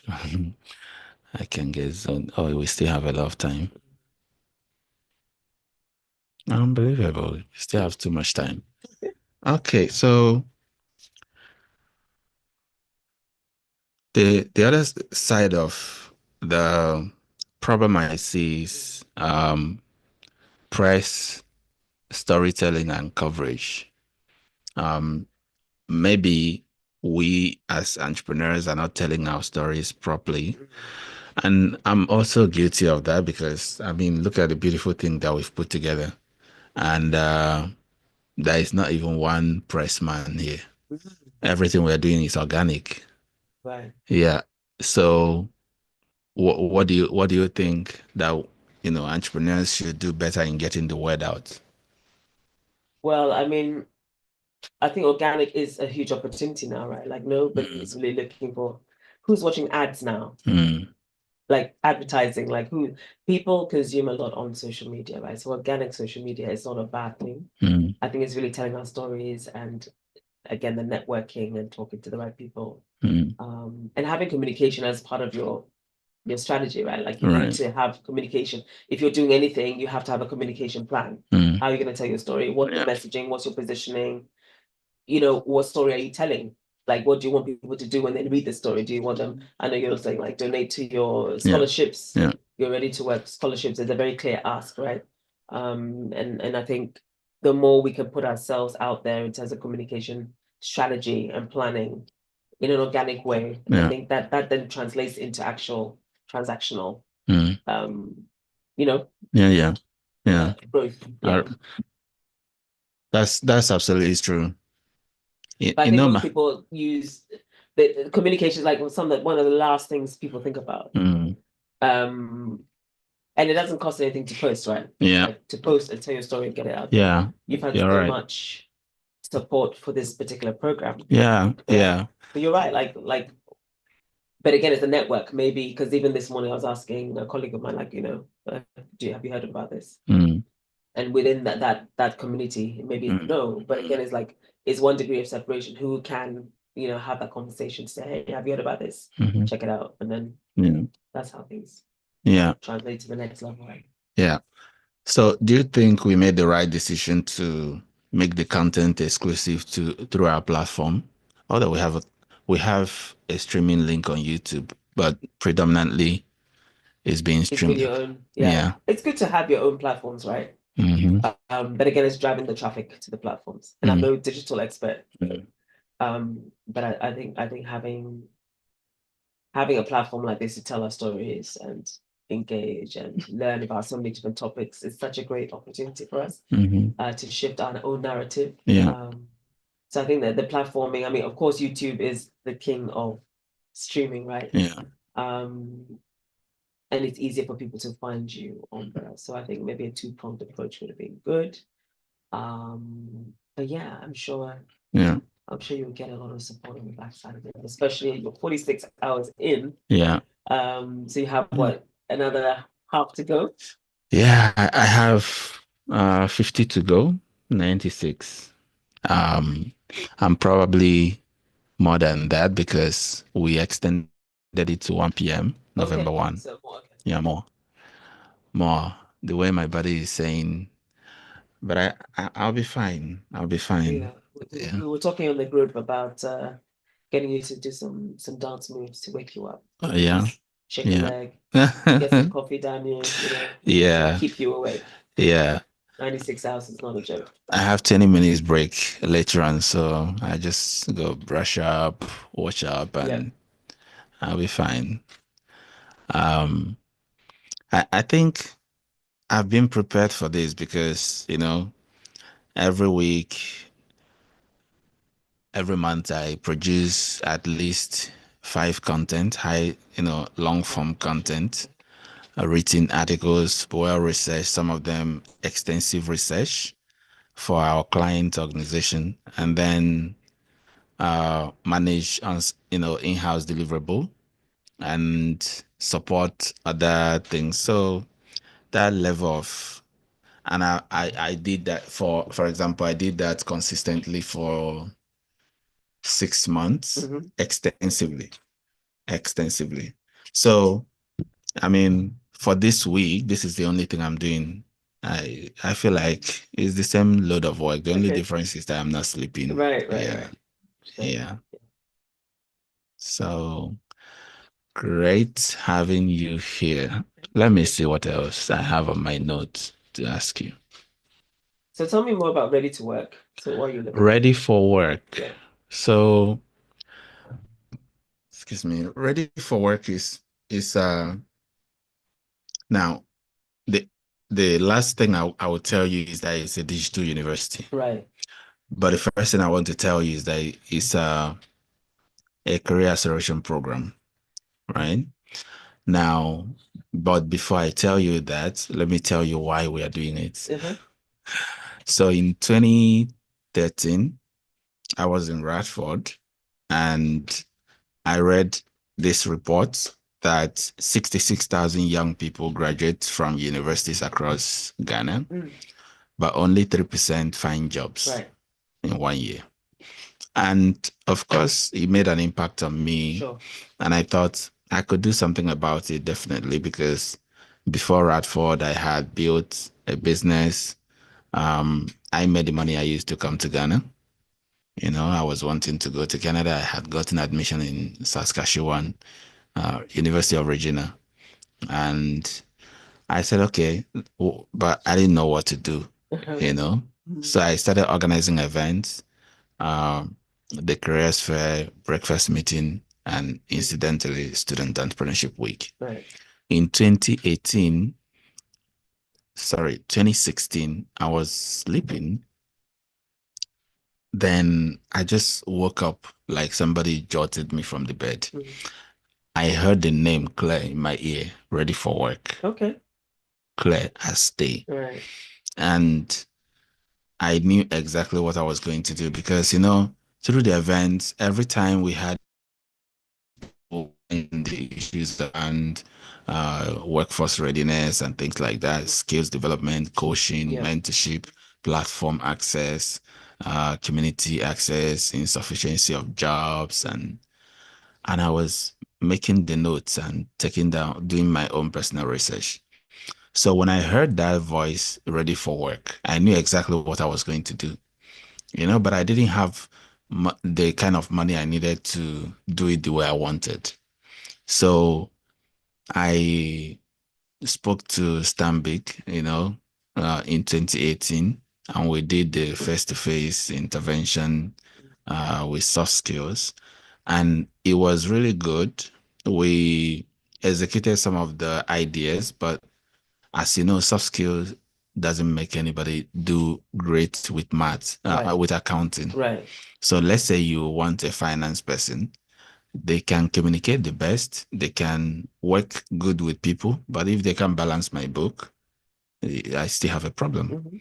So, yeah, in 2019, we tried it again. Then, it was more clear what it should be. So I spoke to some individuals. I was talking to one investor, well, not investor, angel investor.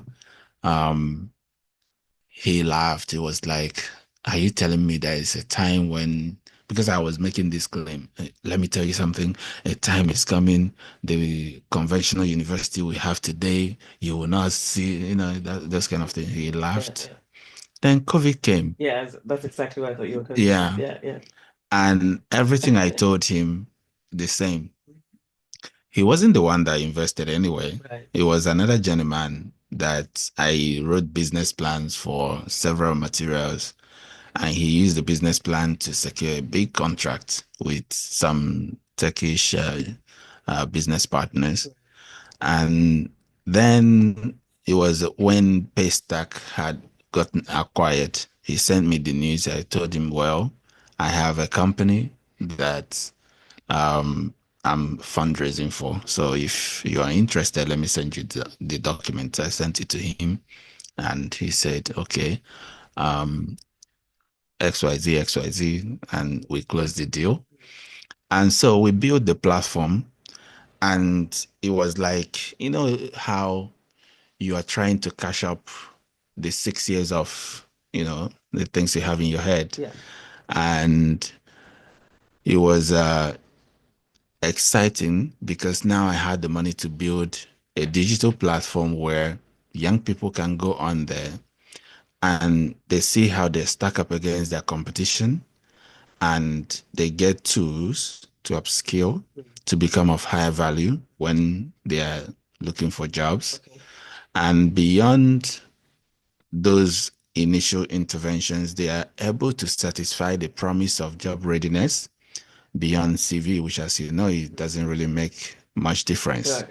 I can massage somebody's CV and it looks like he founded the sun, you know, Yeah. but will it reflect their actual competence? But with Ready for Work, you are able to demonstrate job readiness in more critical way, and employers have tools to measure the talent, you know, satisfactorily. Right. So that's what it is. We've done 3 cohorts on the digital platform. So in 2022, you know, as you saw in 2022, you know, I was featured in New York Times Square from NASDAQ.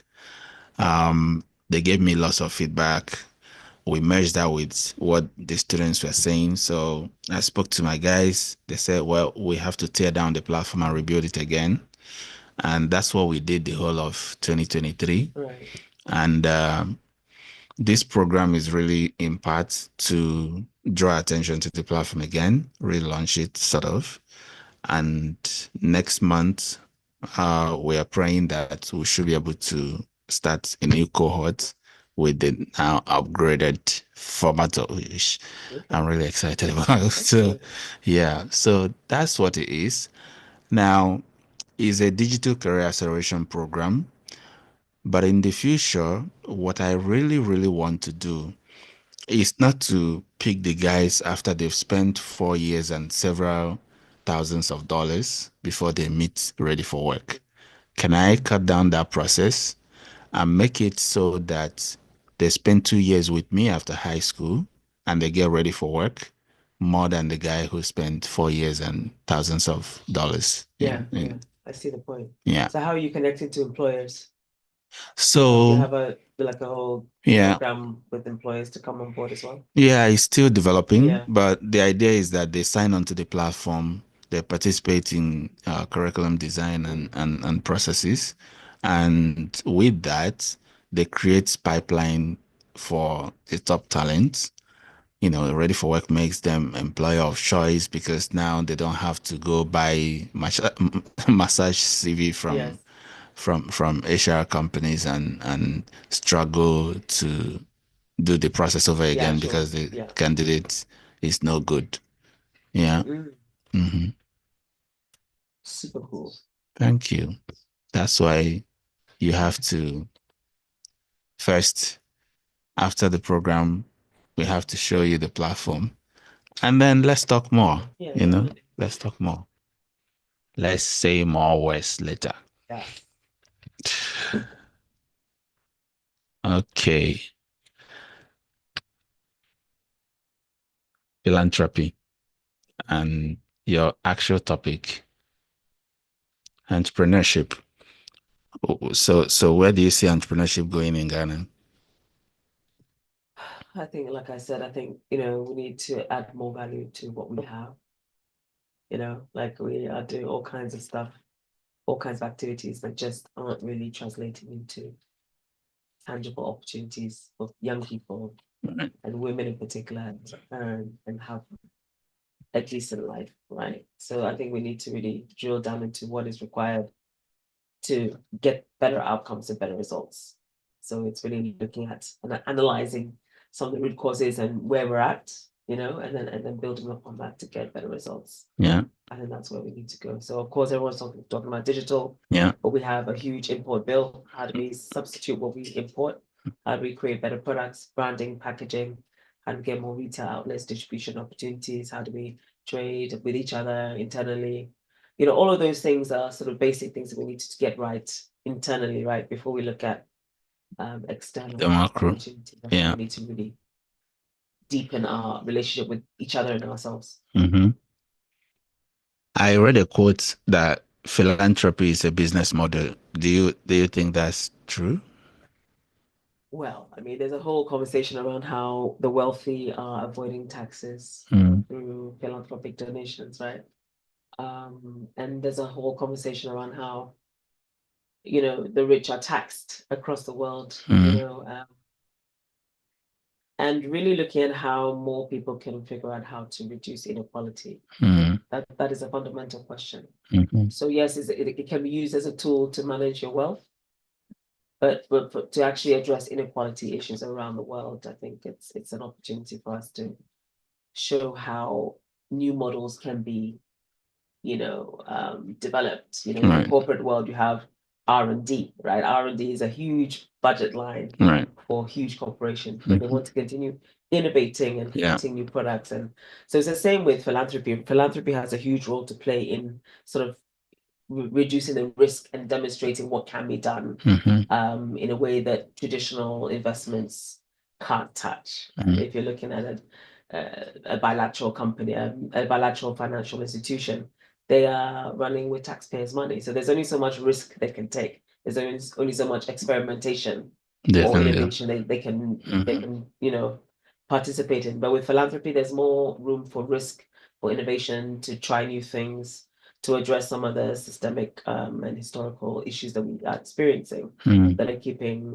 millions of people in poverty, you know, billions of people in poverty around the world. Right. So yes, it's a business model for some. It's a huge opportunity to more. risk and get us to really get on top of how we reduce poverty and improve people's lives and ability to look after themselves. You know, that is the thing. Like, this dependency culture is not a good thing for anybody. Right. You know, so we need to figure out how we can divert more attention and more resources from philanthropy to then catalyze and attract more private sector capital. Right. Yeah. That's impressive. That's impressive. Great. So are you looking to launch any new products? Really, it's just to really build our membership base, right? We need to build that membership base, the partnership base, to allow us to connect those dots and build the ecosystem as we talked about. Right. So it's just more of the same, of those kinds of relational, trust-based, partnerships that we are looking to grow. Impressive. Great. So have you done anything in Nigeria recently?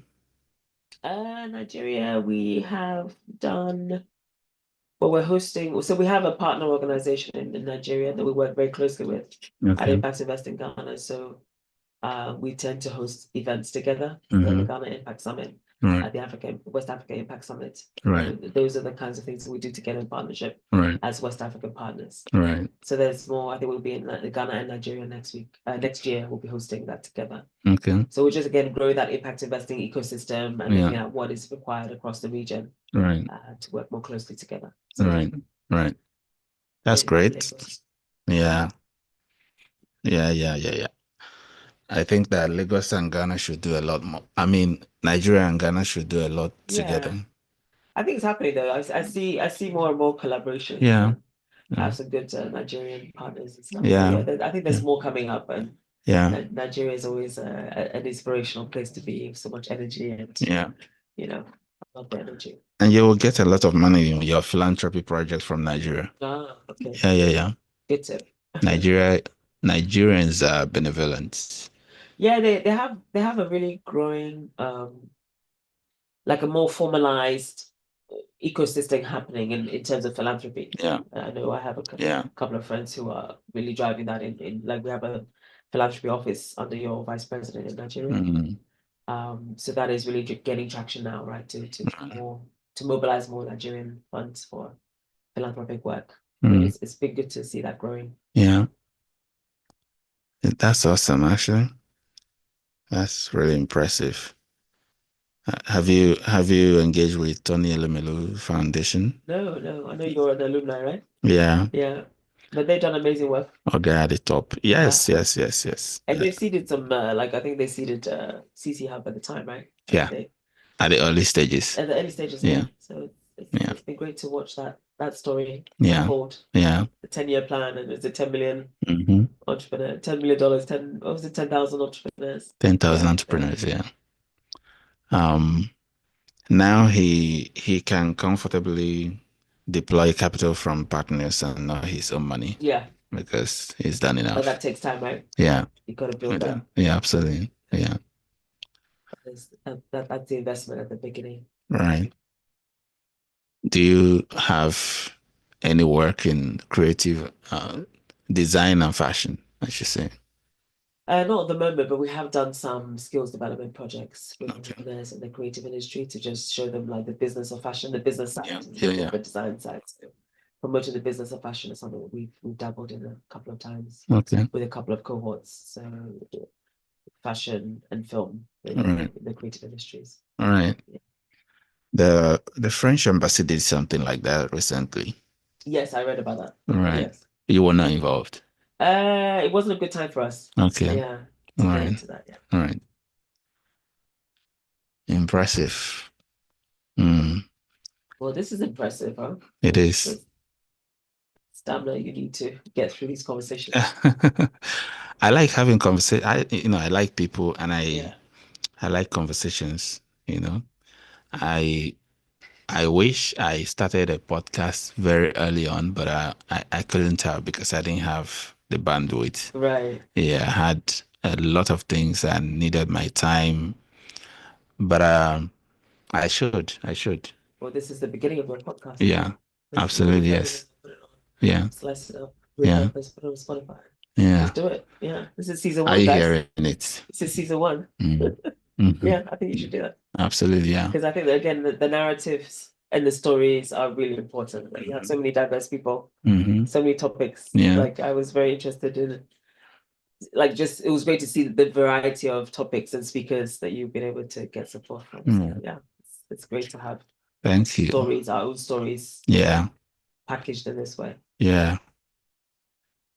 Hopefully, my guys would do the needful. Definitely. An opportunity for you to get your wish. Amen. Podcast season 1. Yeah. So, do you get to create something that needs this type of environment? Well, content is king, right? So I think this is a really cool setup. Is this a permanent structure, like a permanent room for production? Or you set it up for this? Yes. There's also approved and everything. Absolutely, yes. Yeah. That was good to know. Yeah. My idea, before we moved here, I had everything to the minute detail. Okay, so I didn't do to the minute detail because the light wasn't complete. Okay. Yeah. But I had all these pictures in my head because I was like, I was going to buy this one. And then, the one you see in the hotel, the glass one for banner and things. But I thought that one was a waste of money eventually.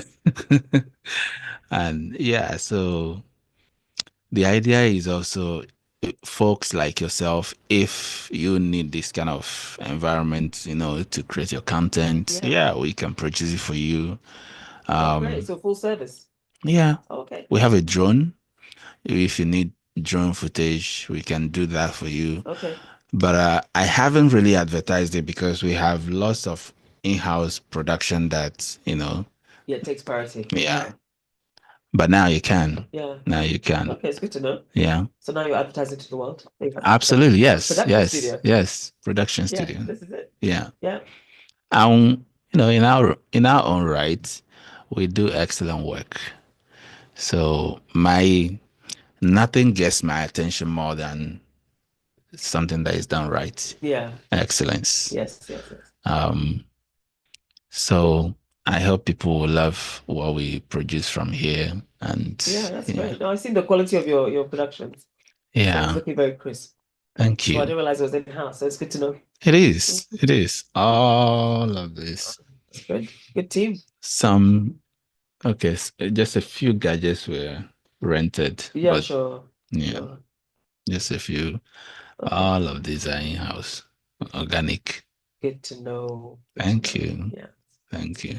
By the way, we have a standby generator, so if light goes off 24/7. 24/7. Yes. Yeah. Okay. So if you have executive friends that want to have their classes, 20-seater capacity, by the way. Okay. And we handle it end to end for them. Okay. Yeah. Nice. Yeah. Good to know. Thank you. Do you still have the facility in East Legon? Yeah, we did. It's changed a little bit. It's Right. now sort of long-term Right. rentals, Right. accommodation and office space. So Yeah, that's the best. that's still there. Yeah. That's the best Yeah, because we did the Airbnb thing for a while, but yeah, too stressful. we'd be lucky to have really good stuff. Mm-hmm. But yeah, just it's such a competitive market now. Yeah, yeah. So many properties on the market, Mhm, as you know, right? So mhm, many mhm. new places. Right. Yeah, we're in the long-term space now. The real estate industry in Ghana, what do you think of it actually? Yeah, it's a very strange situation. I mean, I think we've all seen the pricing on the market. Mhm. It's very inflated, Mhm. and there's also a lot of supply. So, you've got that high end, very expensive Mhm. top tier, and then you've got all these other properties that are springing up on the market, which seem to be empty. Mhm. People need accommodation. Yeah. So it's a very strange Yeah, marketplace. yeah. It's just wild, like it's full of contradictions. Yeah. So, and I know there are a lot of out of town developments which are springing up for Mm. people to settle with their families and stuff like that, which are more reasonable, I guess, Yeah. with payment plans and Yeah. options. So I think it's been good to see some of these developments like Mensa Park and this springing up. But yeah, it's a very strange marketplace, Mm. but very hot, a lot of demand. Right. But yeah, it depends. And also there are pockets, right? There are certain areas that are really, really hot in the marketplace. So location. Like where? Well, the usual Cantonments, Airport, East Legon, right? Those kind of really, Yeah. The top tier Yeah. markets, and then you have the sort of Tema communities that are springing up with gated communities and Mhm. more middle class Yeah. arrangements. So Yeah. that it's a very fast paced environment. I'm constantly in awe of the number of properties I'm seeing on the market in Accra, especially. So it's just there's a constant construction happening. So it's changing a lot. But where is that coming from? In country or diaspora or I think it's a mixture. Right. In country, some of the big developers are, local real estate development companies, the more established ones that we all know about. Diaspora, I'm not sure so much. And then of course there are, foreign investors that are in space as well. So it's a bit of a mix. Right. If you weren't doing what you're doing now, would it have been real estate full-fledged? I don't know, maybe for investments, like, I'm not sure full-fledged now. Okay. I'm very sort of social impact driven. So yeah, Real estate I wouldn't be wouldn't able do to it. do real estate fully. Unless you build houses for Affordable housing, yes. affordable housing units. Affordable housing with sustainable building materials. That would be great. Self-sustaining. Everything self-sustaining, water, electricity, solar, off-grid, mini-grid. But the government will fight you. The regulations are crazy. It's really tough to operate. Like I always have so much respect for entrepreneurs because the regulations and rules, the the task forces that come after you. There's always some level of harassment and change. So many levies and taxes, and like it's hard to keep up. Like this week will be different from next month. Next month will be different for next year. So it's really tough to plan. So these are some of the policy issues that we talk about. But it's just really hard to understand. Okay, if I'm in business, this is my tax bill, or these are my liabilities, so I know I can plan for that. But it's constantly changing. Yeah, it's constantly changing. So it's tough. it's amazing. But I have a lot of respect for those who are able to make it work. I know. I know. You know. I know you know. Wow. So, yeah, I'm about to go there.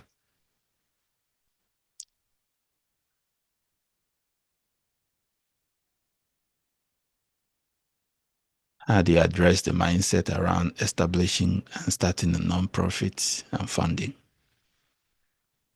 Well, whatever venture you pursue, if it's a non-profit or for-profit, you have to have a very clear solution that you are trying to implement. Right. So it's really about the problem solving. Like, what are you trying to solve?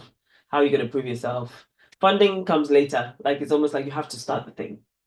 You know, like with startups, friends, family, food, like you've got to start something. You have to demonstrate that you are able to solve a problem, you know, and really go for it. And as you go, you build partnerships with other people. We don't like to work together. That's the narrative we tell ourselves. If you're able to construct partnerships that can also solidify your solution to that particular problem, then I think the funding becomes easier to access. But you have to build a track record, right? It is a mindset. And for non-profits, it's really to solve a specific problem in society. Yeah. So I mean, civil society, you know, the women's groups, the non-profits in that space, they have a place in our country, right? It's not just about private sector capitalism. You need to have people who protect people's health, social education needs, social protection needs, all these needs that we have, environmental protection, like all these things are really relying on non-profits to do a really good job to solve the problem. Yeah. But the mindset is really problem solving. You know, so if you come at it like, oh, I want to come into a business, startup or non-profit to just get funding, then it's the wrong way to start the conversation. Right. So the problem is the key. Right. Another question. Looking at profits and non-profits, how does philanthropists make money versus entrepreneur? Philanthropists have money. They have made their money. Right. They're not looking to make money through their family or through business, mainly through business, tech entrepreneurs, like those who have made money and have invested well are the ones who are the philanthropists who would give money to help society, right? And so it's a different, an entrepreneur start a business to solve a problem, create wealth, create jobs, you know, and grow and make a profit and hopefully maybe sell the company or just keep growing the company or whatever the plan will be for the company. So the philanthropists have the money and they invest in social causes, and startups are very, very different, have a very different motivation. Yeah. How do you deal with hardships? We have to deal with hardship. You ask for help when you can ask for help.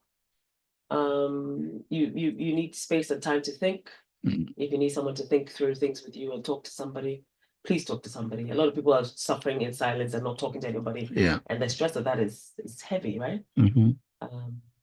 So I think just sitting with the problem, trying to find a solution, thinking through it, talking to somebody positive and constructive. Good qualification. Kick you while you're down and give you weird advice. Like you've got to find someone who can be very objective and help you think through the problem and find a solution. Right. Because everything can be solved. It's tough, but it's just figuring out how to get through it. You know, it can get tough. Yeah. You need some spiritual and mental energy. Strength. Yeah. Yes. Do you consider yourself a diasporan? Well, I am, aren't I? I have influences from Europe and from Ghana. So right. I'm definitely a diasporan, but I'm a returnee, I guess. Returnee, yeah. As is the phrase, like we like to label each other, right? So yeah, that's the label, I guess. A returnee. So yeah. Interesting questions. I just seen another returnee enter the room, so my excitement. That's Keisha. Let me check the other side. She should help load this up. I know, It's right? PR. I know. Keisha and I used to be so good, and she got so big and forgot me. Oh, sure, that's not true. See the narrative. It's going to be off the record. It's live, baby.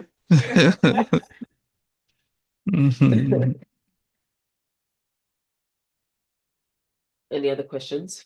Yeah, I'm on YouTube? checking out.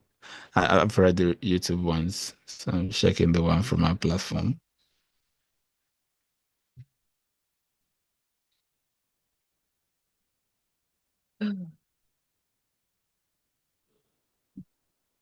Okay, seems they love you. Oh.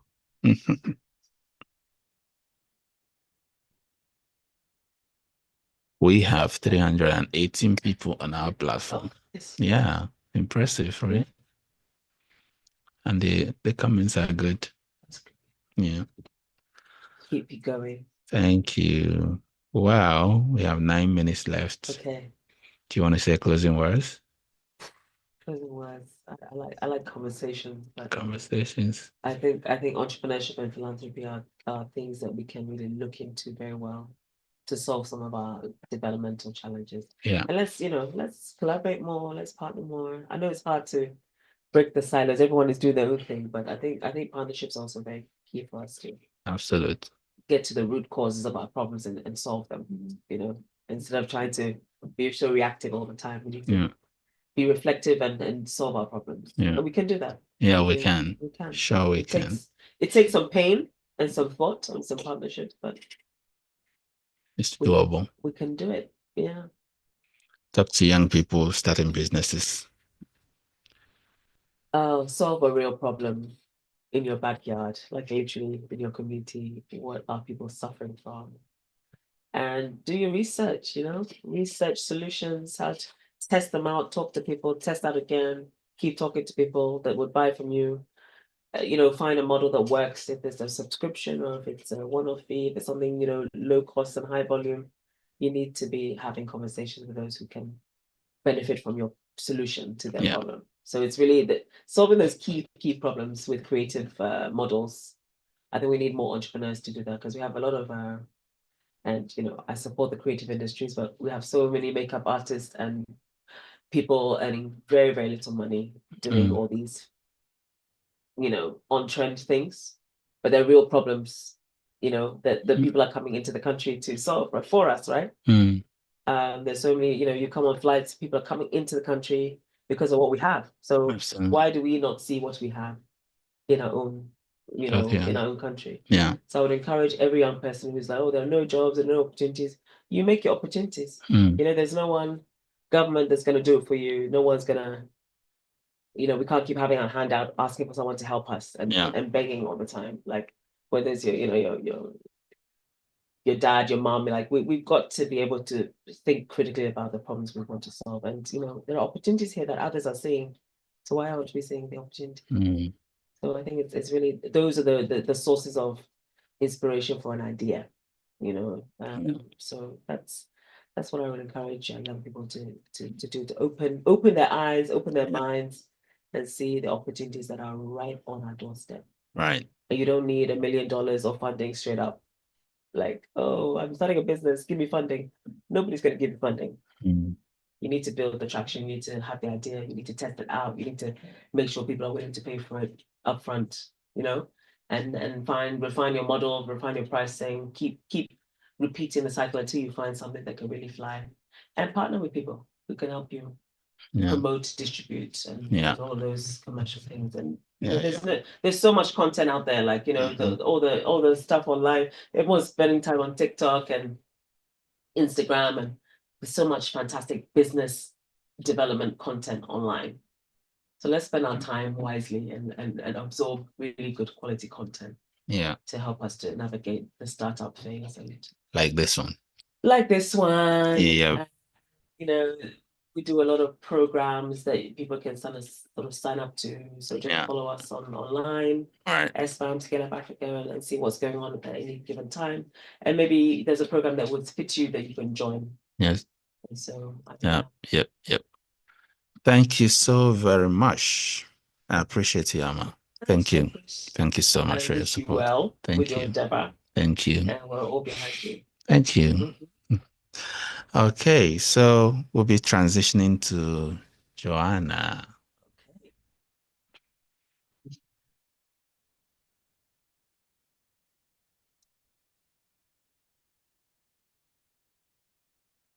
Good. Great. Okay. Thank you. Take care. I receive Bye.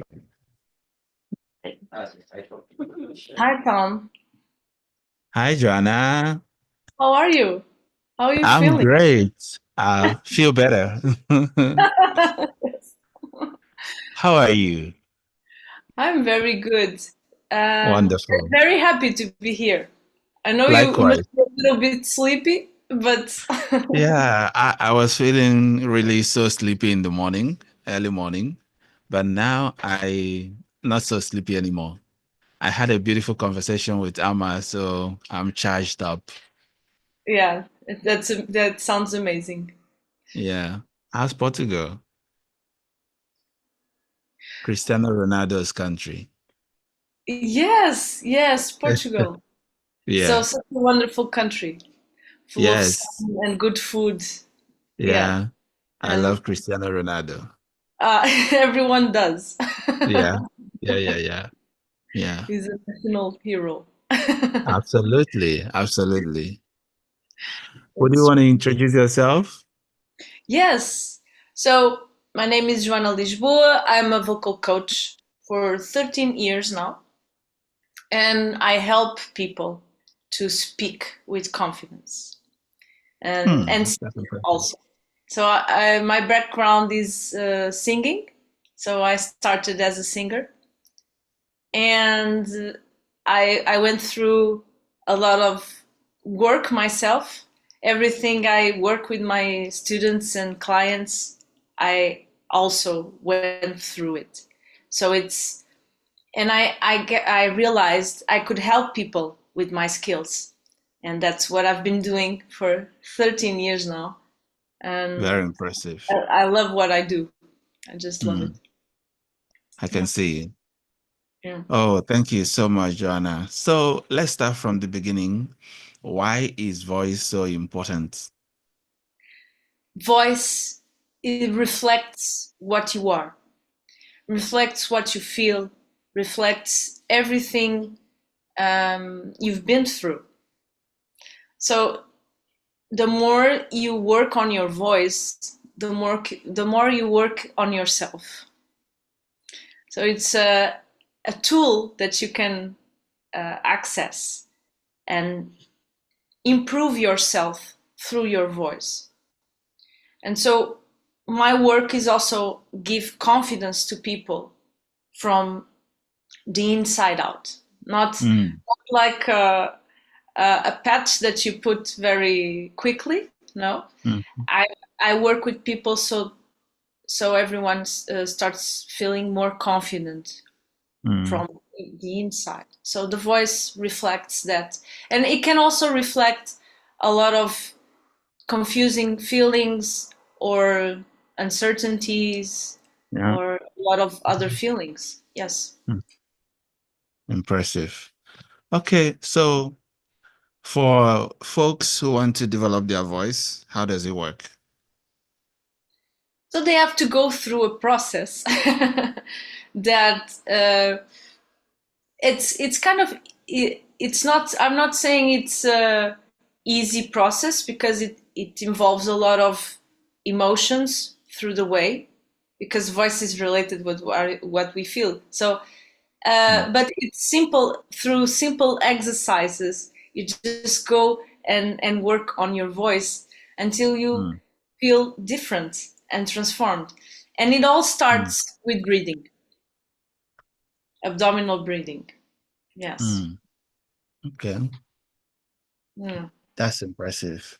Are there are there practices that people, yeah, you've mentioned abdominal breathing already, but are there other practices that people can use to improve their voice? Of course, of course. You can speak to the floor. Throw your sound to the floor. So every time you speak, instead of just thinking that the sound is going up, you just throw it to the floor, like delivering, like sending seeds to the soil, you know? And so if you speak like that, you just grounding your own sound, and you're not making an effort here. Because the problem is when we don't speak from our bellies, so with abdominal breathing, we start put a lot of stress here on our larynx, and so it becomes like an act of strength, and instead of just being something that just flows from you, voice that flows from you. It doesn't have to be an effort, and so yeah. Do you want to do some exercise with me? So let's do it. Let's do it. Okay. So, yeah. So, first of all, we have to stand up. Can I see your head also? Just, yes, thank you. Yes. So, just put one hand on your belly, on top of your belly button, and the other one here. Yeah. So, the first thing, we need to understand and feel the abdominal breathing. We're just going to do this.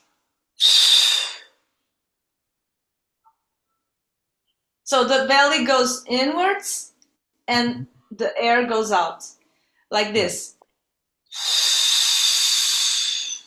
And then you just let it go and open the mouth.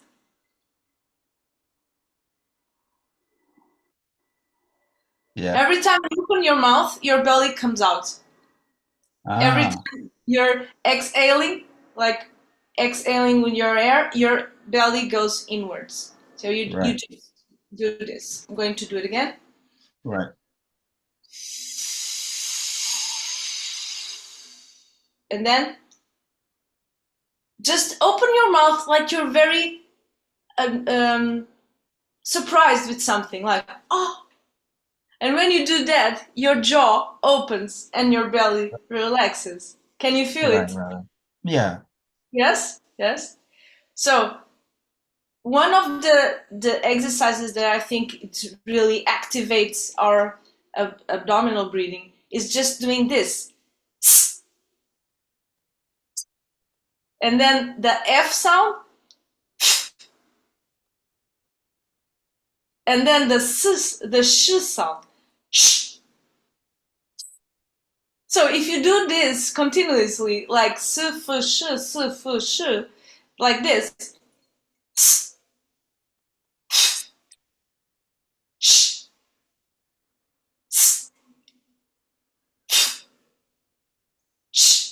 you're just activating. And I'm sure because what you're doing now, this marathon, it feels like revigorating. It brings you strength, like you're waking up. And this is everyone feels this when they do this exercise. You can also imagine that you're throwing this sound to the floor like this.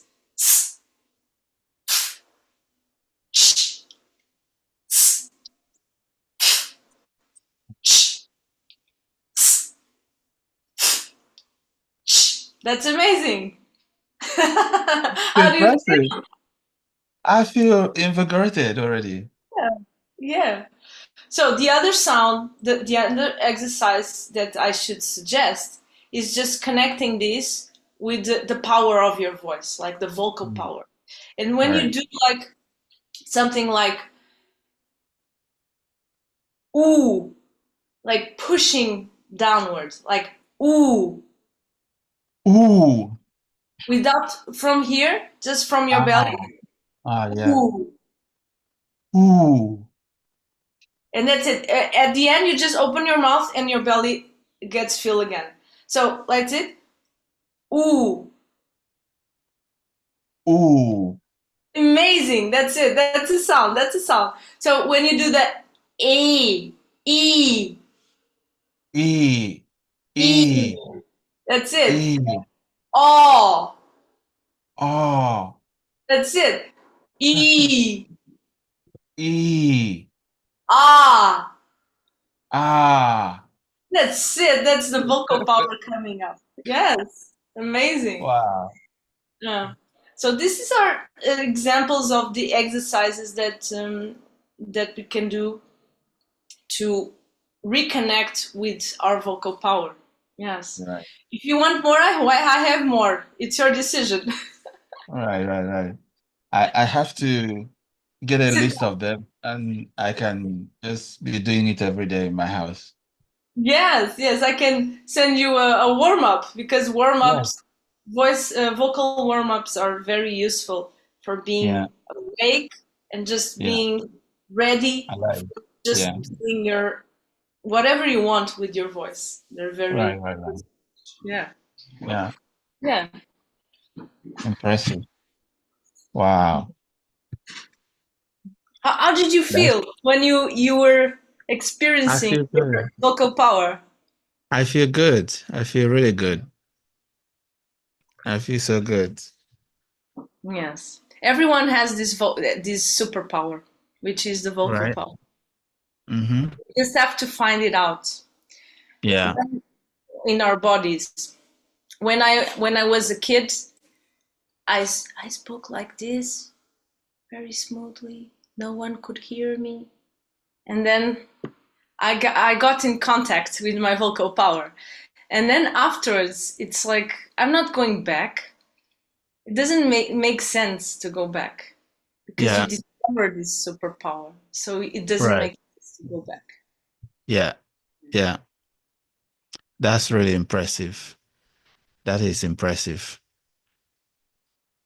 Okay, so the next question I have for you is now obviously from the experiment that we've done is clear that having your true voice helps you in business because if you can't communicate, then nobody can be able to accept what you're selling.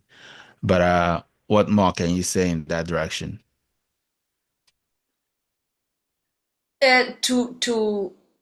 To get to know your true voice, you need to understand what you can do in your daily life to get in touch with it. And through simple exercises like this, or just sometimes just reading out loud. And when you read out loud, it's so different when you read like just inside, and you become aware of your voice. And if you record it, you also become aware of in what stage is your voice. When I was in college a few years ago, I was working at the radio, doing some small program about cinema. And I remember the shock that was to hear my own voice for the first time, like in those recording settings and with a lot of good microphones, and you know what I mean? Yeah. And it was like, oh my God, is this my voice? And so I started to, without knowing what I was doing, because at the time I didn't have any vocal technique, but I was trying to understand how I could improve it. And I think just the confrontation of just hearing my own voice, I was able to improve a little bit. And so I really advise people to record themselves. Don't be afraid of the feeling that we all feel. We all feel it. Like, oh my God, this is my voice. So high pitched. Oh, it's so nasal. Oh, my voice is so nasal. What's happening? People like to talk with me, this kind of thoughts. And everyone thinks the same. So we think it's like, oh, this is emotionally too strong. But if we get through this rough part, we achieve something very interesting. We start to understand who we are and where we want to be. Yeah. Yeah. That's amazing. That's amazing. When you coach your clients, when you train your students, what do you find that helps them, retain this? Because sometimes, to remain consistent with that training isn't always easy. So what do you see that helps them to retain that training? Well, giving you the example of my course, it has 10 sessions. And through the 10 sessions, we just go like in a progressive way. We just go and explore new tools. We start on breathing, then the vocal power, and then blah, blah, blah, and we go on. And so what I find is I even ask people to record themselves at the beginning. So they have this notion of the transformation. Because the more you do it, the more you transform. And sometimes you don't even remember how you were before. It's so strange, but people forget it. And that's why the recording is so important. And I think if you just keep on practice on the exercises that I propose or other people propose, you can keep doing the warm-ups every day. And so you just get in contact with yourself. Yeah. Those exercises. And it's key to retain everything. It's not really like when you go to school and the teacher is saying something to you like, this happened here at this time. And, it's in this case, you need to retain. But when you're doing vocal exercises, it's kind of a direct way of connecting with your body. And so it's different. Yeah. Let me stand. Sleep is coming. Okay. So I also have one exercise that it's almost equally to a coffee. Do you want to do it? Yeah. Yep. Yes. So it's just breathing. It's just breathing, and it's when you do 1, 2, 3, and then out. So you get 3 inhale. So I'm gonna do it so you see it. So it's like, and then just like this for a while.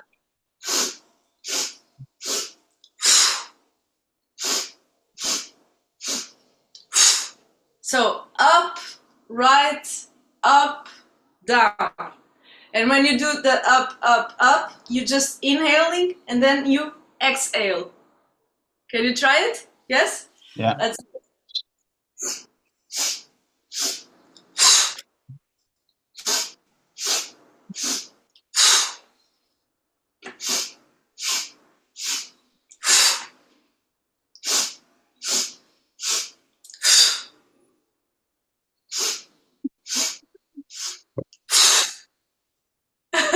How are you feeling?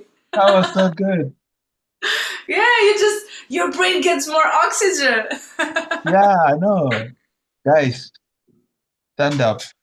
Let's do morning coffee. Justin, stand up. Yeah. Let's do morning coffee. Yes, let's do it. Yeah. So if you do it for 1.5 minutes, it's like you're awake. You don't need anything else. Right. So do you want me to stand also because I'm feeling Yeah, let's do it. Yeah, let's do it. 1, 2, 3. That's it.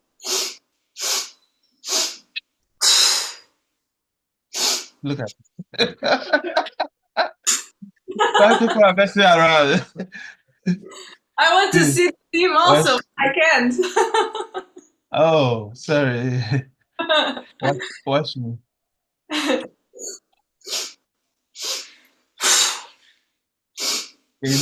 In. Yes. Yes. That's it. That's it. So, Yeah. how are you feeling? Yeah, they're doing good.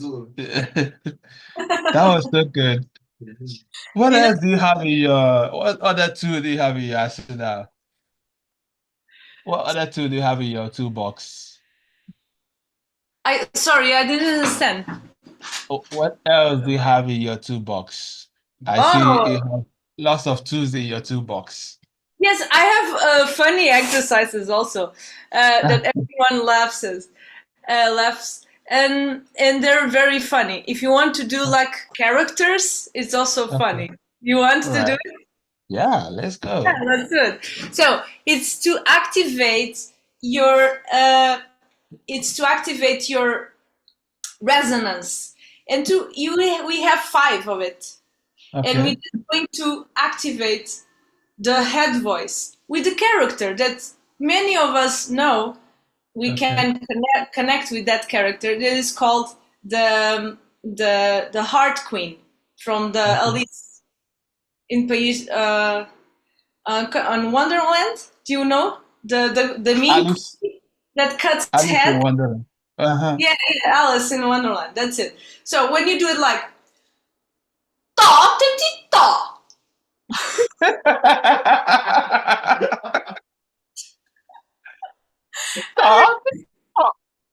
That's it. You have to do your own Queen of Hearts. It's not like you need to copy my pitch. Like your own. It's not like ta ti ti ta.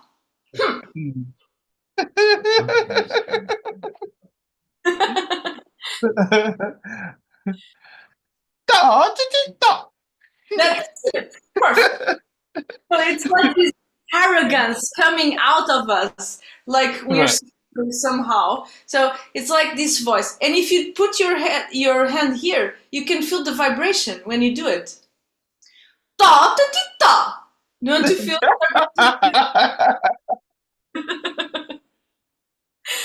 yeah, just feel it in your head.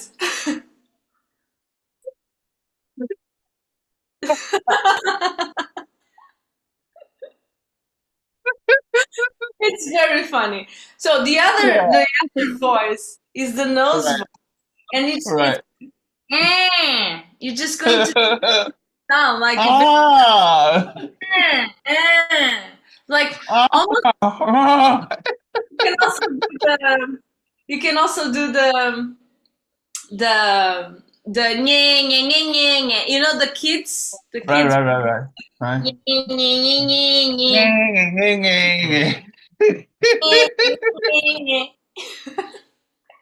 That's it. And then you have the kids, the kid, real kid. Right.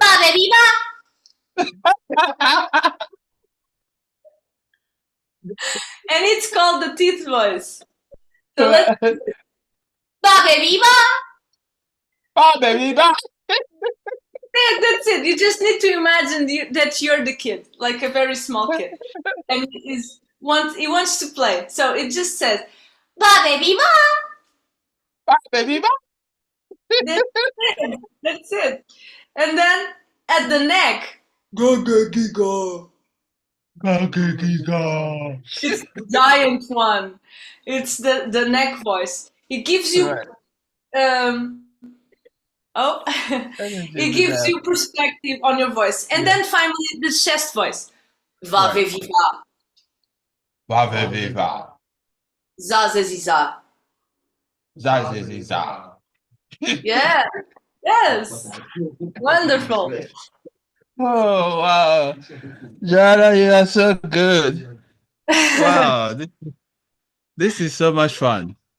Yes, it is. Working on your voice is fun. It's really fun. And it's a way of getting out of your comfort zone and find all these voices inside of you. They're also part of you. So it's just expanding your comfort zone. Yeah. That's my job. Helping people to expand their comfort zone. Yeah. Wow, you are so good. You are so good. Wow, I had so much fun now. I'm glad you enjoyed, and the team also with the coffee. Yeah. Maybe.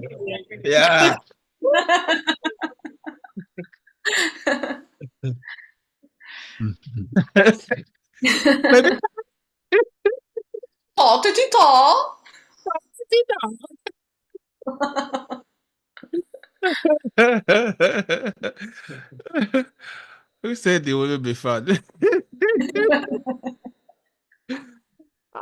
Endurance marathon has become fun marathon. Oh wow. Okay, that's impressive. That's very impressive. Okay, so now when you find your voice, how do you use your voice? You use it with authenticity. You always need to be yourself. You don't need to copy other people. Unless you really enjoy this particular thing on other people. Maybe because sometimes when you enjoy this in other people, it means that you also have that and you want to use it. Yeah. So, but if you use it with your authenticity, with your hands, and sometimes people say, Joanna, they ask me, do I use my hands too much? Well, if it's distracting from what I'm saying, it's too much. But if it's with the things I'm saying, I don't think there are too much. If people need to use their voice, their hands when they're using their voice, they have to use it. And other thing is just don't be ashamed of your voice, just own it.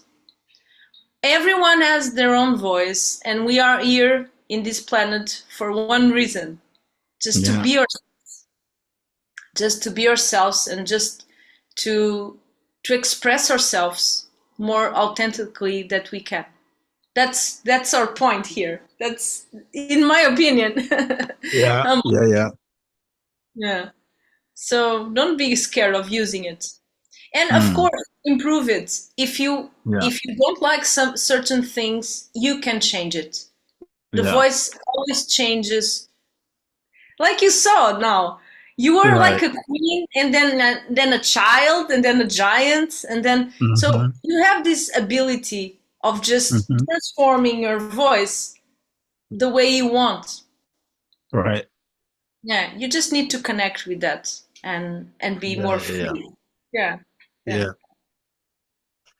Oh, this has been so good. This has been so good. What a wonderful session. You've given us a lesson this morning.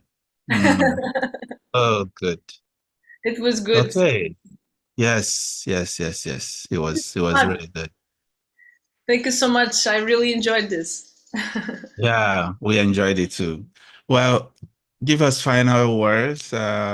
Speak to young entrepreneurs who are building their careers, young people who are looking to the future with aspirations. Youngpreneurs, if you feel that you need to get in touch with your vocal power, please look for someone that can help you, because this is going to be a game changer.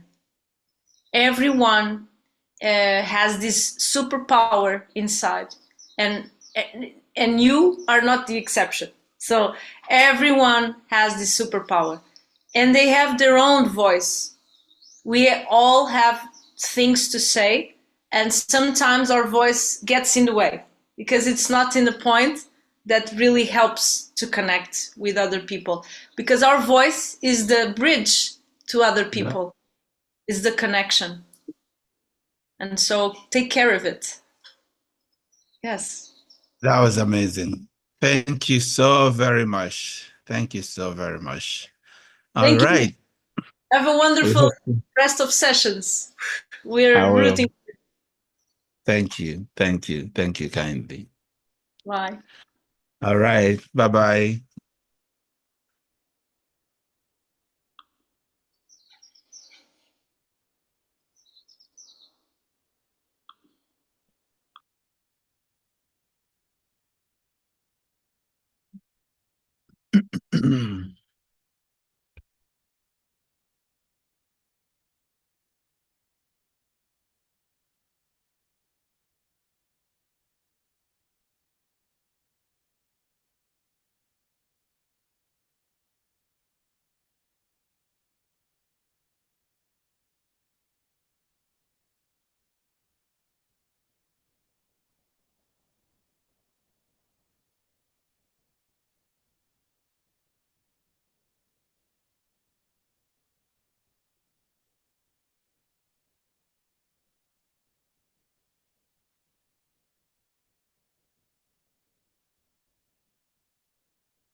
Hi, Tom.